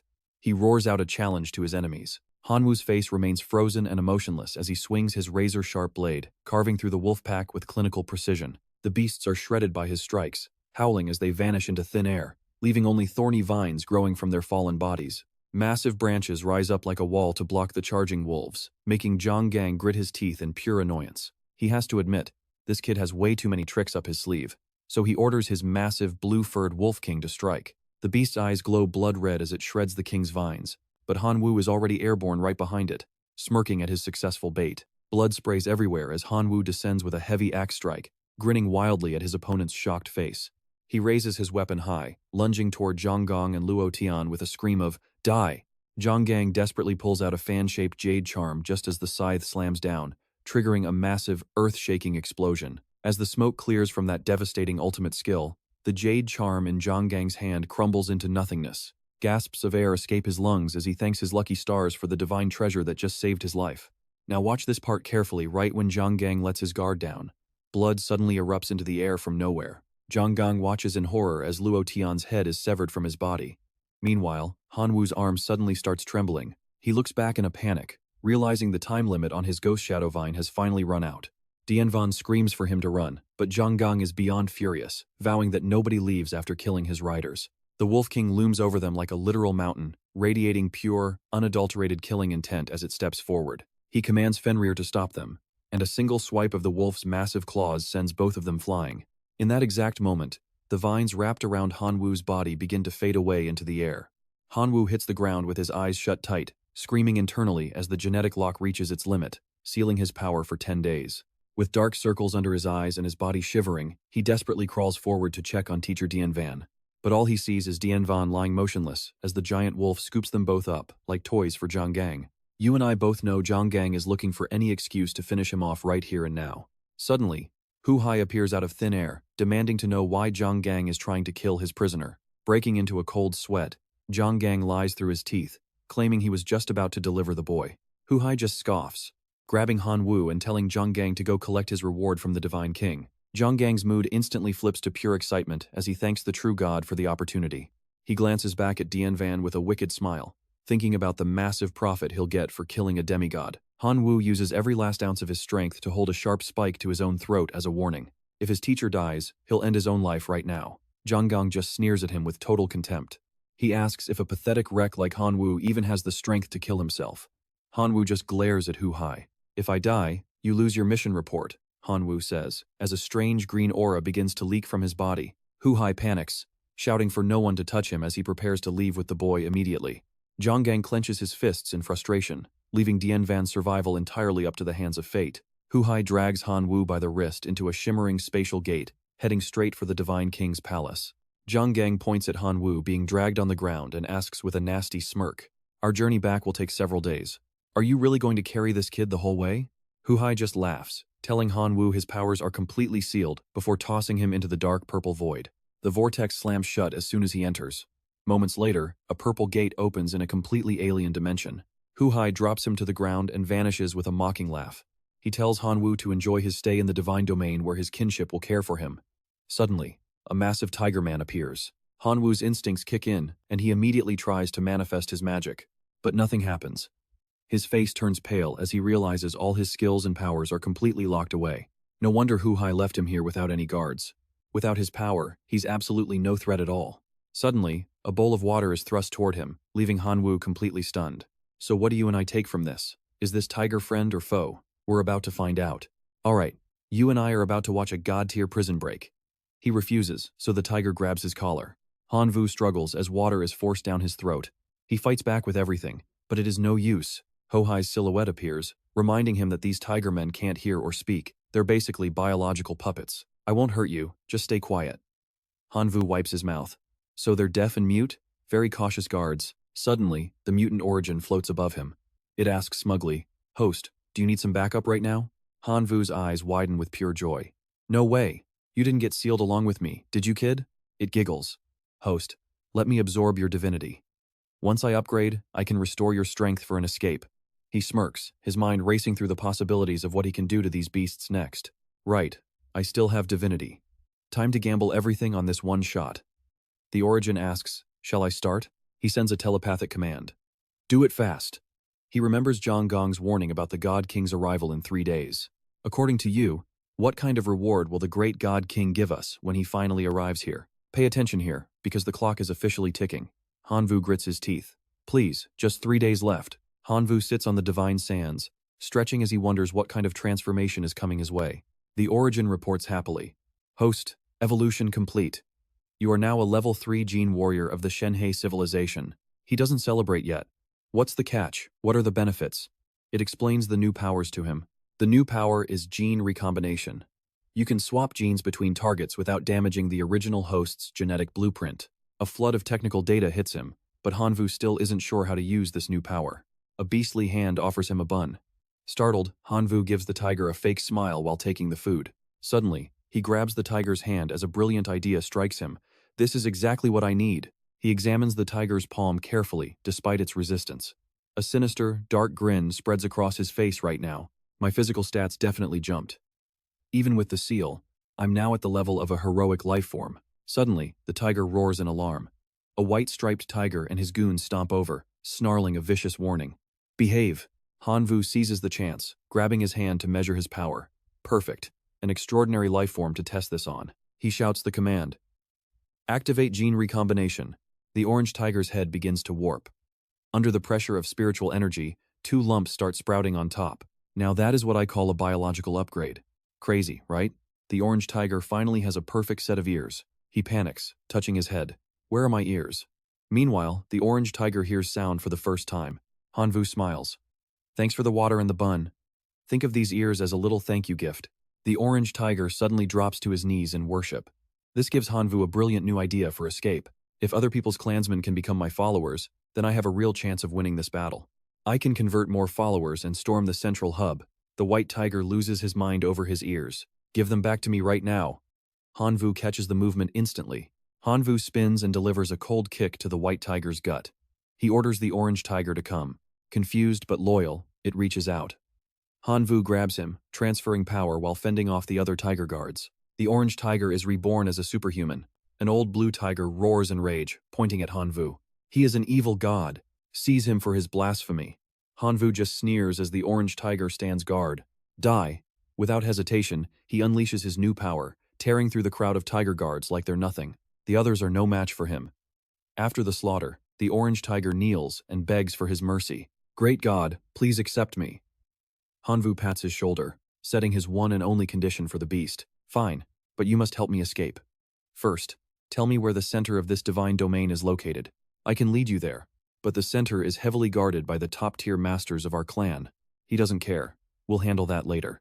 Suddenly, a sharp aura blows past as floating swords appear nearby. A massive starry tiger appears out of nowhere, ordering his subordinates to capture the 2 troublemakers immediately. The thugs rush forward to crush them, but Hanvu and the orange tiger split up and move instantly. Weapons are shattered and useless. And trust me, you and I just witnessed the start of a legendary escape. Alright, stick with me as we watch our main character build an army out of pure fear. Terrified, one thug drops to his knees, begging, Lord, spare us. As the rest vow to follow his every command, Hanwu utilizes the light of faith, demanding absolute obedience from his new followers, warning them that anyone who dares to step out of line will never return. They roar their loyalty in unison. Hanwu thinks to himself that since he is currently short on manpower, these lowlifes will have to do for now. He immediately begins expanding his ranks, enhancing their genes and scouting every corner of the sea god domain, until he finally uncovers the location of the core. Hukam reports the findings. Great Lord, we have intel. The God Realm core is hidden deep within the Forbidden Grounds just outside the Tiger Man Royal City. It is guarded by dozens of monarch lifeforms and over 100 overlords. They kill anyone on sight. No one is allowed to even get close. Hanwu frowns, doing the math in his head. I see. That makes things a bit more complicated. Slipping past that many elites is impossible. Unless he gene combines birds and moles to create a stealth unit that can strike from above and below. Transitioning to the Tiger Man Royal City, Hanwu arrives with his newly modified Flying Tiger Squad. He secretly maps out the gene splicing for his troops, giving them bird wings and mole claws for flight and burrowing. Hukam lands and whispers the news. Now pay attention here, this is where the difficulty spikes to a whole new level. The core is right below them, guarded by 3 elites surrounding a glowing stone. Hanwu observes them, realizing these 3 are at least monarch-tier lifeforms. This is going to be a tough nut to crack. Hukam suggests waiting. Tomorrow is the annual Life Festival where the Tiger King offers gifts to the gods. The Forbidden Zone messengers will likely leave to attend the ceremony, leaving the core vulnerable. Since his power is still limited, Hanwu agrees to the plan. Fine. We move tomorrow. Soon enough, the festival begins. Hanwu stands among the cliffs, his eyes beginning to glow as he activates his god eye to scout the area with precision. Only 1 guard remains. Facing 1 opponent instead of 3 is a massive advantage. Hanwu signals his troops to dive and smash the core. He leaps onto Hukam's back to close the distance. But with so many tigers flying in broad daylight, the lone guard spots their shadows dancing across the ground. He looks up and roars in alarm. Intruders will die. Beams of light erupt from his eyes, shredding the wings of several tigers instantly. To prevent more casualties, Hanwu shouts, "Bank left." Hukam swerves, carrying him directly over the glowing stone. "Keep him busy while I find the core," Hanwu barks. They split up as Hu-Cam charges the Guardian head-on. Feeling the power surge in his palms, Han-Woo is eager. These Moljin hands are finally ready to do their job. The Guardian screams for him to stop, but Han-Woo ignores the roar and slams his hands onto the earth. He probes the ground near the stone. Where is it hidden? Meanwhile, Hu-Cam is desperately trying to hold the line. Han-Woo starts to sweat. He needs to hurry before his tiger ally gets torn apart. He pushes his Moljin power deeper until a flash of light hits his mind. Found it! With a violent tug, he grips the core. Go! The light in his hands transforms into a massive black claw. He stands tall and delivers a devastating strike. The force pierces deep into the ground, hitting the God Realm core. But the blue stone surface only shows a few cracks. You and I both know Han-Woo isn't one to fail. But look at his face, even his sharpest Tiger Claw combo can't break it. Suddenly, the entire Tiger City begins to tremble violently. Sensing the disturbance, Hu-Hai rips open a portal and bellows, "What are you doing?" He stares in shock, wondering how Han-Woo found this place. It is no wonder he felt the core of the God Realm vibrating from such a distance. Han-Woo is startled for a second, but then he bursts into laughter as if he has discovered something incredibly entertaining. Hu-Hai is completely baffled. Dark energy slashes through the blue stone, but Han-Woo's laughter only grows louder. Who would have thought? You actually came here to help me. Hu-Hai finally realizes that Han-Woo is siphoning his own power to finish the job. As the stone shatters into a million pieces, Han-Woo quickly calculates his next move. The core is destroyed, meaning he can escape, but leaving now would teleport him right into Hu-Hai's clutches. With his seals still active, he can't take on Hu-Hai and Zhang Gang yet. He needs to find a safe zone first. Han-Woo retreats back to Hu-Cam. Good work, you bought me the time I needed. Then, he remembers a vital detail. Wait, isn't today the day the Tiger King offers up the divine artifact? Trust me. You and I wouldn't want to miss what happens when he decides to loot the festival first. A divine artifact makes for a perfect getaway tool. We cut to the Tiger King presenting the Windstep shoes to the God King. These are 4-star divine artifacts. They allow the user to walk on air, increase movement speed while saving stamina, and even summon a massive gale to ride the winds. Stick with me, he is summoning a divine hurricane eagle. This technique summons a hurricane eagle that obeys every single command perfectly. Here is the catch though, its true strength scales directly with the amount of divine power the host pumps into it. Seeing a gap in his guard, he lunges forward and snatches the shoes, driving the man absolutely insane with rage. You thieving brat! How dare you steal a treasure meant for the gods? Give it back right now, and I might actually leave your corpse in one piece. Han-Woo just sneers, biting his finger in total contempt. You think you can stop me? A drop of blood hits the shoes, and as he puts them on, a golden aura erupts. Using the power of flight, Han-Woo spins around and makes a break for it. Hu-Hai sees this and prepares to give chase, determined to see just how far the boy can run. Teeth clenched and cornered, he realizes fighting is useless. Suddenly, the sky tears open as massive lightning bolts strike, activating the Blood Spirit Arena. Han-Woo grins, feeling pretty smug. The permanent coordinates for the Blood Spirit Arena are incredible. He can teleport back no matter where he is. The system screen displays a report. Heir, you have just received a challenge from another demigod heir named Huo Feng. Do you accept? 3 rejections or a loss means losing the heir status. He denies it immediately. He still has a seal on him. His god domain is blocked, making his divine skills and special abilities completely useless for now. Now pay attention, he is stuck. The system repeats the notification. Heir, you have received another challenge from a demigod named Bai Bing. Do you accept this one? Annoyed, he shouts back. I said, reject it. But there is still one last notification. Heir, you have received a final challenge from another demigod heir. Is it Nye? Han-Woo turns pale, cursing his luck. Seriously? Is it over yet? 3 challenges in a row already? Damn it, they are forcing me into a corner. He grinds his teeth, knowing he has to risk it all now. A dark red aura fills the arena. A girl walks out, introducing herself. I am Nye. What is your title? He looks at her and scoffs. Just a little brat? And she thinks she can actually take me on? He keeps it professional, answering Huang Ta. She keeps a straight face while releasing a swarm of blood-red bats. Huang Ta, go die. This move actually gets Han-Woo a bit excited. Damn it. She uses the same swarm tactics as me. Nye giggles. Scared yet? This is my true strength. If you do not want your people drained dry by my bats, then quit now. Do not waste my time. Once the distance is right, he smirks and activates his wind tread skill. Instantly, Han-Woo is behind her. You are the one who should quit. He tries to grab her, but Nye spins around and delivers a powerful kick. Han-Woo slams into the wall, leaving a massive crater. She brags, I am a specialist in close combat. Trying to fight me hand to hand? You have a death wish. He thinks fast, a sneak attack failed, so he needs to target those bats instead. They are swarming him now, and it is getting difficult. Hanwoo activates his gene combination skill. Without hesitation, he bites back at one of the transformed bats. You and I saw that coming, right? An Yi is totally shocked, wondering if he has completely lost his mind. This is bad, he is actually absorbing the bat's power. She chants a spell, and blood-red energy surrounds her. A silver-haired man appears, the eternal vampire lord. He opens his glowing red eyes, revealing razor-sharp fangs. The vampire restrains Hanwoo, beginning to drain his life force. Hanwoo cannot escape, but as he feels his blood leaving, he bares his own fangs and bites the vampire's neck. If you can drain me, then why can't I drain you? He immediately triggers his gene combination power again. The vampire collapses and shatters into pieces. Hanwoo looks at a stunned Anye. So, what else have you got? Furious, she orders her bats to attack and drain him dry. Every bat transforms into a blood demon and lunges forward. And Yu smiles wickedly, thinking she has him. The red aura around Hanwoo flickers and then goes completely dark. Suddenly, a different, overwhelming power erupts from him. He looks down at her with a confident, winning smile. Anye turns pale with fear and immediately surrenders. I give up. Hanwoo charges at her anyway, stopping just inches from her face. Smart choice. Anye looks at him, totally confused. Are you really just a high school student? Hanwoo nods. Yeah, why? Wait, the college entrance exams are over, right? Anye nods. Yeah, they ended 10 days ago. So what do we take from this? He was so busy fighting on the ancient battlefield that he missed his entire high school graduation exam. Alright, you and I are diving back into Hanwoo's chaos as he teleports away, terrified of being expelled from Imperial Academy. Anye shouts a promise of revenge as Hanwoo reaches the academy gate, only to be stopped dead in his tracks. The guard demands his identity. Hanwoo desperately explains he is a student looking for Lena, but the man isn't buying it. A new student? Please. The guard scoffs, warning him that just knowing Lena's name won't get him past the front gate. Suddenly, a voice calls out.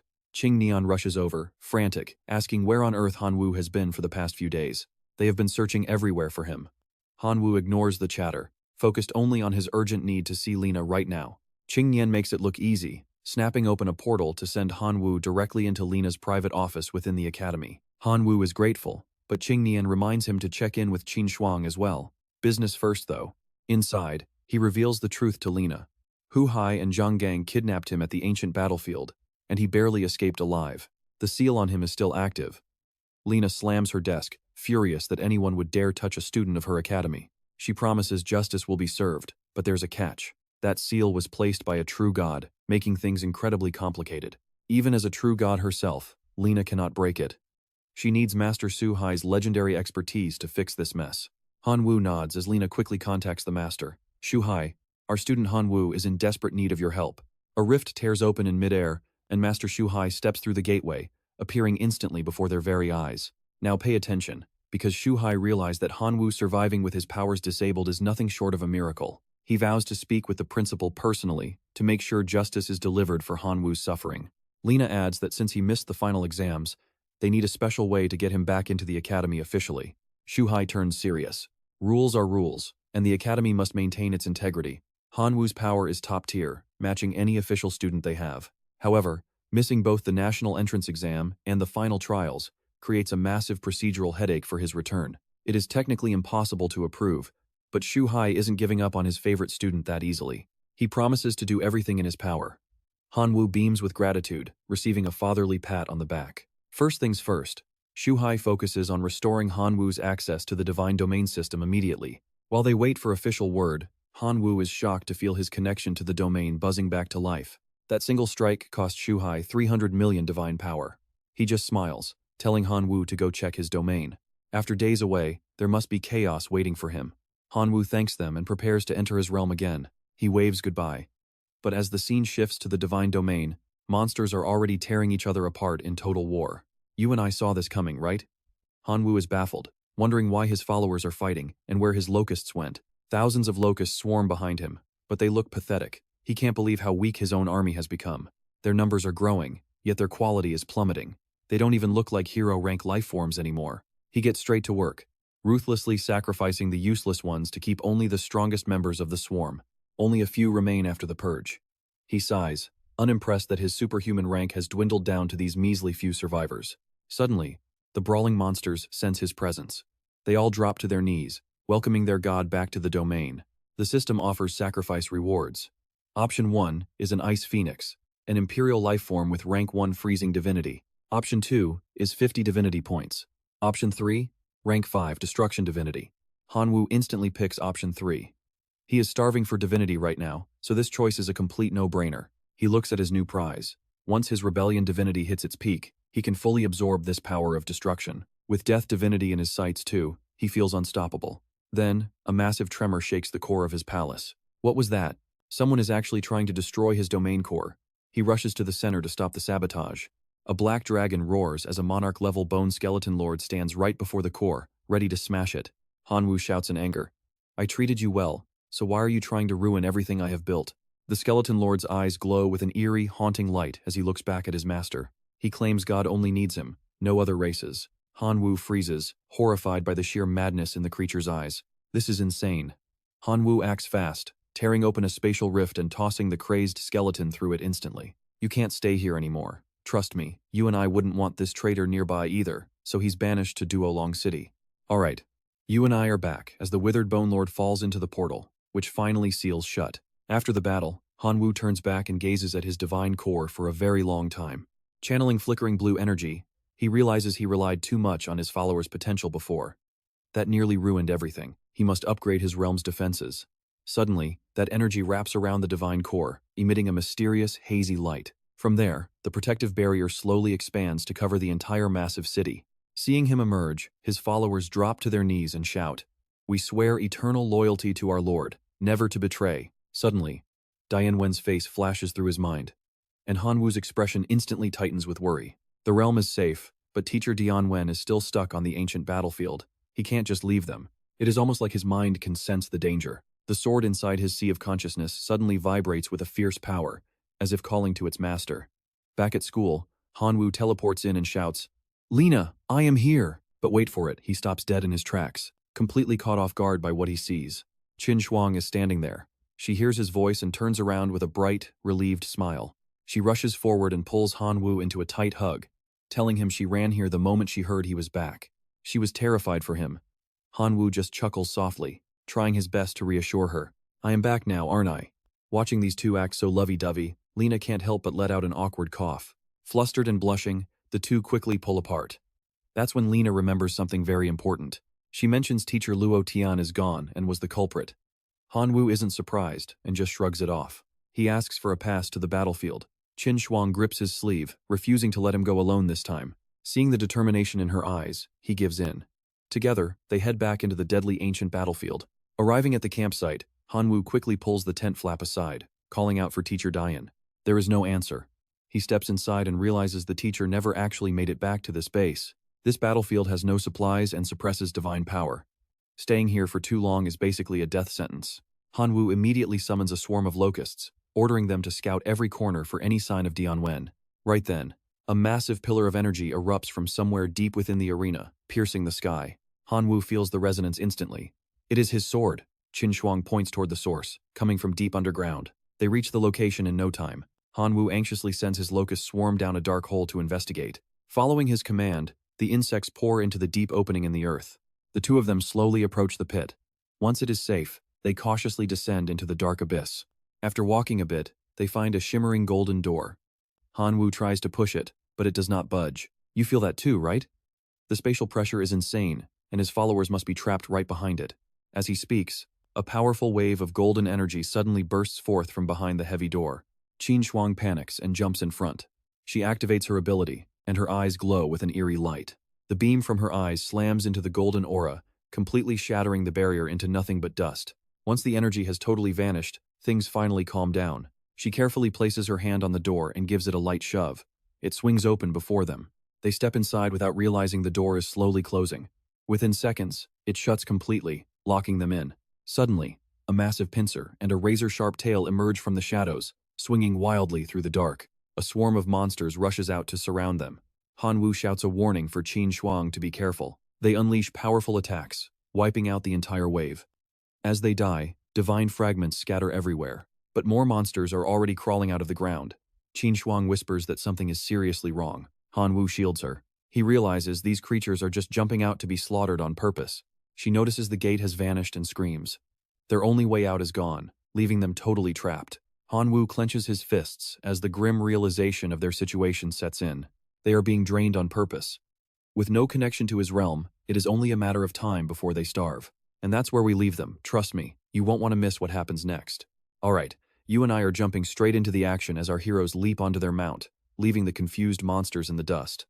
Once things settle, she steers the Thunderbird toward the horizon. Staring out at the vast, desolate wasteland, Hanwoo murmurs nervously, "We have been flying for so long now. There is nothing here but desert. Is it possible we are actually trapped in this place?" Suddenly, a powerful aura hits him. He recognizes that familiar sensation immediately and shouts, "It is the resonance of the cutting steel sword gale." It is nearby. It does not take long for the Thunderbird to carry them toward a mysterious dark shadow waiting in the distance. Not far from that spot, a group of kin are already locked in a fierce fighting stance. Hanwoo does not hesitate for a second. He leaps down with a powerful palm strike, yelling, "Let me give you a direct hit." The shadow shatters instantly, leaving divine fragments in his palm. The sword gale cheers excitedly. "True God, you have finally returned to us." The moment Hanwoo sees him, he urgently asks, "Have you seen Teacher Tianwen anywhere?" The spirit kneels on the ground and explains, "We have been moving together this entire time. They killed many gods, but 3 days ago, a giant sand deity appeared and snatched Teacher Tianwen away. They could not save him in time." Images of the kidnapping flash through his mind as he tries to stay calm. "Do you remember which direction they took him? Lead me to him now."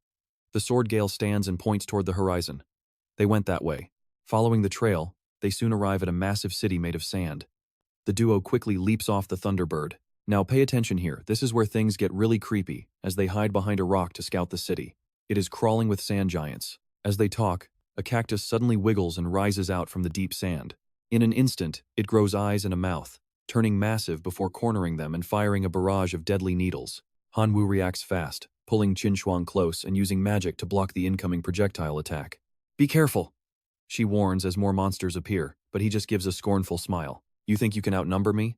Hanwoo summons a swarm of locusts to tear into the cacti. Needles fly and wings rip as both sides take heavy damage. Once the cacti are dealt with, he commands his swarm to fly in and scout the city interior. Hanwoo uses his vision-sharing ability to see exactly what the locusts are witnessing. He frowns at a giant wolf creature ahead.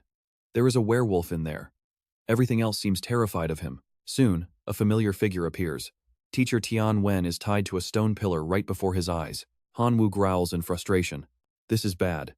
Qin notices his reaction and asks, "What is wrong?" You and I both know Hanwoo isn't just going to watch.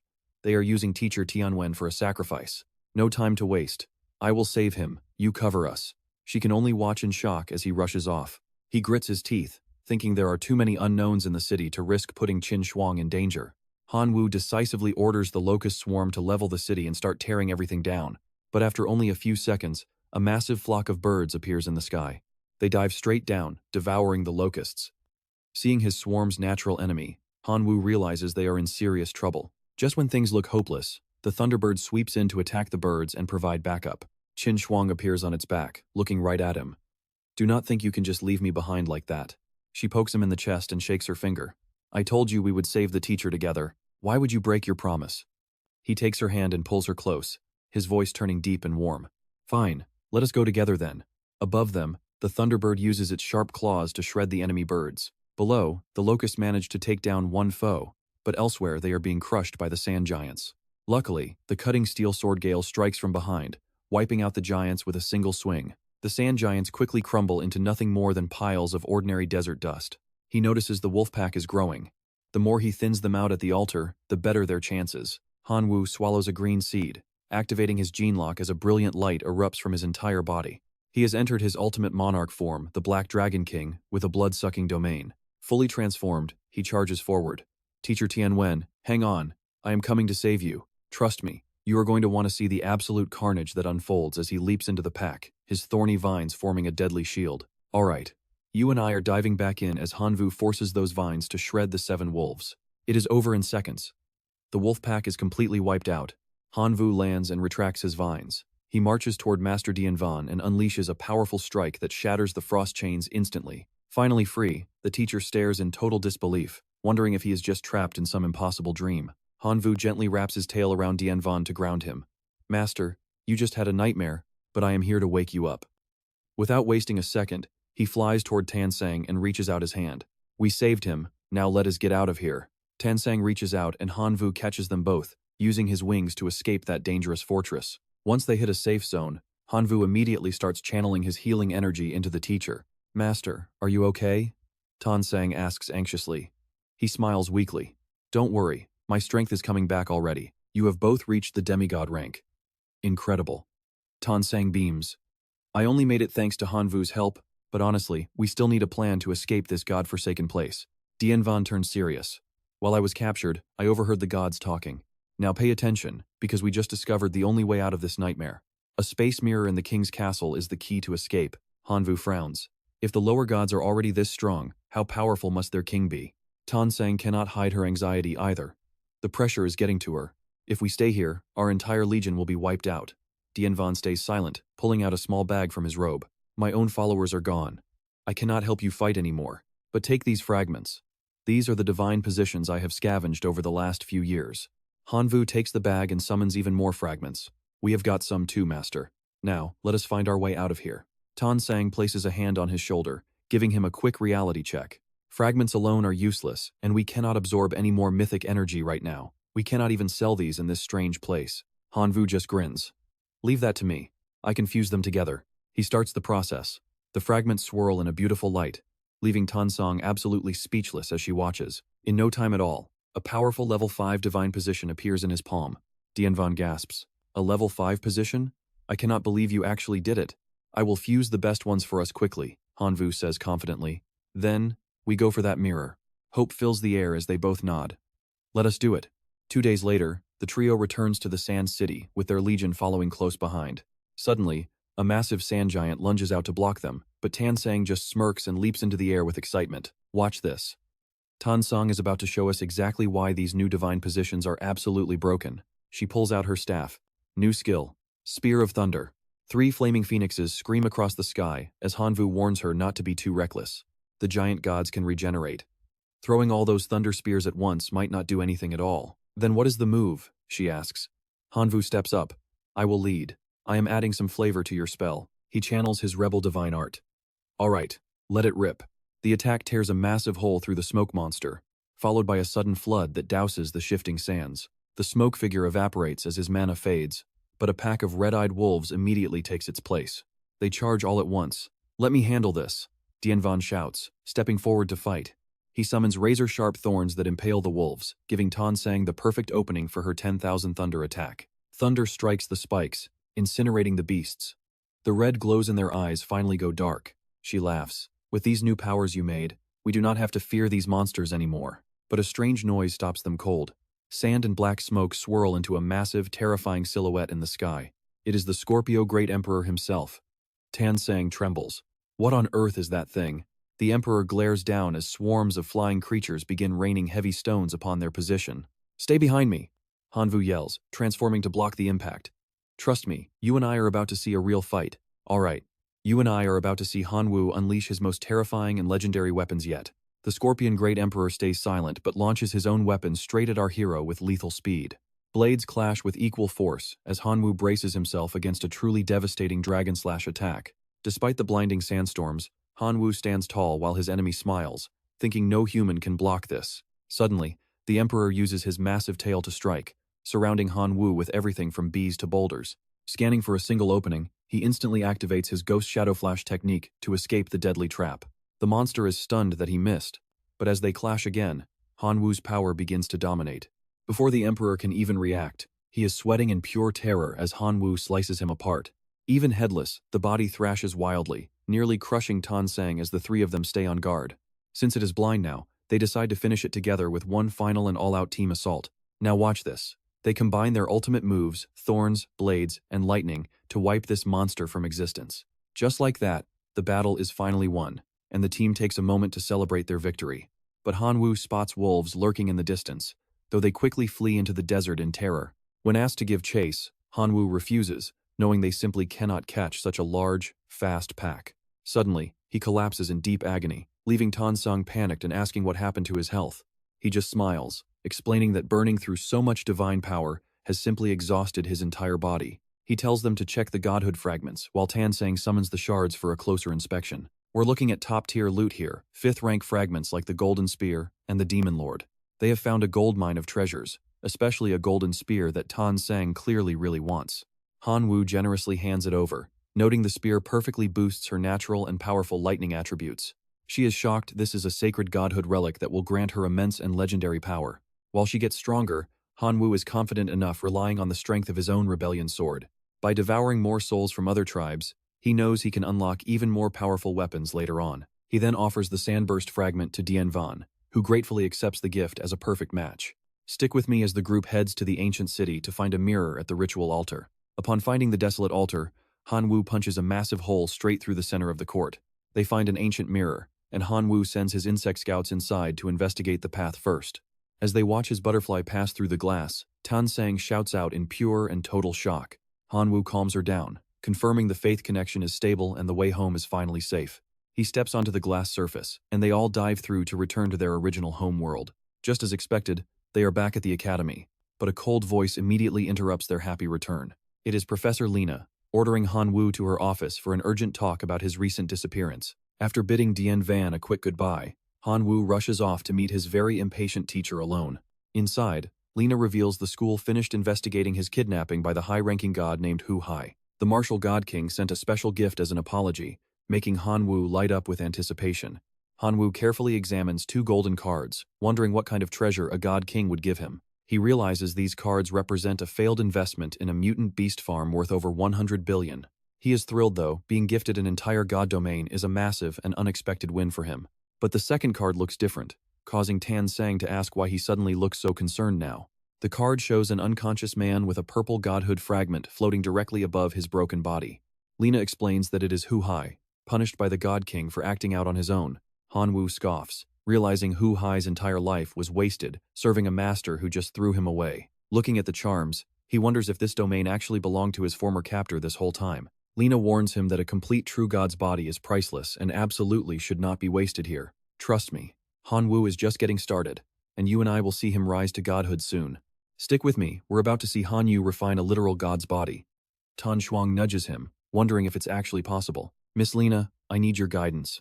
How do I use this perfect true god corpse without wasting its insane potential? Lena touches his forehead with a smirk. Kid, you're really trying to play these types of tricks on your own teacher? I will give you one hint, refine this perfect true god body into an avatar that matches your current rank. If you're willing to invest enough resources, this clone will even level up alongside you. Han Yu is absolutely thrilled. I'm willing. Thank you, Miss Lena. She summons a magic scroll. The king's apology means your kidnapping ordeal is finally over. However, the academy leadership still hasn't decided whether or not you'll be allowed to officially enroll yet. Some teachers are pretty furious because you caused such a massive mess before even starting your first day of classes. Han Yu takes the magic scroll, gripping it tight in his hands with a bright and confident smile on his face. Miss Lena, I will prove those doubters wrong with my own strength. Just watch my performance from now on. Lena twists a lock of hair and smiles. I believe in you. Now go refine that clone. I'm waiting for good news. Han Yu and Tan Shuang reach a desolate, abandoned building. She asks nervously, do you really want to live here? Han Yu stays optimistic. Since I'm not officially admitted yet, I can't stay in the dorms, so this will have to do. But don't worry. Once I create this avatar, everything will be solved.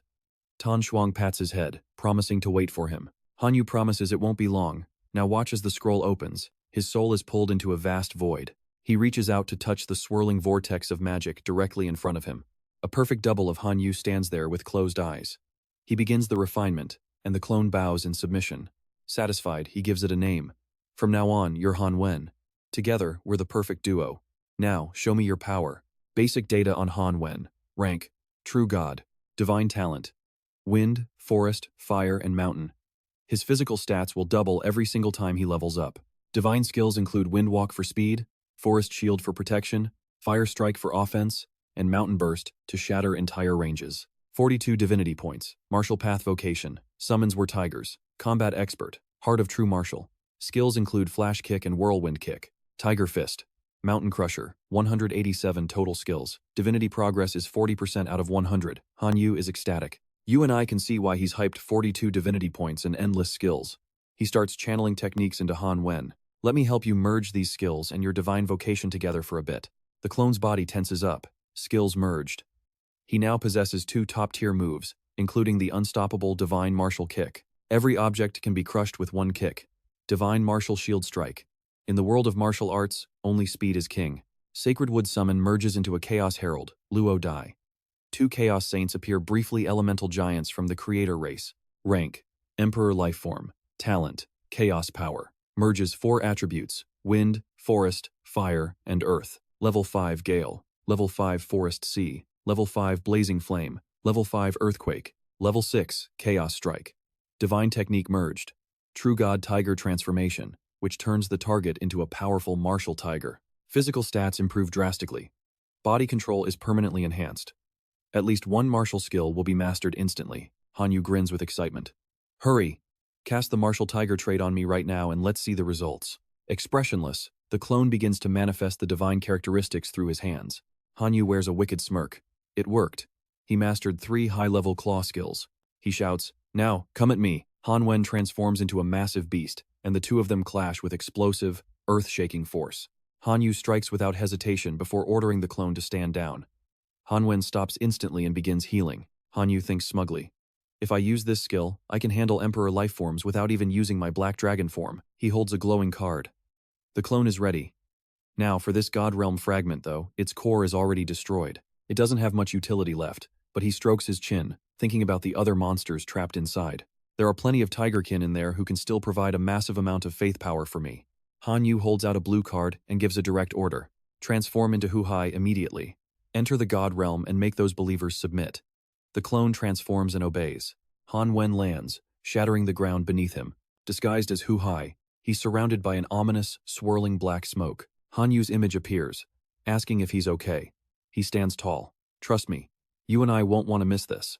Alright, stick with me because a fake god is about to get a massive reality check from our main character. The fox spirit watches silently, realizing the true god has returned. He cannot let his carefully built influence over the tribe be destroyed now. He immediately shrieks an order to his minions. Capture that man, he is a dangerous, evil deity. The minions charge, but Hanvu's cold gaze stops them dead. You think you can actually strike down your own master? He is your true god. The fox spirit roars back, screaming that evil gods are masters of manipulation and lies. Do not believe a single word he says. Fueled by their leader's words, the minions regain their courage and lunge forward. Hanvu quickly shouts to not waste time and summon the Chaos Saint. Hanvan immediately obeys, channeling his immense power. He calls forth the Cyclone Blast, and a terrifying monstrous shadow begins to swallow the entire sky above them. Sensing total disaster, the fox spirit watches in horror as the cyclone's pressure causes the very earth to shatter and split. The minions collapse to the ground, trembling. Please, true god, have mercy on us for our blind ignorance. Hanvu glares down at them with divine authority. Find that Tiger King thief who stole my people's faith, he must be punished. The cyclone storm sweeps toward the royal city. The fox spirit desperately sends more minions to block it, while Hanvan floats majestically. The guards are paralyzed with fear, unable to move a muscle. The fox spirit screams, activating a glowing magical circle for defense. Watch closely, the Cyclone Saint counters with absolute Emperor pressure, opening its massive jaws to end this. A black vortex of energy erupts, obliterating the castle in a single blast. Despite the carnage, the fox spirit continues to howl desperately. If I kill him, I'll be the only god left. Hanvu orders Hanvan to finish him, and he charges in instantly. Level 6 skill, Martial God Flash Strike. The fox spirit is hit directly, his face twisting in pure agony. Boom! The impact sends the fox spirit flying, crashing through the thick stone walls of his own fortress. Absolute destruction. The remaining minions fall to their knees, begging for forgiveness. We swear our eternal loyalty and lives to the one true god. Hanvu appears behind them with a plan. Pull them into my god domain space, we need to harvest their faith to grow stronger. Hanvan follows the command, manifesting a brilliant blue orb that radiates a blinding divine light across the battlefield. The followers gasp at the undeniable aura of a true god. In a flash, every single one is pulled into the azure dimension. Silence returns as the sky clears. High above, a brown fox witnesses the entire display of power and freezes in midair. How can he possess the aura of a true god? Hanvan looks up at the spying fox and gives a chilling smile. Landing nearby, Hanvan points toward a shimmering portal. Go meet your destiny. Once the fox enters, Hanvu is shocked to see him. He rushes forward with a wide grin. You're still alive? That is incredible news. Suddenly, a voice interrupts the moment. Hanvu, report to my office immediately. It's urgent. Inside, Lena delivers a life-changing announcement to our main character. Based on your situation, the school is granting leniency. You can enroll, but only if you pass a high-stakes challenge first. Hanvu clenches his fists, ready for whatever comes. Just say the word.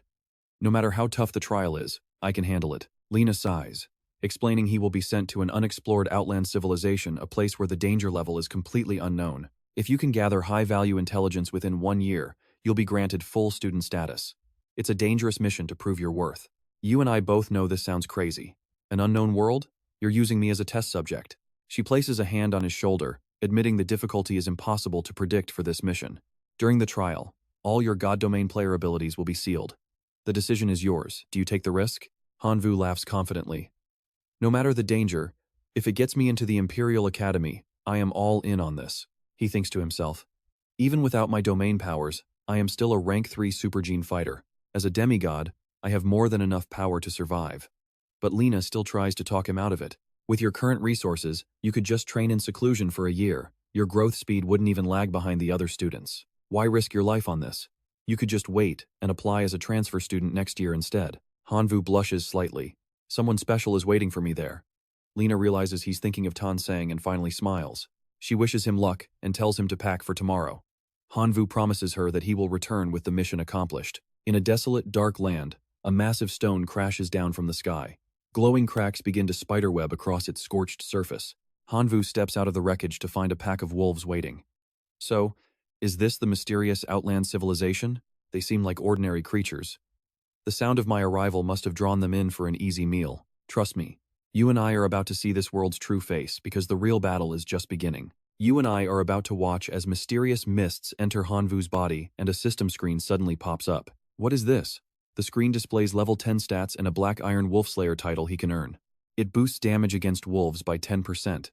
Since they are hostile, should he really equip this new title? Hanvu frowns, wondering if this is the core power of this civilization. The question remains, should he equip it? He selects yes, and blue energy flows into his body immediately. Hanvu wrinkles his nose at the strange smell. If he meets a pack, will they smell the blood of their kind on him and know he's a killer? The notification says his Black Iron title can upgrade. He just needs to take down 1 bronze-level wolf next. Hanvu smirks and snaps his fingers. 3 hours later, he is just sitting on the ground next to a pile of corpses. He has killed over 300 gray wolves already, but he still hasn't spotted a single bronze-level beast yet. Now, pay attention, this is where he spots more wolves and decides to test his combat skills on them before they get closer. The wolves are instantly bound in place by Hanvu's signature and powerful gene fusion technique. The wolves are lifted high, howling in pain, until one lunges at Hanvu with its jaws wide open. He kicks it away. The beast falls. The system screen flashes level 16 and he officially earns the Bronze Wolf Slayer title. Damage is increased to 20% now. Hanvu strokes his chin, feeling pretty satisfied with the result. At dawn, he perches on a massive tree, scanning the landscape ahead to see what is happening. He watches as monsters swarm toward a gate, while countless humanoid life forms are being teleported directly into the area. He theories this place might be a hunting ground, where humans come to farm gray wolves and upgrade their titles. Upgrading titles clearly boosts his power. But what is the actual point of increasing his personal level? He hunted wolves all night and reached level 16, yet his actual combat strength has not increased a single bit. You and I can see he is confused, so he jumps down to find someone who can give him answers. He stops near a man with long hair who is acting strange, winking and signaling as if trying to warn him. He spins around instantly, only to see 2 men closing in on his position from behind. They strike together, but he narrowly avoids the blow. The brown-haired guy charges, trying to cut off his escape. Without any fear, he activates his Black Dragon secret art and vanishes from the spot in the blink of an eye. Then he reappears in the air as a black dragon, striking the robbers until they panic and flee for their lives. Cowards. He mocks them as they run, but he realizes this is actually a perfect opportunity. On the road, the 3 robbers strike again, quickly looting a victim's gear. Hanvu hides behind a rock, watching them. These guys are professionals. It seems this entire place is just a brutal cycle of killing to level up and loot. He drops down toward the victim's body and returns to his normal human form once more. He snatches a token from the body, deciding to shadow the group to gather some much-needed intel. He follows the robbers into a massive cavern, wondering what their goal is. He looks around at the dark surroundings. Then red eyes flash in the darkness before 3 giant spiders suddenly lunge out to attack Hanvu. He dodges a sticky web. Are these things related to wolves too? Can they also smell the scent on his body? He strikes back instantly. This spider is far too bold. The sheer force of his punch makes the creature vanish. After the win, he looks at the new Black Iron Spider's Bane title. Now this is interesting. Suddenly, a blood-curdling scream makes Hanvu spin around. It turns out those 3 robbers are in serious trouble. He thinks fast. He cannot let his human shields die until he finds a better group to follow. He takes the chance to test his raw power, wiping out the spiders while the system interface flashes once again. His Spider's Bane title officially reaches the bronze level, which definitely puts a smile on Hanwoo's face. The effect is great, but then his flame dies out. He has a 1-minute cooldown before he can use it again. He huffs in annoyance. That is just too much. A massive spider tries a sneak attack, but he ends it quickly with a single, powerful strike. The system announces that his Spider's Bane title has reached silver, granting a new ability to summon his own wolf spiders. Hanwoo is finally satisfied. That will do for now. He spots cocoons hanging on the cliffs and uses fire to burn the webs. Trust me, you and I want to see what happens next. The 3 robbers finally wake up and escape from the spider webs. Let's dive in. The dwarf sees the werewolf waking up and instantly kills him for loot. He thinks killing his own ally is the easiest way to get rich. The brown-haired guy points out even more loot nearby. Hanwoo can't help but be impressed by their pure ruthlessness. Time for a lesson. The white-haired robber is shocked when Hanwoo suddenly appears right in front of him. He tries to speak, but Hanwoo just tells him to shut up. A massive fireball blasts the guy away. Seeing their buddy get torched, the other 2 robbers immediately bolt in opposite directions. The dwarf looks back and sees his friend dead.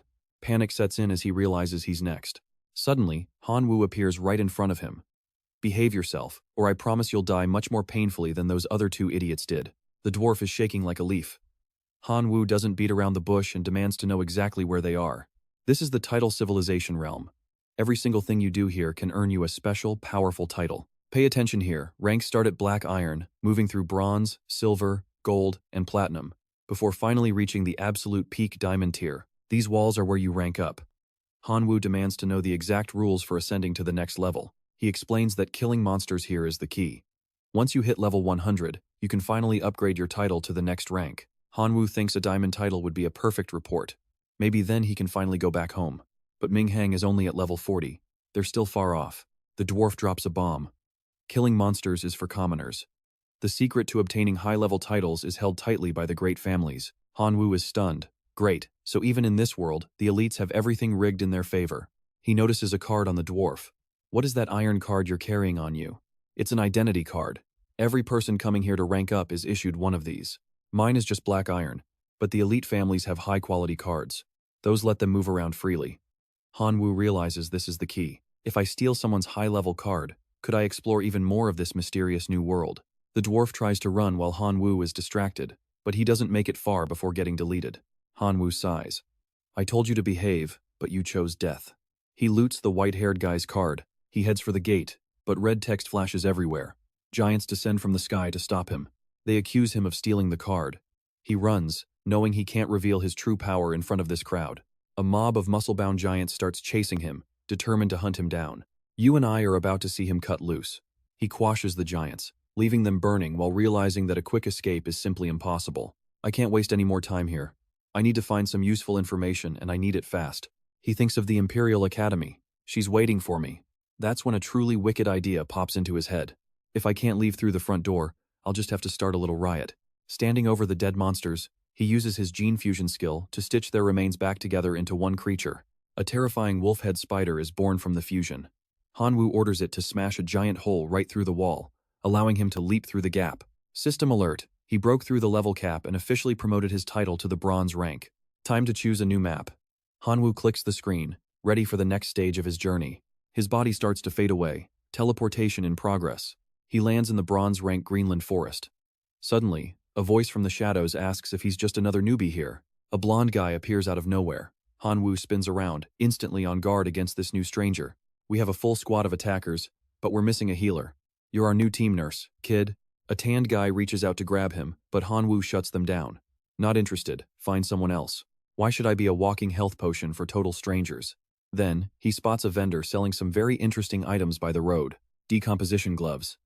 They come with a title that lets you turn monster corpses into rare crafting materials. Hanwoo is hyped. He doesn't have a storage ring, so this is the perfect way to carry loot. The seller asks for 2,000 gold coins. Hanwoo is floored. Wait, are you serious? That's a fortune. He only has 1,000 gold from the robbers. Can I just buy one single glove instead of the pair? Trust me, you'll love his plan. Just think about it. If a pair of gloves can be dismantled, then a single one can too. You can sell each one for 1,000 gold coins and still make a massive profit. The merchant realizes he has been played but admits it makes sense. He tells Han Wu to take the gloves quickly and considers the deal done. Alright, stick with me because Han Wu is about to enter the Greenland forest. He hears a noise and spots a pack of monsters stalking him from the shadows. Goblins. Han Wu just smirks as they charge him all at once. Then, he suddenly unleashes his overwhelming Lord Lifeform aura to pressure them. How dare lowly goblins try to revolt against me? The terrified monsters immediately freeze in their tracks, paralyzed by fear. Han Wu wants to test his new skill. His title has a wolf spider summoning function, so he decides to give it a shot right now. The terrifying creatures appear once again. The spiders quickly tear through the enemy. The system notifies him that after killing over 10 goblins, he has earned the Black Iron Goblin Slayer title. It asks if he wants to equip it. Function 1. Summon a wooden stick weapon. Function 2. The initial favorability of goblins will now be set to hostile. The Goblin Slayer title appears over his head, but he wonders why he has not received a card yet. Han Wu grumbles until the Black Iron card notification finally pops up. He slips the gloves on. Anything he can bring along might turn out to be useful in the long run. Han Wu finishes dismantling the goblin bodies and feels satisfied with his progress. But just as he starts moving, the remaining goblin pack rushes out to attack him. Now, watch this part carefully. Han Wu tries summoning his new weapon, but all he gets is a short stick with golden patterns. He cannot hide his disappointment. Is this really all it does? But when a goblin tries a sneak attack from behind, Han Wu casually swings the stick at its head. The monster's head explodes instantly. He is finally satisfied. This feels pretty good.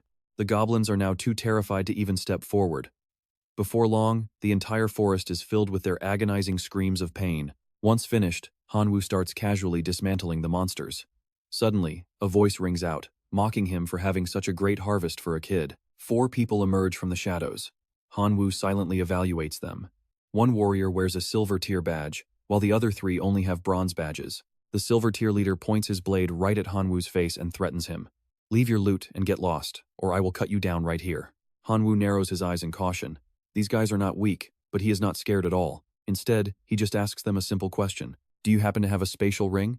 The silver tier leader does not hesitate to show it off, bragging that as a high-level expert, of course he owns one. Take a look. A 10 cubic meter space is something a kid like you has probably never seen, right? Han Wu thinks 10 meters is a bit small, but it is better than nothing. Catching the man off guard, he suddenly lunges forward to launch an attack. The silver tier leader snaps back and calls him a brat. The entire group swarms Han Wu, mocking him for being a lowly black iron rank before telling him to die. You and I both know what is coming. His wooden stick clashes directly with the sharp blade.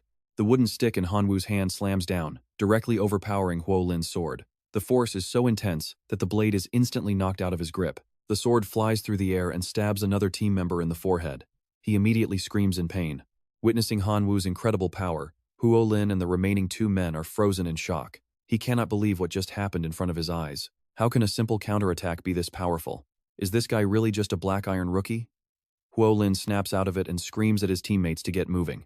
What are you idiots standing there for? Get in there and kill him already. Hearing the order, the 2 lackeys charge forward. One swings a sword while the other unleashes fire magic, screaming for Han Wu to die. Han Wu reacts instantly, leaping into the air to dodge the fireball from the man in white. He swings his wooden stick with precision, piercing right through the other man's chest. The man immediately collapses onto the ground, gasping for air with a massive hole left in his chest. Huo Lin is completely stunned, stammering about how this is possible. Seeing the speed of that dodge, he breaks into a cold sweat, realizing even he could not have avoided it. Could this kid really be some elite disciple traveling from a legendary great family? After dealing with the first one, Han Wu turns his attention to the man in the white robe. With one swift strike, the mage is instantly taken down. Huo Lin is left standing there all alone, paralyzed by fear and shaking uncontrollably as his entire team gets wiped out. He glances behind him and realizes Han Wu is already standing right at his back. Terrified, Huo Lin immediately drops to his knees in surrender. He starts slapping his own face, begging for mercy while claiming he was blind to Han Wu's greatness.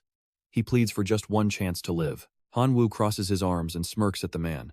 Hand over that spatial ring and every single valuable item you have right now. Huo Lin is devastated to lose his treasures, but he has no choice. He sheds bitter tears as he hands everything over to Han Wu. Once the ring is handed over, the man turns tail and runs for his life. Han Wu just laughs to himself, impressed by all the high-quality loot he just scored. Suddenly, Han Wu notices a scroll emitting a bright golden light. He picks it up and carefully opens it to see what is inside. And trust me, you and I can see this is incredibly valuable. Han Wu reads the scroll and realizes that collecting 10 types of golden rank monster materials unlocks a new title. What kind of title will he get? Absorb more gold rank monster materials to evolve the title. This scroll also grants the owner an automatic identification skill for all gold materials. Now, you and I get to see Hanwoo's reaction to this power. With a grin, he says, "Time to go find some gold rank monsters for target practice." Cut to the forest, where a goblin pack emerges led by a gold rank lightning goblin leader.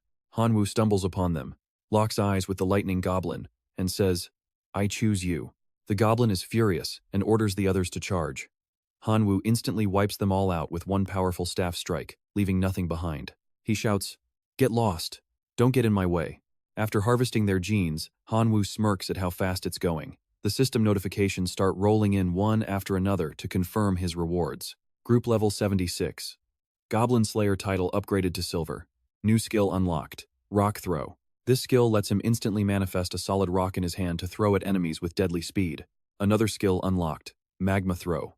He can now instantly condense molten lava in his hand to hurl at any target. With his new rewards ready, Hanwoo immediately puts the rock throw skill to the test. Watch this. Pay attention because this test drive is about to get explosive. Flaming rocks fly from his hands, incinerating the goblins. Seeing this, the lightning goblin finally moves out. It leaps high into the air, blue lightning crackling around it as it screams, "Damn you!" It vanishes mid-air, leaving only a streak of light. Hanwoo looks up, impressed by its speed, but just as quickly, Hanwoo reaches out and catches the lightning goblin with his bare hands. He grips its throat, forcing it to reappear. "Let's test your own power on your kin first." He uses its electricity to strike another goblin nearby. He realizes that once hit by the electricity, the target's movements start to slow down significantly. Suddenly, yellow and blue lightning fills the sky. The goblin laughs maniacally, screaming, "Die!" Deep in the forest, we hear Huolin talking to someone while plotting. "That brat killed my friend and stole my gear. Boss Kim, kill him. Name any price you want." Up ahead, the two of them see the massive lightning bolts raining down from the sky. Huolin recognizes it as the violent thunderfall. Is someone actually fighting that lightning goblin right now? He spots Hanwoo and narrows his eyes. "That's him, boss." The blonde man, Kim Han, laughs. "You and I both saw this coming." He's laughing, convinced that Hanwoo's arrogance will be his downfall. "I can't believe he's trying to tank this skill. This kid is dead meat. I won't even have to lift a finger to finish him."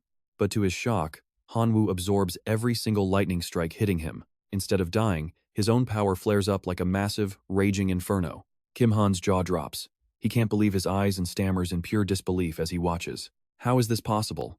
The goblin is terrified now, sweating as it wonders if its blade is broken.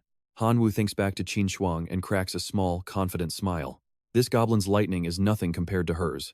It can't even scratch his defense. He pulls out his wooden staff, which starts radiating a powerful blue energy. Hanwoo leaps into action, clearing out the remaining goblin minions until only the leader is left.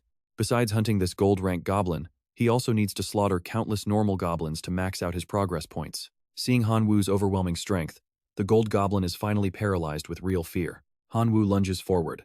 His silver-rank Goblin Slayer title finally hits its max level. Your turn. The goblin swings its blade in a desperate attempt to strike Hanwoo down. Just as the blade is about to hit, Hanwoo completely vanishes into thin air. He teleports behind it. You're pathetic. One strike from his staff shatters the goblin's skull. Blood stains the ground as the goblin collapses, whimpering that it doesn't want to die. Hanwoo stands over it, showing no mercy as he delivers the final, crushing blow. Seeing their leader slaughtered, the low-level goblins scatter into the woods without looking back. And that's it. Trust me, you and I just witnessed Hanwoo hitting level 100 and evolving his title to gold rank. Let's bring the thunder. Alright. Stick with me because our main character just snagged a legendary gold-tier lightning blade. He grips the goblin pelt hilt of his brand new weapon, feeling the raw power surging. He looks satisfied, finally holding a weapon worth his time. Now he just needs 2 more gold materials. Little does he know, Huolin and Kim Han are currently lurking in the bushes nearby. Seeing Hanwoo's power, Kim Han whispers that seeking revenge is basically a suicide mission now. As they try to stay hidden, Hanwoo is already closing in on their pathetic hiding spot. Sensing their presence instantly, Hanwoo draws his lightning blade and demands they show themselves right now. The two of them jump out, terrified to find Hanwoo standing right in front of them. Hanwoo mocks Huolin for bringing back backup so soon, wondering if this is another revenge attempt. Huolin stutters a denial, while Kim Han and the others immediately try to act like strangers. They claim they are just passing by, but Hanwoo sparks his blade with a deadly threat. Is that so? Since you are here, hand over your gear and materials before I lose my patience. Kim Han is fuming inside, but looking at that lightning, he knows better than to talk back. Hanwoo stops them again. demanding they leave their spatial storage rings behind as well. Kim Han breaks into a cold sweat, knowing his entire life savings are inside that storage ring. He tries to negotiate, telling Han Wu that they should leave each other some dignity for the future. Han Wu just narrows his eyes, warning him not to make him repeat the order a third time. Now pay attention, because Han Wu is not the type of guy who likes to wait twice. Before Kim Han can even blink, Han Wu teleports and severs his entire arm in a bloody flash. Collapsing in agony and clutching his stump, the terrified leader finally agrees to hand everything over. Han Wu takes the loot, while Kim Han's lackeys rush in to drag their broken boss away. Digging through the stolen ring, Han Wu pulls out a hideout teleportation scroll with a smirk. Back at their base, a healed Kim Han screams for his men to hunt Han Wu down immediately. He wants every member mobilized to find the kid, so he can reclaim his lost treasures and pride. Meanwhile, we move to the cat demon territory where a massive feline horde has gathered. Thousands of glowing, angry eyes fixate on Han Wu as he stands there with his lightning blade. In a matter of seconds, the entire cat army is wiped out by Han Wu's overwhelming power. The system grants him the cat demon enemy title, boosting his speed but making felines hate his guts. Han Wu looks at the notification with pure disappointment, unimpressed by the lackluster new rewards. He sighs, figuring the title is useless, but decides to keep moving forward anyway. You and I are about to see just how expensive these top-tier titles really are. He shouts in disbelief, realizing he needs to trade 3 diamond titles for just 1 platinum rank. Suddenly, the system triggers the Weapon of Slaughter effect, revealing a hidden, broken ability. This weapon can shapeshift and allows him to absorb 1/1000th of any killed creature's total power. Each absorbed diamond title further evolves the weapon, making its growth potential practically infinite. Reading the latest update, Han Wu's mood does a complete 180 into pure excitement. He is all in for this upgrade, but a massive shadow suddenly looms over him from behind. A gigantic black and white striped cat boss appears, its massive frame completely blocking out the sun. The beast roars and lunges with razor-sharp claws, but Han Wu is already one step ahead. He leaps into the air, drawing his blade while realizing he is facing the literal cat boss. The massive cat glares at him with pure murderous intent. Han Wu unleashes his power, summoning massive bolts of lightning to rain down from the sky. The boss strikes back with its own claws, but Han Wu quickly plunges his blade through it. The giant beast lets out a final, agonizing cry before dissolving into a cloud of smoke. Trust me, you and I are going to want to see who he hunts next. You and I are back with Han Wu as he summons lightning to wipe out these fleeing meow meows. The system notification pops up, gold hunt success. He successfully hunted the meow demon and secured the legendary gold poison sac material. Checking his loot, he smirks. He knows his current power level isn't quite high enough to hunt diamond tier yet, but he has a major trick up his sleeve, gene combination. He immediately starts merging the different meow meow genes he just collected. Super fast. A massive 3-headed beast with a forest of tails emerges. He just created a platinum tier meow demon. The beast strikes with massive claws, but Han Wu doesn't flinch for even a second. He draws his thunder warblade and meets the attack head-on with a powerful slash. One quick clash and it's over. The system confirms his enemy of Meow Demon title has reached platinum tier. With the new platinum gene in hand, Han Wu can't hide his excitement as he reaches out to touch it. Power explodes like a massive inferno. He begins the intense process of repeatedly combining and destroying genes to push his combat potential to the limit. The system chimes in again, his title has finally evolved all the way to diamond tier. After 2 rounds of this, Han Wu sheathes his blade with a satisfied look on his face. Success! The system unlocks a new agility function called Meow Claws, and grants him the ability to summon a gold-tier Poison Cat King to dominate every future battle. Han Wu frowns and shouts, "Is that really all I get?" He turns toward the dark forest and flashes a very dangerous-looking smile. He needs 3 diamond titles to unlock the Slayer title. Pay attention, because that's where the real power is. He dives deep into the woods, systematically crushing every race that dares to cross his path. Using his gene trick, he hunts down diamond-tier monsters from both the Goblin and Tauren tribes. Taking a short break under a tree, he pulls out all the rare materials he's managed to collect during the intense hunt. He's got the diamond titles and 10 gold materials. The system grants him the Gold Monster Slayer title and finally reveals the 3 special functions of this legendary item. Feature 1, a massive boost to his overall combat strength. Feature 2, he can now summon 10 gold-tier monsters to fight right by his side. Feature 3 allows him to permanently sacrifice those monsters to gain a massive, temporary surge of overwhelming and godlike power. Han Wu holds the new scroll firmly, watching as it pulses with an intense, glowing orange and red energy that feels absolutely immense. He mutters that it's only decent, but suddenly the scroll starts pouring out a thick, black energy that covers his entire hand. The scroll melts into a black liquid as the system announces his new Slayer title is finally ready. He watches in amazement as the liquid shifts into various lethal weapon forms, each one radiating a thick and ominous purple aura that feels totally overwhelming. After testing a few forms, he settles on a terrifyingly large battle scythe.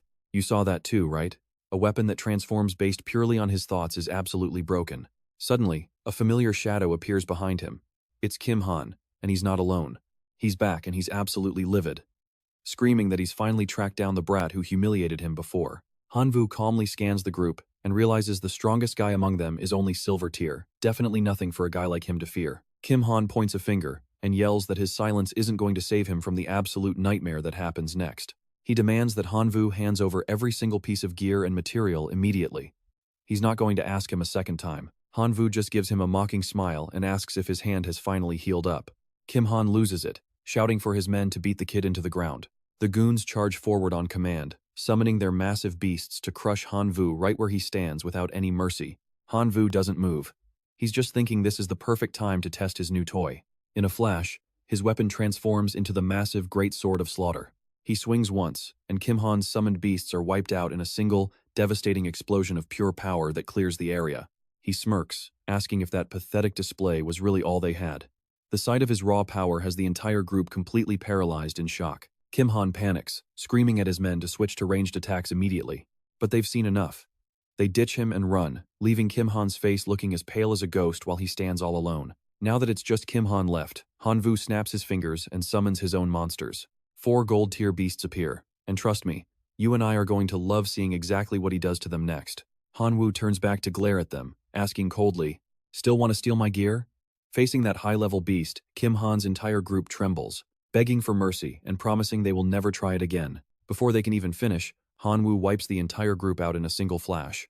Looking down at the bodies scattered across the dirt, Hanwoo turns away, muttering, "Way too weak. This place just doesn't challenge me anymore. It is time to check out a much higher level zone." Now, you and I are heading straight to the Golden Sky Palace City. Stepping through the portal, Hanwoo finally arrives at his new destination. As he explores the town, a red-haired man approaches with a grin, asking his level and where he traveled from. Hanwoo turns back, replying politely, "My background isn't worth mentioning. Tell me, what rewards do I get for clearing this place?"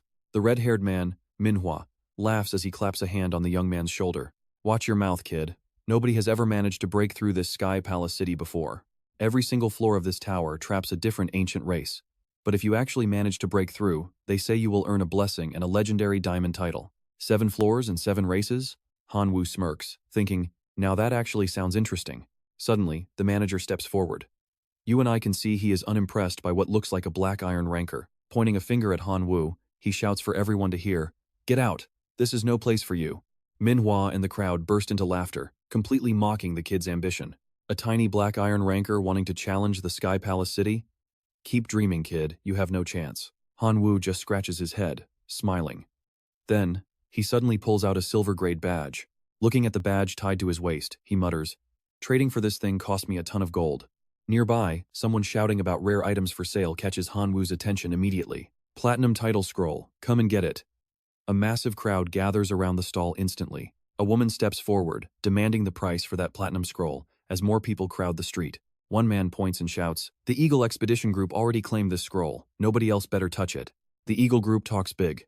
"Let's see if my Tiger Expedition has the guts and the strength to go head-to-head with your pathetic crew." The seller is a guy named Vu Hai. Now watch closely, because you and I know this is about to get messy. This platinum scroll is a family heirloom that I treasure. I would never even think about selling it unless I was in a truly desperate situation. Stop acting so pathetic and trying to gain our sympathy. Just shut up and tell us exactly how much gold you want for the damn thing. Vu Hai looks him in the eye and finally states his impossible condition. "I do not want your gold for this platinum title scroll," he says calmly.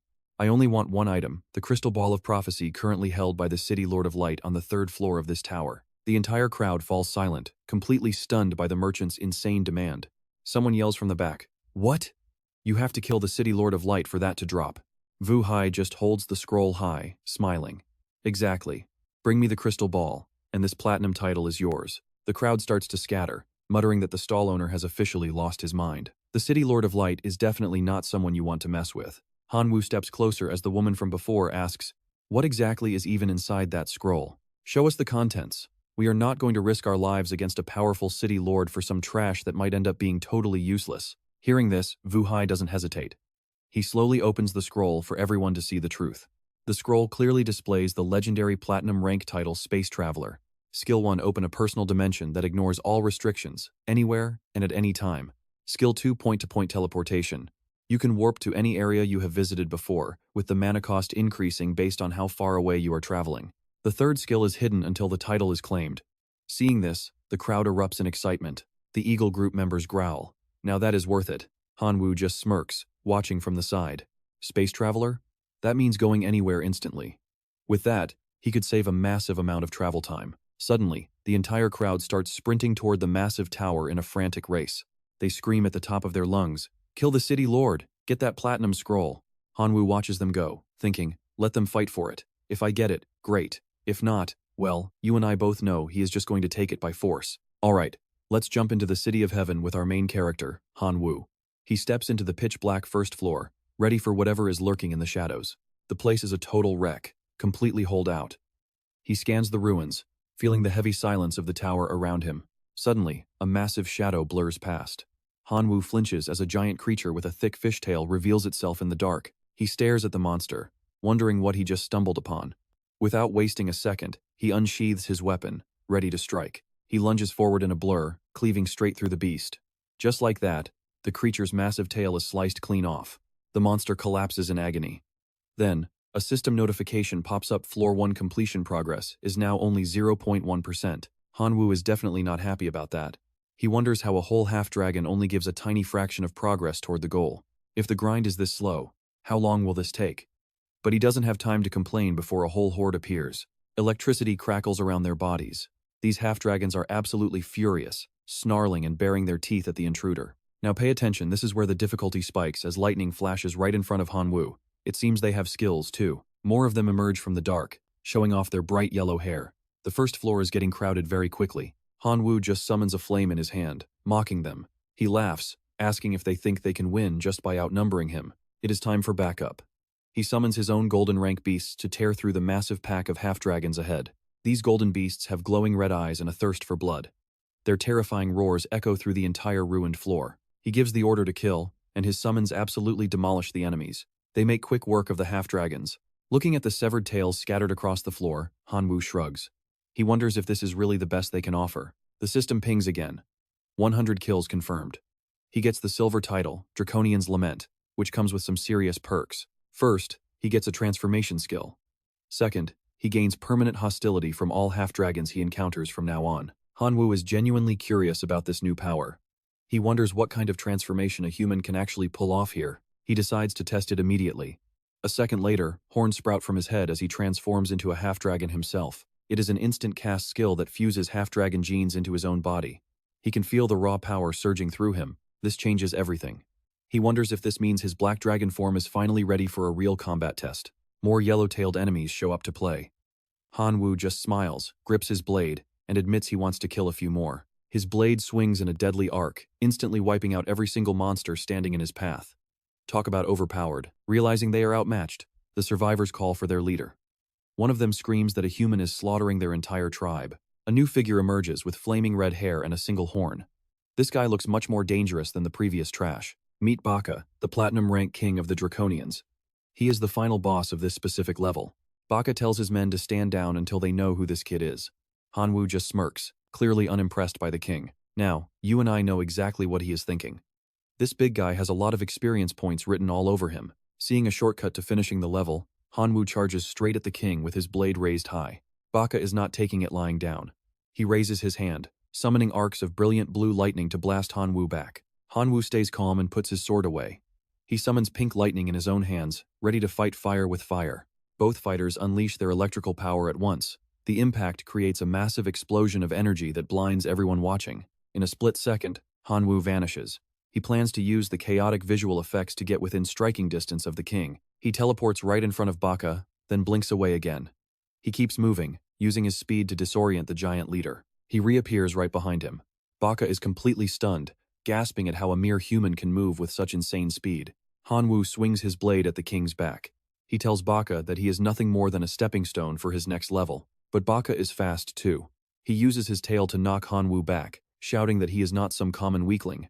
Realizing this will be a real fight, Hanwoo puts his sword back. He starts charging up his own lightning once more. With his transformation active, Hanwoo realizes this guy is actually quite tough. This is not going to be an easy win. Baka senses something strange. He realizes that while his opponent looks human, his body contains the blood of a massive dragon. Unexpectedly, Baka tells Hanwoo to stop fighting. He suggests they sit down and talk things out like civilized warriors. Hanwoo is caught off guard by the request. He stays on guard, warning the king not to try any cheap tricks. Baka promises he is being sincere. Hanwoo agrees to talk, but only if the king meets his very first condition. And trust me, you and I have to see what happens next after he orders the guards back 100 meters. Alright, you and I are about to see if this guy is legit. Let's listen. The half-dragons behind him are getting restless, and one starts to protest, but another cuts him off mid-sentence, telling him to just follow orders and stop worrying about it. Once the crowd of followers backs away, Baka and Hanwoo slowly step forward to face each other alone. Standing before Hanwoo, Baka places a hand over his heart and bows deeply, pleading for help. Hanwoo is completely caught off guard by this unexpected display of humility from a king. He narrows his eyes, filled with confusion and suspicion. Hanwoo remains on guard, asking what kind of help they could possibly need from a stranger like him. Look, do not play games with me. Baka steps even closer and drops a massive bombshell. He wants Hanwoo to lead his entire race out of the Sky Palace City prison once and for all. Hanwoo freezes in place. He can hardly believe his ears and asks for clarification, clearly stunned by the scale of such a request. Despite his difficult position, Baka decides to reveal the ancient truth and history of his people to Hanwoo. Legend says the half-dragon race was born from the union of the Dragon King and humanity, and their people have always deeply worshipped that divine bloodline. Because of that sacred lineage, they have been locked away inside the walls of Sky Palace City since the day they were born. Escaping this cage has always been his greatest dream, but he never possessed the strength to make it happen. Baka reaches out toward Hanwoo, his voice filled with desperate hope. Now watch this. Baka claims Hanwoo's insane combat talent and dragon blood are the keys to their long-awaited freedom. Hanwoo cannot hide his shock. He thinks to himself, wondering how this man could actually sense the ancient power hidden deep within his own body. Sensing no malice or hidden agenda from the king, Hanwoo finally decides to drop his guard. He immediately shifts back to his human form with a smile, telling Baka to stand up and explain exactly how he plans to do this. Baka promises that if Hanwoo leads them out of this prison, his life will be at the young man's complete disposal. Hanwoo crosses his arms, looking quite skeptical. He asks Baka a very pointed question about the potential risks of making such a deal. Aren't you afraid I will just kill you for my own gain and leave your entire race to rot in this city? Baka honestly admits his fear, but he explains that as a leader, he simply has no other choice left to save his people. As their king, even a 1 in 10,000 chance at freedom is a gamble he is willing to take with everything. Seeing Baka's absolute sincerity, Hanwoo realizes this is not an act. This man is truly putting his life on the line for his race. Baka steps forward again, offering to reveal a massive secret about the Golden Power title if Hanwoo accepts his humble request. Hanwoo cannot hide his curiosity. He tells the king to go ahead and speak his mind so he can hear the truth. Baka drops a bombshell. Sky Palace City is actually a massive living creature. Hanwoo's eyes widen in pure shock. Base continues, explaining that almost no adventurer entering the city ever realizes the truth about its biological nature, unless they somehow manage to obtain the city's personal and direct recognition. Hanwoo reflects on a memory he previously ignored, finally realizing the true gravity behind the king's mysterious words. He remembers seeing Wu Hai sitting by the roadside back then, trying to sell those strange scrolls to anyone passing by. Back then, he mentioned that a perfect clear of all 7 floors would grant a special blessing from the city itself to the challenger. You and I both know a divine blessing like that sounds too good to pass up. Hanwoo reaches out and excitedly asks if a perfect 7-floor run really grants favor. Baka does not hesitate to confirm the young man's suspicions. A perfect clear means defeating the strongest leader of every single floor during your very first attempt at climbing through the dangerous tower levels. If you kill me now, you will achieve the perfect clear for the first floor of Sky Palace City. Hanwoo freezes at the offer. He clenches his fist in silence, completely unsure of how to respond to such a heavy sacrifice. After a long pause, he asks what good floor 1 is when there are still 6 more difficult levels to go. The leaders on the higher floors definitely will not be standing in line to offer their lives up to me like you are doing. Baka just smiles.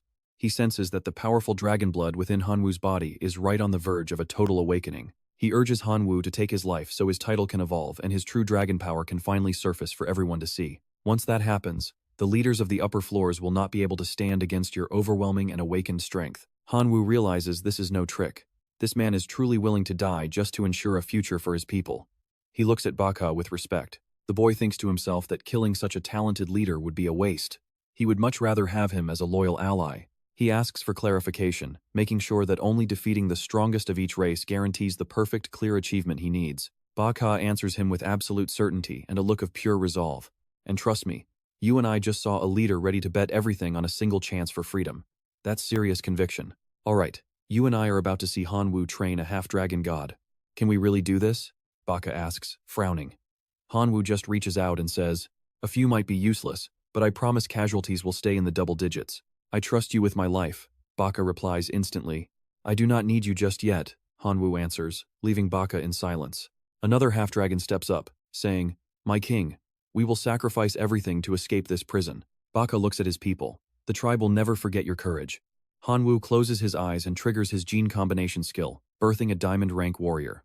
Baka and the others are stunned into silence by this incredible diamond rank display. Then, with a casual wave, Hanwoo disposes of the diamond rank creature he just made. The system notifies him that his sorrowful half-dragon title has reached diamond level. New title, Hope of Half-Dragons. Effect 1, Black Dragon Bloodline is now fully active. He can now transform into a black dragon, plus starting affinity is boosted to worship. Pay attention here, because Hanwoo is about to enter his full black dragon form. The image shows a mighty dragon thrashing against its invisible chains. Level 1 cleared perfectly.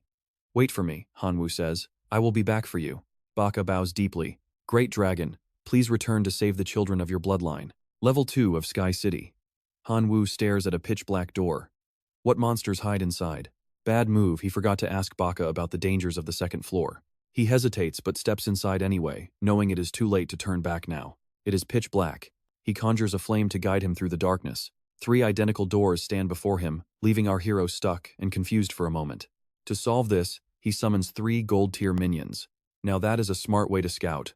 Golden Minotaur, Golden Goblin, and Golden Cat Demon go out and find the way for me. All 3 minions fly into the doors, radiating a mysterious golden glow. He senses the spirits inside. Gold rank should be more than enough to handle them. New title, Heroic Spirit Purifier. Perk 1, Passive skills granted by the purified spirits. Perk 2, Collect their old gear. Also, starting affinity with spirits is now set to intimate. Okay, I know what you were thinking. Why do they like him after he kills them? Are these spirits masochists? He snaps his fingers to call his summons back for a check. A purple light returns, but something feels completely off about this situation. 3 dark shapes wrapped in purple energy suddenly swarm him. Panic sets in. He brushes them off. Just monsters, nothing to fear. The spirits just smile and hover nearby. Their smiles make him sigh. Maybe they were just trapped here, waiting for someone like him. Progress is at 11%, but the signals have completely stopped coming through. He heads for the doors. I need to find the boss and end this floor quickly. The door swings wide open. He runs inside, marking his path so he can find his way through this maze. Shadows with red eyes and sharp teeth appear. The spirits are getting more aggressive. He pushes deeper into the dim light. Getting lost here would be a total disaster. Suddenly, he is right back where he started. How is this even possible? He crosses his arms, annoyed by the 3 spirits. Fine, let us try a different path. Deep inside, a faint light flickers. Light means hope, and hope means a way out. He sprints toward the bright exit, but a shadow on the wall suddenly raises a blade. Trust me, you and I are going to want to see what happens after this strike. Alright, you and I are watching Hanwoo collapse in pain. He clutches his chest, but then transforms sprouting horns and massive black dragon wings. He takes flight as the enemy watches in total confusion. Hanwoo dives down. What on earth is he even up against? Gritting his teeth, he stares at a bizarre humanoid figure with glowing eyes and countless writhing tentacles. One hit, and even his soul screams in agony. He knows that in a head-on fight, he is simply no match for this monster. Hanwoo starts planning his next big power move. A bright circle appears as 3 spirits are sacrificed, activating the level 3 effect of his Monster Hunter title. Now pay attention here, this gold rank monster boost makes him unstoppable. He spins around in a purple glow, ready to tear everything apart. Hanwoo grips the enemy tentacles with both hands. Get over here. The enemy freezes in shock. He pulls it close, refusing to let it escape. His blade pierces straight through its body. He grins. Finally dead, right? The creature pops like a balloon and vanishes into thin air. The screen confirms a diamond rank kill. His Purifier of Spirits title hits diamond rank, clearing the second floor. Hanwoo's gaze sharpens. So that was the diamond rank boss of the second floor. That was a tough one. A diamond necklace drops to the floor gear that protects against mental pollution. He picks it up and puts it on. He is not sure how it works, but he is wearing it anyway. Hanwoo feels a sudden surge of energy. His fatigue vanishes, and even breathing feels much easier than before. This is definitely top-tier gear. He walks on, finally ready for the third floor. He hopes the Lord of Light is still alive. The scene shifts to endless, towering pillars reaching into the clouds. Floor 3. Han Wu has finally arrived at the next challenge. Thinking back on his last visit, he lets out a sigh. It seems the Lord of Light is still active given how crowded this place is. Suddenly, a bright yellow creature zooms right toward him. With big eyes and tiny wings, a light spirit hovers right in front of his confused face. What now? Han Wu turns away, determined to find and kill the Lord of Light immediately. He runs for a bit until two people block his path near one of the pillars. Huang Lu warns him that the Eagle expedition has claimed this floor. He tells Han Wu to back off and come back later. Han Wu smirks. A gold-rank adventurer? That won't be enough to stop him. He zooms past them like a gust of wind. Shanxi screams, asking if the kid is deaf or just stupid. He charges power in his palm, looking furious. Leave if you want to live, or do not blame us for being heartless. A bright red aura erupts directly behind Han Wu. But here's the part you'll love. His Slayer title kicks in, and that massive attack just evaporates. The look on their faces? Priceless. Huang Lu realizes he is in serious trouble and tries to flee. Han Wu catches him. Going to report me? Huang Lu falls right under his blade. He begs for his life, mentioning his older brother, but a single slash paints the area red. Han Wu sheathes his blade. This Platinum Slayer title really lives up to its reputation. Hunting diamond ranks really buffs the Slayer title. He smiles at the notification on his screen. Slayer and Spirit Purifier. The screen shows his Slayer title now adds 5% soul damage. Han Wu smiles as his power grows. Suddenly, he senses a massive swarm approaching from behind. Countless light spirits fill the sky, firing photons. Han Wu drops low to dodge the barrage. These attacks cannot hurt him, but they are annoying. He prepares to summon something new. He pulls out a massive multi-barrel gun. They want a long-range fight? Fine. The gun fires strange light beams, sniping the spirits one by one. Time to show them the power of fire suppression. The spirits get hit, but their expressions do not change at all. They mock him, saying it only stings a bit. Han Wu just smirks as they all evaporate a minute later. Watching them all fall, Han Wu feels satisfied with his work. Normal bullets wouldn't scratch them, but these target the soul. Glowing yellow crystals rise from the fallen spirits. Glow crystals. These rare light materials can be absorbed to massively boost one's light energy stats. So what do you and I take from this? Never underestimate a guy with a soul-piercing Gatling gun.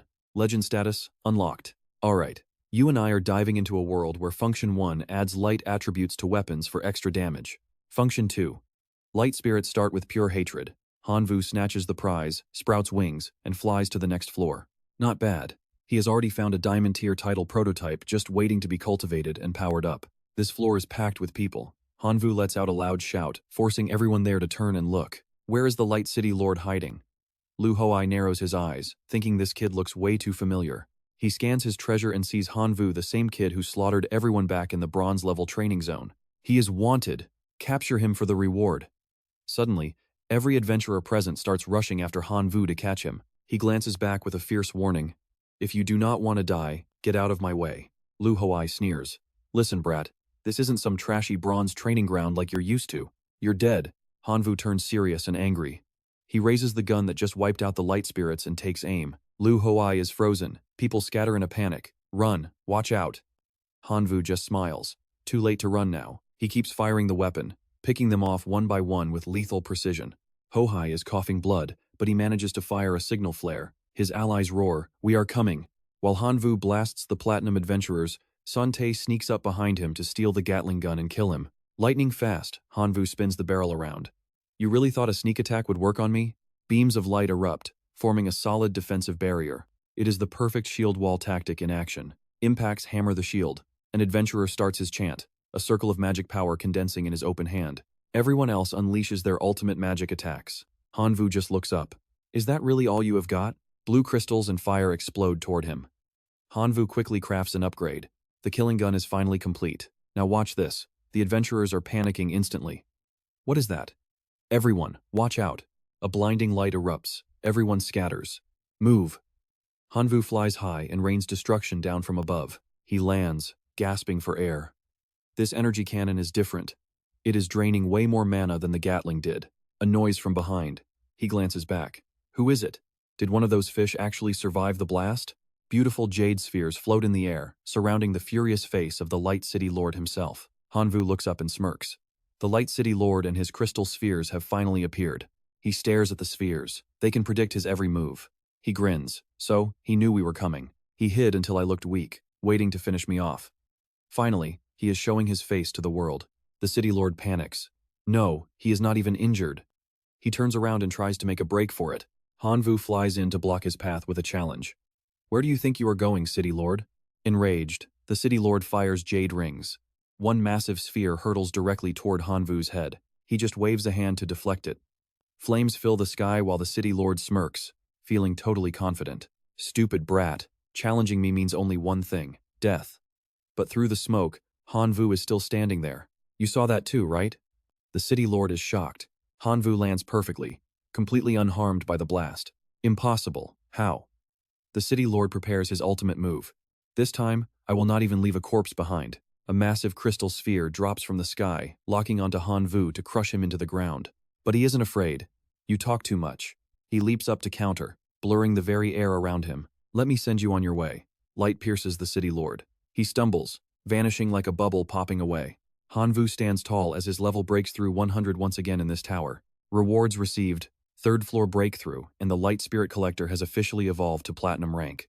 Hanvu smiles, satisfied. The scene shifts to a golden tower glowing under the bright blue sky. The crystal ball appears before Vuhai, making him fall back in absolute shock and surprise. Here is the sphere you wanted. Now, give me that platinum title scroll. The crowd whispers, is he lying? Even the Eagle team couldn't get that. How could you? Vuhai stares at the sphere in total awe. Brother, can I take a look at this crystal ball? Hanvu just hands it over without a care. And that's where we leave it. Vuhai is thrilled. This really is the prophetic crystal ball, isn't it? Alright, you and I are about to see how Hanyu secured this legendary prophetic crystal ball from the city. I know the city lord of light is a cunning snake, and normally no one would ever be able to find it. Hanyu just smirks, keeping his secrets close and demanding the platinum title scroll in exchange. Wuhai laughs awkwardly, admitting that he was being rude. He walks beside Hanyu, handing him a cylindrical scroll. He admits he is still deeply interested in the boy's secrets. If you ever decide to talk, find me and we can negotiate a price. Nearby, the others stare with pure jealousy. How did that kid get it? Hanyu ignores the noise, unfurling the scroll to see his new title inside. Suddenly, a group of thugs surround him. Their leader glares, barking out, "Kid, listen up. Hand over that platinum title right now if you want to leave here in one piece." Hanyu doesn't say a word, giving them a cold smile. He looks at the 3 men closing in, weapons drawn. He just chuckles. You guys really are begging for death, aren't you? He spins around, summoning his firearm and firing a beam that pierces through each man one by one. Light and smoke drift from the glowing barrel after the quick exchange. He grabs the loot and keeps moving, knowing he's already spilled too much blood here. He needs the Spacewalker title to escape fast.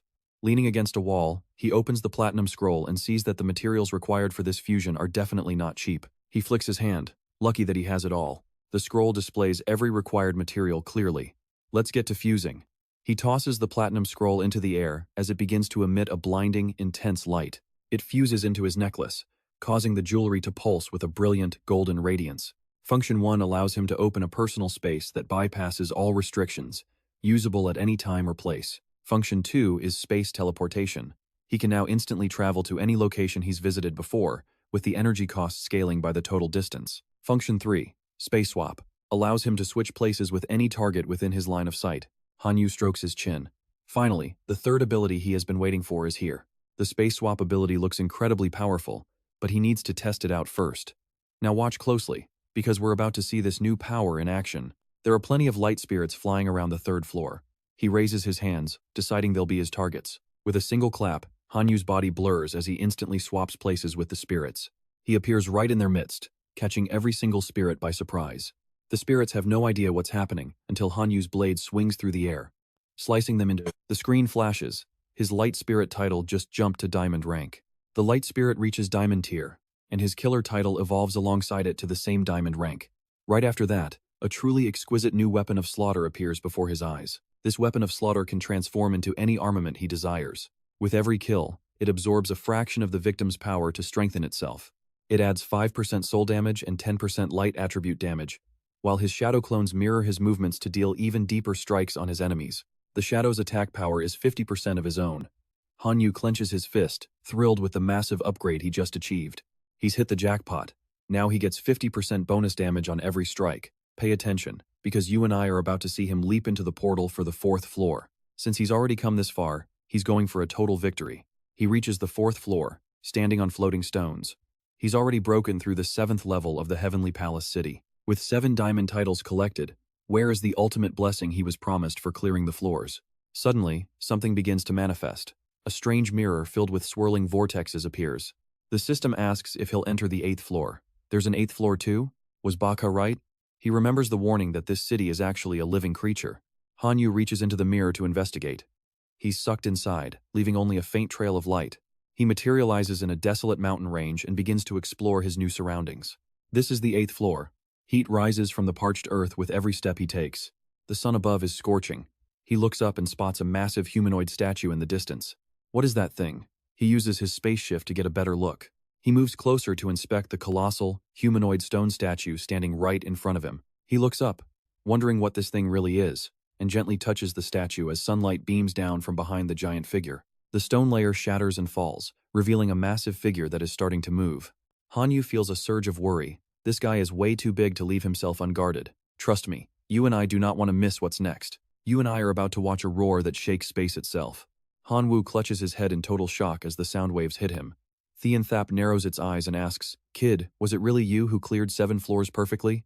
Hanwu confidently replies, "It is me." It flashes a friendly smile and says, "Clearing 7 floors at your young age is incredible. Once you grow stronger, you are destined to become a supreme ruler of an entire region." He crosses his arms and casually tells the tower to hand over the goods. Thap produces a diamond badge and gives it to him, saying it belongs to him now. He reaches out to claim his prize, and the system immediately begins displaying the detailed notification. Diamond title, Sky Palace City Miner. Function 1. This is an independent badge that does not take up any equipment slots. Function 2. You can teleport to any corner of Sky Palace City. Function 3. You receive a model of the city itself. This model can be used to capture and imprison any criminals who threaten the progress of civilization. Now, pay attention here. Hanwu thinks he has won, but his necklace suddenly starts glowing with a very bright purple light. He wonders why his neck is suddenly burning. The system reveals that diamond gear can actually resist thought pollution. Hanwu realizes instantly that his purification necklace is trying to warn him of a trap. He remembers this necklace is meant to block mental corruption, and right now, it is glowing red hot. He slams the badge onto the ground, certain that something is wrong. Sure enough, black gas starts rising the moment it hits the floor. Thap's form suddenly twists and warps, transforming into a massive red jellyfish with long, reaching tentacles. The monster stops pretending. "Since you have seen my true face, you can stay and manage Sky Palace City in my place. You will become the most miserable prisoner in this entire cage. Now, just stay put and obey." Its eyes glow red with pure bloodlust as it attacks. Hanwu is not scared at all, coldly snapping back. "Stay put? Like hell I will." Thap lashes out with those creepy tentacles, threatening him further. "You have nowhere left to run, boy." Hanwu leaps into the air to dodge the strike. He blocks a massive blow and sneers. "Think those extra claws make you tough?" However, the attack leaves a nasty gash on his arm. Black blood oozes out and starts smoking, leaving him momentarily stunned. Looking at the wound, he realizes the monster's attack was poisoned. If he does not fix this now, he will lose the entire arm. He pulls out a black piece of gear and presses it against the wound. The torn skin instantly knits itself back together. Hanwu ducks behind a massive boulder and breathes a sigh of relief.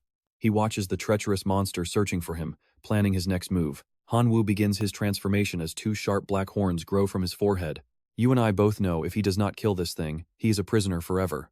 He leaps out and strikes the monster's head. "Your life is mine." His blade flashes through the air, instantly shredding several of the monster's tentacles. Thap's face contorts in rage as its body trembles. It lets out a furious scream. "You ungrateful little brat." It spits a glob of deadly poison at him. Hanwu spins mid-air, but the acid hits his wing, sizzling with green smoke. Hanwu thinks to himself that this venom is incredibly potent. Thap laughs, bragging that no medicine can cure its poison. Hanwu just scoffs. "You are an idiot. My dragon scales are magic resistant." He flaps his wings, sending the poison right back. The toxic fluid flies across the room and splashes directly onto the monster's face before it can even react. Taking advantage of the distraction, Hanwu pulls out his gun and opens fire. Countless streaks of green energy blast forward. Thap is forced to take the hits, its face twisting in agony. It hisses through gritted teeth. "I will never forgive you for this." Hanwu just sneers. There is always a bigger fish. He keeps firing, and this time, the power is on a whole different level. The monster cannot hold out any longer. The energy blasts pierce right through its body like paper. It crashes to the ground, battered and broken. Hanwu adds one final remark. I will make this quick and clean for you. A massive explosion rocks the entire area. The ground shakes violently as toxic fluids spray everywhere from the monster's giant carcass. The system announces his new diamond title, Conqueror of Sky Palace City. Function 1 is revealed. You can now teleport to any location within Sky Palace City at will. Function 2. You can imprison any living being here. Function 3. You have the authority to release any prisoner currently held within Sky Palace City. Hanwoo sighs with relief, finally fulfilling his promise to Bakan. Suddenly, a strange object appears out of thin air. He walks over to open the chest and picks up an ancient scroll. He wonders what it is and begins reading carefully. The details are shocking. It turns out every creature on every floor was imprisoned here for offending the same powerful figure. You and I just saw a warden get taken down. This jellyfish was chosen by that powerhouse to guard the prisoners forever. But there is a curse to leave. He must find a replacement to take his place first. This guy seems like a major powerhouse. The scribes were even afraid to write his name. You and I both know that if he finds out I destroyed Sky Palace City, he is coming for my head. Hanyu tells himself, whatever, I am leaving in a few months anyway, so it does not matter. He stops worrying and focuses on getting stronger, but as he steps outside, a crowd from the dragon race is already waiting there to meet him. Baka bows respectfully and says, Great Dragon God, you have not abandoned us after all. We offer you our eternal loyalty. Hanyu notices tiny threads of spiritual energy connecting everyone to the necklace around his neck. He wonders if this path of faith can actually help him gain followers in this brand new civilization. Hanyu replies kindly, I now have the power to take you all out of here. When I leave this area, I will definitely take you with me. Baka beams, saying the tribe truly believes in him. Hanyu starts calculating his next move. He needs to master more powerful titles and boost his strength as much as possible before he finally departs. The scene shifts to the Black Sea Guild. Hanyu walks to the counter and says he is here for a card exchange. What a hassle to reach the gold level training area. He needs to upgrade his card rank first. Luckily, he heard this was the place. The staff points to a blue stone and tells him to place the card there. Suddenly, Hanyu's combat records begin to play. The man checks them carefully and tells Hanyu to wait for a moment. The guild employee is shocked. This guy jumped from black iron to gold rank in only 2 months. No one has ever ranked up that fast. He must report this. A moment later, he returns with the branch leader of the Black Sea Guild. The leader asks where the boy is, and the employee points Hanyu out immediately. He observes Hanyu carefully, thinking the kid looks completely ordinary and has nothing special about him at all. Stick with me here. Jack decides to test him and launches a sudden attack. Hanyu frowns. You really dare to sneak attack me? He immediately draws his weapon and enters a combat stance, blocking the strike with a single, perfect move. The leader is impressed. Any adventurer who can block that move definitely has gold rank power. He steps forward and speaks in a calm voice. Sorry, that was just a test. We can upgrade your card, but I also have a favor to ask of you. Hanyu asks why he should trust them. Jack pulls out a scroll. This platinum title scroll is your payment. Do you believe me now? One look and Hanyu knows this is a high-quality item he cannot pass up. He was just thinking about how he needed a new title. Seeing the sincerity, he asks who Jack is and why he needs help. Jack introduces himself as the branch leader of the Black Sea Guild before getting straight to the point. In the area he manages, a series of mysterious disappearances involving ordinary people has been happening. Everything is concentrated in one spot. He sent several silver rank squads to investigate, but they all vanished without a trace. Based on Hanyu's rapid rank-up record, Jack knows he has the talent to handle this and asks him to investigate. Hanyu accepts immediately. The leader opens a map, points to a red marker, and warns him to be very careful. Once the business is finished, Hanyu leaves the Black Sea Guild headquarters. Watch closely, 3 people are shadowing him. Xiangshan is fuming because the platinum scroll he wanted was snatched away. He planned to take it from the leader, but this brat snatched it right out from under him. A gold-haired guy makes a kill sign across his neck. Just follow him. Once he finds anything, we send him to hell and take the info ourselves. Hanyu follows the map into a sparse, leafless forest that looks totally dead. He surveys the area carefully and confirms this is definitely the location marked on the map. Suddenly, Hanyu spots a faint mist floating in the air and realizes it is poisonous miasma. If not for the buffs from his titles, his senses would not be sharp enough to detect this hidden danger. He realizes the miasma does not affect him, but it would be a lethal toxin for anyone without high-level abilities. Is this why the previous investigation teams never made it back alive? Suddenly, there is a movement behind him. Hanyu turns, shouting, "Who is there?" A pack of giant spiders crawls out. He draws his gun and scoffs at their stupidity.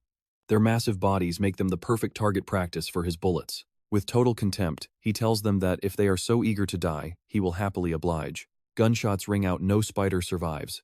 You and I are going to want to see what happens next. Alright, you and I are about to see if these spider corpses are behind this mysterious miasma. The system screen pops up with details. Man-eater chew spider.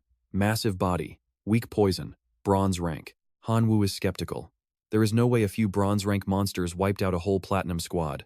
More of them crawl out from the shadows. Hanwoo frowns. Does this never end? Then it hits him. He has the Spider Nemesis title, which basically makes him a giant magnet for spiders. As the monsters glare at him, Hanwoo just smirks and starts calculating his next move. These things are valuable resources. He raises his hand, using his skills to trap them in glowing light. With a quick combination, he begins merging the spiders together into something new. A massive gold-rank man-eater chew crawls out, looking absolutely terrifying. But one precise shot from Hanwoo's gun pierces the beast, taking it down in a heartbeat. The system chimes in. His Spider Nemesis title has officially reached the gold level. His summon skill evolves into the powerful Summon 7 Spiders. Now, every single activation can call out 20 to 100 wolf spiders or man-eaters to his side. He tests it immediately, summoning a massive swarm of wolf spiders to his side. He orders them to scout the forest for the miasma's origin. The swarm scatters on his command. After a quick break, he senses someone approaching and vanishes into the high branches of a tree. The blonde guy and his group arrive, looking confused. Strange, his tracks just stopped right here. Did he spot us and hide? Xiangshan immediately shuts that idea down. He's confident they were acting far too discreetly for a kid like that to notice. He figures the tracks just vanished by luck. They decide to spread out and keep searching. Hanwoo watches them from above. Once they vanish into the woods, he drops back to the ground.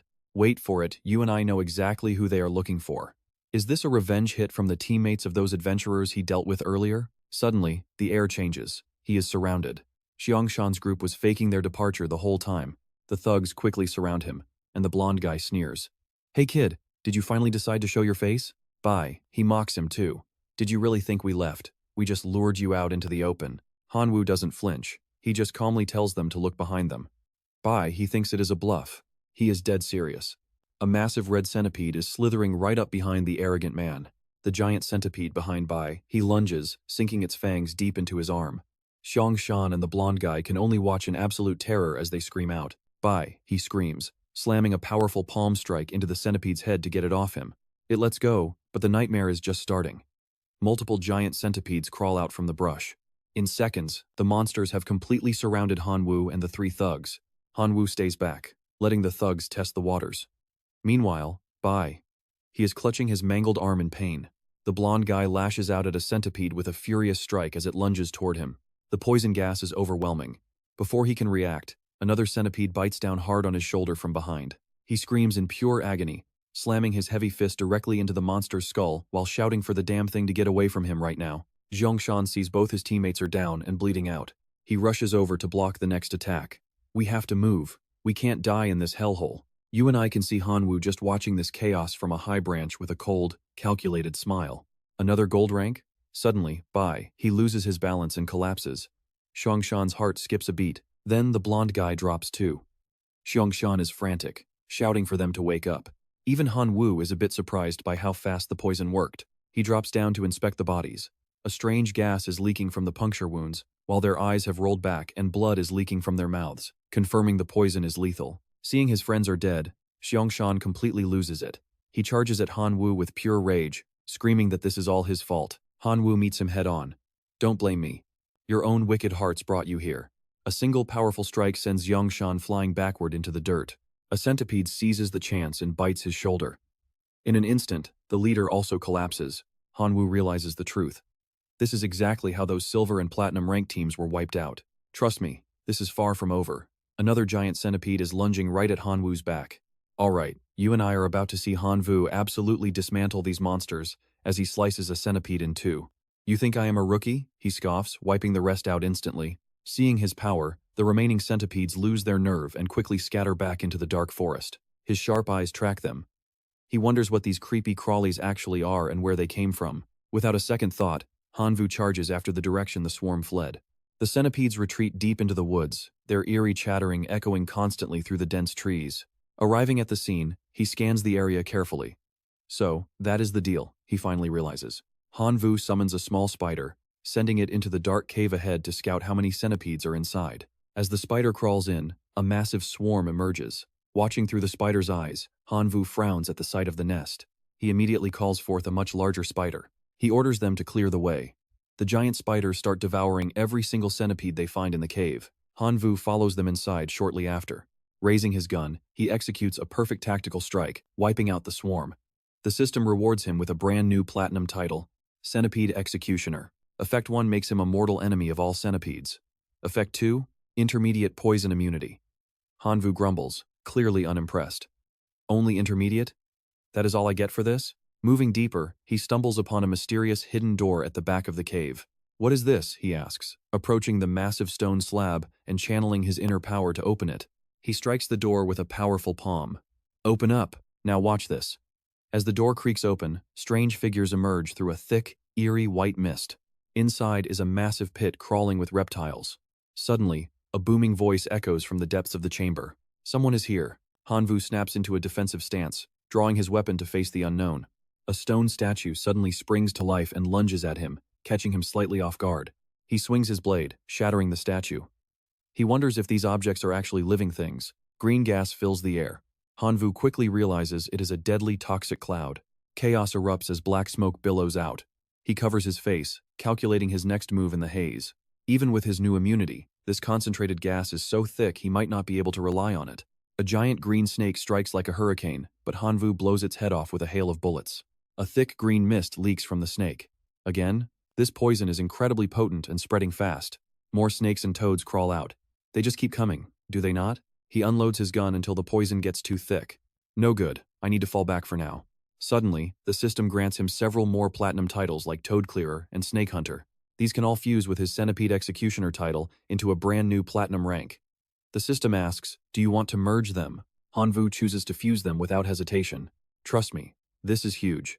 He gains the 5 Poisons Arrive title, making him a permanent nemesis to these beasts. He now has high-tier poison immunity and a holy body that absorbs toxins to boost his physical stats. Time to test it out. Hanwu closes his eyes and takes a deep breath of the toxic gas. He smiles. The toxic air does not bother him one bit anymore. If 5 platinum titles make one big one, imagine what happens if I upgrade them all to diamond rank. Right then, a new wave of monsters charges at him. Perfect timing. He unleashes a spiraling white energy that traps the entire pack of beasts within the space. Go! He triggers a genetic fusion, merging all the monsters into one creature. A massive platinum beast emerges, a terrifying hybrid of snakes and centipedes, hissing at its creator in a challenge. Hanwu aims his gun. Time to go. But the bullets bounce right off its hide. He is stunned. Wait, what just happened here? He draws his blood blade. Damn, the fusion made its armor way too thick and increased its strength. Trust me, you and I are going to want to see what happens next. Alright, you and I are about to watch Hanwu absolutely lose it. He opens fire with his gun, screaming as the golden monster gets shredded into burnt, sizzling pieces that smell like a total nightmare. System notification. The 5 Poisons title has officially reached Diamond rank. Effect 1. You are now the sworn enemy of all 5 toxic monster races in existence. Effect 2. Special grade immunity. You can now resist almost any toxin or mixed poison damage the world can throw at you. Effect 3.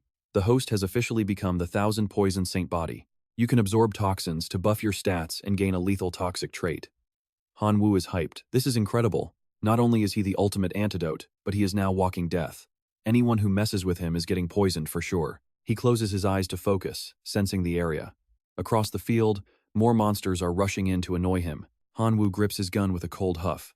A blinding light erupts followed by an earth-shattering explosion. A moment later, he smiles and shouts he can finally see everything clearly now. In front of him stands a man in a white cloak, his face stern and radiating a suffocating, majestic aura. The man roars at Hanwu for not bowing. Why haven't you knelt before the king? Kneel before me. Suddenly, an overwhelming pressure crushes Hanwu's body, forcing his knees to buckle against his will. Hanwu grumbles in total annoyance. Now, pay attention here. This is where everything changes. Hanwu isn't backing down. He fires a blue beam at Wu Huang, who screams in rage about his holy saint body being damaged. Golden soldiers suddenly materialize out of thin air. Kill him now. Hanwu glares at the army. Bring it on. A weapon pulsing with purple energy suddenly appears in his hand. He lunges forward, slashing the nearest soldier. But his eyes widen. The attack didn't do a single thing to the enemy. Crap, this guy is a real problem. There are too many of them to fight head-on without getting himself seriously wrecked. Suddenly, a spark of genius hits him. Got it. Hanwu slams his palms together. Space swap. Instantly, his body flickers to a new position. Spatial teleportation successful. It worked. The soldier's attack hits his own ally instead. Hanwu sighs that punch would have ended him if it landed. The soldier shatters into dust from the friendly fire. The other one looks around, confused, searching for Han Wu. Finding himself between two giants, Han Wu just smirks and claps his hands together again. Swap. Spatial teleportation again. The soldiers just keep smashing into each other. Swap after swap after swap. Han Wu smiles at the carnage. Good. You have killed each other enough. Now, it is your turn to join them. He charges, swinging his weapon at the enemy. Wu Huang snarls, promising that this time, there is no escape for him. He grits his teeth and waves his hand. A strange green smoke begins leaking from the bodies of his soldiers. Han Wu recognizes it instantly poison, a legendary toxin that supposedly kills everything except for one specific master. Not a soul can survive this. Wu Huang looks incredibly pleased with himself, watching Han Wu's reaction. But Han Wu just starts laughing. Is that so? He stands still as the toxic green cloud washes over him. You saw that too, right? Wu Huang is horrified. Han Wu just mocks him. Imagine using poison gas to attack me? You absolute idiot. With the 5 poisons title, that gas is just food. Scared yet? Wu Huang can't believe his ultimate poison is failing. How is this possible? My poison is supposed to melt anything and everything in existence. While he is panicking, Han Wu spots a snake behind the king. Space swap. In a blink, he is behind his enemy. He lunges with his weapon ready. Die. A magic vortex screams toward Wu Huang. Switching places with the snake one last time, Han Wu swings his blade with everything he has got, aiming for the king. Han Wu charges in, his blade coming down in a lethal arc right through the man's neck. Instantly, Wu Huang's entire body shatters into a million tiny fragments. Han Wu starts to celebrate, but before he can finish his sentence, a massive external force pins him down. He screams, teeth clenched as he tries to move but finds himself frozen. A giant figure appears, releasing massive waves of pressure and hidden weapons. Han Wu looks up in shock. What on earth is this thing now? Finally, the pressure in the air begins to fade, and Han Wu returns to his normal form.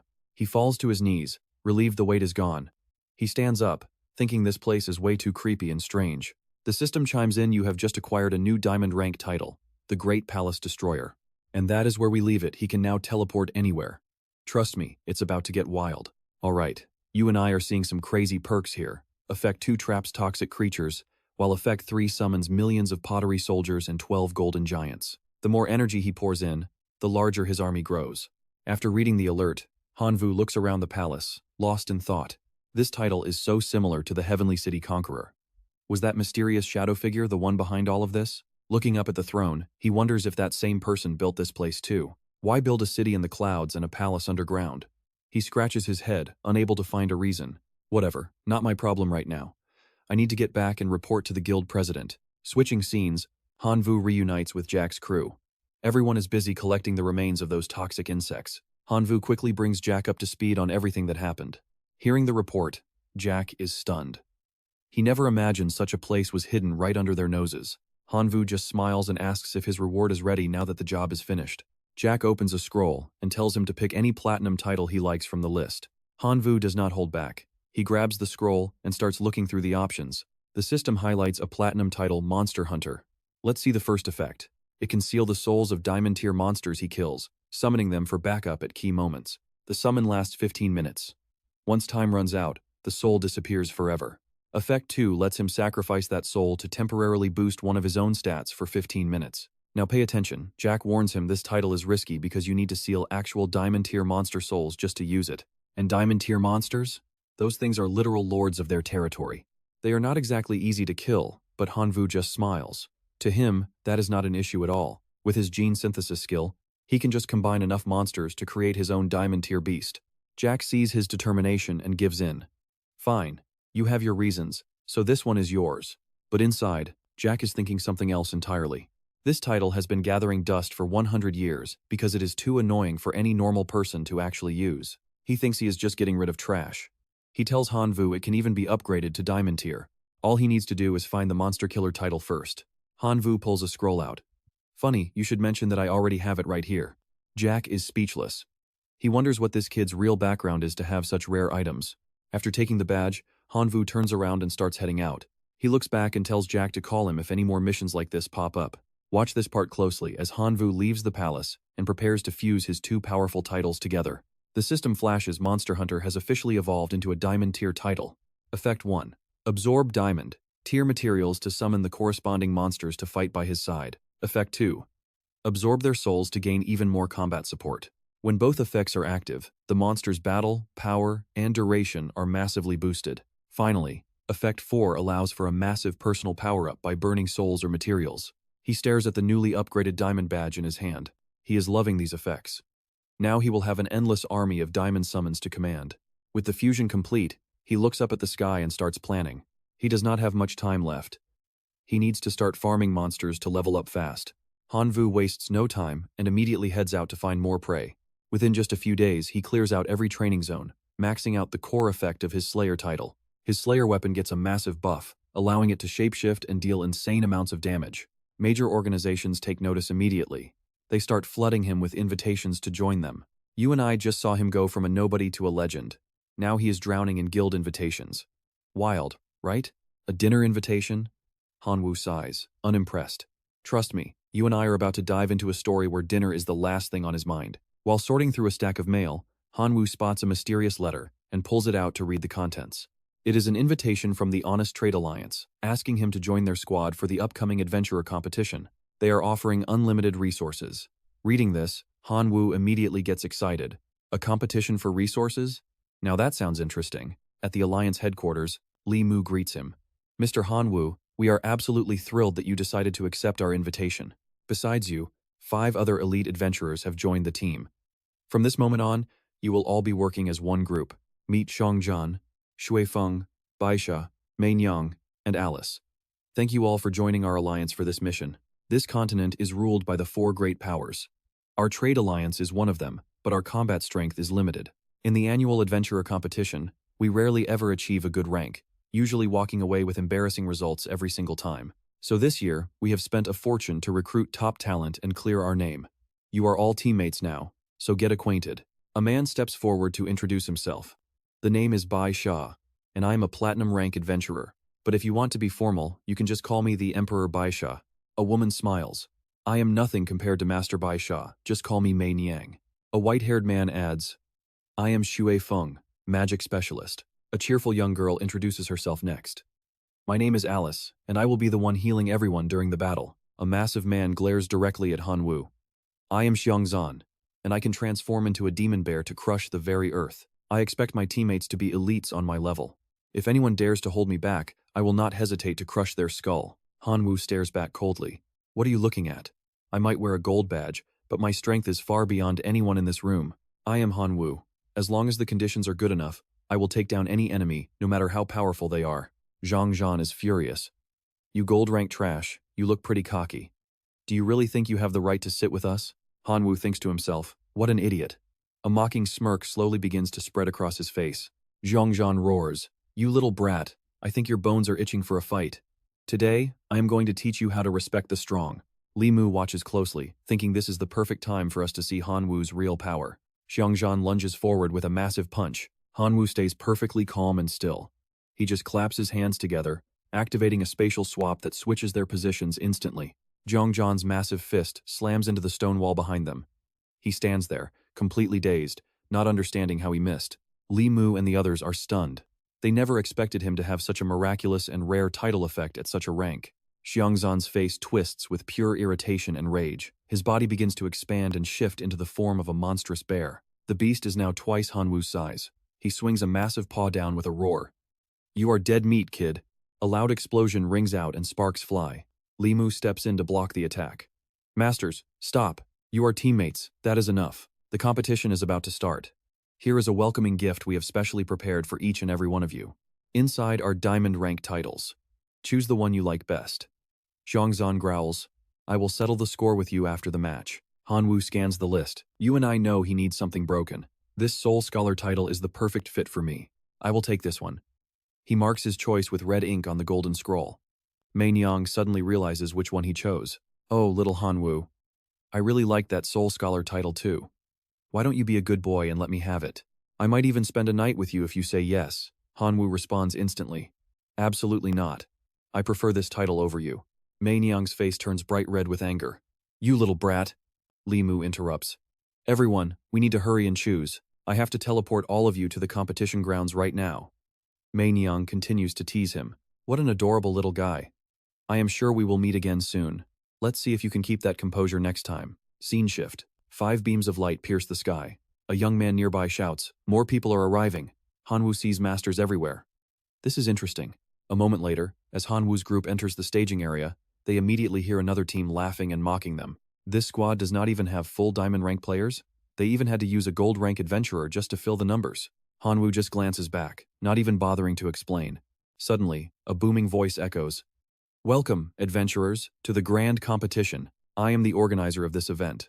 Now, pay close attention while I explain the rules for this year's challenge. The arena is a massive wild leveling zone filled with hidden tokens that attract deadly monsters. It is crawling with powerful beasts. Black iron tokens are worth 1 point, bronze are 2, and diamond tokens will give you 32 points each.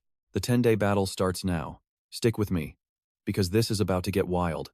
We will see which of you survives to return in 10 days. Trust me. You and I are about to see a gold rank shock the world. You total trash. It is obvious you have zero experience in the real world.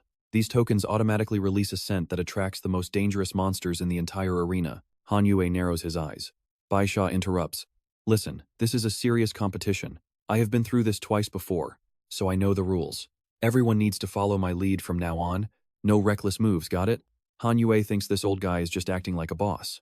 Bai Sha continues. We split into pairs. Find tokens separately, and we will regroup when I signal at nightfall. Han Yue is actually surprised. In pairs? Then Mingyang pipes up with a smirk. Perfect. I will take little brother Han Yue. You guys do whatever. Cut to Han Yue slaying a beast. Something feels off. Did the sky just change colors? Why is the environment shifting so fast?